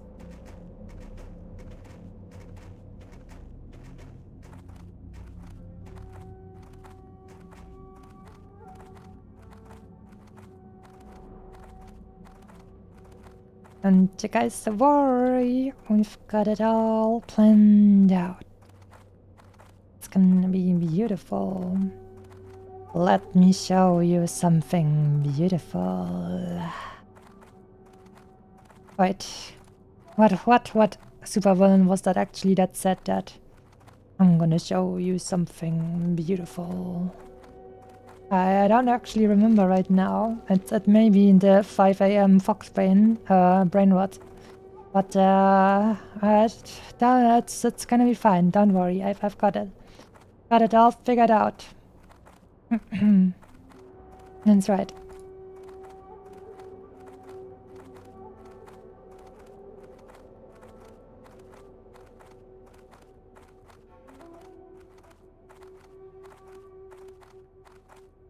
Oh yeah, it's gonna be good. Gonna be the good stuff. Don't you worry, don't you worry. We're so close to level 60. Ah, look at that, reckon. That last little sliver over here. And we're gonna be able to hand in most of that just through the spirit beats.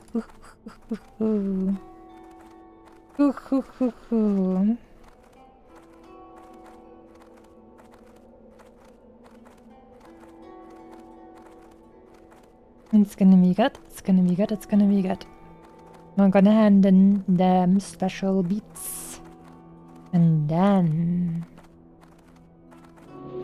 I'm probably gonna have to do a little bit more tinkering around.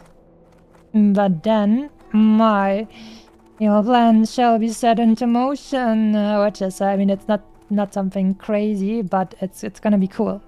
At the very least, it's gonna be cool. So, look forward to that. What we've got in mind. For the great moment.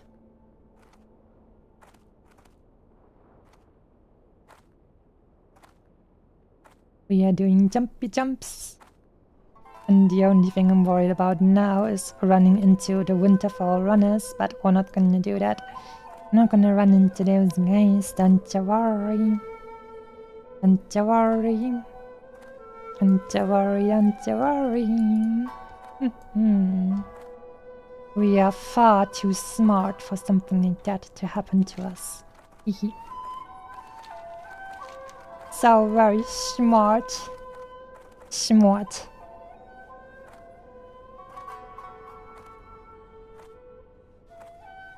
I feel like these kind of lanterns over here, the elven lanterns together with the snowy mountain stuff, I like it very much together with the Japanese sounding Inazuma music.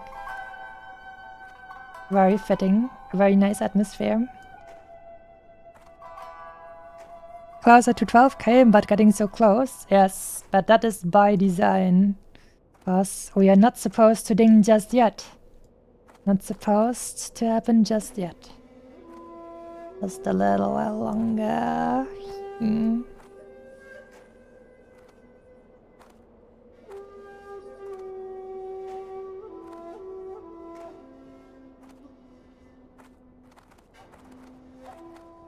Alright.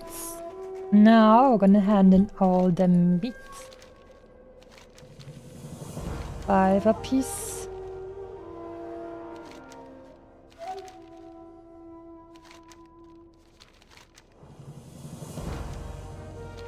Yeah, all of that stuff is actually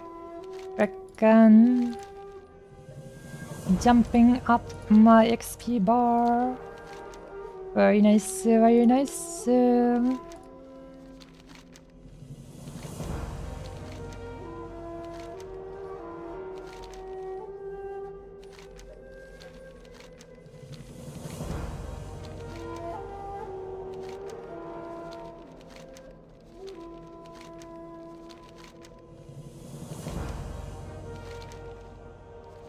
Alright. And this much. And this much. Alright, now it's basically 900 or something, like 800 something. Now I'll have to start tinkering around a little bit. Let me think. Let me think for a moment. I think Southern Felwood should actually work well. Let's go. I'm gonna have to start tinkering around just a little bit. But in the end, it's gonna be good.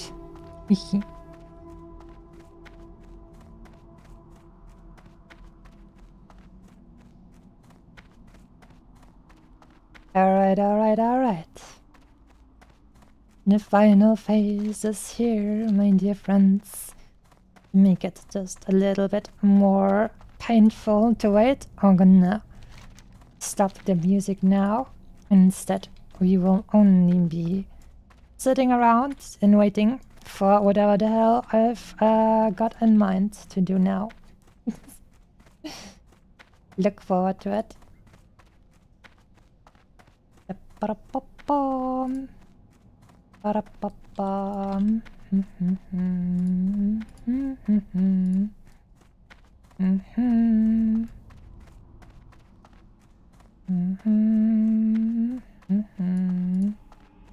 Don't you guys worry, I've got it all figured out. No biggie, we're just gonna have to get a little bit farther down the line. Doobie-doo. Doobie-doo. Now we're so frickin' close. But we need to be even cheekier, even closer. Just about enough. But only a little bit closer. Holding up well, Great Foxo? Oh yeah. I'm getting my third wind over here. Because now I'm getting excited because it is basically already done. I just gotta get everything in order for the great final moment to work out the way I want it to. Look at that, level 59, by the way. Time to drink. Thanks for reminding me to stretch and hydrate it.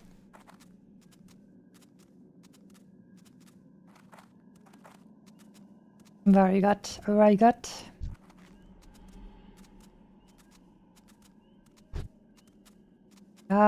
What a good feeling to look at all of these guys who were for a great many levels insurmountable and then barely achievable and then were comfortably and now they are just bystanders to watch what is going on.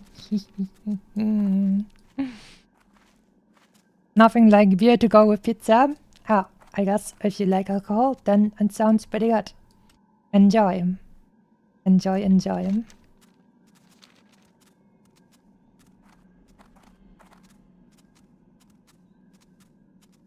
Takes a little while to frickin' ride down there. I hope it's not gonna take too long.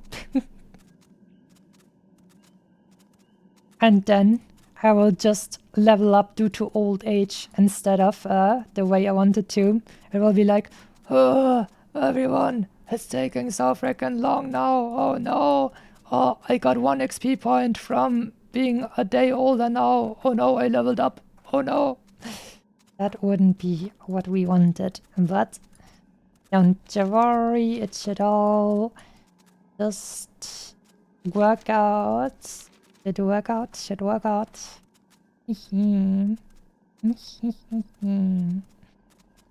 Okay. Let me just quickly check. That is, yes, yes, yes. That is exactly what we've been talking about. Enemy good. Lovely, lovely.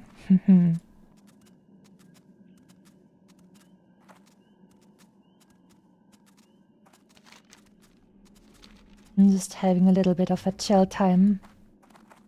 Basking in the serenity of knowing that it is now basically almost here.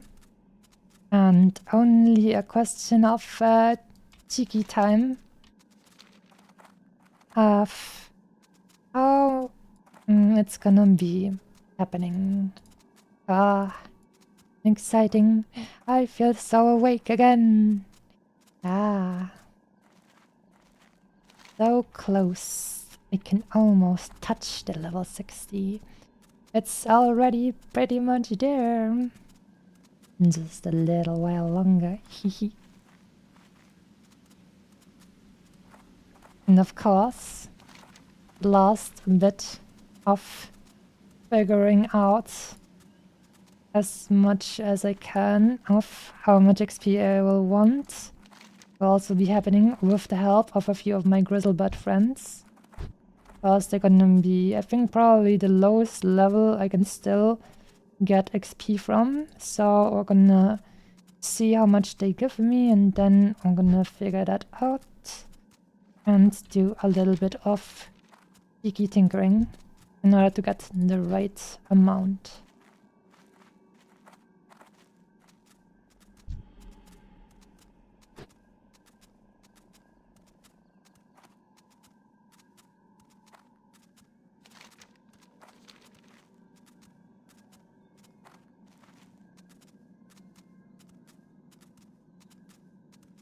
In this region over here, we also farmed a bunch of grizzlebutts. This is where I got this beautiful weapon over here. And also where I got these wrist thingies. Also very nice. And also where I found the Blade of the Titans and Warmonger, which both were rendered by me in my great cheeky Schadenfreude. That was good fun. Alright,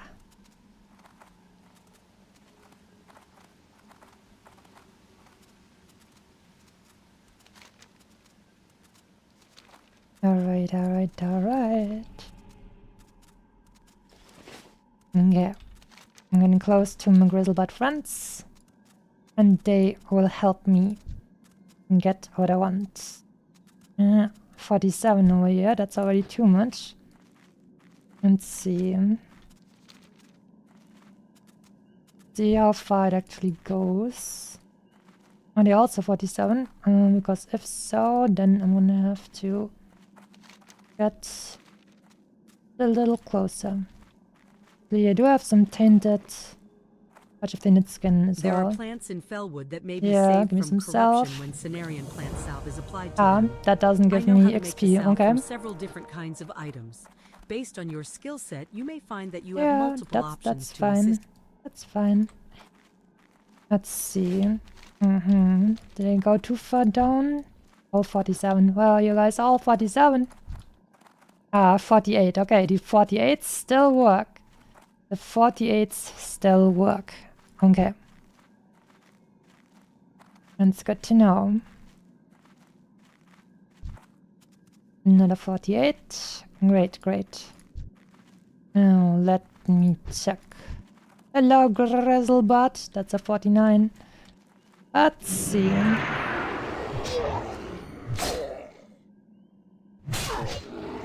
The gardener.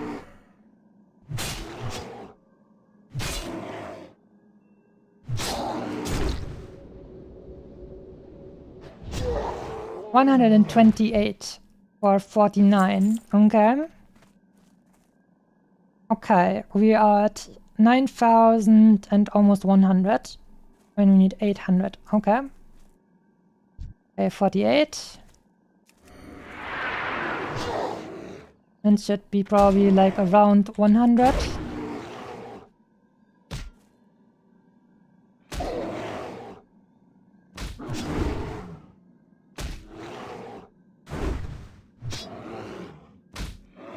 Now I'm more anxious that I get too much. Okay, 106, that is pretty much perfect.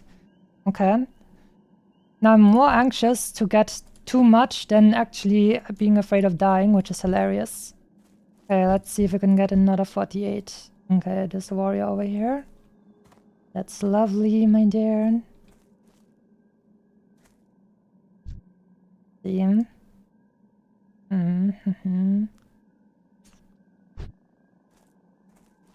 Okay, let's see if these 48s give me the same amount. But also, actually, because it's getting so close, I think for 49 would actually be better at the moment. Okay, let's get this guy over here. 15. 49, I want this 49 over here. And then we're gonna look for more 48s.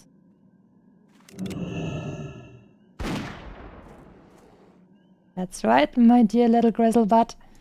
Come and help me with my evil little plan.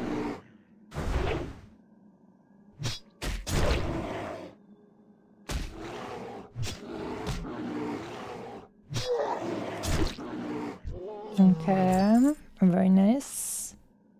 Now I want the 48s. This is a 48, very good.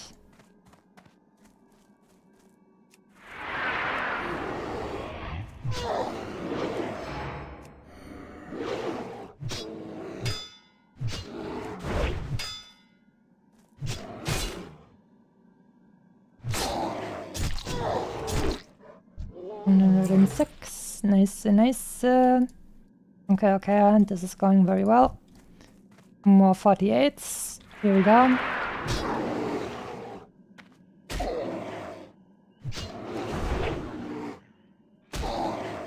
Okay.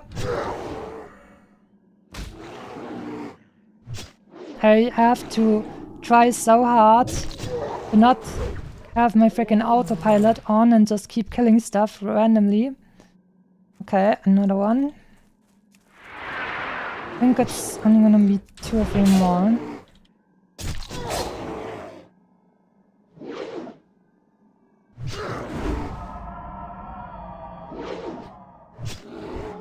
And 6. Okay. One more 48.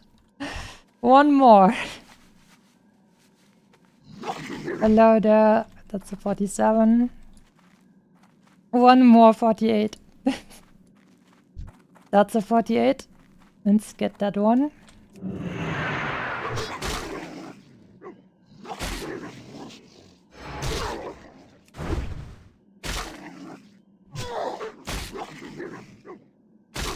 Are those furbolgs, by the way? Yes, those are furbolgs. Those are my grizzlebutts. But this one, this is a wolf. Okay. Okay. Yes, okay. We're ready. We're ready. Also, I'm gonna drink a freaking jungle remedy because put that freaking sickness away from me while I'm having my great moment. Okay, we are teleporting back to Orgrimmar now. It's gonna be a cool moment. Alright, alright, alright. And now, the time has come, my friends. We are back in Orgrimmar. Let me just quickly adjust a little something.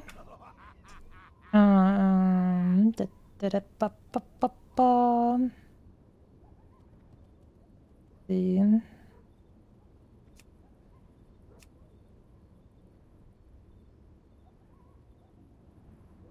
Okay.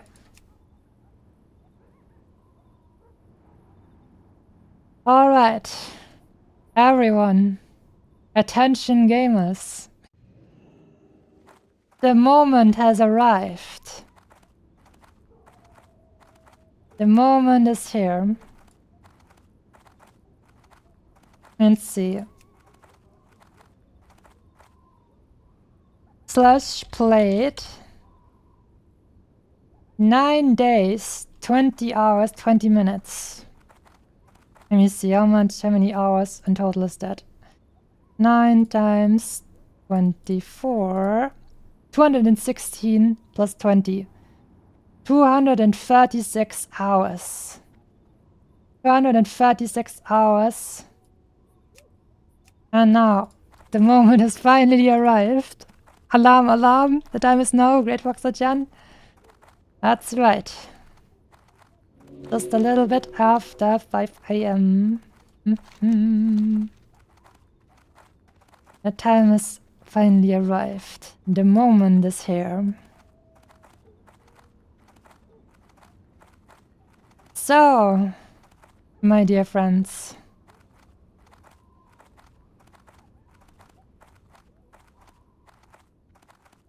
we stand here in front of the statue of Manoroth.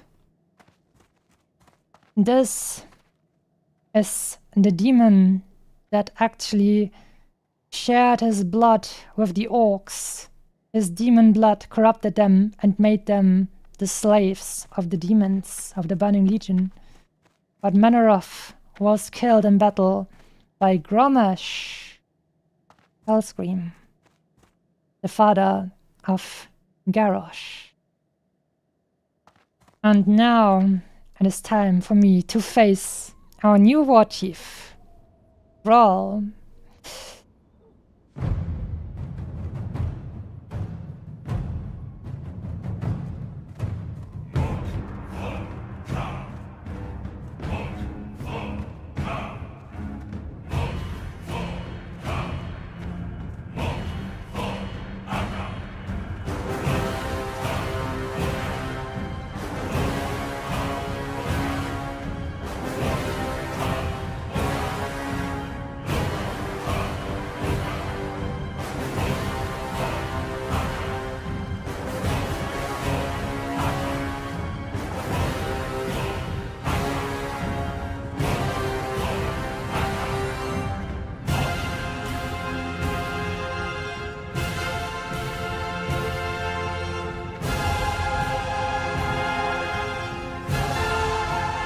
War Chief, I stand before you. I have beaten every challenge, braved every enemy, I have beaten all my enemies and never backed down from any challenge. I'm still alive. Here I stand now in front of you. Here to ask you for one last blessing, War Chief. One last blessing. And your permission to go and avenge my mother. So,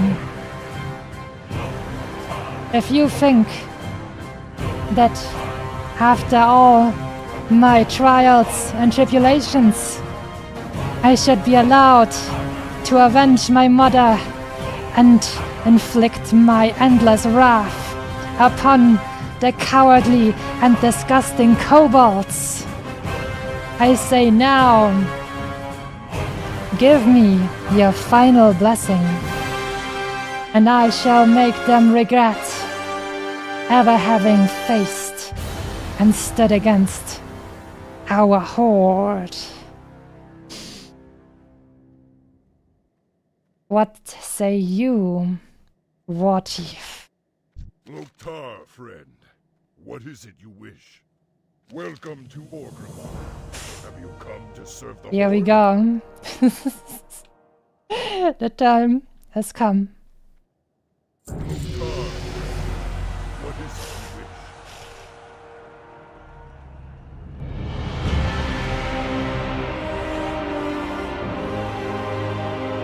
The War Chief has given me his blessing. I have ascended.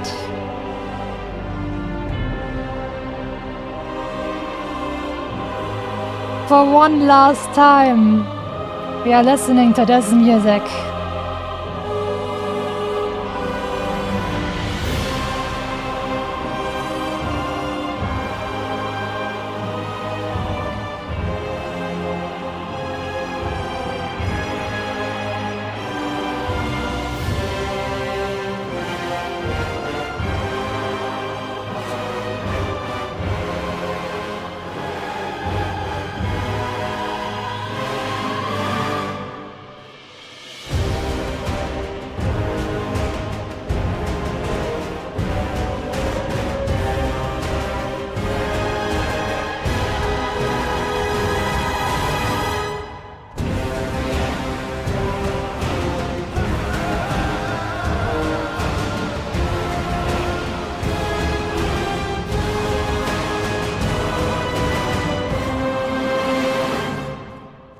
Here it is, friends.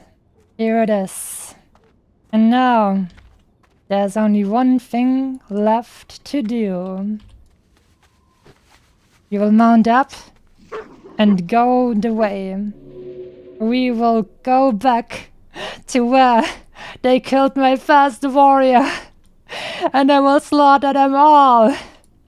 I will leave none alive, and I will bathe in their blood. The time has come. Let's go. Let's frickin' go.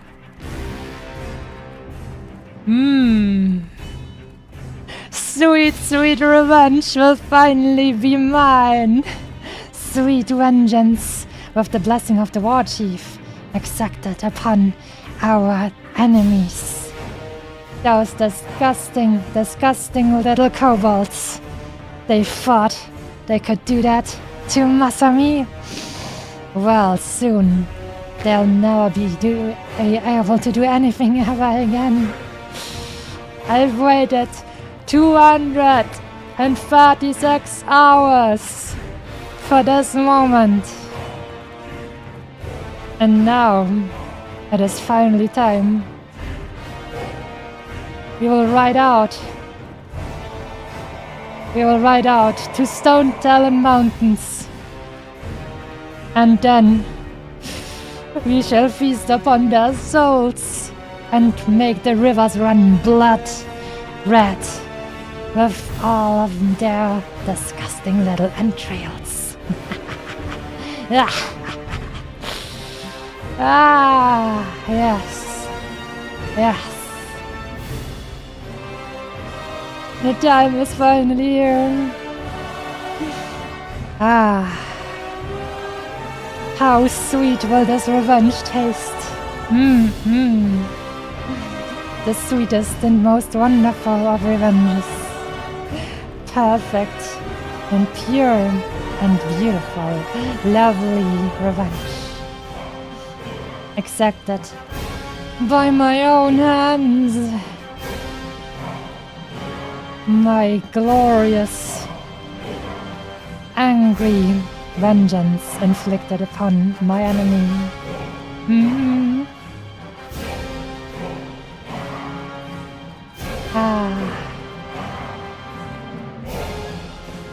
The good times are here. Masami will avenge Masami this day. That's right. And time has come. Time to ride out. One last time. We will go the mile once again. With our trusty wolf friends.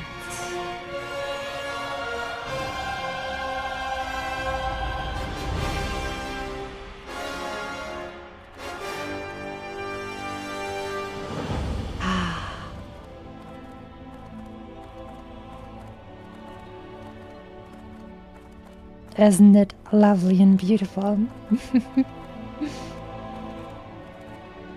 We made our way back to Razor Hill.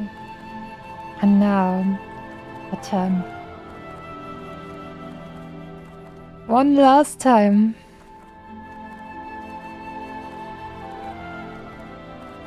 Ah, man. Oh, it's finally time. I'm so happy. I did it. But my final moment in this stream, in this episode, has not yet been exacted. Our sweet, sweet, beautiful revenge is still here to be served to those disgusting little kobolds.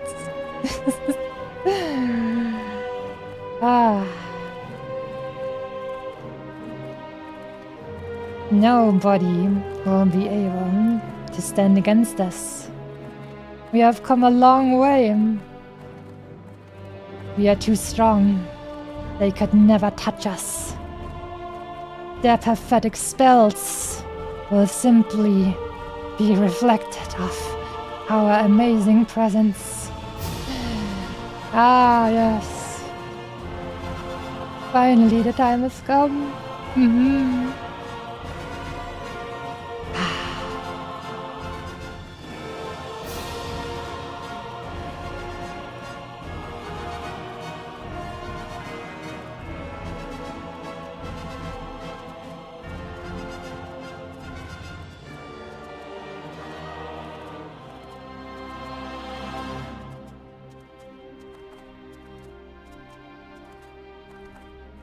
The morning dawns. We finally have made it through the night. And now, the only thing that's left is a red dawn. A blood red dawn, painted with the blood of my enemies.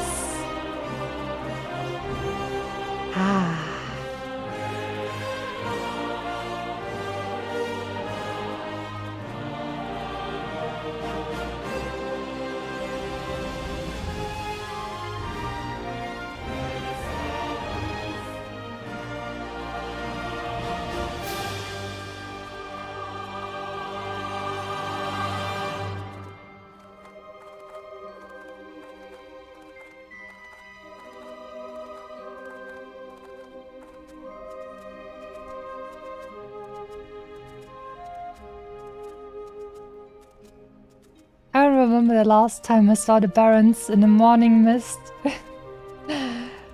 It's beautiful.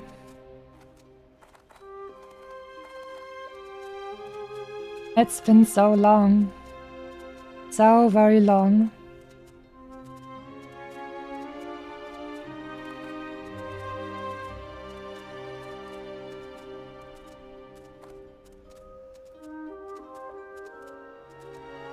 Ah.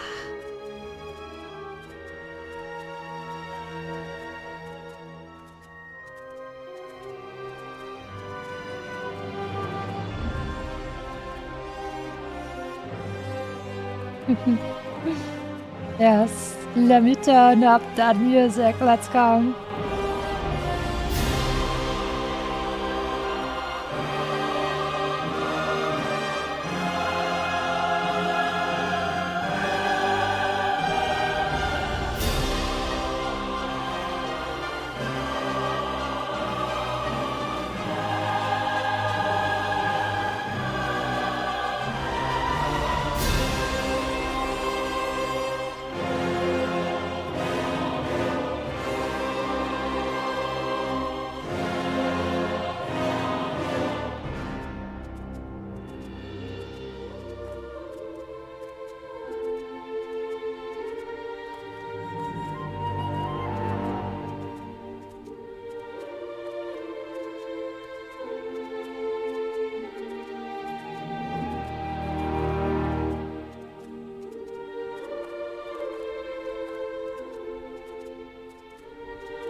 Well.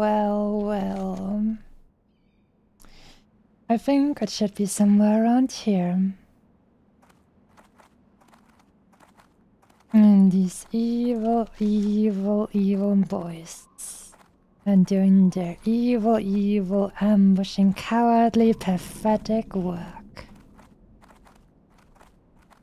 Yes. I'm finally back. And now, it's someone else's job to get PTSD. Look at them. Those disgusting little kobolds. And time has come, my friends.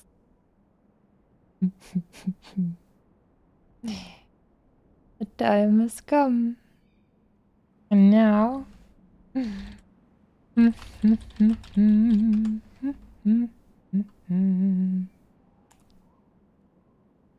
Here we go. Alright, friends. Now it's time for a song called The Power of the Horde. Storm, earth, and fire. Let's frickin' go!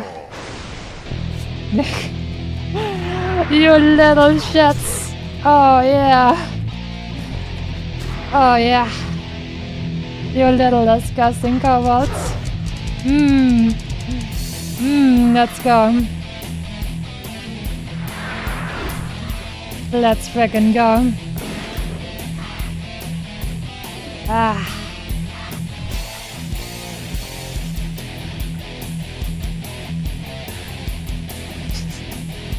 Look at them.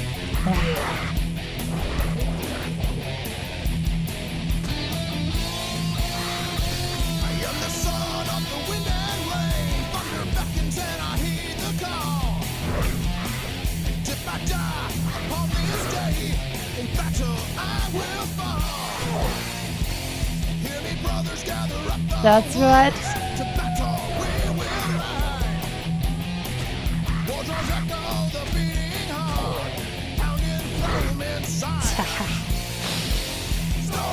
Yeah.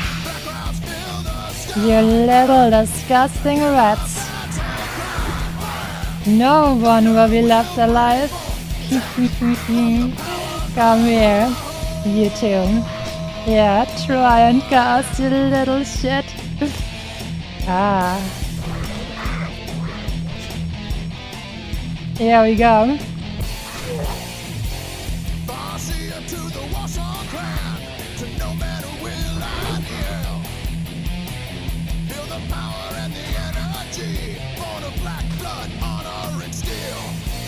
Come on. Yeah.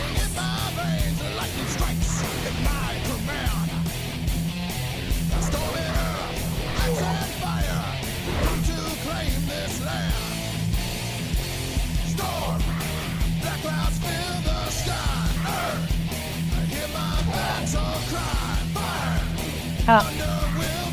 Going for the other one. Yes.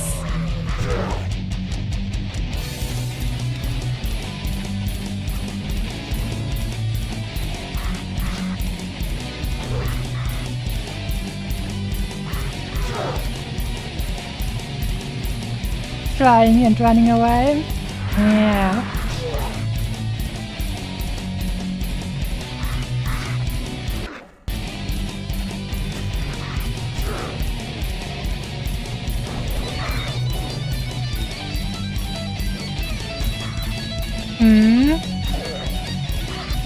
There you go.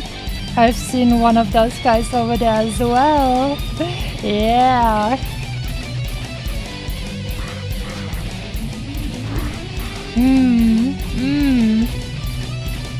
Yes. That's right. Go ahead and respawn. Go ahead. You're gonna make my day.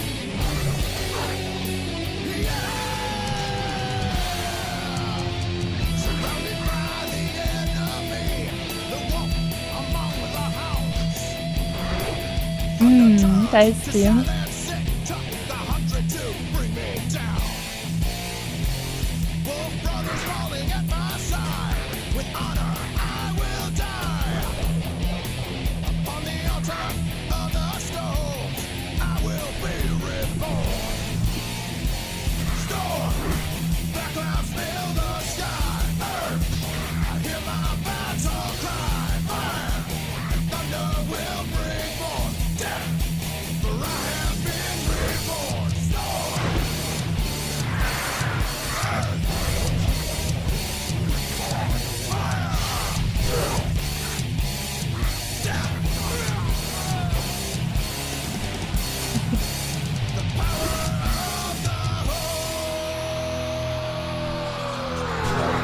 Yeah, let's freaking go. Ah.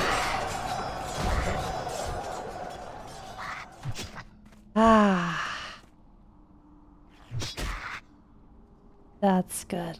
That feels good. Went through the entire freaking cave. Got every single one of these guys. Sweet revenge. Finally. Finally. And then take you guys with me as well. The evil respawn ambushes. Not like that works on me anymore, by the way.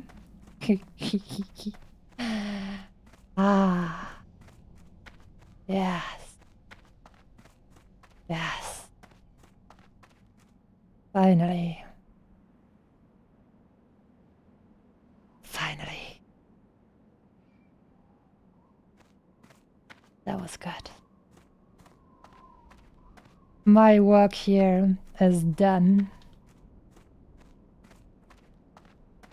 Not quite. Get crit.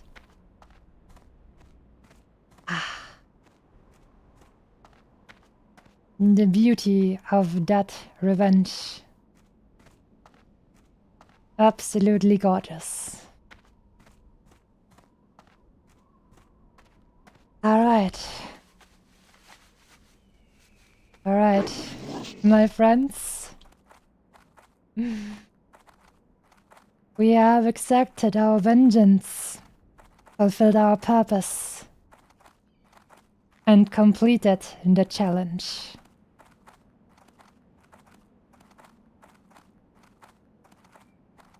So now, and it's time to say goodbye. But, before we do that,